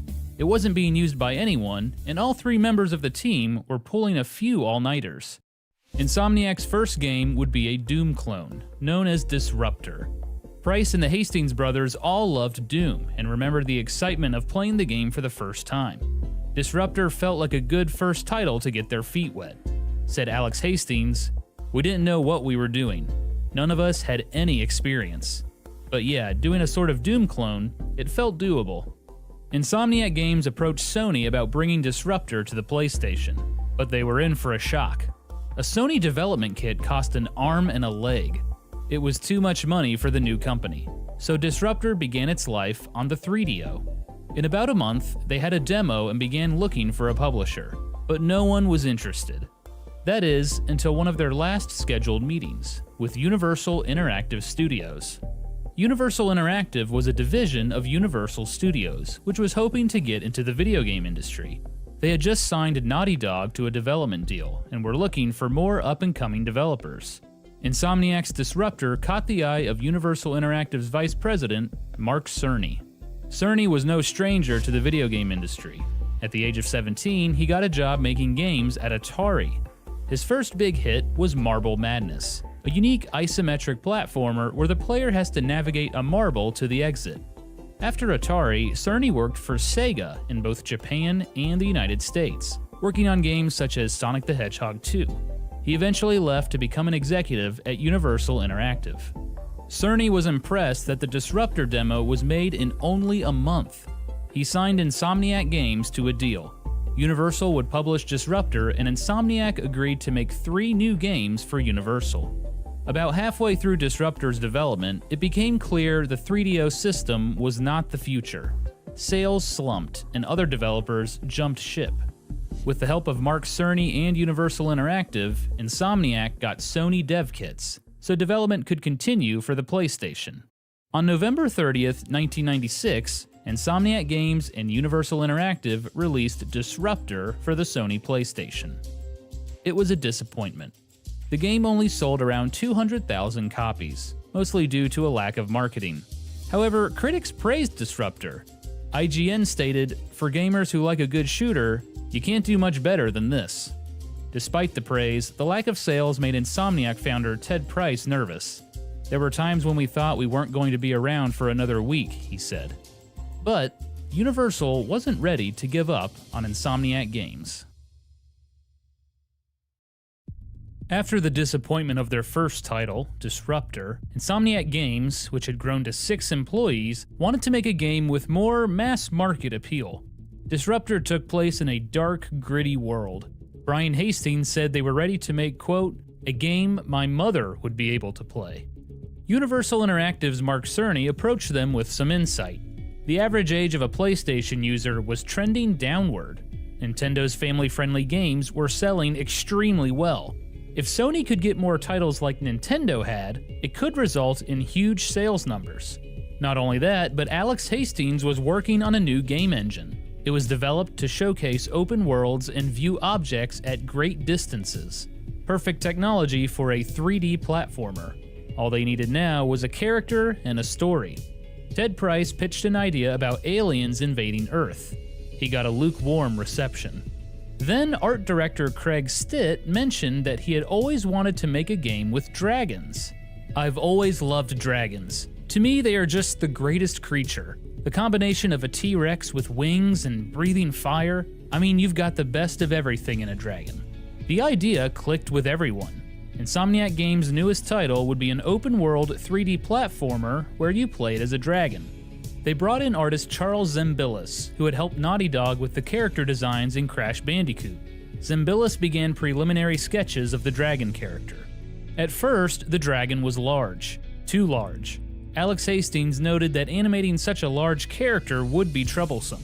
It had to be smaller and would need to appeal to their demographic of 8 to 10-year-olds. A few descriptors were cute, mischievous, bratty, and unpredictable. Eventually, Zembillis had nailed down a design for the main character. Said Brian Hastings, "This looks like a mascot character. This is something that could be big." His original name was Pete, as was the working title of the game.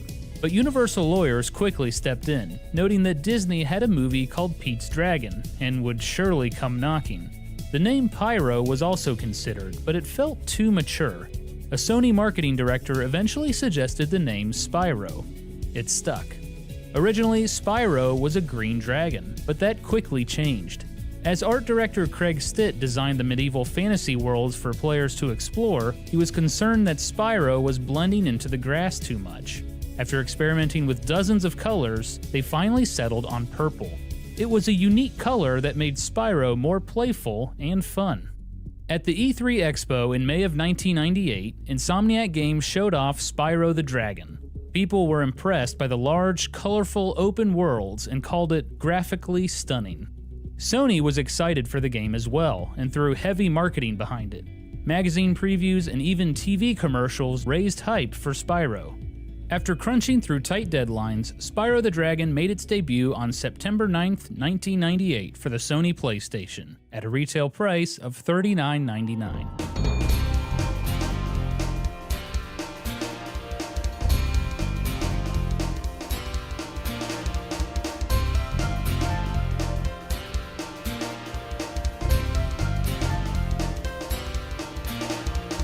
In Spyro the Dragon, you play as Spyro, the smallest of the dragons living in the Artisan's world.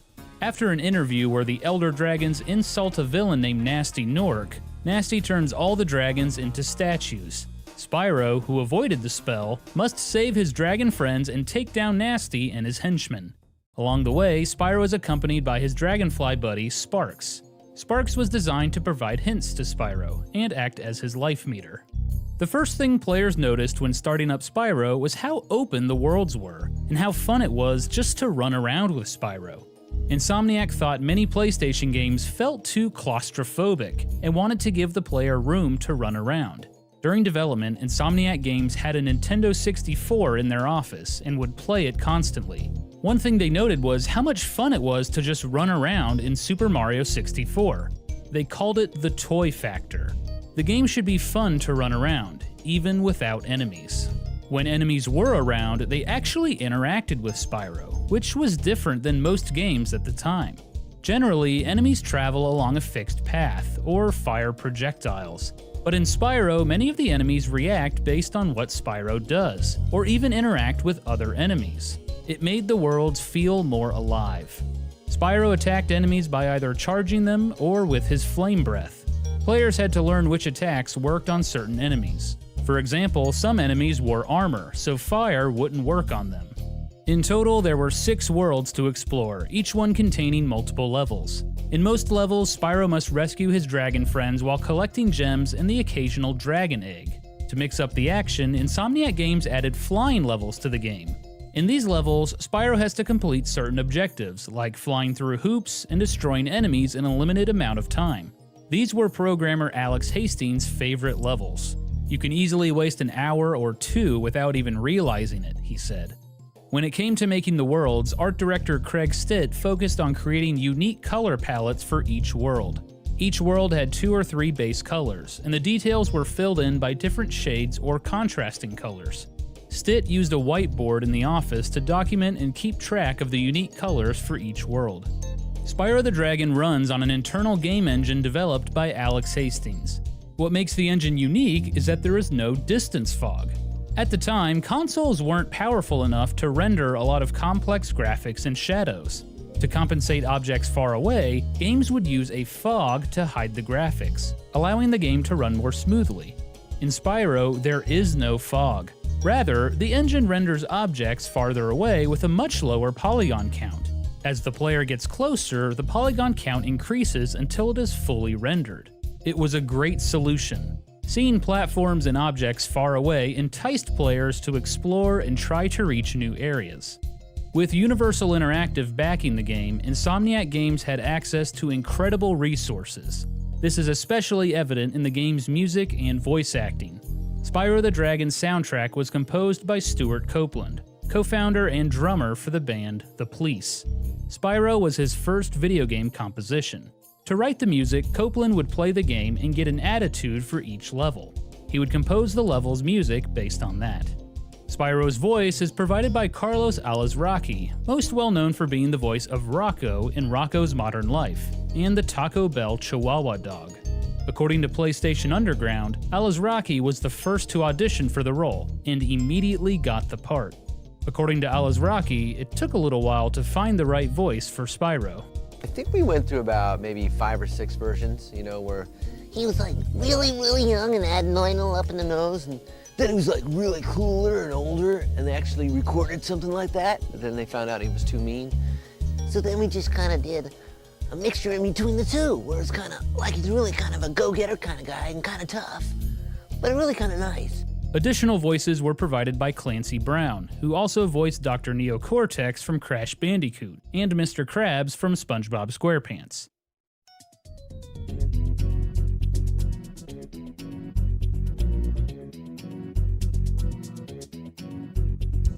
critics loved Spyro the Dragon. While this type of game has been all but perfected on the Nintendo 64 with stars like Super Mario 64 and Banjo-Kazooie, attempts at it on the PlayStation haven't panned out. Blasto, for example, was particularly disappointing, and while PlayStation's reigning mascot champ Crash Bandicoot has appeared in several platform games, players didn't have full control over where he could explore. But Spyro finally proves that not only is PlayStation capable of supporting such a game, it can do it very well. Ian McDonald, Home Office Computing Magazine. GameSpot's Joe Fielder felt the same way. Yes, it's taken some time, but there's finally a proficient 3D platform game for the PlayStation, he said. Several reviews noted that the game was a bit childish. That bothered Insomniac founder Ted Price. To see it called a kiddie game implied that it was a simple, novice-oriented game that wouldn't satisfy hardcore players, he said. Sales were mixed, despite widespread acclaim from critics. In Europe, the game flew off shelves, but in North America, things were much slower. It wasn't until after the 1998 holiday season that things began to pick up. As kids got the game for Christmas, parents and even grandparents discovered how much fun Spyro the Dragon was. Said Ted Price, "We had grandmothers writing us letters saying they had stolen the game from their grandkids because they liked it better." Sales of Spyro the Dragon eventually surpassed more than 5 million units. It was the breakthrough game Insomniac Games was hoping for. Universal Interactive and Sony were thrilled with the sales. They asked for a sequel by the 1999 holiday season. After the release of Spyro the Dragon, Insomniac Games grew to 13 employees. Mark Cerny, wanting to focus more on game design, left Universal Interactive and formed his own consulting company, Cerny Games. And Ted Price, founder of Insomniac Games, was feeling the pressure to deliver a sequel. Recalling the development of Spyro 2, Ted Price said, "We had to make the sequel more revolutionary than evolutionary." The good news was, Insomniac could use the same game engine. They just had to come up with new gameplay mechanics. The team scrambled and threw out a lot of ideas, but they eventually settled on mini-games, challenges, and objectives throughout the levels. This would add variety to each level instead of the standard get to the end of the stage goal. One idea Insomniac struggled with was collecting items. It was definitely an important aspect of the game, but how much was too much? For Spyro 2, Insomniac found a nice balance. They added more collectibles, but not enough to make it the main focus of the game. This would also add more challenge to the game, and Insomniac hoped it would help shed Spyro's label as a kiddie game. When it came time to name the game, Insomniac took inspiration from the first Spyro game, in an unlikely way. They noticed that on the Japanese cover of Spyro the Dragon, the katakana characters looked like it spelled Ripto in English. Insomniac loved it, and gave the name to the main villain of the game. On November 2nd, 1999, Spyro 2: Ripto's Rage was released in North America. 3 days later, the game came out in Europe and Australia, but under a different name. To avoid translation issues, it was named Spyro 2: Gateway to Glimmer. After defeating Nasty Nork, Spyro is ready for a vacation, but when he tries to visit Dragon Shores to relax, he is transported to the world of Avalar. There, he meets Allura the Fawn, Hunter the Cheetah, and the Professor. They need Spyro's help in defeating Ripto, a warlock who has decided to conquer the land. Spyro and his dragonfly buddy Sparks agree to help take down Ripto and his minions. Spyro 2 introduced several new characters to the series, most notably Moneybags, a greedy bear who will charge you gems at every turn to access areas and learn new abilities. Well, dragon or not, I'm afraid there is a small fee to open the bridge. It will cost you 100 of your gems to cross. The core gameplay of Spyro remained mostly intact, with ramming enemies, gliding, flying, and breathing fire.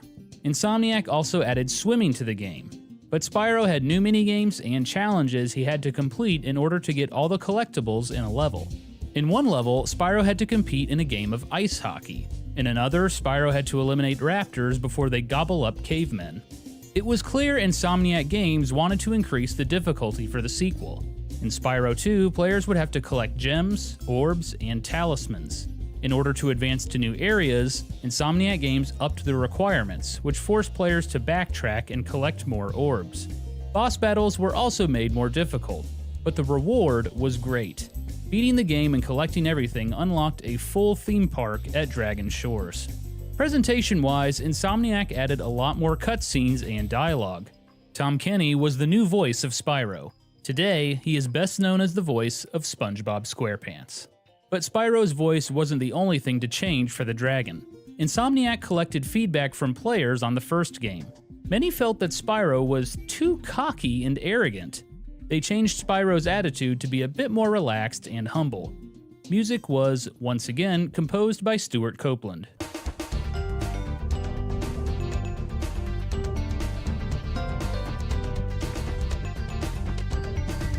Reviews were overwhelmingly positive. IGN's Doug Perry said, Spyro 2 Ripto's Rage is a large, beautiful game with a phenomenal amount of missions, side quests, and minigames in it that provide the structure and depth the first game sorely lacked. Electronic Gaming Monthly stated, it's a beautiful game that's got both charm and polish. Spyro 2 Ripto's Rage would go on to sell more than 3 million units. It was another huge success. So it was no surprise to anyone at Insomniac Games when Universal Interactive and Sony came knocking for another Spyro game. Spyro 3 would need to be ready for the 2000 holiday season. That, once again, gave Insomniac less than a year to come up with something new. It was a challenge from the get-go. Ted Price claimed Insomniac was, quote, scraping the bottom of the barrel for ideas. The good news was, Insomniac Games officially had 3 PlayStation titles under their belt. They were able to fully maximize the power of the Sony PlayStation. Brighter color palettes, more polygons, and more special effects, all while maintaining a steady frame rate of 30 frames per second. In addition to this, Insomniac came up with a way to adjust the difficulty on the fly. It was called ACT, or Auto Challenge Tuning. The system was designed to tune the game's difficulty based on how well the player was doing. More experienced players could enjoy an increased challenge, while novice players wouldn't get frustrated. To keep the game fresh, Insomniac went with more minigames and 4 new playable characters. Adding new characters took pressure off creating new moves for Spyro and added more gameplay variety. When it came to naming the game, it was an easy decision. Spyro 3 was set to release in the year 2000, the year of the dragon according to the Chinese zodiac. The game was officially titled Spyro, Year of the Dragon, and was released on October 24, 2000 in North America and November 10, 2000 in Europe. Spyro and his friends are celebrating the Year of the Dragon, welcoming new dragon eggs. All of a sudden, a rabbit named Bianca appears with an army of Rhinox and steals the eggs. Spyro and Hunter chase them to a new world that was once inhabited by dragons. An evil sorceress has taken over and wants to use the captured dragon eggs to eliminate dragons for good. She has also imprisoned several of the world's heroes, entrusting money bags to guard them. It's up to Spyro to free his new friends, find all the dragon eggs, and take down the sorceress. Along with collecting gems and dragon eggs, Spyro 3 added several new minigames inspired by some of Insomniac's favorite games. There were skateboarding areas, inspired by Tony Hawk's Pro Skater, a boxing match, inspired by Ready to Rumble Boxing, and even shooting arenas, inspired by Doom. Spyro Year of the Dragon introduced new playable characters with their own unique levels. Sheila the Kangaroo could jump extremely high while kicking enemies. Sergeant Bird was a little penguin who could fly and shoot rockets. Bentley was a Yeti that moved slowly but had an extremely powerful swing. And finally, there was Agent 9, a monkey with a laser gun that loved to throw bombs. Another new playable character was Sparks, Spyro's dragonfly buddy. These were shoot-'em-up levels, and if completed, gave Sparks new abilities. Music was once again composed by Stuart Copeland. Ted Price considered it Copeland's best work on the Spyro series.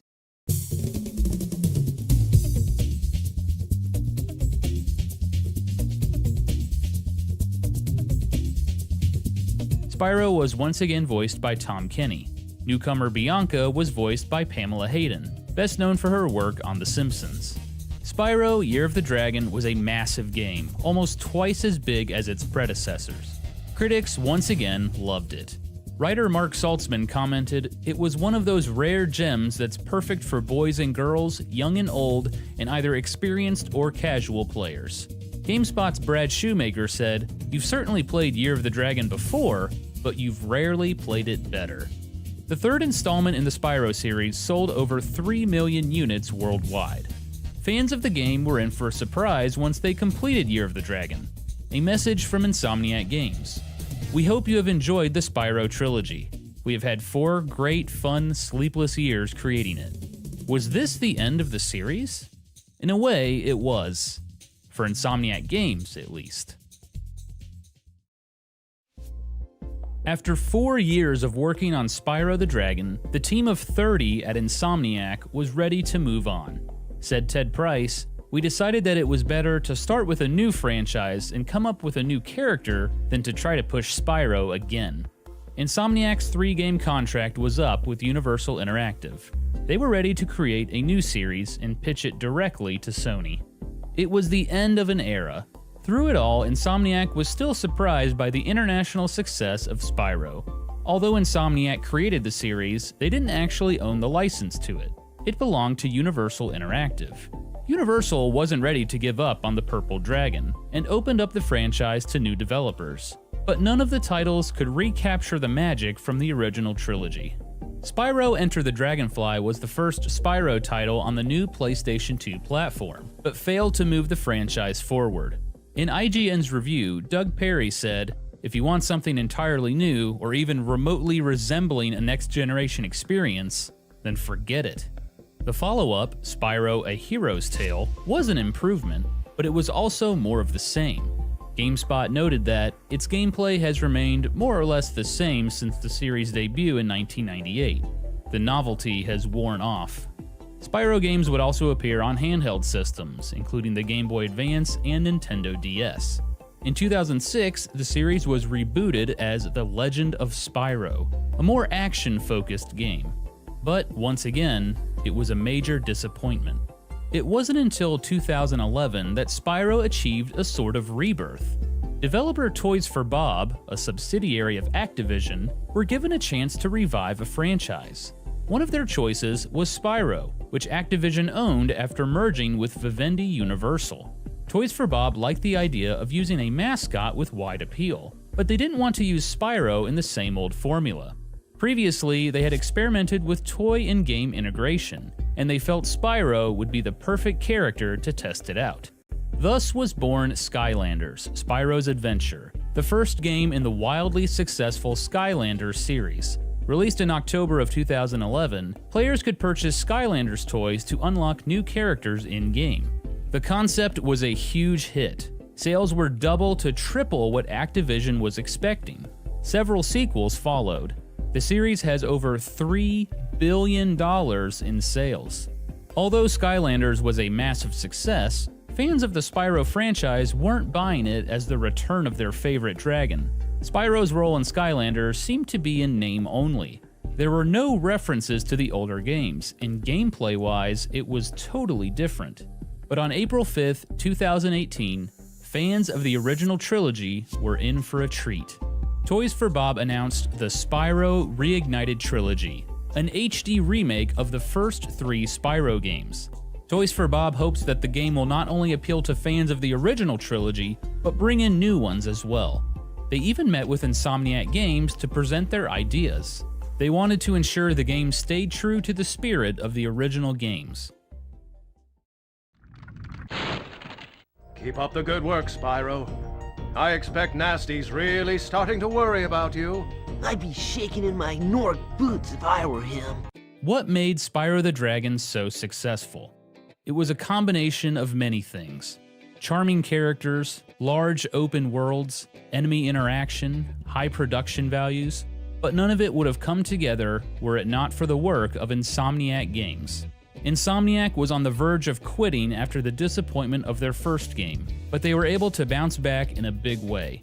They created a family-friendly 3D platformer for a system that didn't have those types of games. It was only their second title. For both sequels, Insomniac managed to maintain the Spyro formula that everyone loved while introducing new mechanics, characters, and gameplay. In total, the Spyro the Dragon trilogy sold more than 11 million units worldwide. Each game was enshrined in the PlayStation Greatest Hits collection. Insomniac Games is still around today, developing new titles for Sony's PlayStation 4. They've come a long way since their formation in 1994, and they have a little purple dragon to thank for that. That's all for this episode of The Gaming Historian. Thanks for watching. Funding for Gaming Historian is provided in part by supporters on Patreon. Thank you.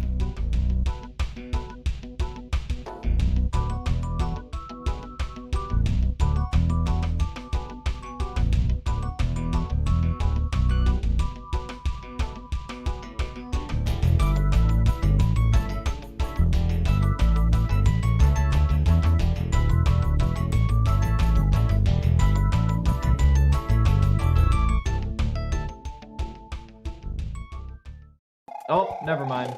Whoa! That was like the calm before the storm.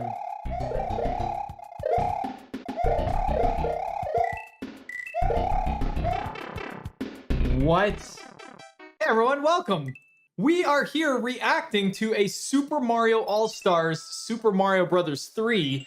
It's kind of like a play-along task that's going to showcase probably a whole bunch of glitches, and here we go. I have not seen this, and I really don't know much about Super Mario All-Stars. I do know about this, where you can hold left, oh my gosh, you can hold left and right and kind of keep the slide speed and build P speed, and as you can see, it's just ridiculous. You can't do this on the NES, don't even think about it. But it allows you to be able to press left and right, and it's just, oh my god, this is just ridiculous. So this isn't gonna be 100% based on like full speed. This is gonna be a lot of like showcasing and weird stuff. So I'm really hoping that there's an opportunity for me to like learn something about this. But so far, everything I've seen is pretty legit. Oh, that was cool. I'm gonna go ahead and make my camera a little bit bigger so you guys can see my beautiful face. All right, I hope that's a little bit better there for you. All right. Cool, cool. Nothing too crazy in that level. He's getting all movements of 1 here. Not that that makes a difference. I don't think the timing is gonna be crazy. I don't think they're trying to go for like the fastest time. I think, oh my gosh. What? Getting all the 1-ups? Oh my god. Okay. Okay. I have a good idea of what I have a good idea of what we're getting ourselves into. I fumbled there. I couldn't even talk. Pick a box. Its contents will help you on your way. Oh, building P speed. Yep. Is that music's not normal? Weird. Is that? Why didn't it do the death music there? That's interesting. Okay. Get the fire flower. So I assume doing the mushroom house just for the memes and like show some stuff off. Oh, if only we could do the level that fast. What, the glitch door? Did you guys see that? Okay, he's gonna get hit by the, okay, he's not gonna get hit by the spike. Whoa, did you notice that? It didn't raise all the way to the top. It was going up, and then it started to come back down. That was weird. Oh my god, the slide under the boom boom. This is actually really cool so far. I like this. And I don't know a whole lot of Super Mario All-Stars. Oh, I love it. Here comes the turtle shell. What? He was like inside it. Whoa. Oh my god, that was the same shell from the beginning. That was pretty cool. We're gonna see a lot of wacky stuff. Early Hammer Brother, I like. Is he gonna do like a... Yeah, the backwards jump. Unfortunately, because the Hammer Brother threw the hammer, that could actually be done faster, but we're not really looking for that right now. Whoa.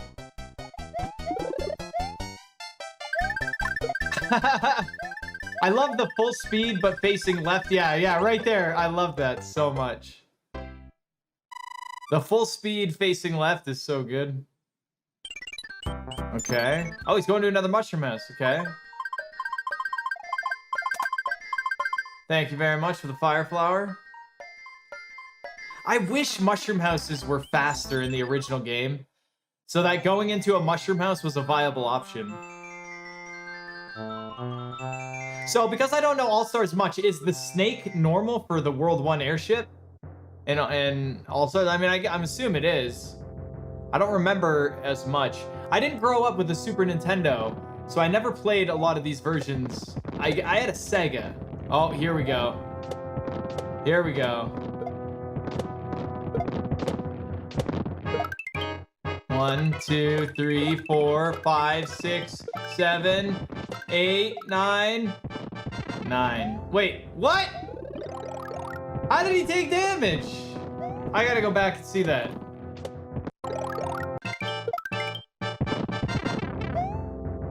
Screen wrap? Was there some kind of screen wrap there? Woo!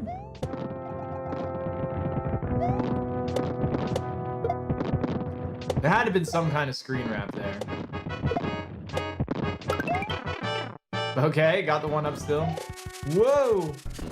Look at the bouncing back and forth. Now, I wish we could control that, but unfortunately we can't. RTA runners can't really control... We can't really control, like, how we bounce off of it. It seems so RNG-based. Yeah, it's pretty RNG-based, unfortunately.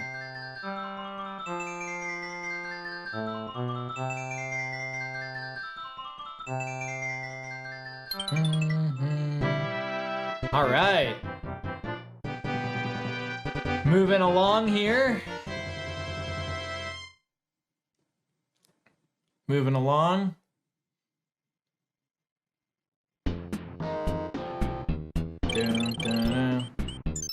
Okay, let's see how World 2 is.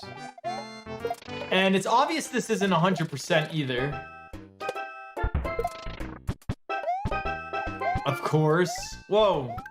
Just for the one up, the backwards clipping. I love it. It's so weird. The P-speed backwards throws me off every time. Throws me off every time. I love it though.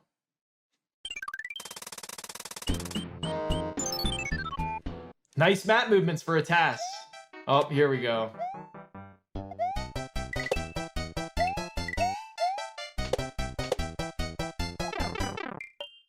I have to say that this level looks much nicer on the All-Stars than it does on the NES. The NES has just that bland background. This is more colorful and, you know, fuller. I do like it.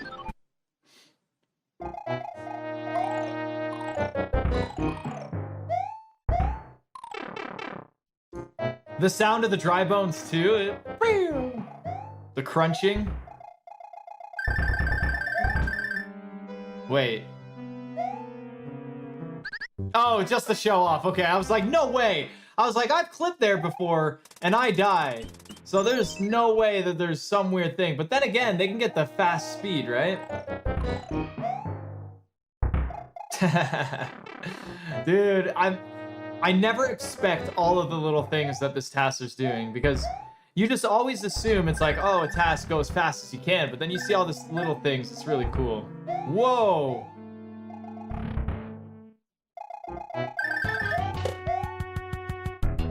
What?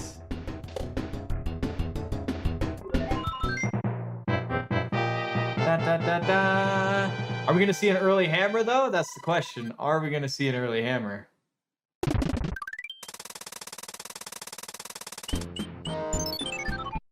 Yes? Maybe so? I don't know. What? Oh my god, I've never seen that before. That is so cool. He's waiting in the block so he can use the shell.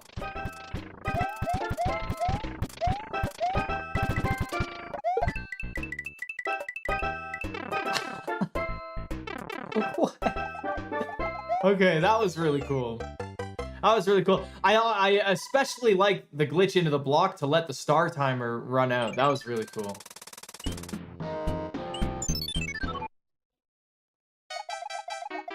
All right, surely. Is there gonna be some tornado shenanigans?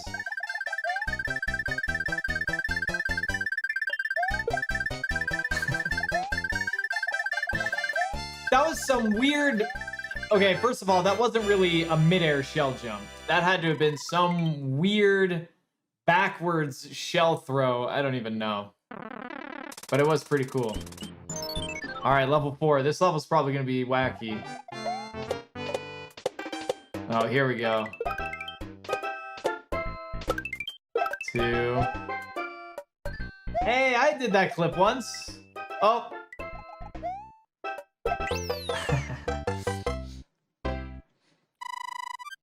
You got a card. Course clear.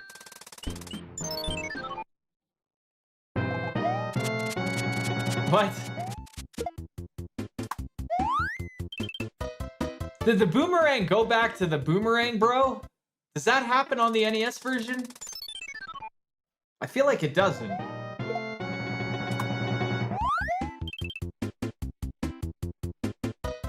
I've done that clip before too.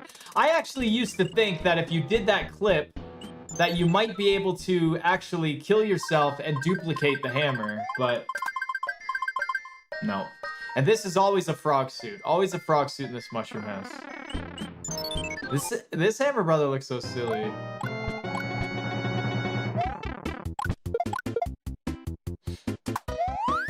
Don't forget, it's intentional damage for sure.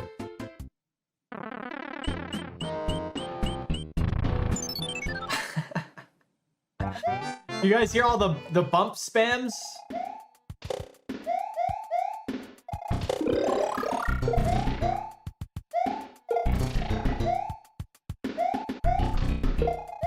Pyramid is very physically challenging level, very tough. Oh my god, the backwards at that part? So silly.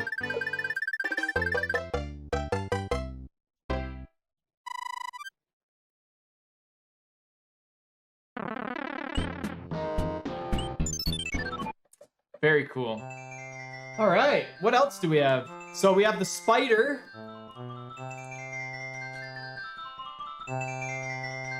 Are they all, do they all look like the enemies from Super Mario Bros. 2? I don't know enough of the lore.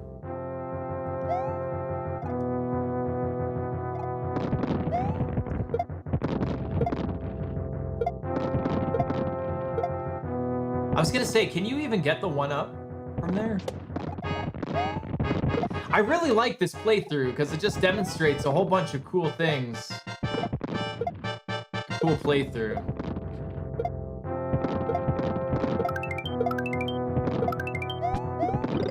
Gotta get the fire flower back, of course. With this not being 100% as well, I think that's a little bit more enticing to watch, right? Get out of there. All right, here we go. We're definitely gonna get a 1. Oh, wait, maybe. You have to delay it as long as you can, yeah.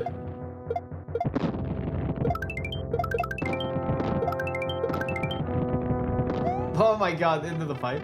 Was he behind the... Whoa!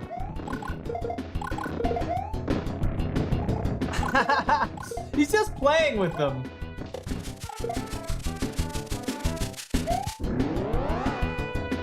He's a joke to him. He's just toying with him at that point. Look at the little cobwebs detail in the background. I like that.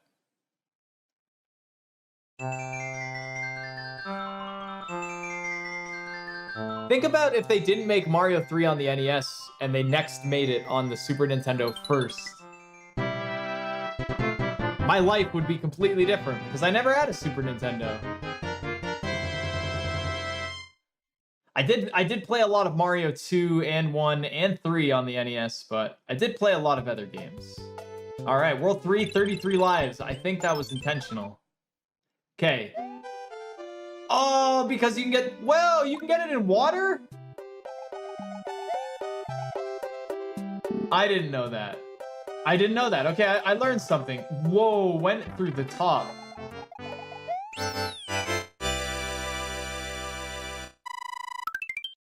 I had no idea you could keep using that speed in the water. The pathing looks so strange in this world. Double, triple, quad, get the one-ups. Oh, whoa, that was weird. That was a weird side hit there.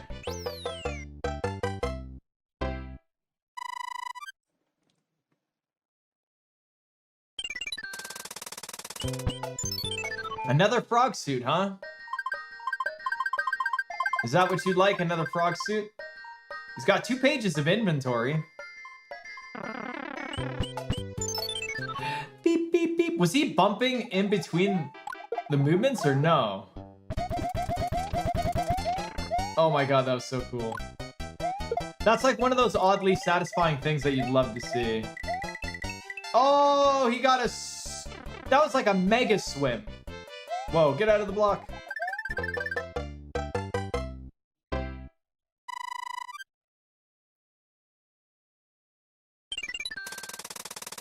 Anyone, is he gonna get... Oh, frog suit.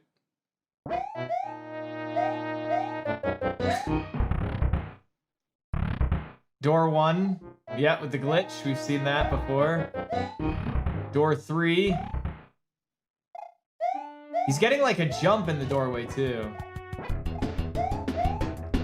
He should have done door 4. Get wrecked, bam bam.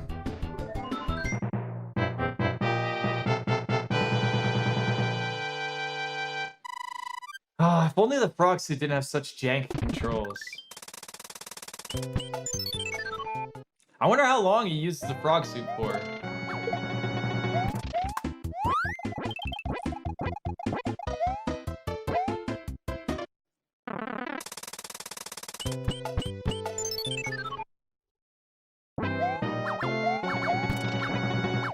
A water battle, that seems... Whoa! Why didn't he take damage there? Not only did he not take damage, but he also didn't kill the Boomerang Bro at the same time.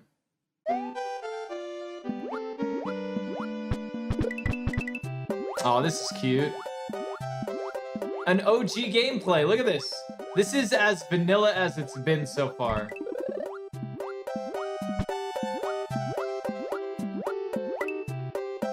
What? He's gonna get the jump here? Oh yeah.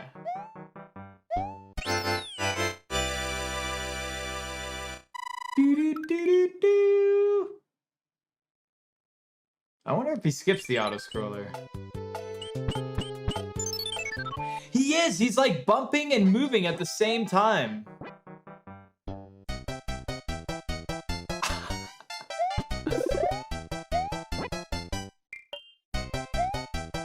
No, the frog! Ah! Okay, so RTA runners cannot do that because it's very RNG how the flipper's gonna like throw you and stuff. I'm surprised the shell isn't making that awful sound it makes. Why was the frog suit still doing the kicking animation there?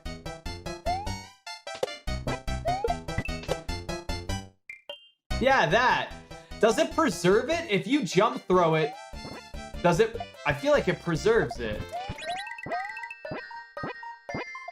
Oh, that poor one up.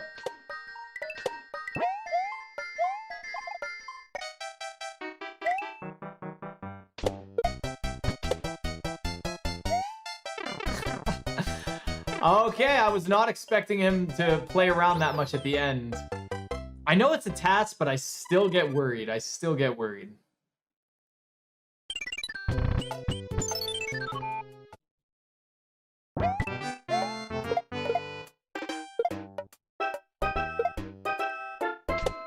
Alright, this is the frog suit world. Gotta do the secret. Quick! Before you guys see it, do you guys know what item you get from this? Trivia. Do you know what item you get from this secret? Running out of time. Yes, you get an extra cloud. Unfortunately, with the way the bridges work in Mario 3, as you can see them flipping back and forth, they will not allow you to be able to grab that comfortably.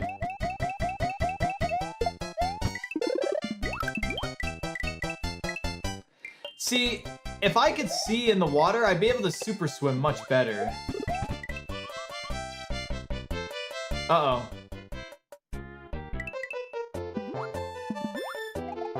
Did that fish just do like a one frame of looking like it was upside down? Yes, that is a 1-up for someone who doesn't know.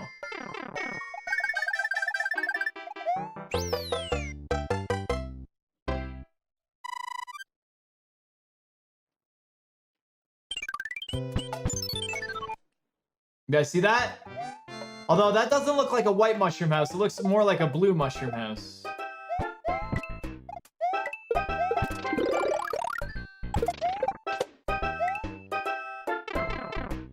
Bop-a-diddly-bop-and-dorp. That mega swim in the water is crazy.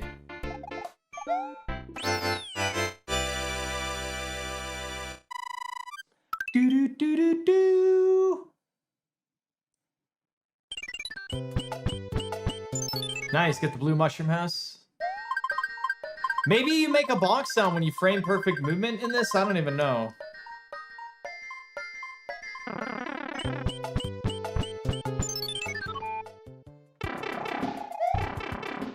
Do-do-do-beep-do-do-do-beep. Oh, look who it is. Do you guys know the name of that creature? Another trivia from Super Mario World. He spits out fire, and he also has, like, the little baby ones, too.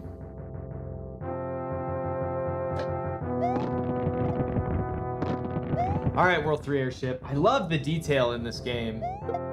I have to say, this game does create more of a cozy atmosphere, more of a game feel atmosphere than the original Mario 3. But unfortunately, this is slower than the original Mario 3, so we never do speedruns on it. And like the things that you can't do in this, or at least how this feels in gameplay-wise with the camera and stuff, it's a less enjoyable experience gameplay-wise. But visually, I think this game's a better visual. I think most people would agree with that. What? I do know that if you clip in those, you won't take damage from editing and ROM hacking this game. You actually add in the sprite. It's just like right on it, but it doesn't appear inside it, so you're safe.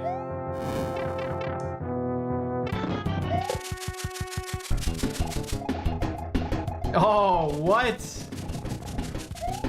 That duck under?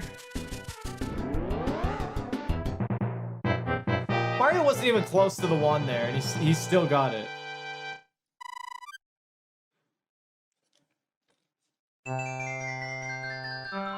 Alright, 3 worlds down, and I've only learned just a little bit.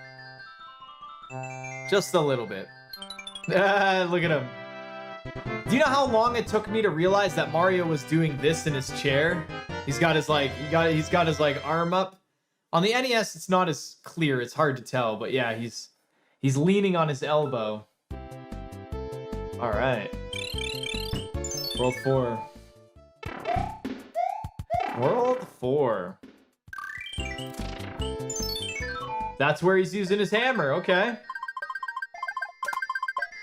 Tanuki! We love the Tanuki. Oh, some fast menuing.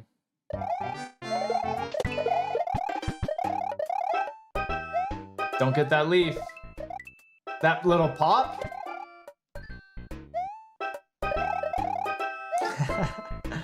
That was really cool. One was upside down and one was right side up, and they were opposites. Oh my god. My eyes need a second to adjust.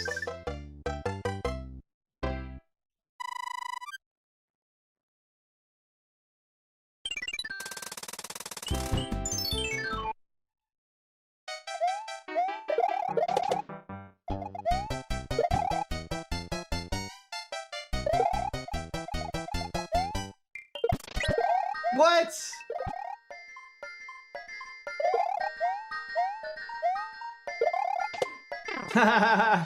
That sounds like such weird shell jumps, man. That's so weird. The backwards throw.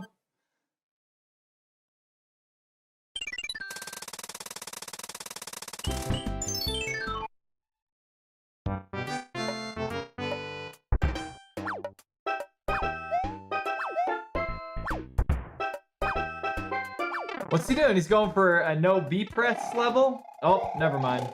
Whoa! That was like the calm before the storm.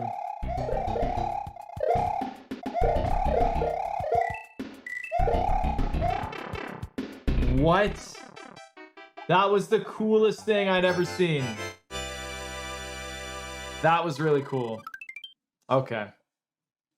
That was so far the coolest thing I've seen so far, easily. Minus the Hammer Brothers. They're not cool, though. Whoa! I thought he took damage there, I'm not gonna lie. Yeah, get wrecked.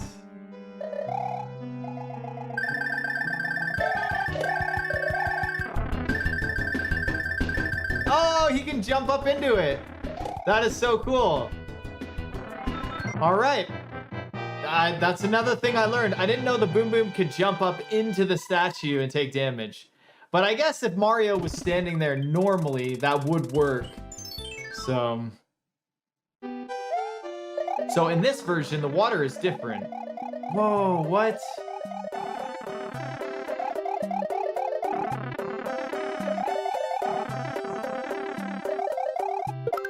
He's getting like the pop off.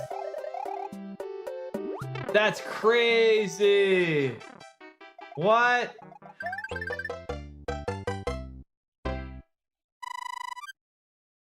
At first, I thought he took damage, right?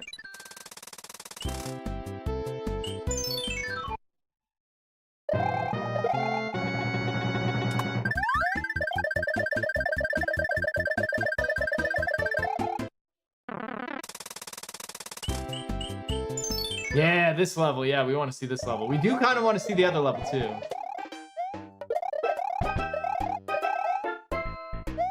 Is he going to do the secret exit?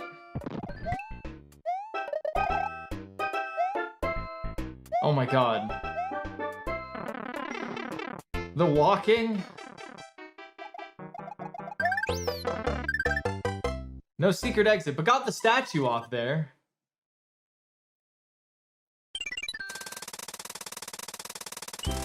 Epic Hammer Brothers, of course.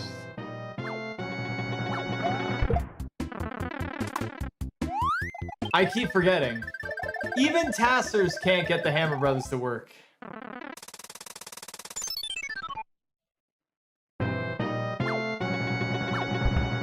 This is supposed to be my time away from the stress of Hammer Brothers. Nope.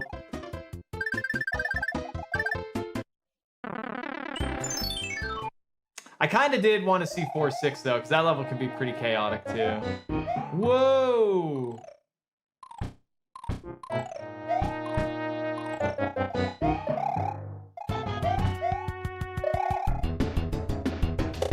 Yeah, there it is.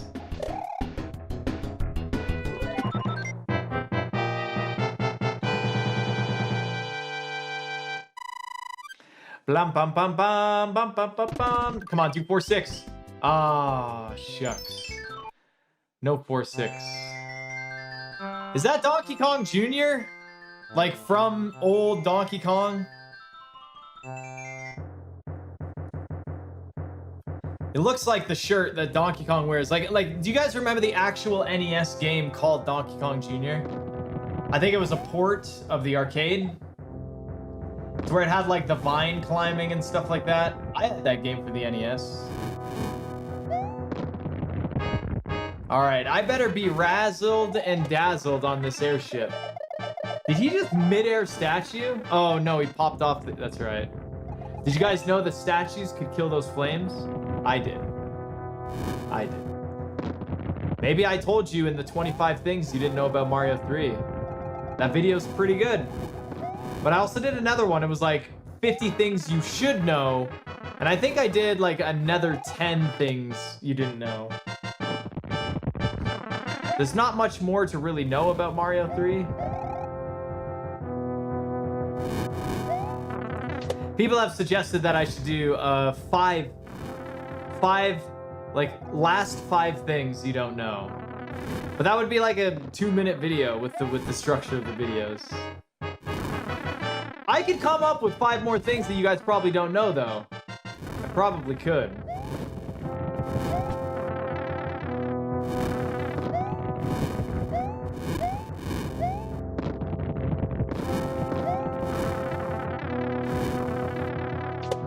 It looks so funny. What?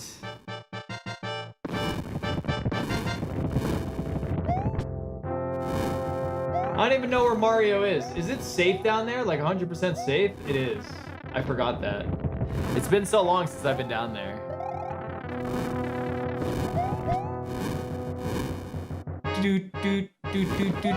This is like the scariest section to go through. Yeah, that's awful. Imagine we couldn't get through that in the speedrun, like we couldn't get through the top. What? The juggling? That's amazing. I have not seen the juggling before. I have not seen the juggling before. The statue is just like boop, boop, boop, boop, boop. Yeah, I haven't seen that. But yeah, man, that would suck if speedrunners couldn't take the top route on the airship and we always had to go in the under part. That's way too scary. That's way too scary. Oh, look at that king. His little legs kicking.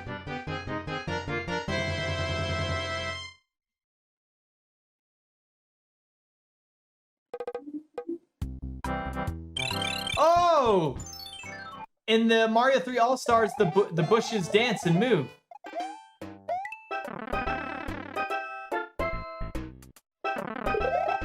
You guys learned in my video that in World 5 on the NES, the bushes and stuff, they don't move in this world. Nothing moves. Pretty interesting. All right, take damage, losing the Tanooks. What's gonna be the little... Oof. Movement of 4. I can hear that in my nightmares. You going to go all the way down? Yep. Whoa!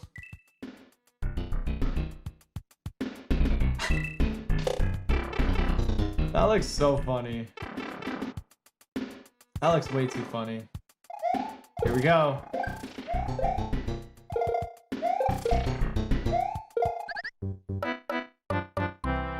I wasn't expecting a death. That's pretty cool. Okay. I'm convinced that the Tasser is trying to get movements of 4 here. All right, what level's next? Fortress, nice. Yep, easy. Right under, easy.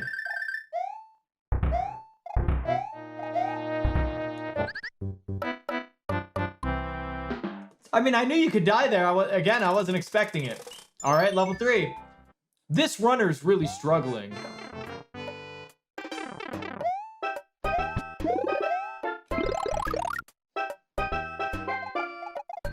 Yeah, get the Goomba shoe. He's gonna go fast in the Goomba shoe. What? Wait, what? Okay, I have never seen that before. The Goomba shoe disappeared.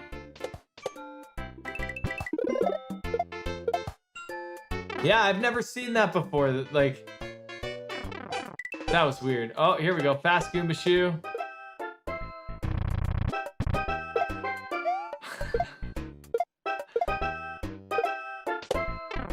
Goomba shoe clip.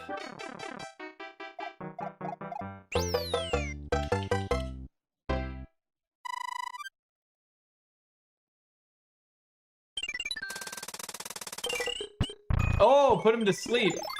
Twisty Castle time.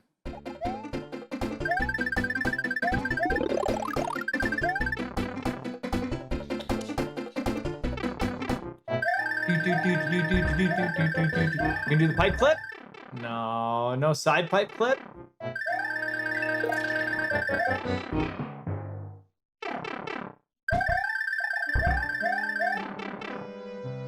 I could do that, I just don't feel like it. I don't like the way it looks, so I don't. I take the time loss there.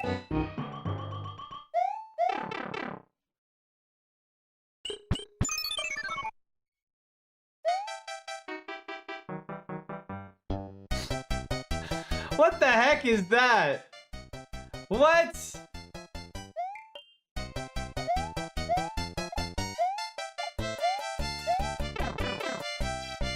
That's way too scary. Yeah, let me try that in my next speedrun. It should be easy to pull off, right? Just jump into the flippers, Mitch. All right, he's gotten all movements before. He's trying to get movements before, I swear.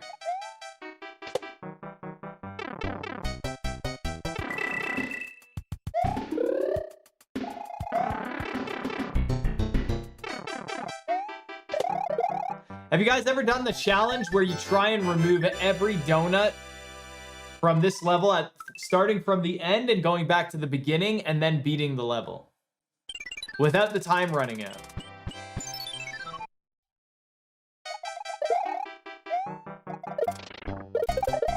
Oh, that was cool.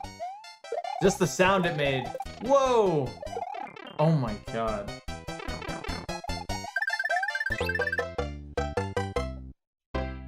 It went so fast into that pipe, you could like see. Ooh, what's going on here? Yeah, you... Jesus clip? What? That's okay, Jesus clip sucks anyways.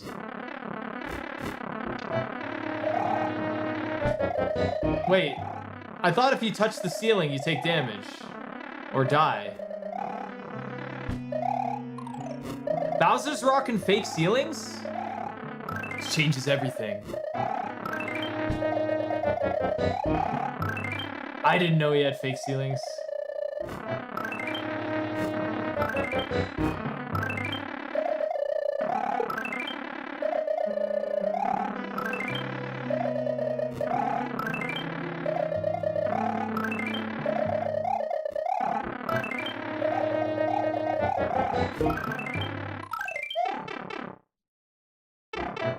Every Potaboo got wrecked. Every single one.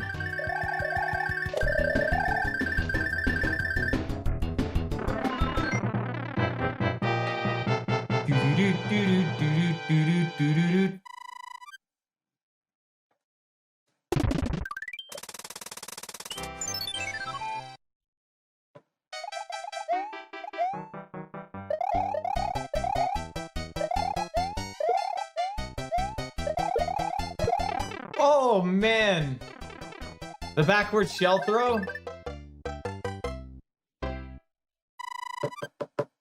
you know what I just realized?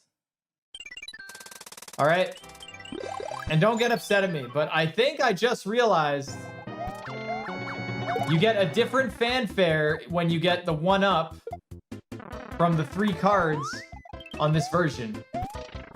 I didn't know that. I just learned that.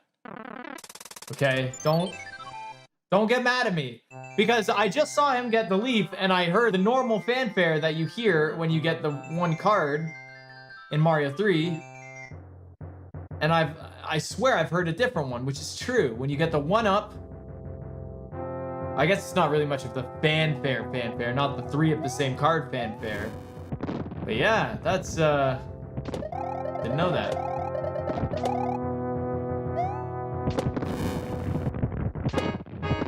Where's the corner boosts?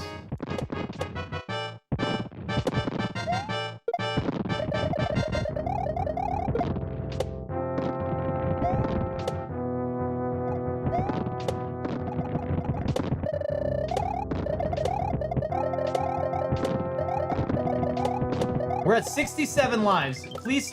No! You were supposed to stop at 69. The 69 is the love and romance number, right? Nice. Yeah. Oh, I was not expecting that statue. That's for sure. Alright, here we go. Boop, boop, boop.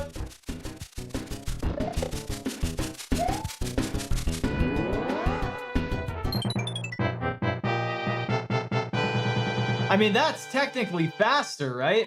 There's no way that's not faster. It's not faster than off-screen one grab though. There's no way it's faster than off-screen one grab.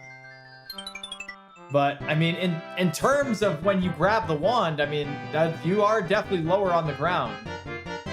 And for anyone who has the idea, like pressing duck and grabbing the wand even lower doesn't save time because Mario will stand up when he grabs the wand. All right, here we go.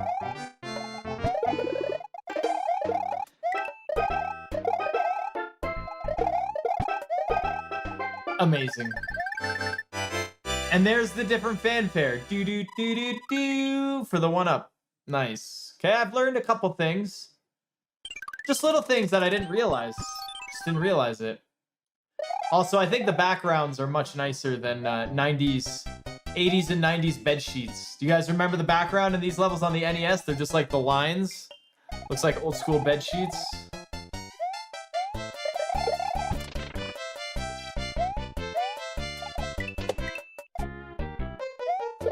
He better rock the hammer suit for the rest of the run.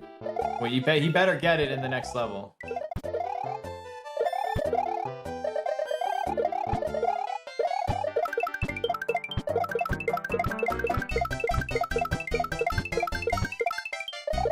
Again, I mean, I could do that. I just don't feel like it. It doesn't save time, so...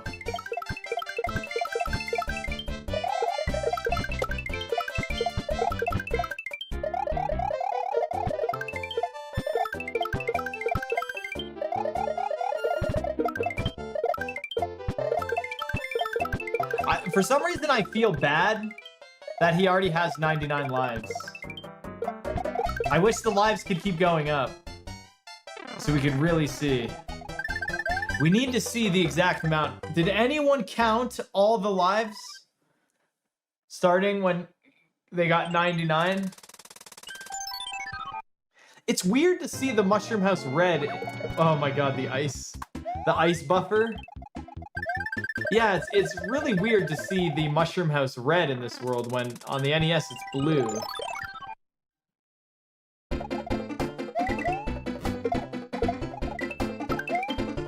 Whoa.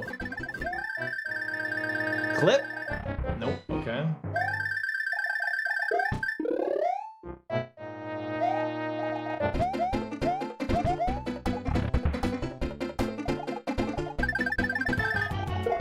Do-do-do-do. Hey! The question mark orb.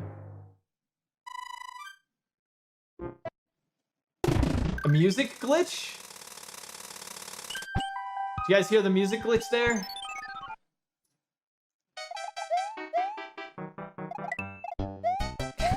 Such a silly clip. Gotta get those 1-ups.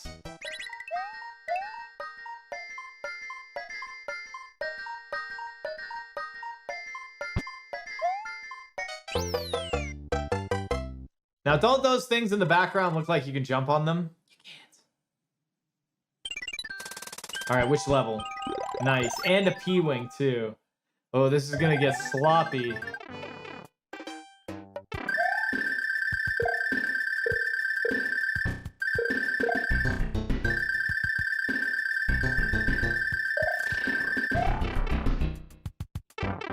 Oh my god, I was not expecting that.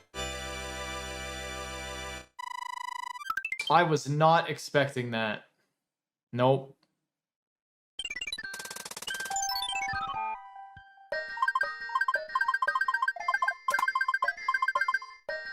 Hammer suit, baby. Is it time? Is it time for the hammer? Yeah! Oh, he's got to do this level, too. I'm beginning to think that in the Mario All-Stars for Mario 3... Oh my god, these hammer snipes. Oh my god! Okay, this is by far one of the coolest things. That was almost but not quite. That was epic. That was epic.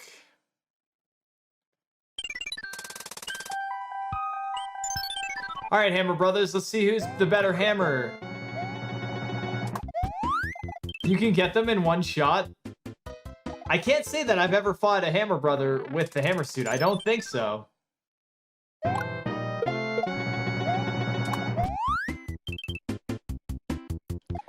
I don't suppose that's faster than fire. Maybe it is?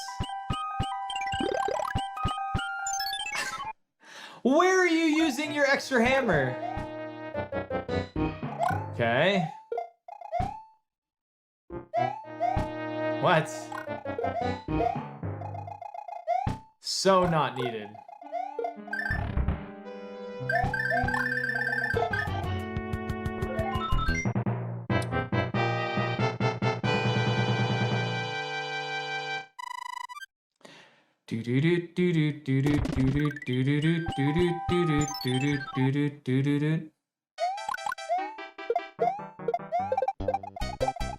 What? He's running with it. That was cool. That was really cool.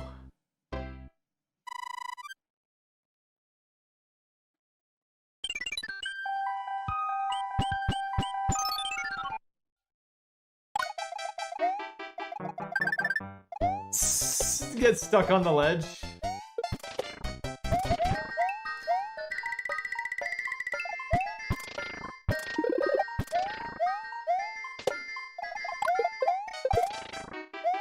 Oh, I thought... Get out of here, the flipper said. I thought he was gonna go do the clip under the whole ice section and let the Beatles fight it out.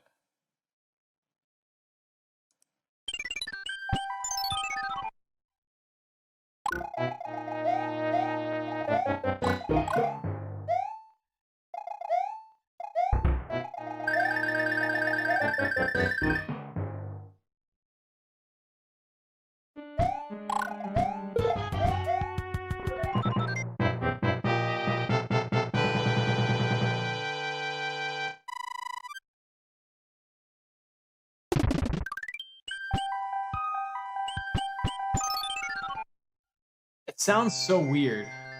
Hey, the mole.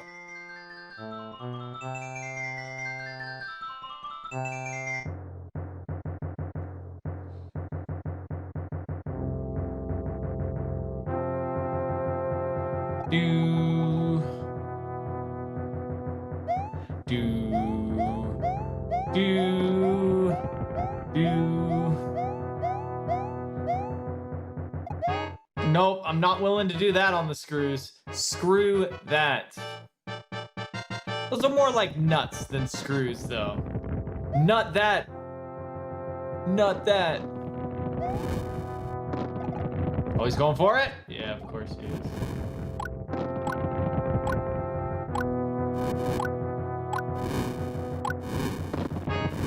Bop, bop, bop, bop, bop, bop, bop, bop, bop, bop, bop, bop, bop.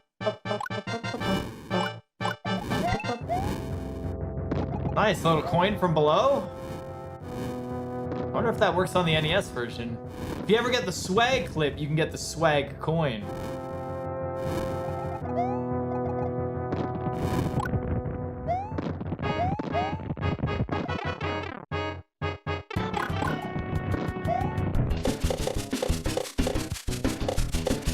For a second, I was worried there. I was like, no way.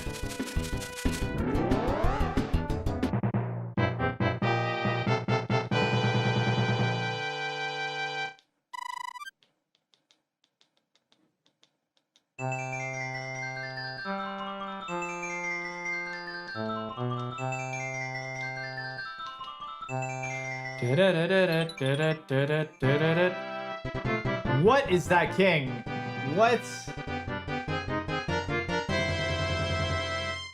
How about lending me your clothes? No dice? What a drag.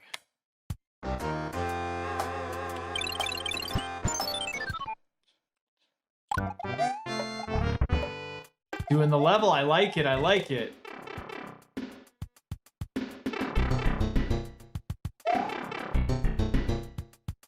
Are you gonna do the one-up zip with the jump? Nope.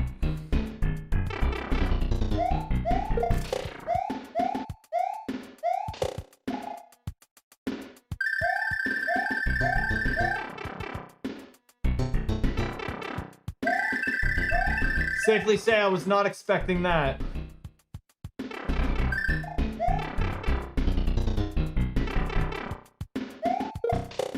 I love those kind of wall jumps.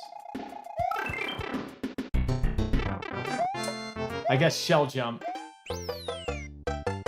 It's nice. It's nice to not see the clip and see some like weird fun things. I like that. I like that a lot.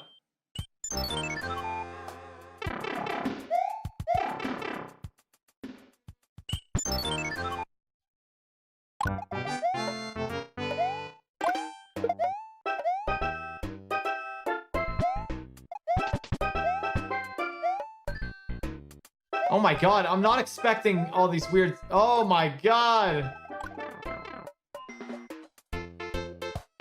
Some of these clips I've seen, but every time I'm like, oh, how's he gonna get past this part? And then he clips right into the pipe and gets right around it so easily. Do-do-do-do-do. Fix my legs here. Alright, 7 free. This is what we call this level, 7 free.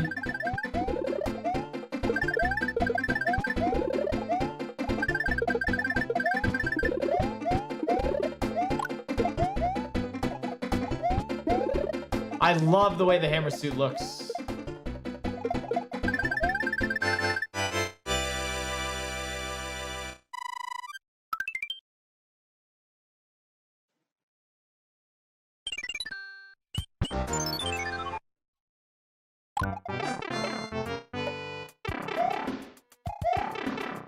Okay, we're gonna see this level.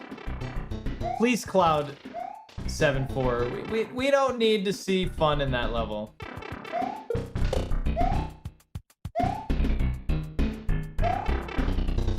It's like the All-Stars version, Mario can accelerate so fast in such a small distance.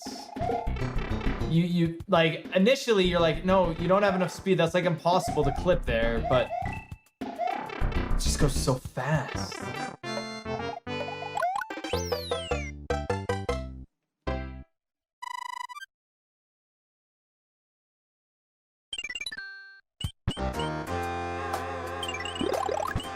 Yes, thank you.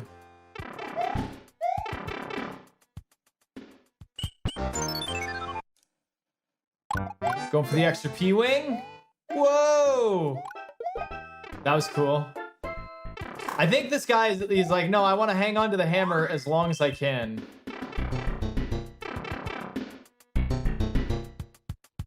I had no idea you could go down that pipe. I had no clue you could go down that pipe. Nice. Let's see.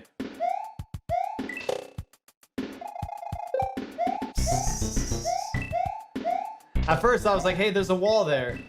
I've done that shell jump before. Yep, I've done that wall jump too. Oof, the red outlining looks awful on these. Oh, I pushed him a bit. I'm surprised he didn't get damaged by the spike there.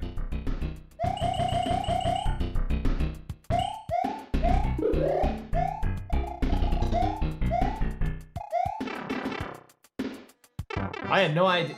Did I know there was a one up there? I don't think I did.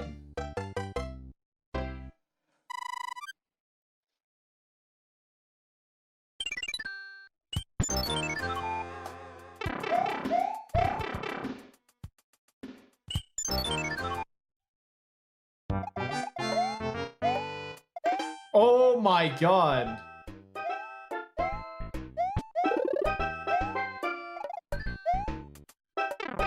Must be nice.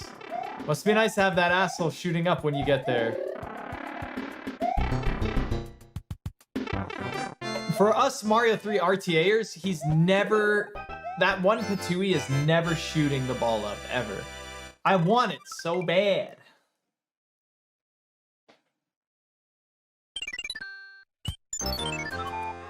Alright, this Mushroom S is random. It's either Tanuki, Frog Suit, or Hammer Suit.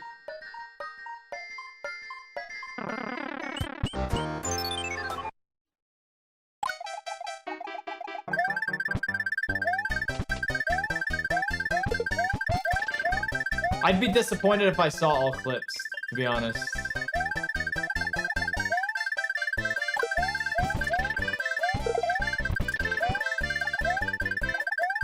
What kind of life would you be living if you were able to grab all 3 without any lag and anything?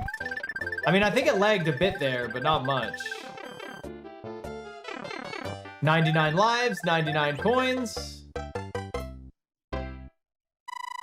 This has been really fun to watch. I've actually learned a couple things too. Here we go. Here we go.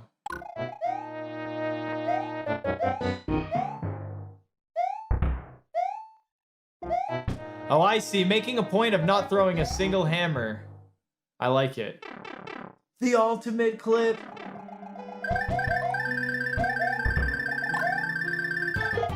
I have seen that before. The like...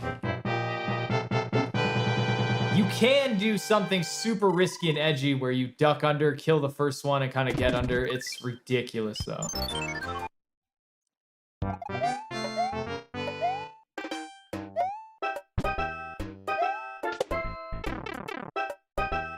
That's incredibly hard, positioning yourself.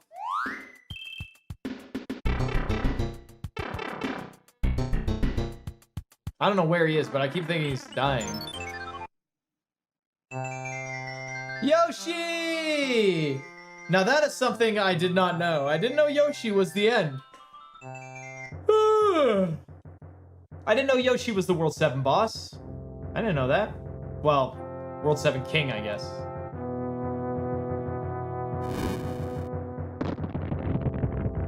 This is one hell of an airship, though.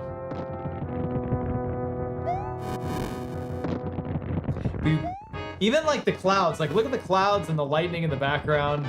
You get the foreground like mist clouds, make it look like you're, yeah, man. The art in this game is just so much better than the NES.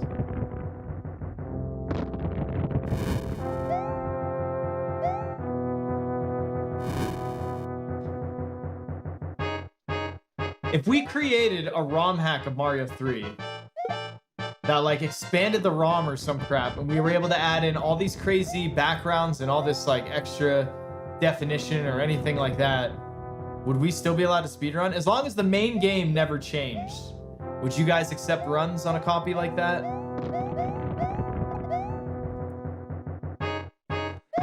To be honest, I don't even know if expanding the ROM is something that would even allow you to do that.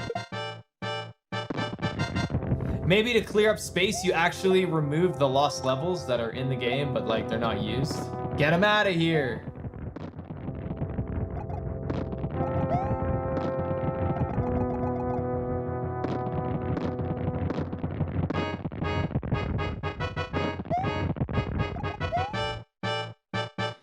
I feel like the lost levels in this game were created by the one guy that nobody really wanted to make any levels. And they were just like, yeah, we'll put him in the game. We don't know if they'll make the final, but maybe. And he got all excited and they had to just be like, sorry. Either that or they were test levels. They were probably test levels.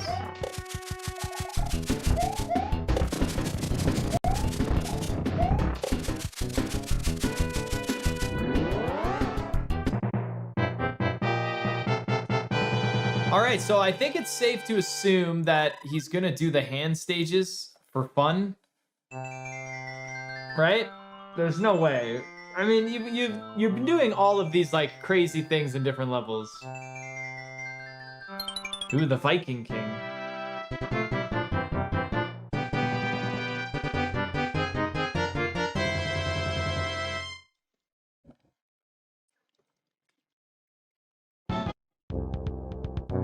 Much better end letter too.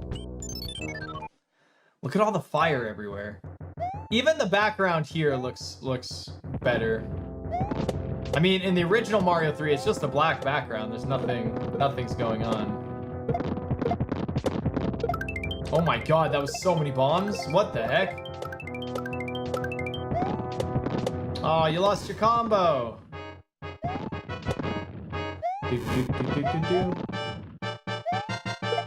Does anyone or anyone watching this video on YouTube, do you guys know how long this airship is? The timer starts from the moment you land on the overworld sprite to the moment you either grab the orb at the end or the chest to when you exit the overworld map. I used to know the exact time of this. I don't anymore.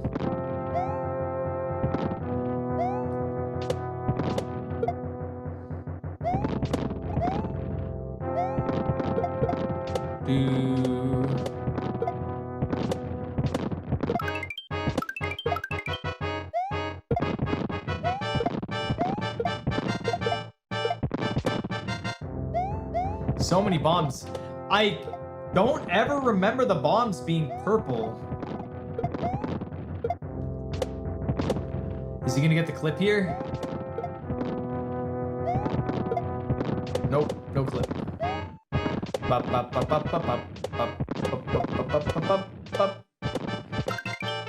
Right in there.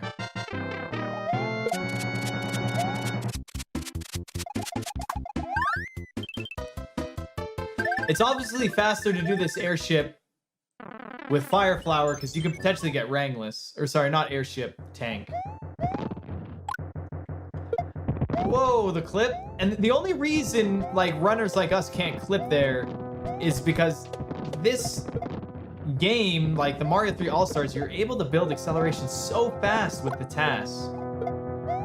I mean, if I picked up the game on All-Stars, I wouldn't be able to do these like weird things, the movement.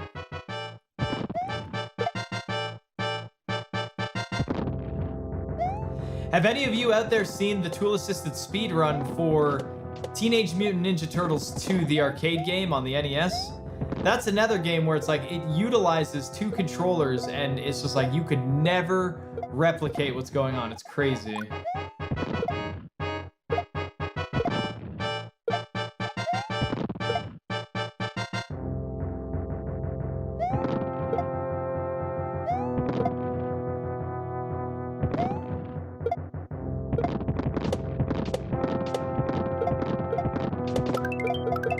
Yeah, there we go. Farming those one-ups. Whoa, watch out. Oh my god.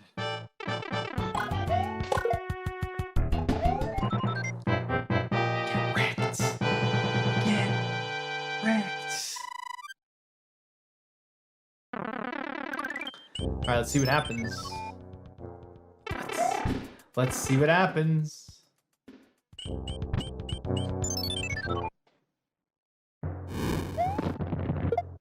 All right, well, no hands. It's always nice to see. It always looks amazing with no hands, right?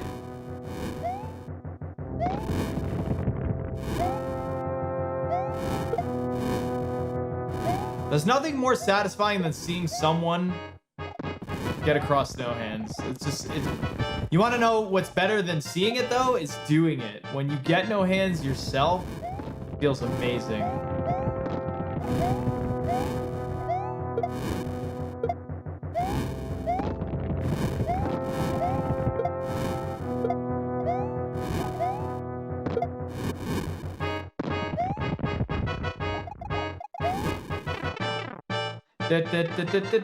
All right, Bam Bam. See you later. Like the thunder and lightning still go on in the background, which is pretty cool, I think. I think that's pretty cool. I thought for a second he was gonna go back. He should cross the hands one more time and then cross back over them. All right. 8-1, I never really knew how I felt about the bushes, like the leaves in the back of 8-1.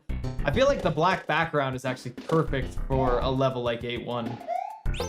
I don't know if any of you agree with me in the comments section, but yeah, I always thought just the plain black worked great.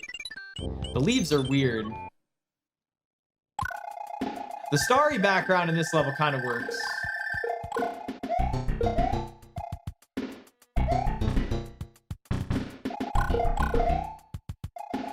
Well, I can safely say I don't do this level like this.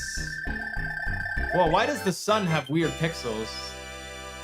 You guys see that? It looked like the sun had like feet. Weird feet pixels. I don't know, that was strange.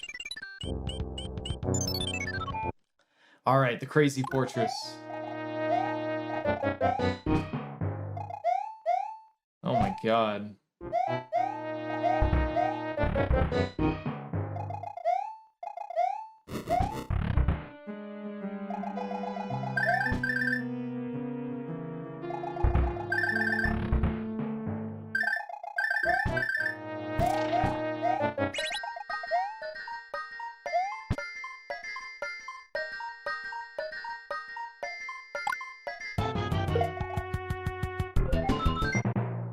What the heck, dude? What the heck?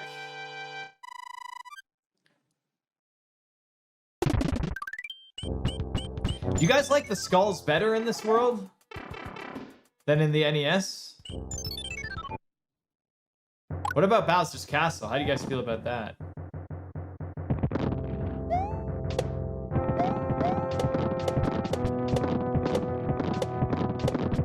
Yeah, like I said before, how many 1-ups do you think he's generated so far? He's well over 200, right? There's no way. There's no way. Well over 200.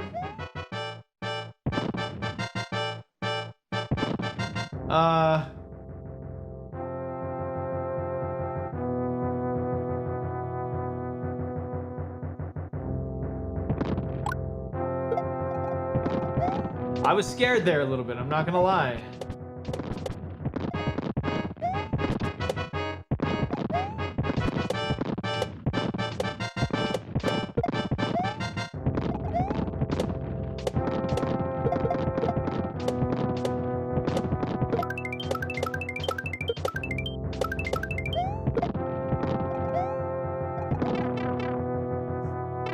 Okay.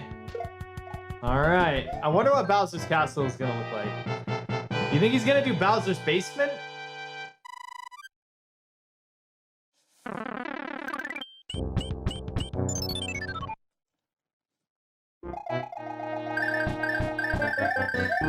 Dun, dun, dun. No Bowser's Basement.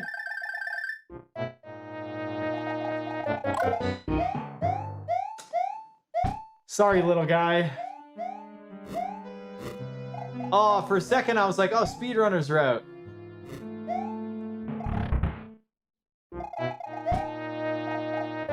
Nice. The most awkward path you could possibly take. I like it.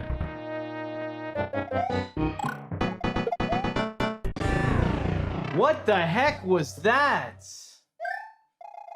The camera shifted and he threw 2 hammers at Bowser.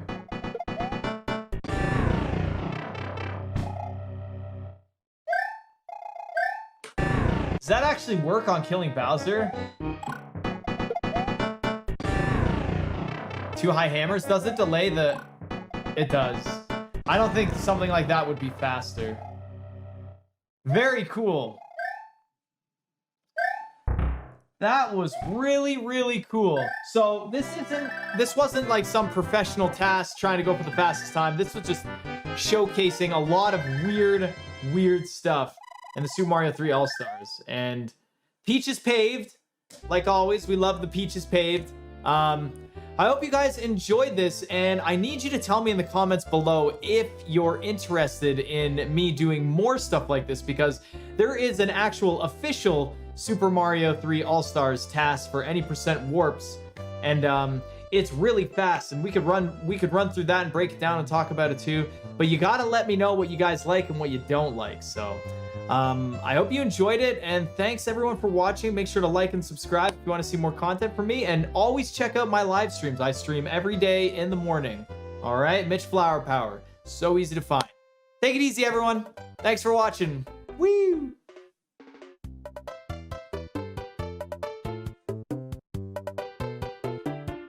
Do you guys know what song this is?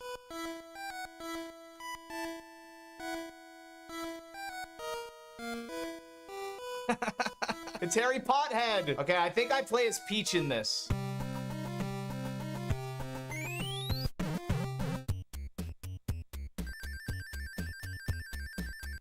Is this Michael Jackson? Am I gonna get DMCA'd?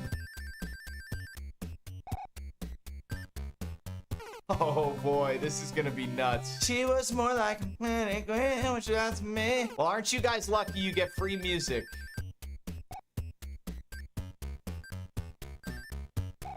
I wonder if YouTube will pick up on this. Yeah, we got this. I can't see. Bro, I can't fucking see! They couldn't put a coin there for that blind drop?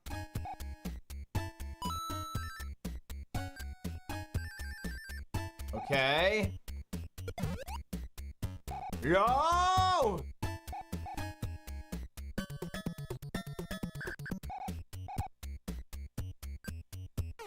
Oh, I was close, man. I could get P-Speed, but I'm not gonna worry about doing tunnel here.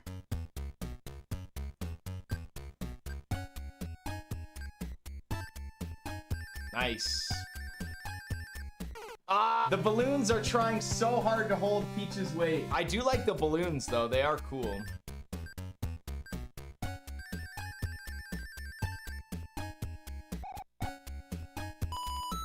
Oh my god. What is the point in a coin trail if you can't even react to the coin trail? Yo, let me follow this coin trail, guys.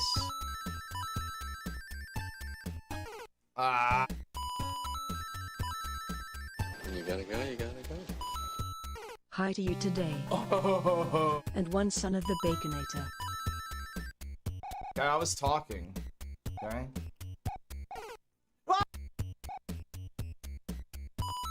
Oh my god, that's such a troll.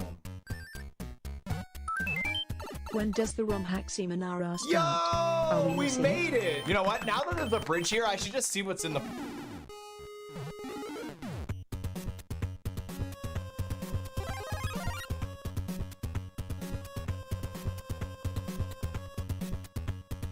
Come to the land of the ice and snow, from the midnight suns and the hot springs blow. The hammer of the gods. Wait, I'm clipping to the left. I think I went the wrong way. Oh, no, I didn't. You have to go through there. What the f? Okay, we'll worry about that later. We'll go to level 2. What? I don't know what these words I'm singing.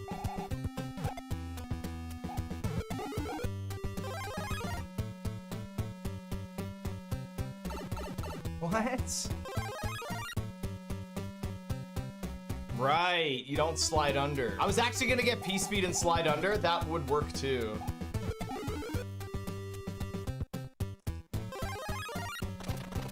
I could just get P-Speed and go right under.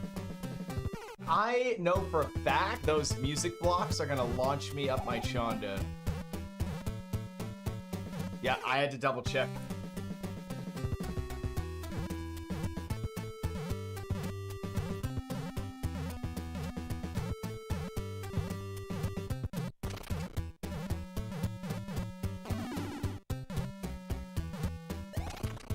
No, I didn't want to do that.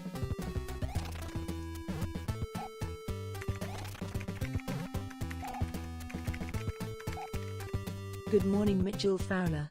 This is the Kurt Cobain estate formally writing you with a DMCA cease and desist takedown notice. We noticed Nirvana's nuts in your mouth. Please take them down. And wipe your mouth.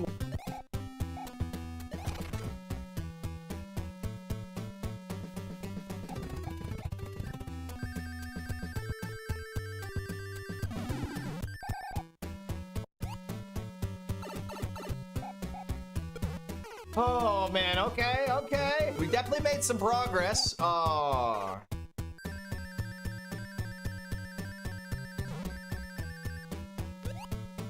Wait.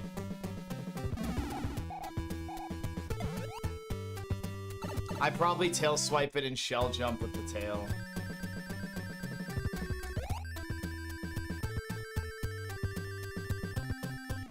Wait, what?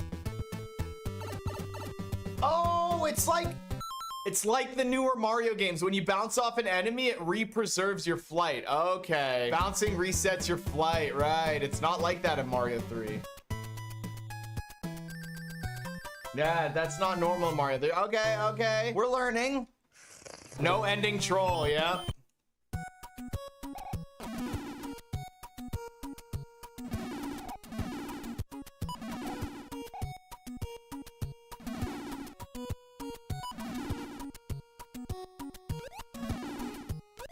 I think it's showing me where to...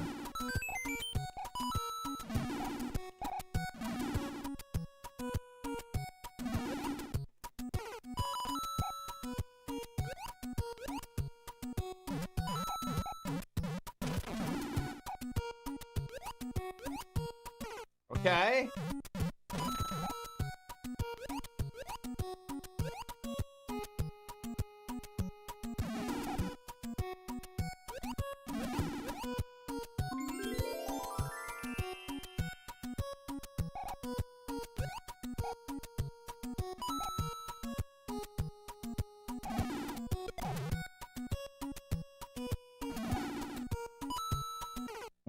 That level's nuts, man.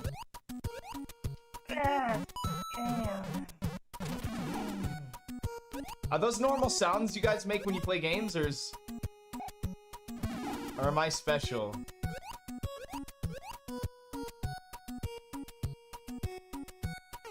Ah. Ooh, that was close. Okay, I think I do this. I think I do that, but I didn't mean to wall rub there. No. No. If you guys thought I couldn't talk during Mario 3, Kaizo is even harder for me to get my words out, my chandas out. Silent stream? I don't think so.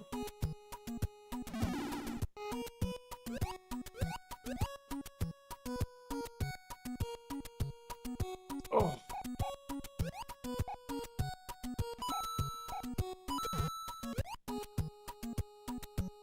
Yeah, we did it! Yo, sick, man. That was a good level, man. What an easy level. Bro, let's see you do this. G, guys. Also, GG's to Mondays, guys.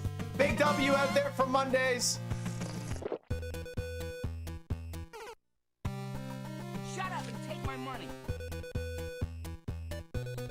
Oh, God, this song is gonna get so annoying.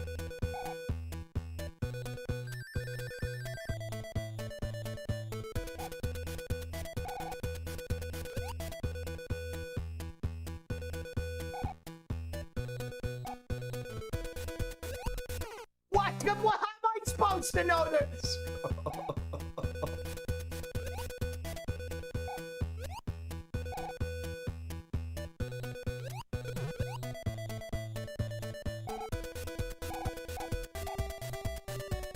Oh, come on! Do-do-do-do-do. Do-do-do-do-do.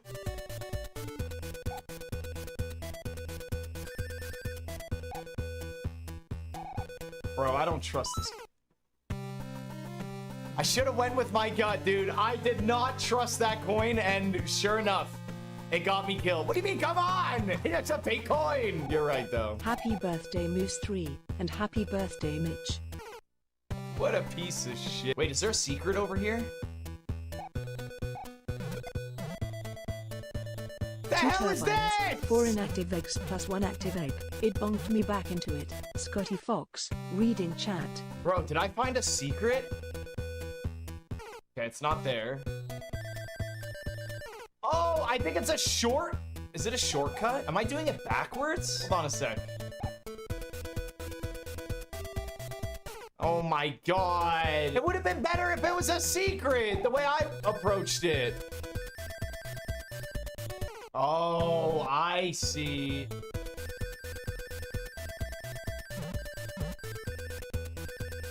Yeah, shortcut. Shortcut, baby. This hack looks really hard to read. No, I was able to read that. I just came up a little short. A good chunk of this is fairly decent to read. It is giving me a lot of blind drops, and then like it played into one of those blind drops with like a troll coin in this level. So I think they're very aware of the decisions they're making.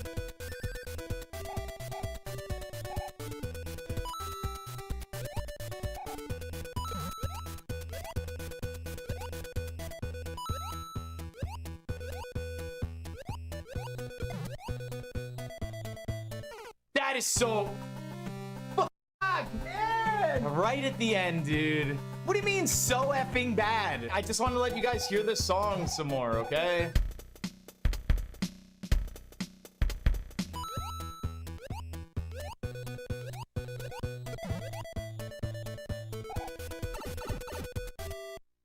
Yeah! That one's worth 20 subs. Easy. I couldn't have done it without your guys' positive support, man. You guys are nice to me. You guys say nice things. Thanks, guys. What is this, man? What are you doing? Get over here! We are also nice to you, but this is really more our victory than yours, when you think about it. What's annoying about this is a copied trope from Mario World. What's over? Why is this even over here if like... Oh, I wonder if it want... Oh, I see. You want that peace speed, don't you? What are these swamps at the start? Why are they here?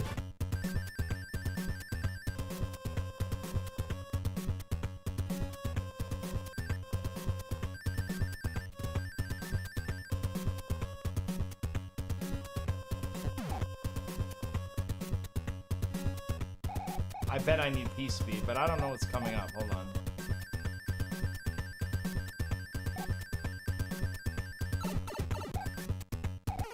Okay. This peace speed. Oh, I can just run across. Can I? So dumb. Awesome. Oh my god.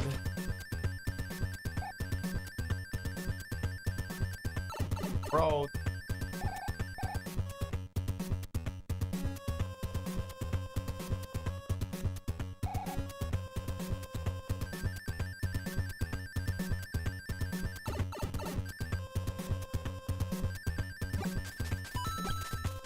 Wait, what? I'm not dead. I didn't know what I was looking at, okay? I didn't know. I saw shiny sparkly blocks and a weird palette change chungus, bro. Whatever's going on down there, it's weird.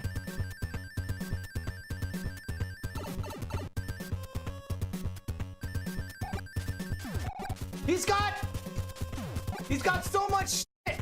Why? He's got too much crap. What the hell is that? You don't answer. We're gonna take it to the Supreme Court. Whoa! Jeez!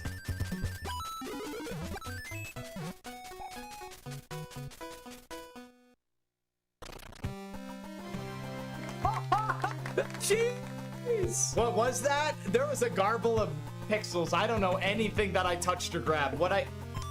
I got a hammer. That was sick, dude. I did the one tile, 1 pixel jump over the death block. That was pretty cool.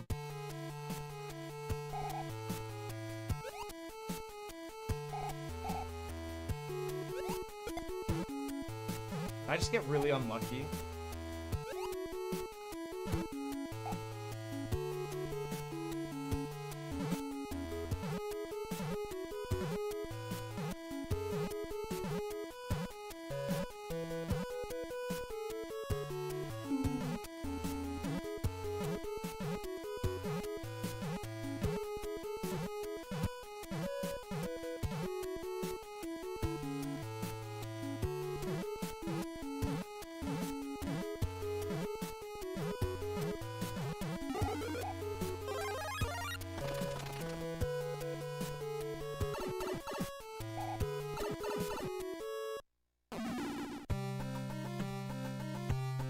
I think this level should have been right here. You know what? In between these 2 stages.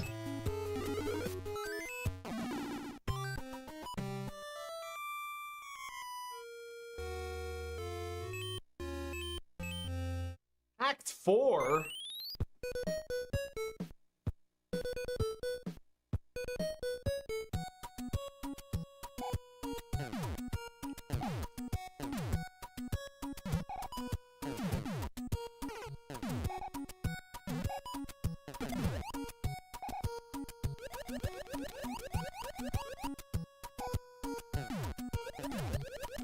Nice little blind drops for me. Thanks.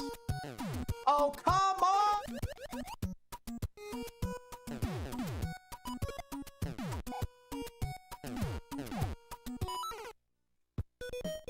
Mitch, can you just do us all a favor and shut the hell la la la la la la ra ra ra ra rela rela rela rela rela rela rela Dare you talk to me like that? Amy was like, "Can you just do us a favor?" Yeah, don't talk to me like that. You know what?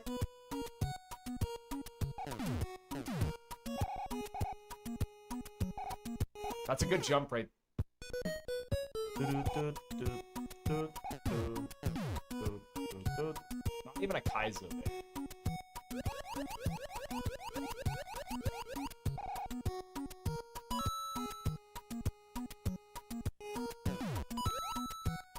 Not even a Kaizo.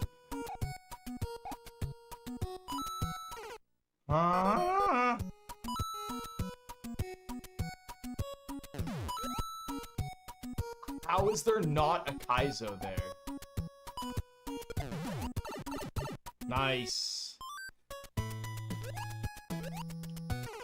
What? This is awkward. This is way harder than Super Mario World.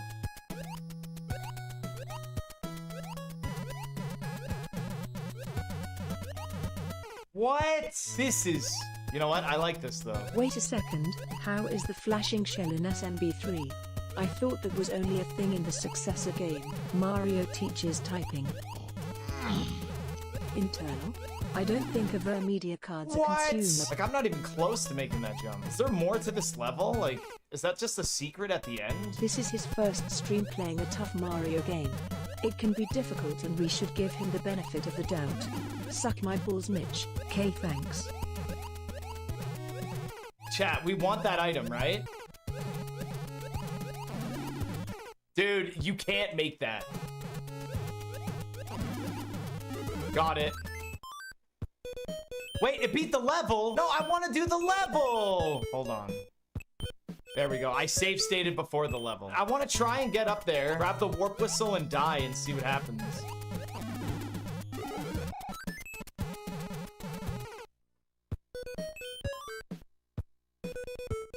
I can dupe the warp whistle. Damn, I'm gonna do it and then see what happens when I double warp whistle.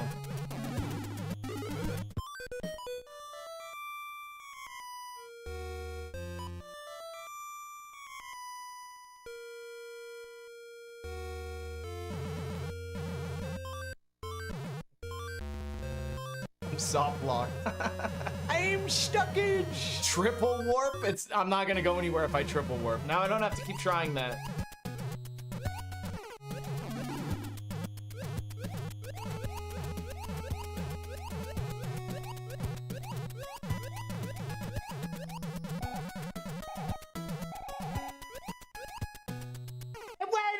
I went under it. Is this the first time this disco shell has been introduced in Mario 3? Maybe add it earlier in a level or something. Let me get used to this before I'm like going full strats with it. Like, this is a good intro, but this is long. See that ledge, man? That's so annoying. It's like I need to tuck under it, but I have to get it on the off bounce. Just a couple little polishes with this ROM hack would make it really, really amazing. Like, I got lucky I got under that block.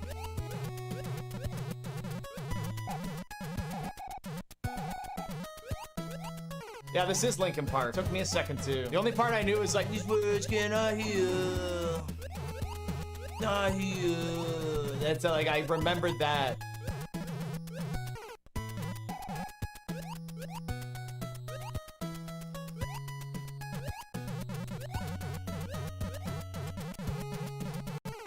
Oh, come on.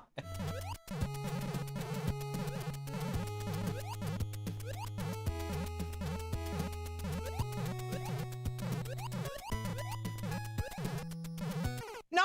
You're supposed to follow me wherever I go. Come on, man.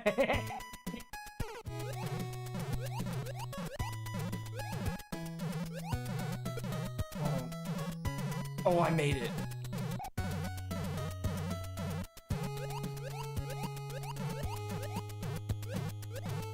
No way!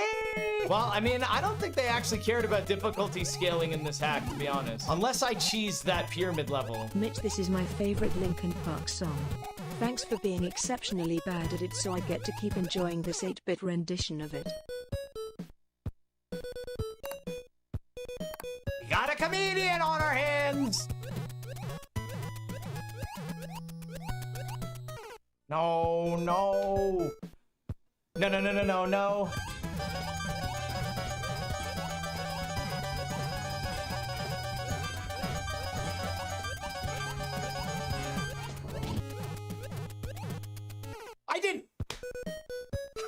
know there was ground there.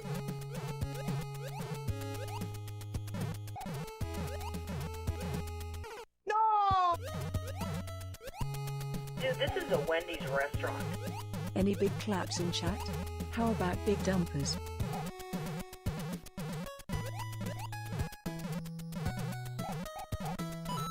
No, I thought I was supposed to block it like that.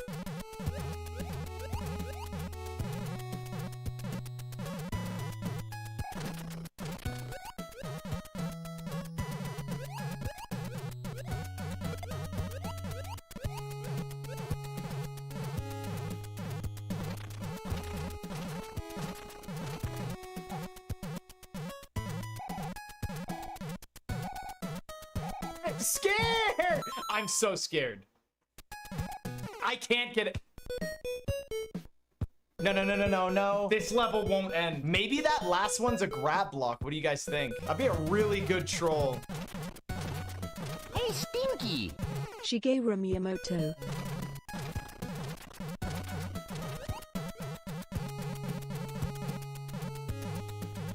Dude, what is this, man? Is it a grab block? I don't know what this is. It a grab block? I can't go in there. Has to be. Well, I can't get momentum enough to get in. Oh, that was close, actually. Yo, I got it. Ah! Get out! No, I needed it! I panicked.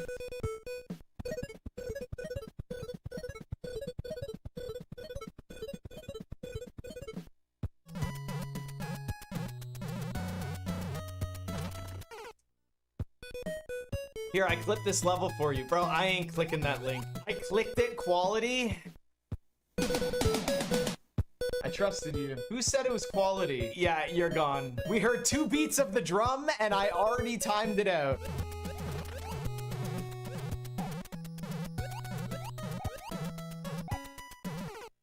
Bro, what? There's no ice on this. Whatever that. You are hella locked in Mulch McWendy's. Remember to have a good day. K, thanks. What the fuck did you just call me? Mulch McWendy's. Because your profile picture's good, you only get a minute.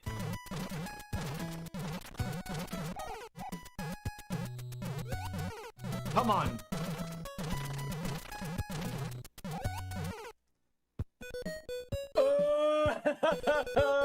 Try with a save state? No way, man. I can't stoop to the low.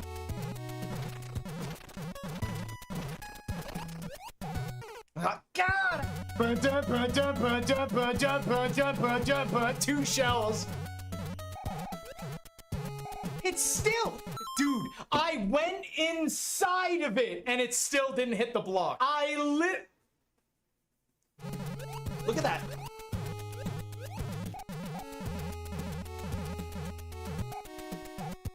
No!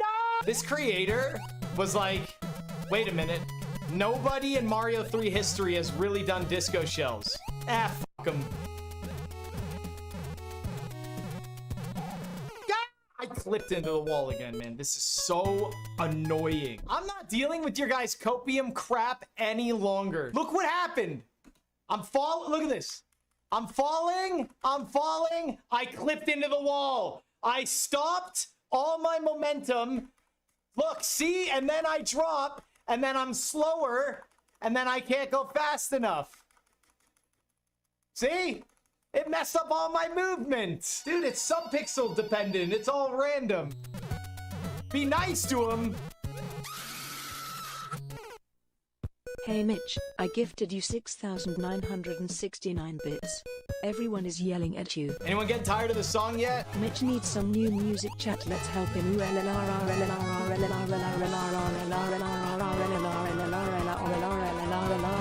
Chupacabra, chupacabra, chupacabra.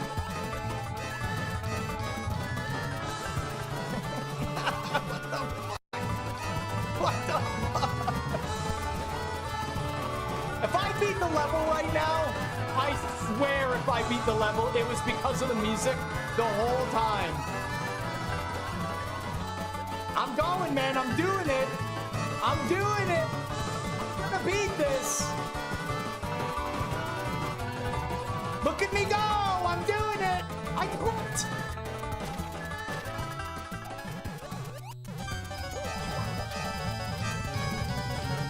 No!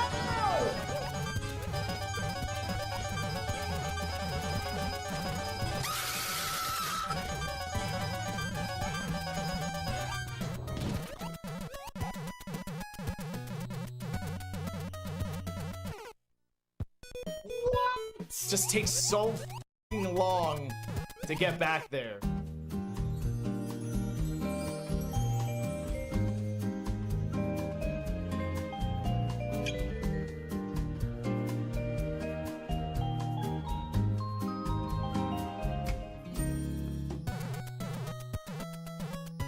Prime sub for your misery.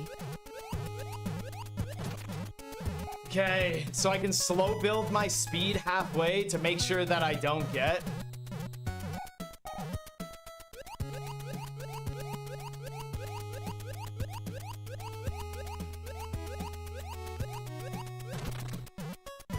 Bro, what? Bro, come on.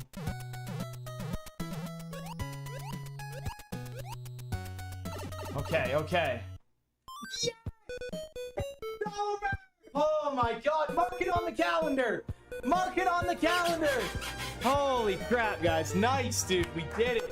I've been following this stream regularly since only the start of this level 4 hours. Let's see if I ever... Oh. His fucking music. We got a new one, guys. 30 is so easy to hit.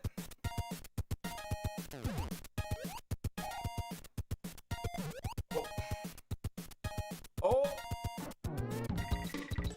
I just died! Wait, you think this music's better?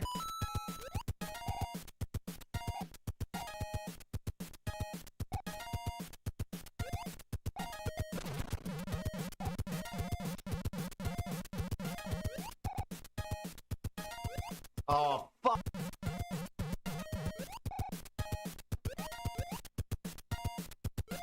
Now, why don't I appreciate you guys? I can't believe there isn't a secret, like, right there.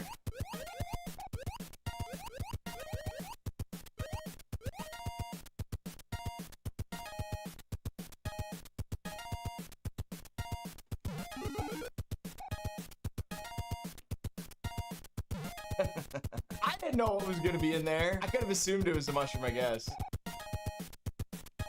What? What? How can you do that when people are trying to watch this stream? Well, now he's tricking me, man. I'll give you a Goomba.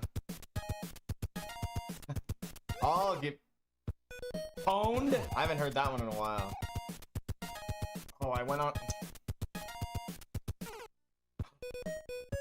Guys, that's a shortcut. There's no way that's not a shortcut. That's a shortcut for sure. It takes me exactly where I want to be. Yeah! Yo, the shortcuts in this game are sick. No, I gotta wait longer. I'm too excited.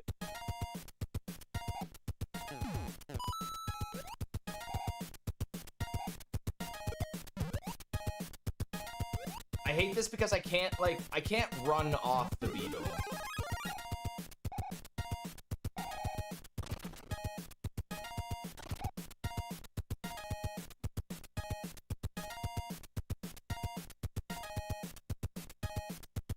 Oh, man.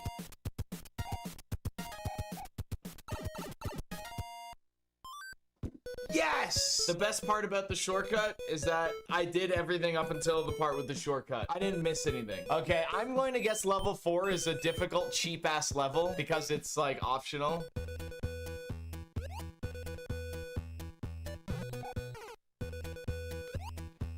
There you go, guys. You got your song back.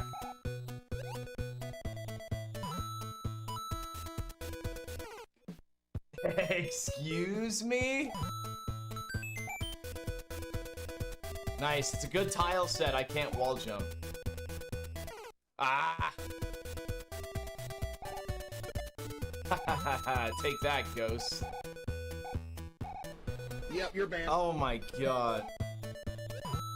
What the heck? What the heck? Oh, shit.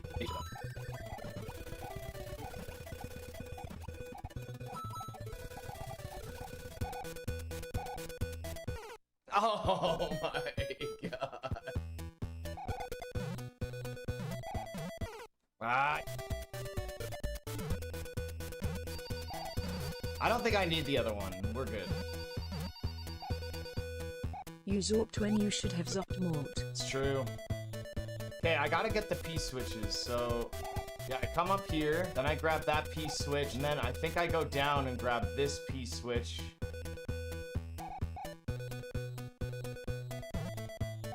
Okay.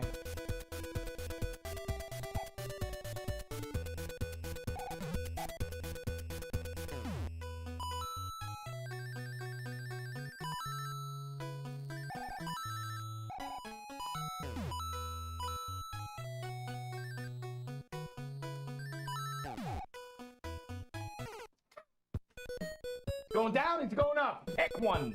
Left, up, right, up, down, left, right, down, right, right again, left, down, up, left, up, left, up.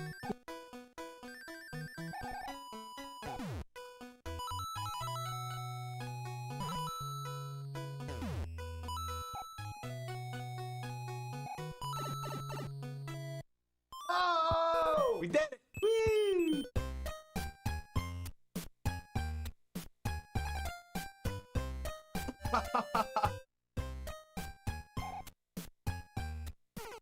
I think I can stand right here. Close. Hold on. Right here. I'm good. Nope. Right there. Yup.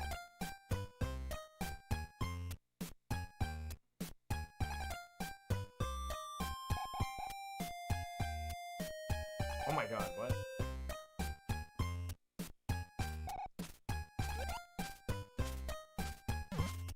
No! What? What is that, like a little Pac-Man? You know what? This jump's not bad at the start, but it is. Levels that start like that drive me crazy. What? Thank you for the stream, I love you. You know, see, we get more messages like that, shit gets done.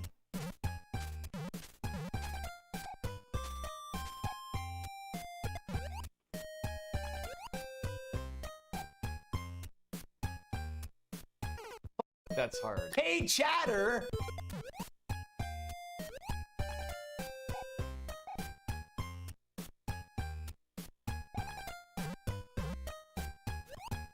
My god, they're so cute. What?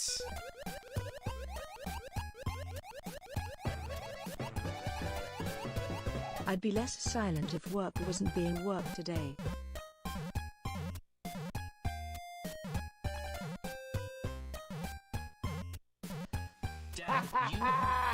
Who gifted me a sub? And how do I turn it off, as I no longer want to enjoy watching this stream? I am trying to move forward with my emotional pain from this community, sorry.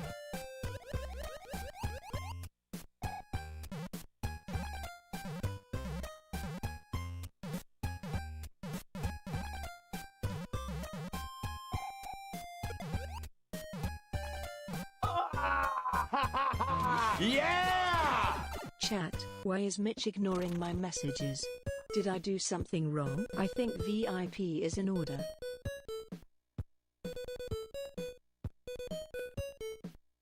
No. Alright, here we go. Next level.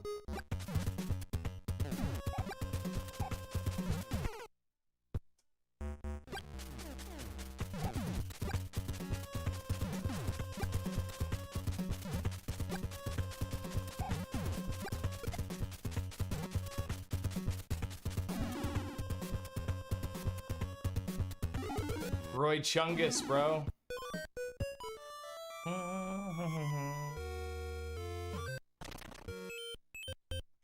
Act 6.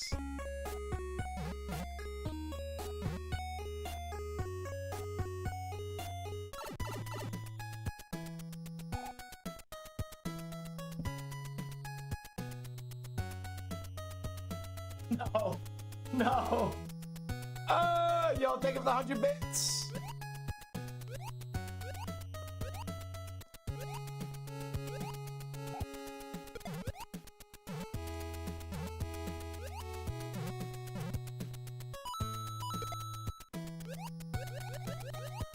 What the?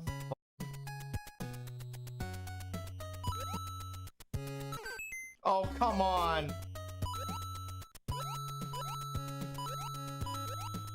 Okay, I need to rush at the end there. Hope everyone is doing good today.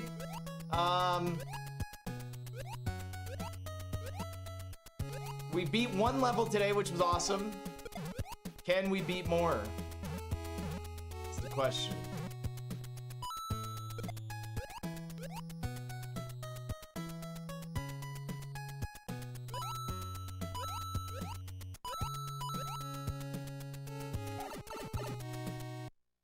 Yes, we can! Are they getting easier? Thank the gods. Hold on, what's this?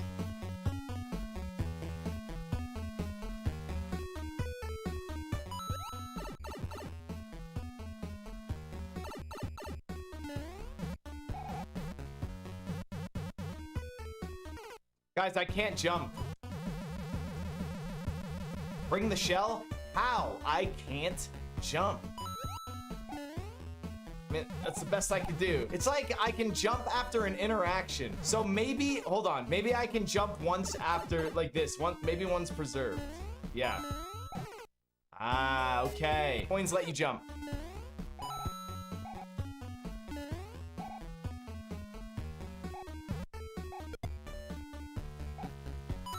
One. Two.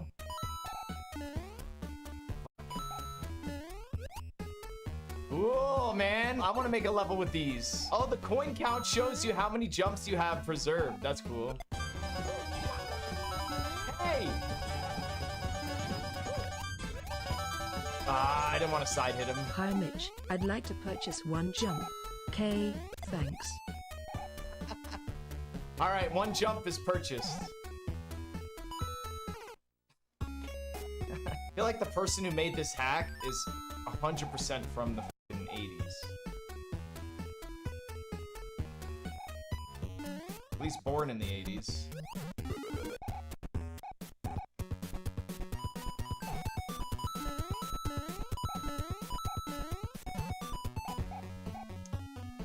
You're a little shit, aren't you?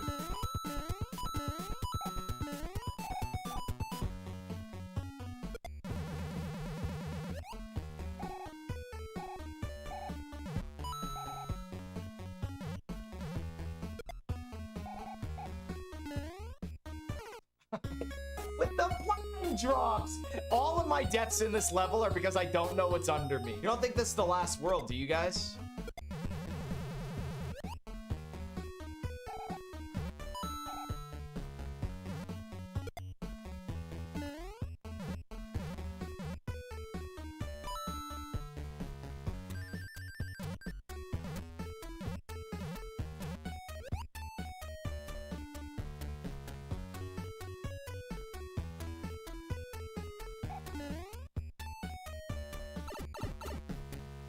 Ah, nice, nice.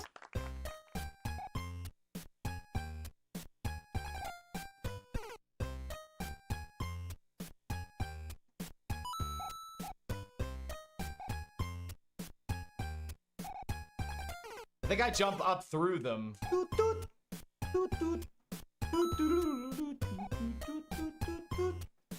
Yep. Yep.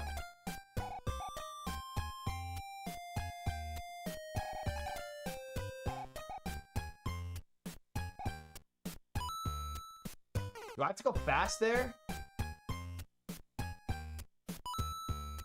Nope, I think you just make that jump. Holy crap.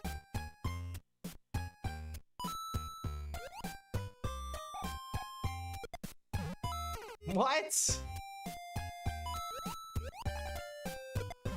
I saw the blocks at the last second.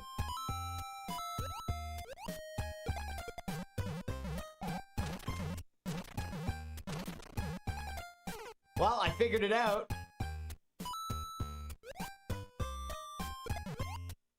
No secret there?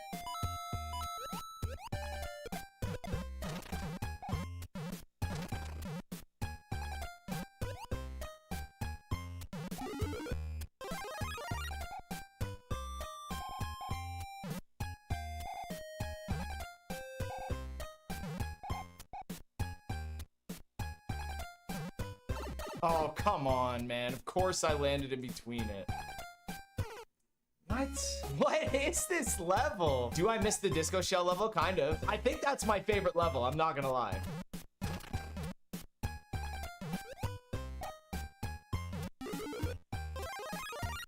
Oh, come on, man.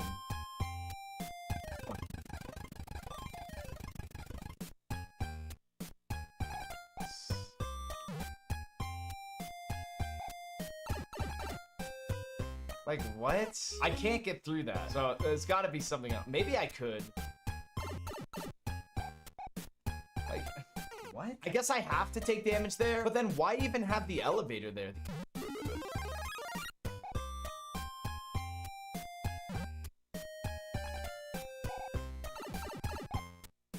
See, but then the Koopa's gonna go back the other direction. Maybe I go left from the elevator and jump on it twice and then go back to the right. Okay.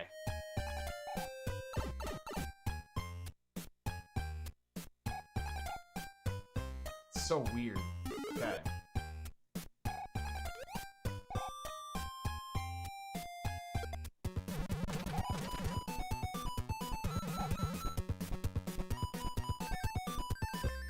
No, man. Well, I'm scared it's gonna come back at me. That was a good test. Lots of knowledge gained on that one.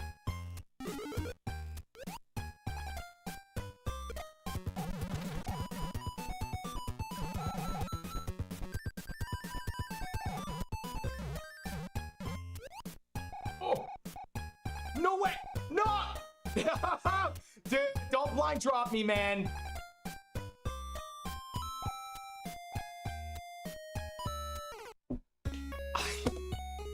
Bro, man. Dude, most of my deaths in this hack are blind jumps. Yeah, no, they're not even blind jumps. They're blind drops.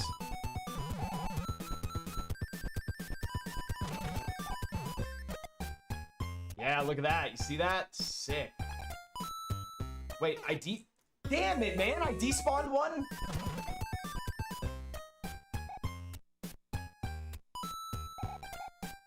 Okay, there's a spinner right there.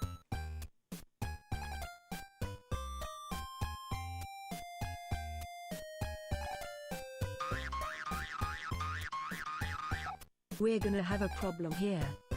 You all act like you never seen a chair sniffer before, knees all on the floor like Mitch, head down smelling the scent you adore.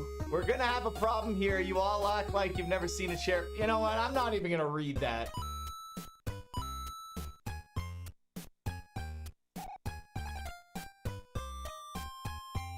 No, right off the edge, man. We're pretty comfortable. I think we got this.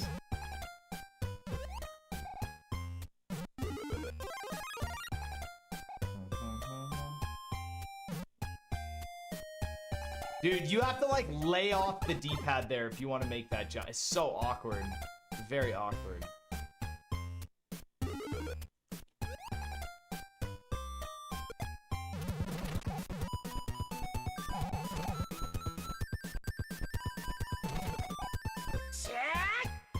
Mitch's skills are weak, his controller is heavy. There's Wendy's on his shirt already.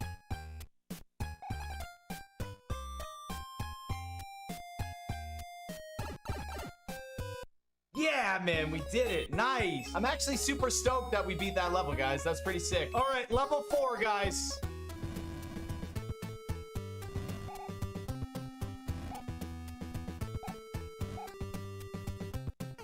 How do you want me to get through there? Like, what? They want me to screen delay this.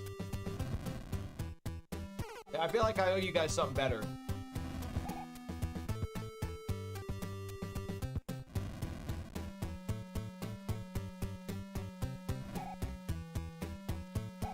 Oh, come on, man.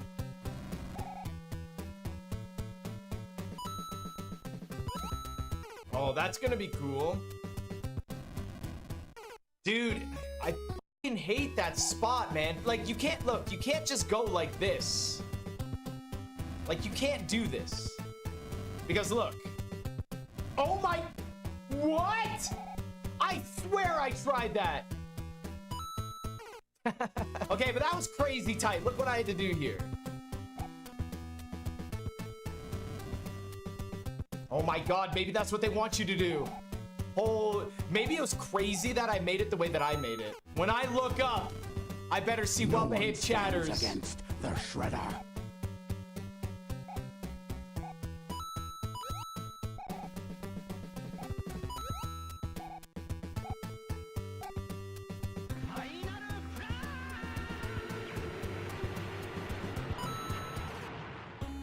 Oh my God, are you kidding me? Like, I followed the coin. I love this hack.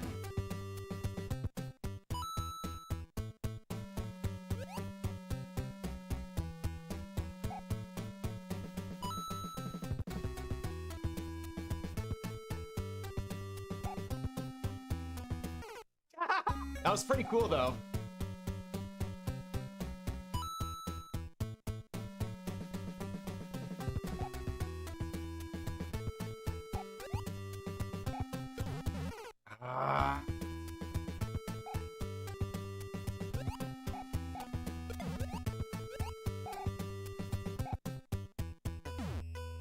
Bro, come on, man.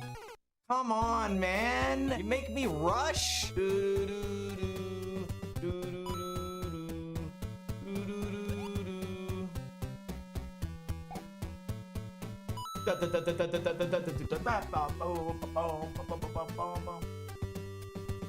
Look at how laggy it is.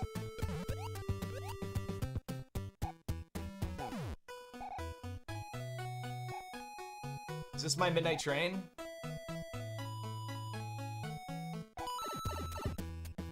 Yeah! We did it, guys! All right, are you guys ready? 30 minutes to beat this. Let's go.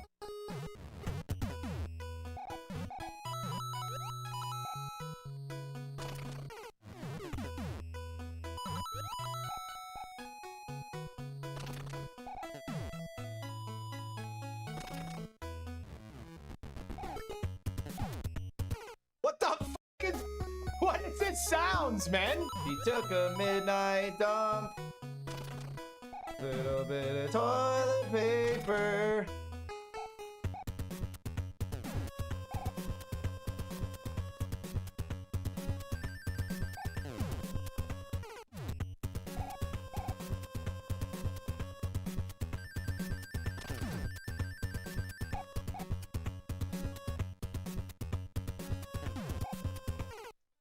That's bull crap!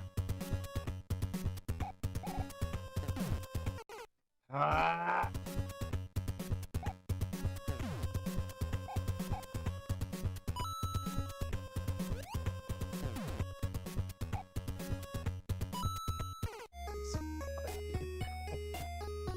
So far, this is the best fortress out of all the fortresses in the game.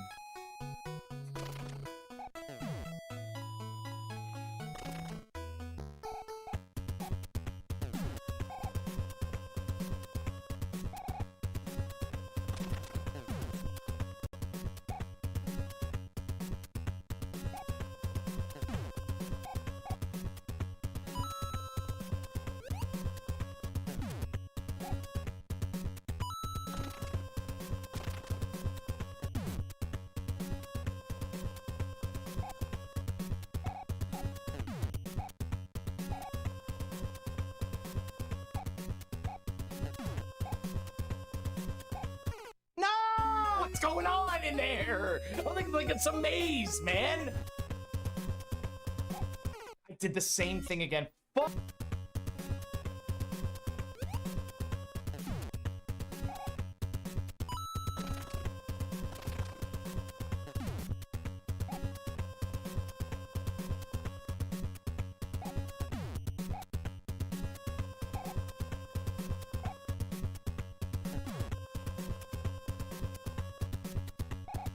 Oh! Yeah! We did it! best. I'm the best. Wait, do you know what that is right there? That says 19. That says 19 because this ROM hack was made for a couple that have been married for 19 years. Legend speaks of a couple who have been married for 19 years. Wait, actually, yes. All right, here we go.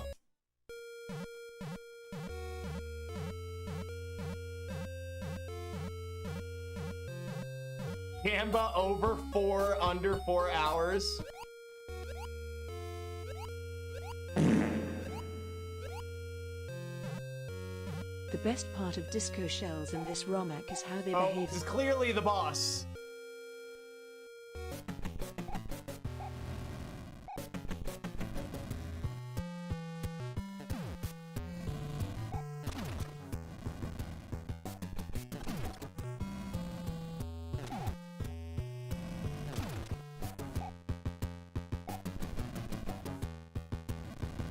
How do I kill Bowser?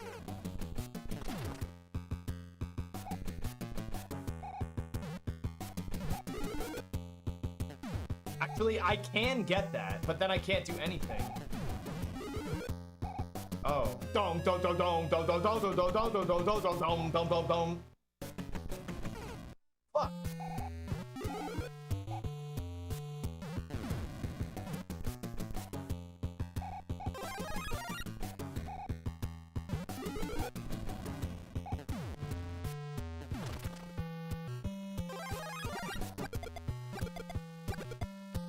Good thing there's no time limit.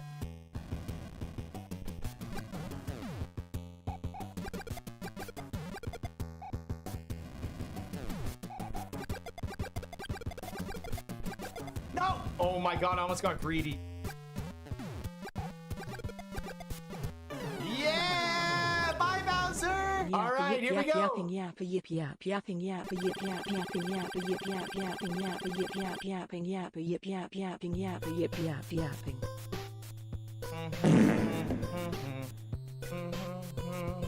Thank you for rescuing me. Tootsie, I love when a woman takes charge. XOXO. Get a little naughty up in here. Thanks for playing. No problem. Bye-bye now. Man, there's so many talented people in Mario 3 ROM hacking.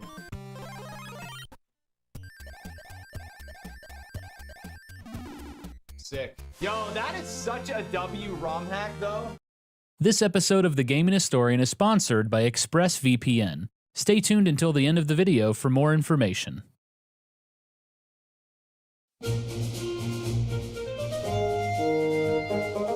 On November 21st, 1991, exactly 1 year after the launch of their Super Famicom system, Nintendo released one of their most ambitious games to date, The Legend of Zelda: A Link to the Past.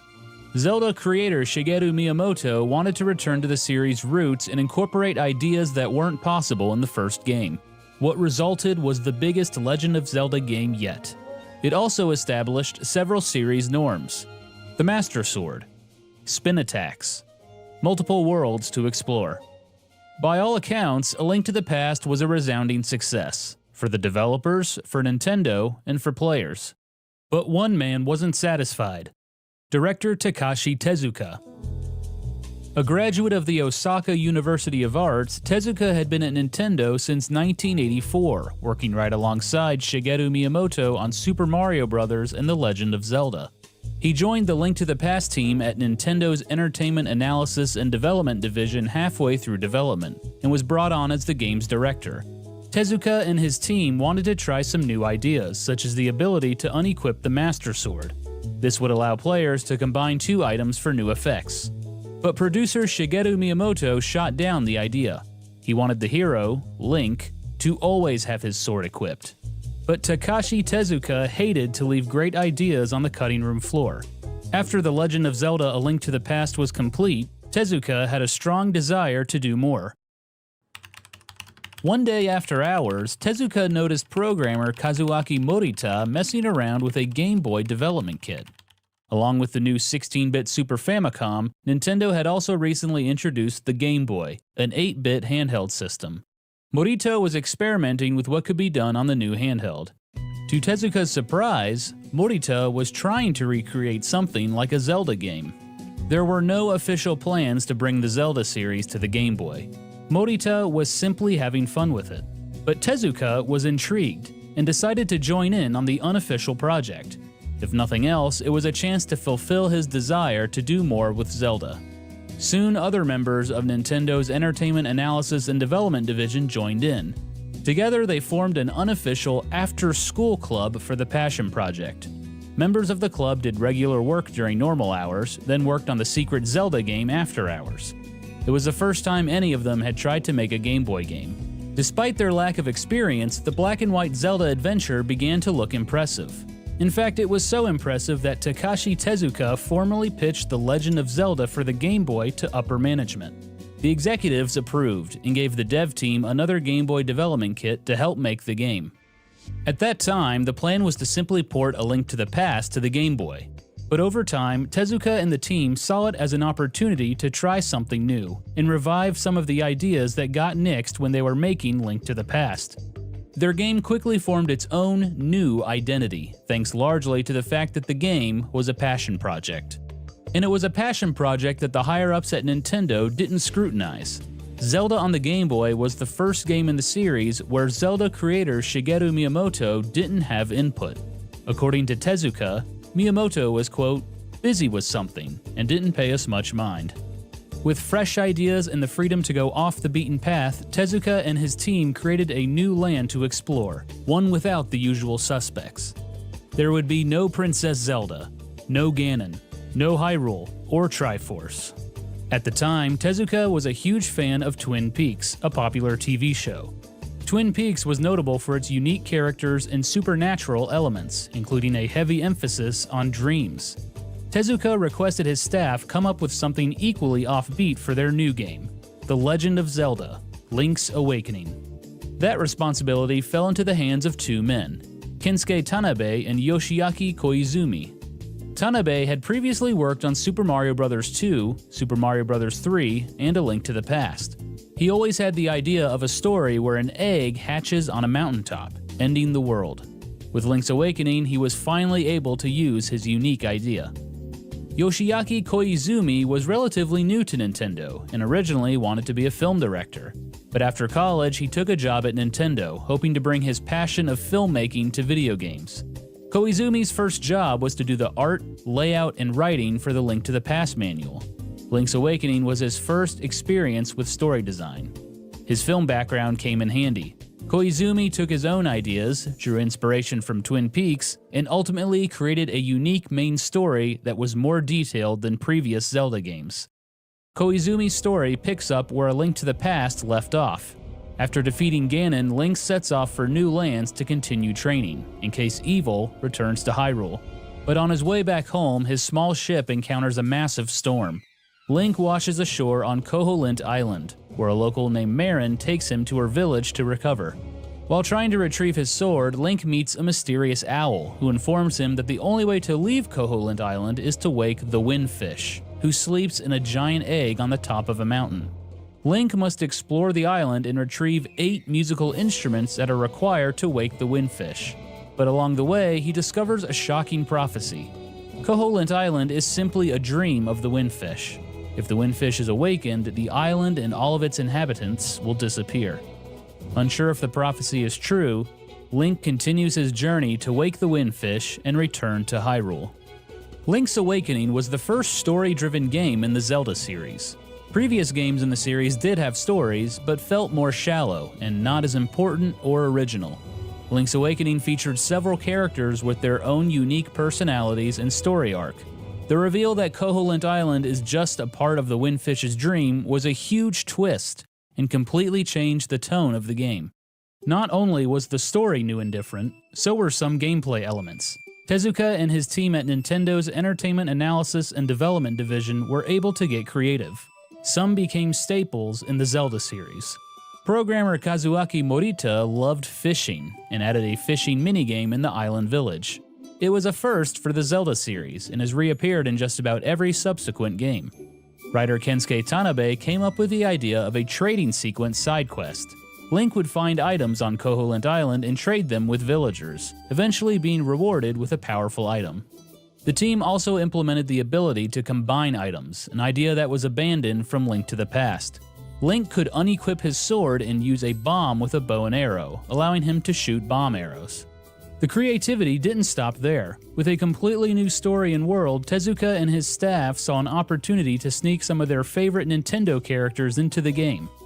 Chain Chomps, Goombas, Mr. Right from SimCity, Luigi, Yoshi, Piranha Plants, Princess Peach, Shy Guys, Wart from Super Mario Bros. 2, Richard from The Frog for Whom the Bell Tolls, and even Kirby. Said Takashi Tezuka, "It was like we were making a parody of Zelda." Some dungeons even contain side-scrolling areas, similar to a Super Mario Bros. Game. Director Takashi Tezuka admits that he can't remember if they ever got permission to use these Easter eggs. He said, "It was for the Game Boy system, so we thought, oh, it'll be fine." While these new gameplay elements were exciting, the dev team also stayed true to the Zelda formula. Players had to explore 8 dungeons and collect items to finish the game. Backing the game was a beautiful soundtrack composed by 2 women, Kozue Ishikawa and Minako Hamano. It was the first game they had ever worked on. Many of the tracks, like the Ballad of the Windfish, became classic Zelda tunes. Additional sound effects were provided by Kazumi Totaka, famous for the secret song he likes to hide in games. Of course, he found a way to hide the tune in Link's Awakening as well.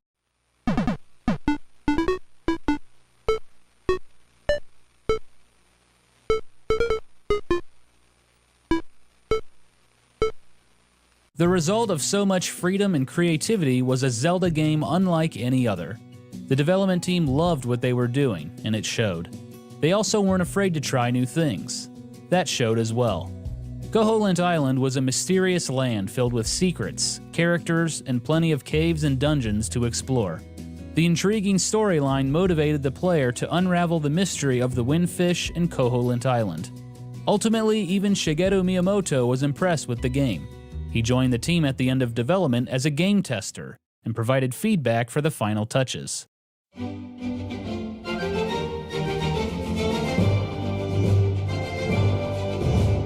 So, how good is The Legend of Zelda: Link's Awakening? As good as a Game Boy program gets. Dennis Lynch, Chicago Tribune. The Legend of Zelda: Link's Awakening was released on June 6, 1993 in Japan, August 1993 in North America, and December 1993 in Europe. It received rave reviews. Players loved that a full-blown Zelda game was on the Game Boy, and it didn't feel like Nintendo made any sacrifices to make it happen. Nintendo Magazine System raved. Link's Awakening sets a new standard for the Game Boy. To promote the release in North America, Nintendo of America put on the Zelda Whistle Stop Tour. 18 participants, divided into professional and amateur categories, boarded a train in New York heading towards Seattle. The person to beat Link's Awakening the fastest would win $1,000 for the charity of their choice. Nintendo also featured the game in their 50th issue of Nintendo Power. The iconic cover featured the mysterious owl of Koholint Island, along with Link's sword. In 1998, Nintendo released the Game Boy Color, a smaller, colorful update to the Game Boy. For that system, Nintendo revisited the game and released The Legend of Zelda: Link's Awakening DX. The updated game added color to Koholint Island, and an exclusive dungeon. Nintendo also added compatibility with another new device, the Game Boy Printer.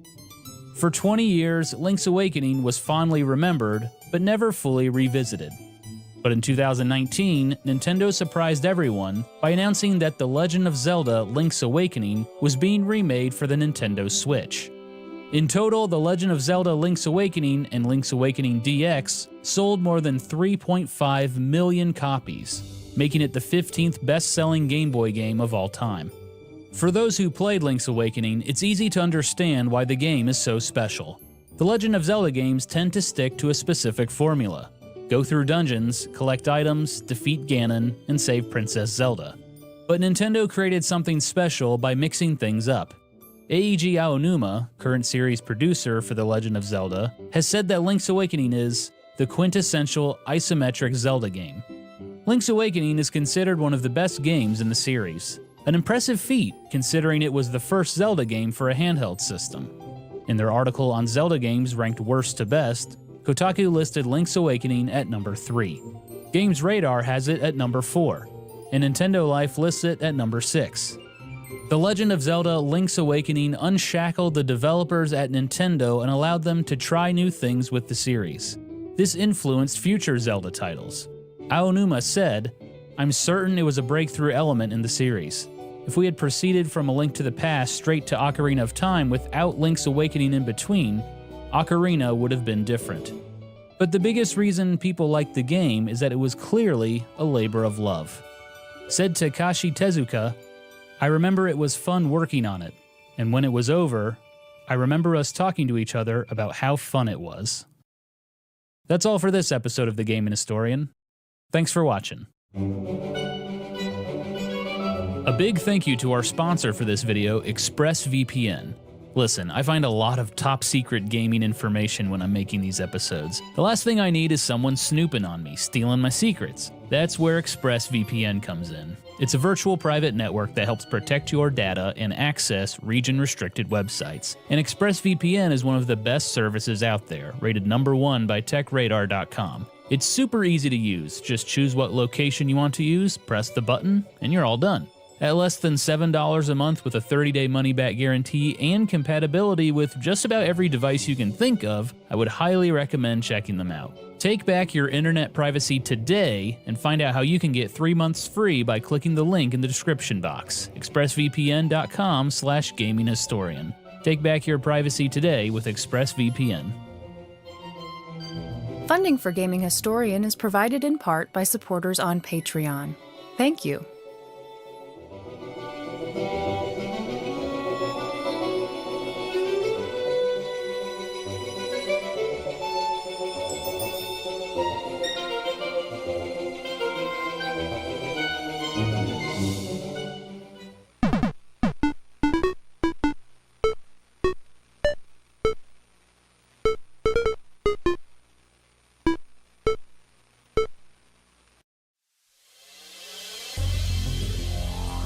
August 4th, 2012.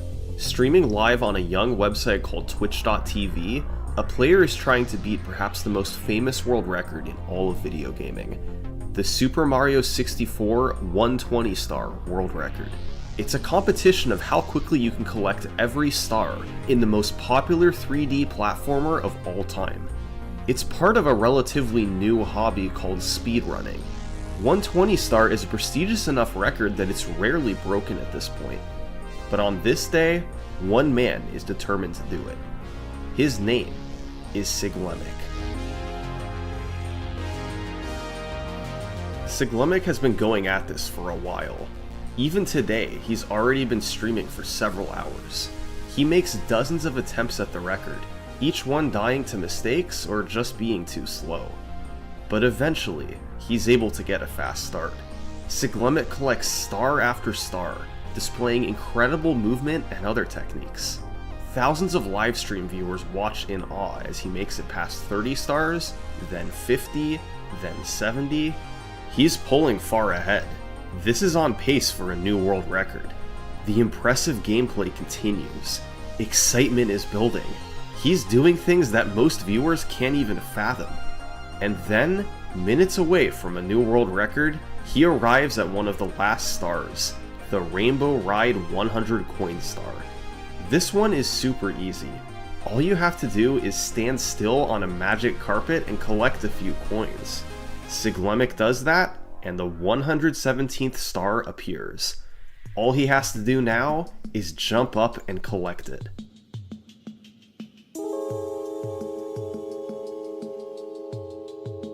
This is the worst way to lose a record. An hour and 41 minutes of beautiful gameplay, and it had all been for nothing. Celetse could do some things in Mario 64 that nobody else could. Yet, right here, he could have handed the controller off to anyone, and they would have collected the star. After finishing the run, Siglemic talked to his stream about what happened. Like, I couldn't even believe it. Like, I paused and I was just like looking at it. I just like felt nothing. I don't even know like how long it would take me to get a run like this. Again, it'll probably take a while. I can't believe I threw that kind of run away. In this moment, Siglemic felt tiny. His best ever chance at the record thrown in the garbage. Sometimes, attempts at greatness end in tragedy. It's a necessary evil. Because if there's never any tragedy, then greatness would feel insignificant. Oh my god, dude! I'm a legend! Oh my god. Oh my god, dude! No way!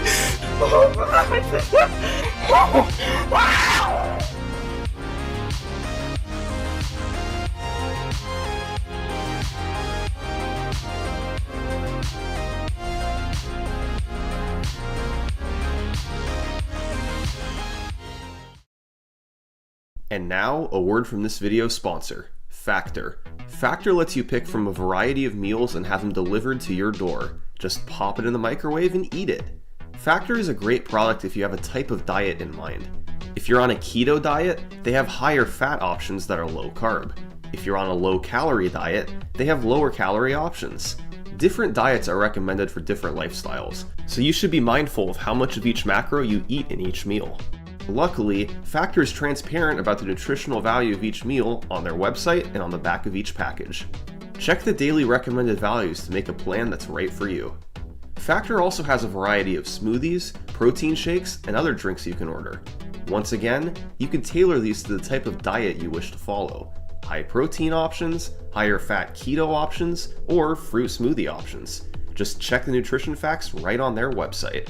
To try Factor, head to factor75.com or click the link below and use code 50summoningsalt to get 50% off plus free shipping on your first Factor box. That's code 50summoningsalt at factor75.com to get 50% off plus free shipping on your first box. Thanks to Factor for sponsoring this video. Let's start with an overview of the speedrun. Super Mario 64 has a total of 120 stars for you to collect.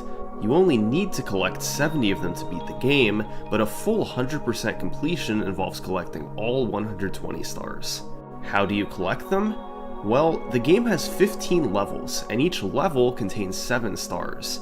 That accounts for 105 stars, and the remaining 15 come from various locations, scattered throughout the castle, substages like Peach's Slide, and the Bowser levels. Most of the game's stars involve defeating bosses or completing objectives. Each level also has a star you earn from collecting 100 coins, known as the 100 coin star. Once you collect enough stars, you can fight Bowser to earn keys. These keys unlock new sections of the castle. There are 3 main areas. You start in the lobby with its 4 levels, then unlock the basement and its 5 levels, and later unlock upstairs and its 6 levels. Importantly, within each section of the castle, there's a lot of flexibility in the order you can play the levels. While 120 star is at the forefront of speedrunning today, it certainly didn't start that way. Let's go back to the very beginning. The first sign of 120 star speedrun activity comes from the year 2004, on the speedrunning hub Speed Demos Archive. Keep in mind, Super Mario 64 was just 8 years old at this point. Various people created forum threads asking what a 120 star speedrun would look like, hoping somebody would be willing to try it. 2 speedrunners took up the task, Spider-Man 88mil and Jason. Their runs were unrecorded, but they posted updates in forum threads, trading the record back and forth throughout 2004. Finally, in December, Spider-Man 88mil got a record he was happy with. 2 hours, 58 minutes, and 49 seconds. He recorded it on VHS, and across the next 21 years, that footage survived. Let's take a look at the earliest recorded 120 star speedrun. The first thing to notice is the movement. Spider-Man 88mil did a lot of long jumps, performed by pressing Z and then jumping. This is one of the fastest ways of moving through the game, faster than just running. Then there's the routing. The order of collecting all 120 stars is important. You don't want to waste time backtracking, for instance. There's a couple basic rules he followed. He always collected all 7 of a level's stars before heading to the next level, and he generally completed all levels in an area before moving on. These rules helped ensure he made it through as fast as possible. Now, as for the gameplay itself, parts of it were pretty impressive for such an early run. For instance, to save time on the Lil Penguin Lost Star, he jumped over the edge and landed right where he needed to be, rather than sliding down the slopes. In Womp's Fortress, instead of using the cannon, he cleverly used a side flip to reach the chute into the Wild Blue Star. Little strategies like these were used throughout the 3-hour run, saving him small amounts of time over a casual playthrough. But certain sections made it quite clear that this was an early speedrun. He died 4 times and played very slowly in other parts, not at all like a modern run. Perhaps the most infamous moment came in Shifting Sandland, when he just couldn't quite reach the star in the pyramid.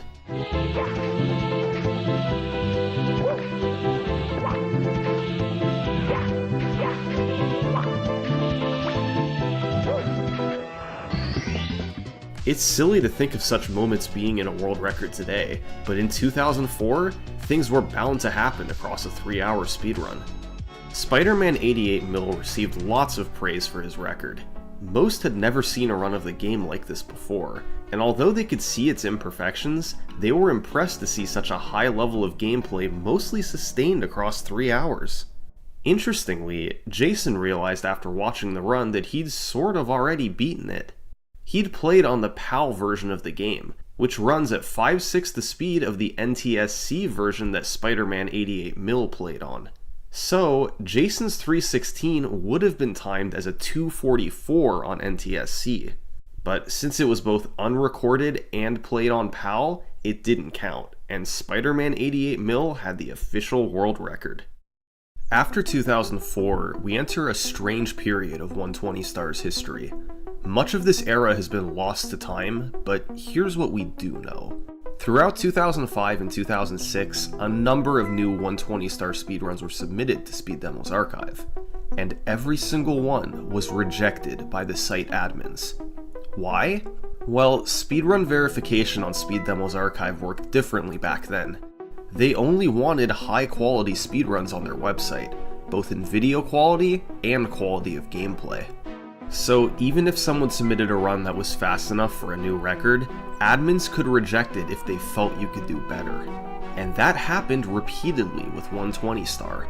Multiple runs were submitted to SDA that beat Spider-Man 88 Mil, but since the site admins already had a 120 Star run, and they weren't overly impressed by the new runs, they rejected them. A baffling concept today, but it was the norm back then.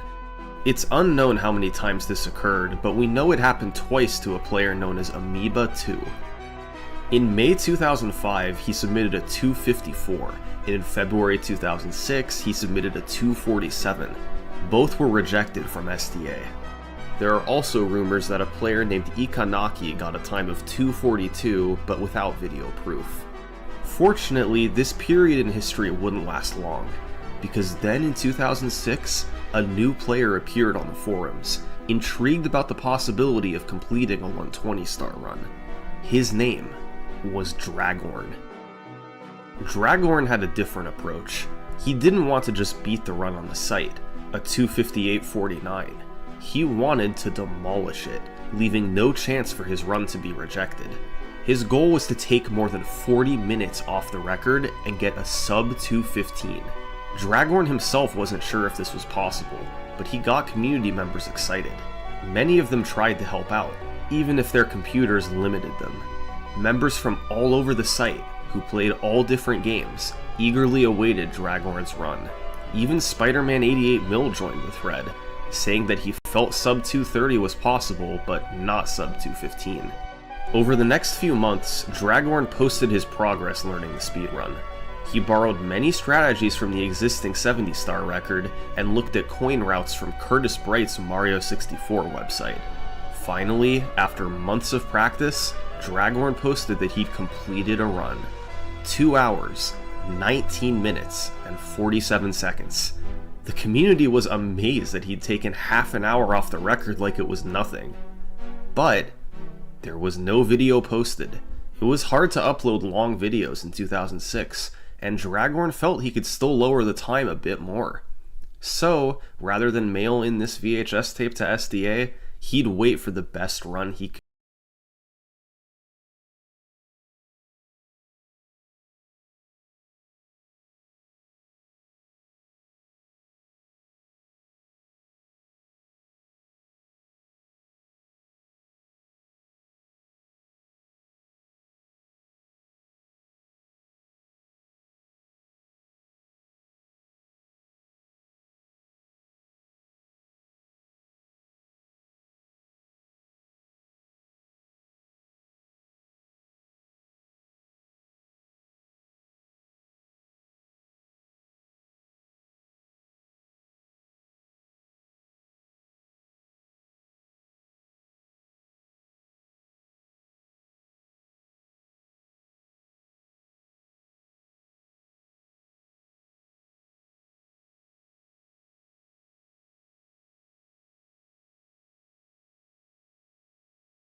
The future of 120-star speedruns.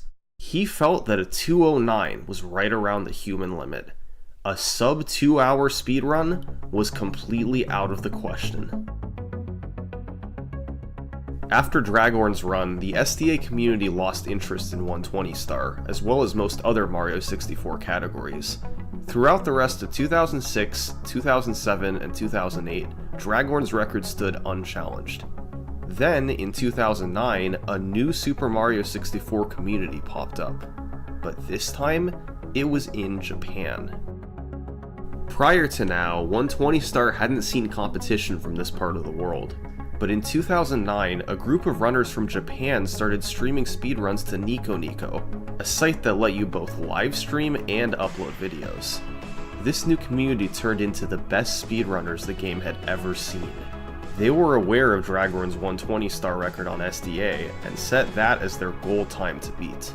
Once they blew past that record, they competed against each other to take the 120-star record as low as possible. How did they do it? Well, on SDA, all the runners had to go off of was their own records. But by 2009, this new community had a great advantage. They had the SDA videos, plus their own live streams, a thriving community filled with players, competitive single-star leaderboards, and more. Runners were able to better collaborate, and it led to way more optimization than the game had seen previously. However, there are a couple caveats about their runs. For one thing, Nico didn't save livestream recordings over 30 minutes long, so the majority of records from this time period are lost. A few videos did survive, and we'll talk about those in a minute, but most records only exist as text on a web page. And then there's the other caveat: version differences. All early runs of the game were played on Nintendo 64. However, by 2009, it was very possible to play the game on an emulator. While Speed Demo's archive expressly prohibited the use of emulators, that wasn't a universal rule. And over in Japan, the Mario 64 speedrunning community was essentially starting from scratch. They decided to allow emulators for speedrun submissions, and as it turns out, there's a key difference between emulator and console runs. An emulator has much faster load times and much less lag than a Nintendo 64. The time adds up quickly. Over the course of a 2-hour run, an emulator picks up about a full minute compared to an original console. That means emulator runners have a roughly 60-second advantage. Players in Japan couldn't agree if they should prioritize original hardware or the fastest version available, so there was high-level competition on both. For the next year and a half, the majority of world records were set on emulator, and most were set by one player, Honey. He repeatedly lowered his time down through 2:05, down to 2 hours flat, before finally achieving a 1:59:20. On Nintendo 64, this time would be a full minute slower. But remember, Dragorn's best run on console was a 2:10, so this 1:59 was in a class of its own. How was Honey able to save so much time over Dragorn's run, which was itself considered excellent when it was achieved? Well, luckily, Honey's 1:59 is one of the few runs from this period with surviving video. So we're actually able to see it, and it is nothing short of incredible.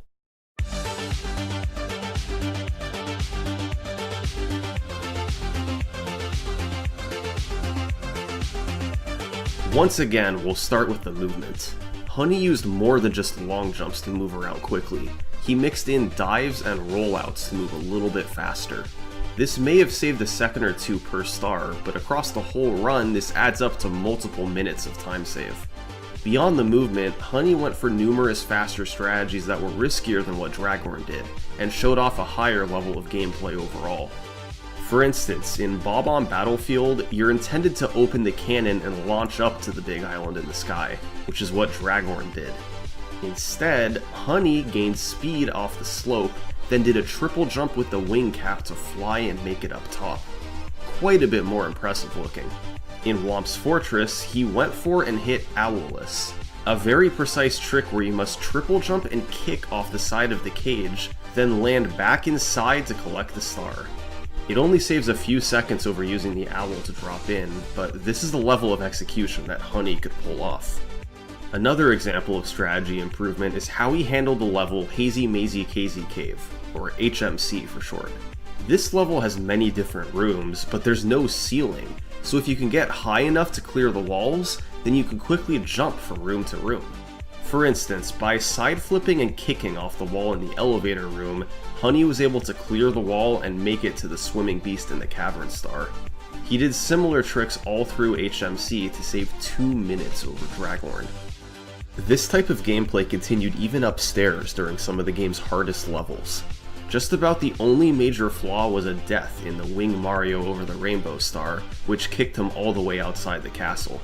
Despite that, it finished 11 minutes faster than Dragorn's SDA run. One of those minutes came from emulator time saves, but the other 10 were legit.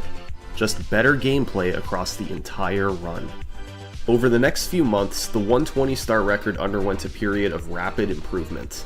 These new runners were all pushing each other, breaking new ground and seeing just how far their talent could take them. Remember, 120-star speedruns were still pretty novel, and as much skill as they took, there was room to optimize them more. Throughout 2010, there were several more records set on both emulator and console, but Tora, Honey, and Nitoshin Elmo traded the record back and forth, although no video exists for any of their runs. Finally, 7 months after the last record with surviving video, we're able to see another one, 1:56:17 on console by a runner named Shigeru. When accounting for emulator time difference, this run was 4 minutes faster than the last record with video. That's a lot of progression over just 7 months. Shigeru's biggest strength was his movement, which can be seen in the Bowser stages. These levels have objects that move on cycles, like elevators and moving platforms. In Bowser in the Dark World, Shigeru's movement collecting the 8 red coins was fast enough to make an earlier cycle, which is still known today as Shigeru's cycle. He also saved time by going for front sub in Dire Dire Docks. Boarding from the front has more lag and is more precise than boarding from the back, but it is faster, and Shigeru nailed it. He avoided dying on the Wing Mario over the Rainbow Star, and was just a little bit cleaner overall than what we saw 7 months ago. Then, in the summer of 2010, due to concerns over cheating, the Japanese community decided to split the leaderboards for 120 star. Emulator runs would have one leaderboard, and console runs would have another. This led to the community starting to prioritize console runs, and most runners began to switch away from emulator. By late 2010, pretty much all top runners were playing on console, and directly competed against Shigeru's 156 world record. The next several months were more of the same. Elmo set a new world record time of 155.42. Later in December, Batora got a 154 and then a 152. All these runs were on console, with no more controversy over which platform was best. In early 2011, Natoshin Elmo got a 151, Honey beat him back with a 150, before Natoshin Elmo came through with a 149.49. This was the first ever sub 150 in Mario 64 history, and remains one of its most popular records, with 12 million views on YouTube. But there's not too much to add about these runs. They didn't incorporate anything revolutionary. It was all about cleaner execution and fewer mistakes. Honey's 149 in particular was a masterpiece of consistency. Over the past year, these runners have been pushing each other to minimize mistakes and execute all strategies cleanly.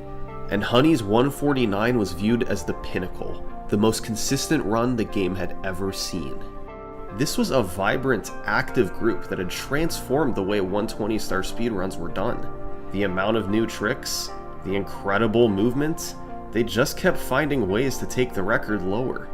The Japanese community formed 2 years earlier, and in that time they'd taken the world record down by 21 minutes. During that entire period, nobody outside of Japan was competitive for the 120 star record. The last relevant Western player was Dragorn, back in 2006. Now 5 years later, that was still the fastest time outside of Japan. While games like Super Mario Bros. And Ocarina of Time were growing and thriving, 120 star had essentially been abandoned by the West. But that was about to change. In 2010, a website called Speedruns Live became popular. Speedruns Live allowed you to race a game head-to-head against anybody. It kept track of your time and declared a winner at the end. Speedrunners loved using it, and by late 2010, a group of runners were regularly racing Super Mario 64. They learned fast strategies to collect all the stars and pushed each other to get better. While their times weren't impressive at first, their frequent races allowed them to improve quickly. By 2011, a few of them had gotten good. Really good, to the point of starting to rival the amazing players over in Japan. 3 players rose above the rest. Their names were Giano, Sicko, and Siglemic. By mid-2011, through repeated races against each other, they all managed to get personal bests in the low 150s, just a few minutes behind the world record. All 3 players were roughly equal in skill. They raced every week, and it was a mix of who came out on top. But that gradually changed. Over time, one player came out on top more often. By the summer of 2011, the winner of the majority of these races was Siglemic. He took the game more seriously. He practiced more often. After setting a personal best of 151.15 in June, Siglemic started to feel that he had a chance to take the record. He grinded for weeks, playing for hours nearly every single day. His time started to approach the record shockingly fast. It took him just months to get times that took most runners years. It was exciting to watch him improve, and many were rooting for him. If he could pull this off, it'd be the first record outside of Japan in half a decade. And then, on July 23rd, 2011, it happened. Siglemic got a 1:49.05, a new world record by 44 seconds. Siglemic did one notable thing in this run that really exemplifies his playstyle. He chose to play Womp's Fortress early, right after collecting the first star. This was so he could go for a trick called Cannonless. You're intended to get the Blast Away the Wall star by launching out of the cannon, breaking the wall, and revealing the star. However, it's possible to run at the wall from above, then ledge grab, which pushes Mario's hitbox above where he appears.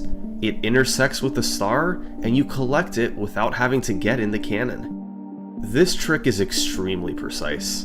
You can run at the wall all you want, and usually you won't ledge grab. So, Siglemic chose to go for this trick very early in the run. If he missed it too many times, then he'd just reset, not having wasted too much time. In this new record, he got Cannonless quickly, setting him off to a great start. But here's the weird thing. Beyond this, while the run was fantastic, some who watched it felt it wasn't quite as impressive as the previous record. Siglemic made more mistakes, his movement wasn't quite as good. It's what you'd expect from someone who'd been running the game for under a year. But his time was faster than Elmo's run. There was no denying it. Something wasn't adding up. Now, most in Japan respected Speed Demo's archive, and when Siglemic's run was posted to the site, they immediately took notice. But instead of being wowed by Siglemic's achievement, many of them were upset. And they had a good reason. See, Siglemic didn't play on an emulator, but he also didn't play on a Nintendo 64. He played on the Wii Virtual Console.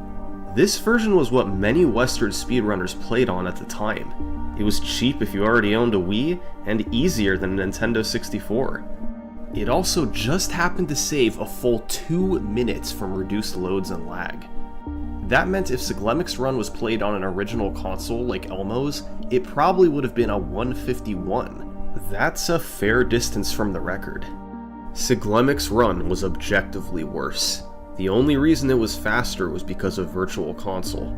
Now, Japan had a Virtual Console version too, but it was much slower than the US version. So if a Japanese runner wanted to compete with Siglemic, they'd either have to do so with a 2-minute disadvantage, or import an American Wii, which was very expensive and overall difficult at the time. This could have caused a massive controversy. Runners from all over the world playing on different versions, it would have been a mess. But Siglemic knew he could put an end to this right now. When Honey explained how hard it would be to beat his Virtual Console run, Siglemic responded, "Okay, I'll play on the Nintendo 64 going forward." And just like that, the matter was settled. All the top runners in Japan and the top runner in America would all play on Nintendo 64. To this day, top-level Mario 64 competition is nearly exclusively done on original console. Over the next few months, Siglemic practiced and adjusted to the Nintendo 64, while Japanese runners continued to excel. That fall, Honey beat the record twice, first with a 1:49.25, then a 1:48.50. But in November, a new runner from Japan took over, Nero, and he became the first to implement a crazy trick at the start of the run, LBLJ. Bear with me for a moment, because this is a strange one. In Super Mario 64, there's a trick used in various categories called the backwards long jump, where you build up reverse speed by repeatedly long jumping backwards. Now, LBLJ stands for Lobby Backwards Long Jump. By jumping into an out-of-bounds area accessible from the basement, you can repeatedly BLJ into the basement's ceiling, which extends upward. You land in a black area right outside the front door with a lot of speed built up, then rotate the camera to help navigate Mario toward the 8-star door and through it. What's the benefit of this? Well, you normally have to collect the first star of the run in Bob-on Battlefield, but you can't collect all the stars there until you have the wing cap, unlocked at 10 stars. This means you have to eventually backtrack to Bob-on Battlefield once you have the wing cap. With LBLJ, you collect the first star in Bowser in the Dark World, eliminating the need to backtrack and saving 10 seconds. It's a hard trick for not a huge time save, but Nero was good at it and pioneered it in 120-star runs. Ever since Siglemic's Virtual Console run, the Japanese community had picked up where they left off, continuing to improve and lower the record. Honey and Nero had each beaten the record twice, shaving 2 minutes off the time. Meanwhile, Siglemic practiced hard on Nintendo 64, trying to catch up to the runners in Japan. He got better, soon surpassing where he was on Virtual Console. After months of practicing, he once again set his sights on the record. In late 2011, Siglemic started live streaming his attempts to break the 120-star world record. He streamed to a brand new website called twitch.tv, and something strange happened. His live stream went viral. Many people had never seen Mario 64 speedruns before, and were captivated by Siglemic's level of gameplay. It was a novel concept to play the game like this, and seeing a potential world record live was exciting. His Twitch stream grew quickly. After a couple months, he was regularly pulling thousands of viewers. His community was determined to see him reclaim the record, loyally watching him play for hours and hours. The hype continued to build, while Siglemic continued to close in on the record. And it all culminated in a run just after Christmas 2011. Siglemic played a bit differently than Nero. He didn't go for LBLJ, but overall executed tricks a little faster. He hit cannonless, got the fast cycle and fire sea that Nero missed, and went for a risky triple jump off the fin in Dire Doc's 100 coin. After all this, Siglemic made it upstairs 25 seconds ahead of the record. Hype was building in the chat, as the viewer count climbed into the thousands. The fast execution continued upstairs. His practice from the past few months paid off. He closed out the last few levels, defeated Bowser, and broke the world record in front of 4,500 viewers.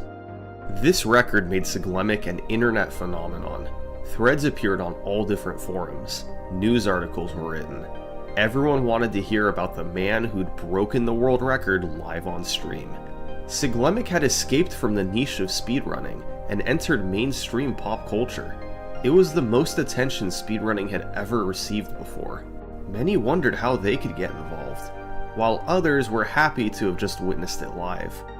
After all was said and done, Siglemic was satisfied and stopped playing 120-star. So, the Japanese community was able to take over once again. The 3 top runners in the world were Siglemic, Honey, and Nero.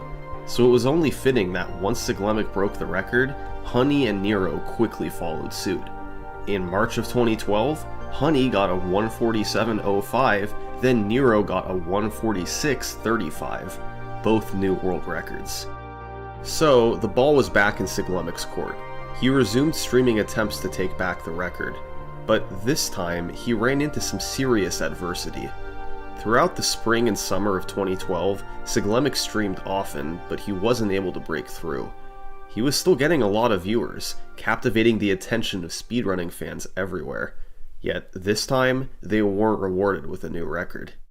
Siglemic was in a unique spot. He had an enormous live stream, played the most popular speedrun, and he really wanted to reclaim the record. So, that summer, he devised a plan. A plan that, to this day, remains a famous part of speedrunning history. The August Marathon. Throughout August 2012, Siglemic was going to stream for 12 hours a day, every single day, and hopefully lower the world record as much as he could. Siglemic's August Marathon is a legend from the old days of speedrunning.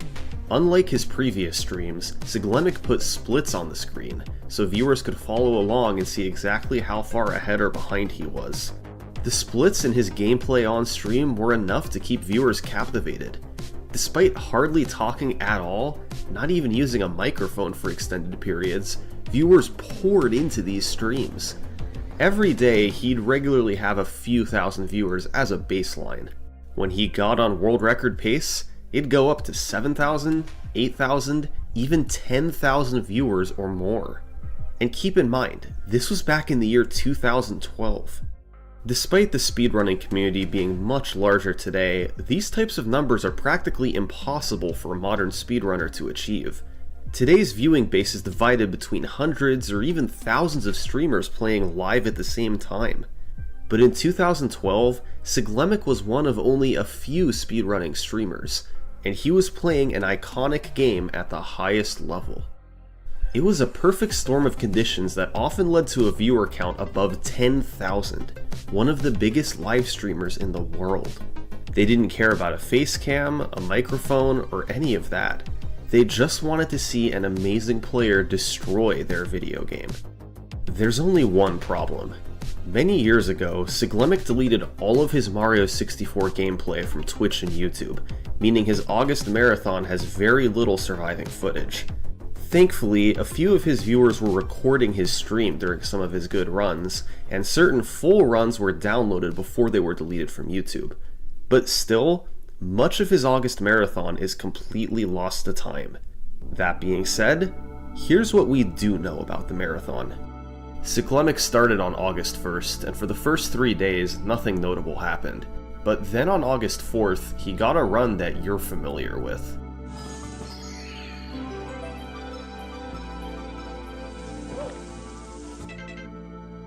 It happened in front of 8,000 viewers during his August marathon.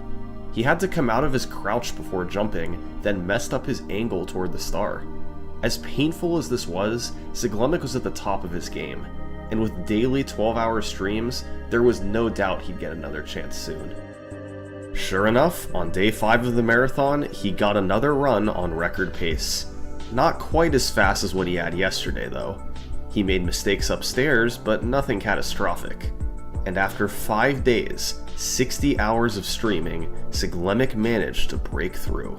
Oh my god, that was really the world record. 14,000 viewers had just witnessed a new world record. Once again, the news made it around the internet. But this was only August 5th. He still had more than 3 weeks to go. His record was 146.23. If he could clean up mistakes in Tiny Huge Island and Rainbow Ride, a 145 was within his reach. Not much happened on day 6, but on day 7, Celetse set another new record, 146.21, just a 2-second improvement. Unfortunately, no footage of this run survives today. All we have are a couple screenshots from the end of the run, showing his splits and the chat that was popping off. The August marathon was already a huge success. In only a week, Celetse had broken the record twice and had the attention of the entire speedrunning community. Still 24 days to go. The 12-hour streams continued, and just 2 days later, something genuinely shocking happened. The 145 was achieved by Honey. While all eyes were on Celetse, Honey had been doing 120-star runs too. Not quite as much, but still several hours per day. The final time was 145.41, and the video still exists in its entirety. The most notable part was a new trick he went for called Pillarless. Normally, to enter the top of the pyramid, you must reach the top of all 4 pillars to cause the pyramid's top to fly off. Pillarless is a complicated trick that skips this. You throw and re-grab a bob-omb just